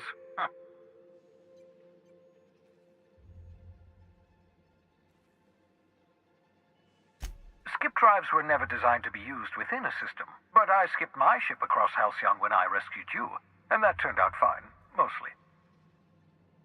That is, I ruined my ship and nearly killed myself in the process, but the maneuver was well within acceptable margins of risk. You'll be fine. You'll be fine. It wouldn't surprise me. When I pulled you out of the Hope, the board nearly intercepted me. I expect they stepped up security since my little act of larceny. I know you're wondering why I'm doing all this. Why I believe the people on the Hope are the answer to the colony's problems. The Hope is carrying some of humanity's most brilliant thinkers. Scientists, engineers, experts in their field. If we work together, we can still find a way to save Halcyon. The board would have us believe Halcyon is beyond saving. I choose to believe otherwise. If there's even the slightest chance we can save Halcyon from oblivion, then we have to take it. Certainly. How can I help? I need a word. So we're really gonna do this? I've seen lots of crazy, Captain, but Phineas is in a class of his own.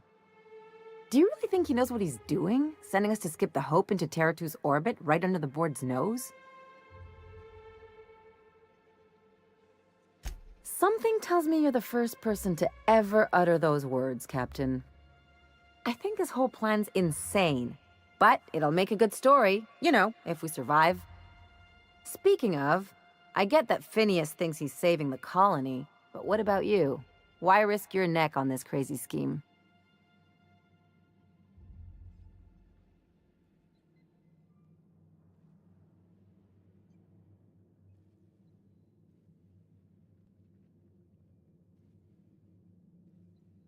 I'll do anything for a good story, and nothing shines on a pirate's resume like a successful suicide mission. But I asked you first. Makes you wish for a fancier ship with bigger engines. Don't know about you, but I'd be out of here if I could. Still, all this depends on the other Hope colonists. Are they gonna pull us out of the shit? Or are we all just gonna leave a bigger, uglier stain on this corner of the galaxy?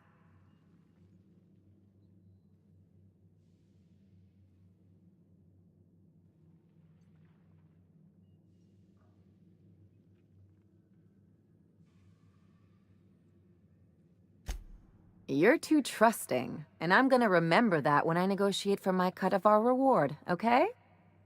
Well, whenever you're ready to do this, I'm with you. Anything else?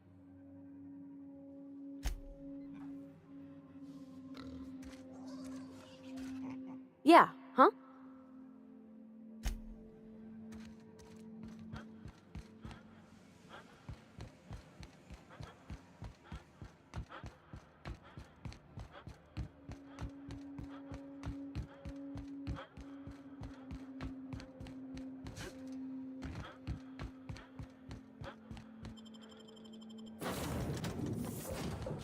Captain Hawthorne never worked to support the board before, at least not officially.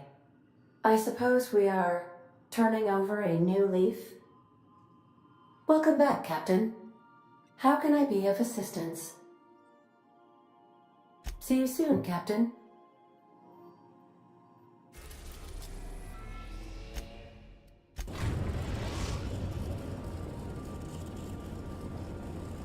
We have arrived at the Hope.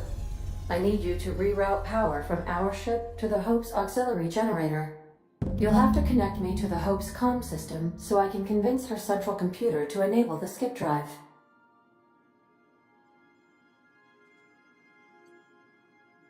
If your calculations are even slightly off, you could crash the entire colony ship into Terra 2, or the Sun. Forgetfulness can be an early warning sign of asphyxiation due to loss of pressurization. Are you breathing comfortably, Captain? I need you to reroute power from our ship to the Hope's auxiliary generator. You'll have to connect me to the Hope's comm system so I can convince her central computer to enable the skip drive. The Hope is the Groundbreaker's prettier, sleeker sister. She wandered off and got lost for 70 years, but just recently was found. Also, there are hundreds of thousands of frozen organic life forms hibernating in her hold.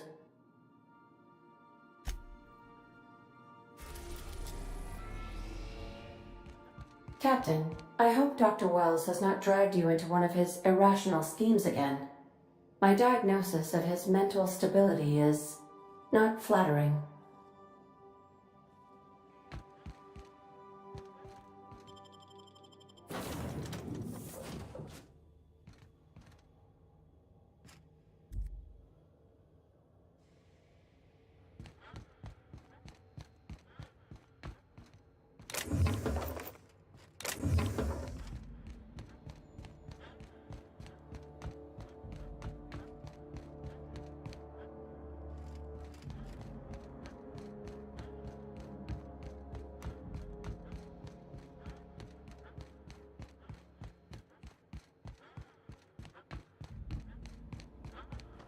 You ought to see Quincy for your assignment.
That ought to do it, Captain.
Great work!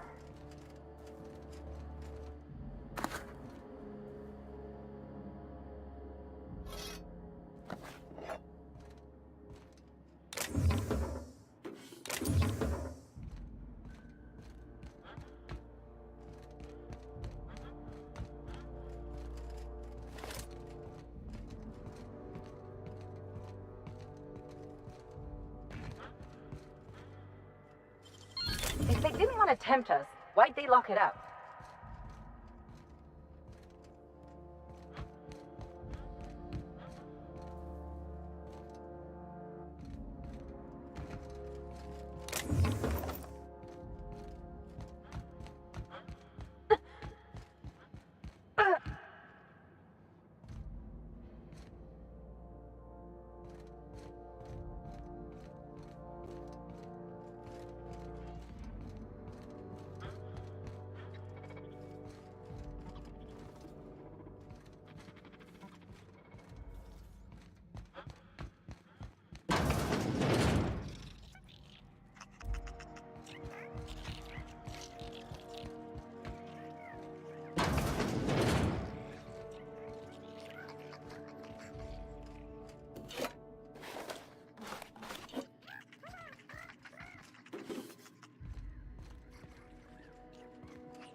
You know, when they posted us here, I told them there wasn't any point.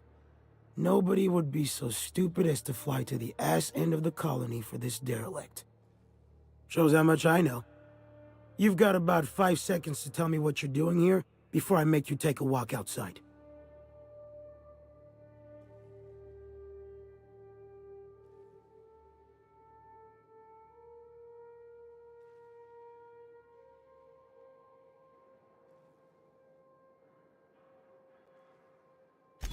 Bullshit. If UDL was sending more folks, they'd have told us.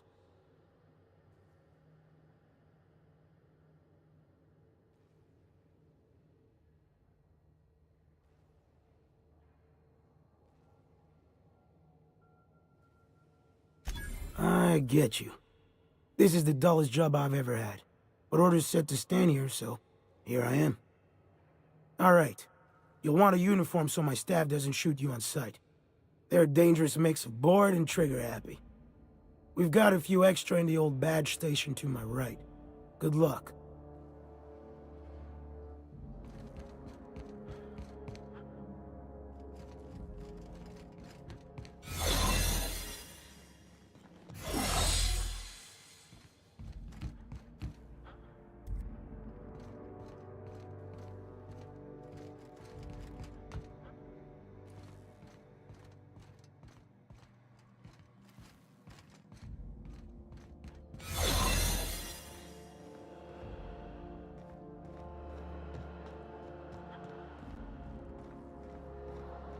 You get tired of patrolling? Just go rough somebody up.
I don't recognize you. Are you new here?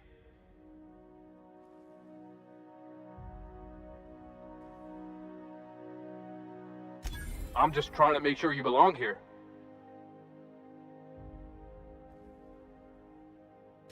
Yeah, you're definitely new here. I don't want any trouble out of you.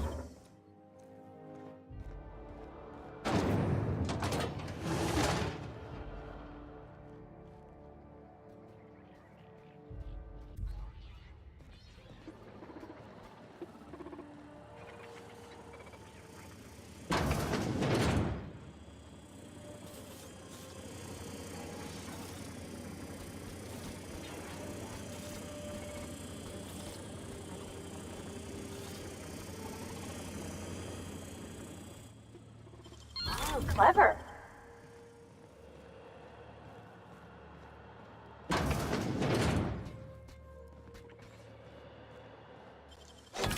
Go.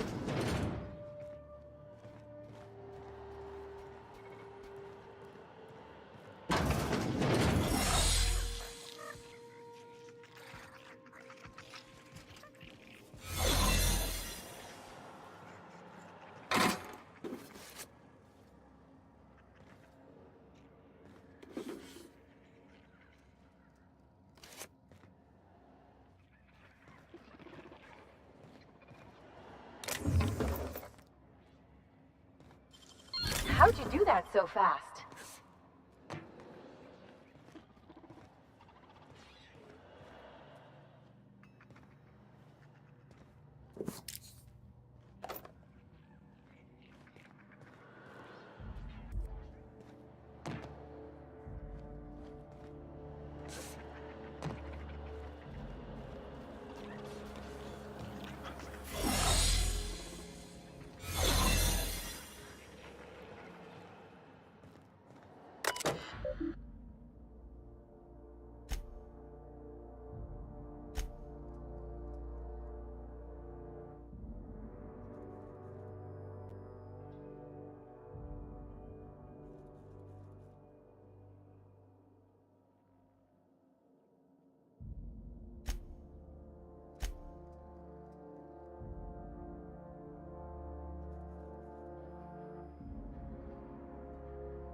You got nimble fingers, Captain.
Initiating greetings protocol.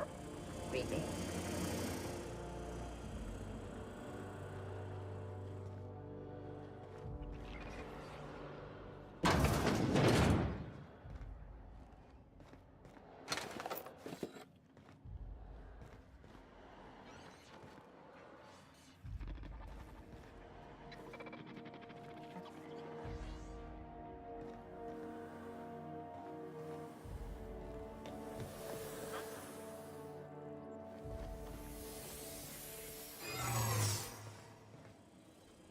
Unexpected noise identified. Got it. Inside voices.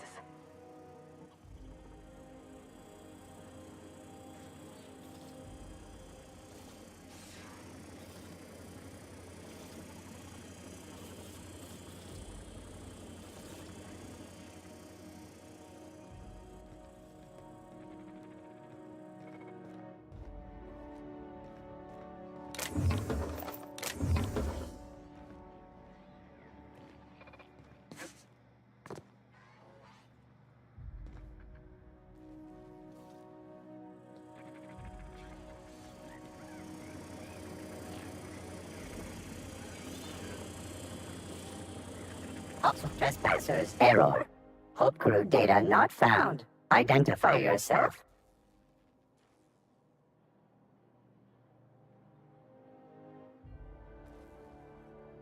Error. This unit is not experiencing errors.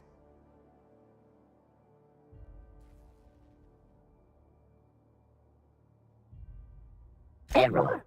This unit is functioning correctly. There is no need for the intervention of mechanical engineers. Thank you for your cooperation.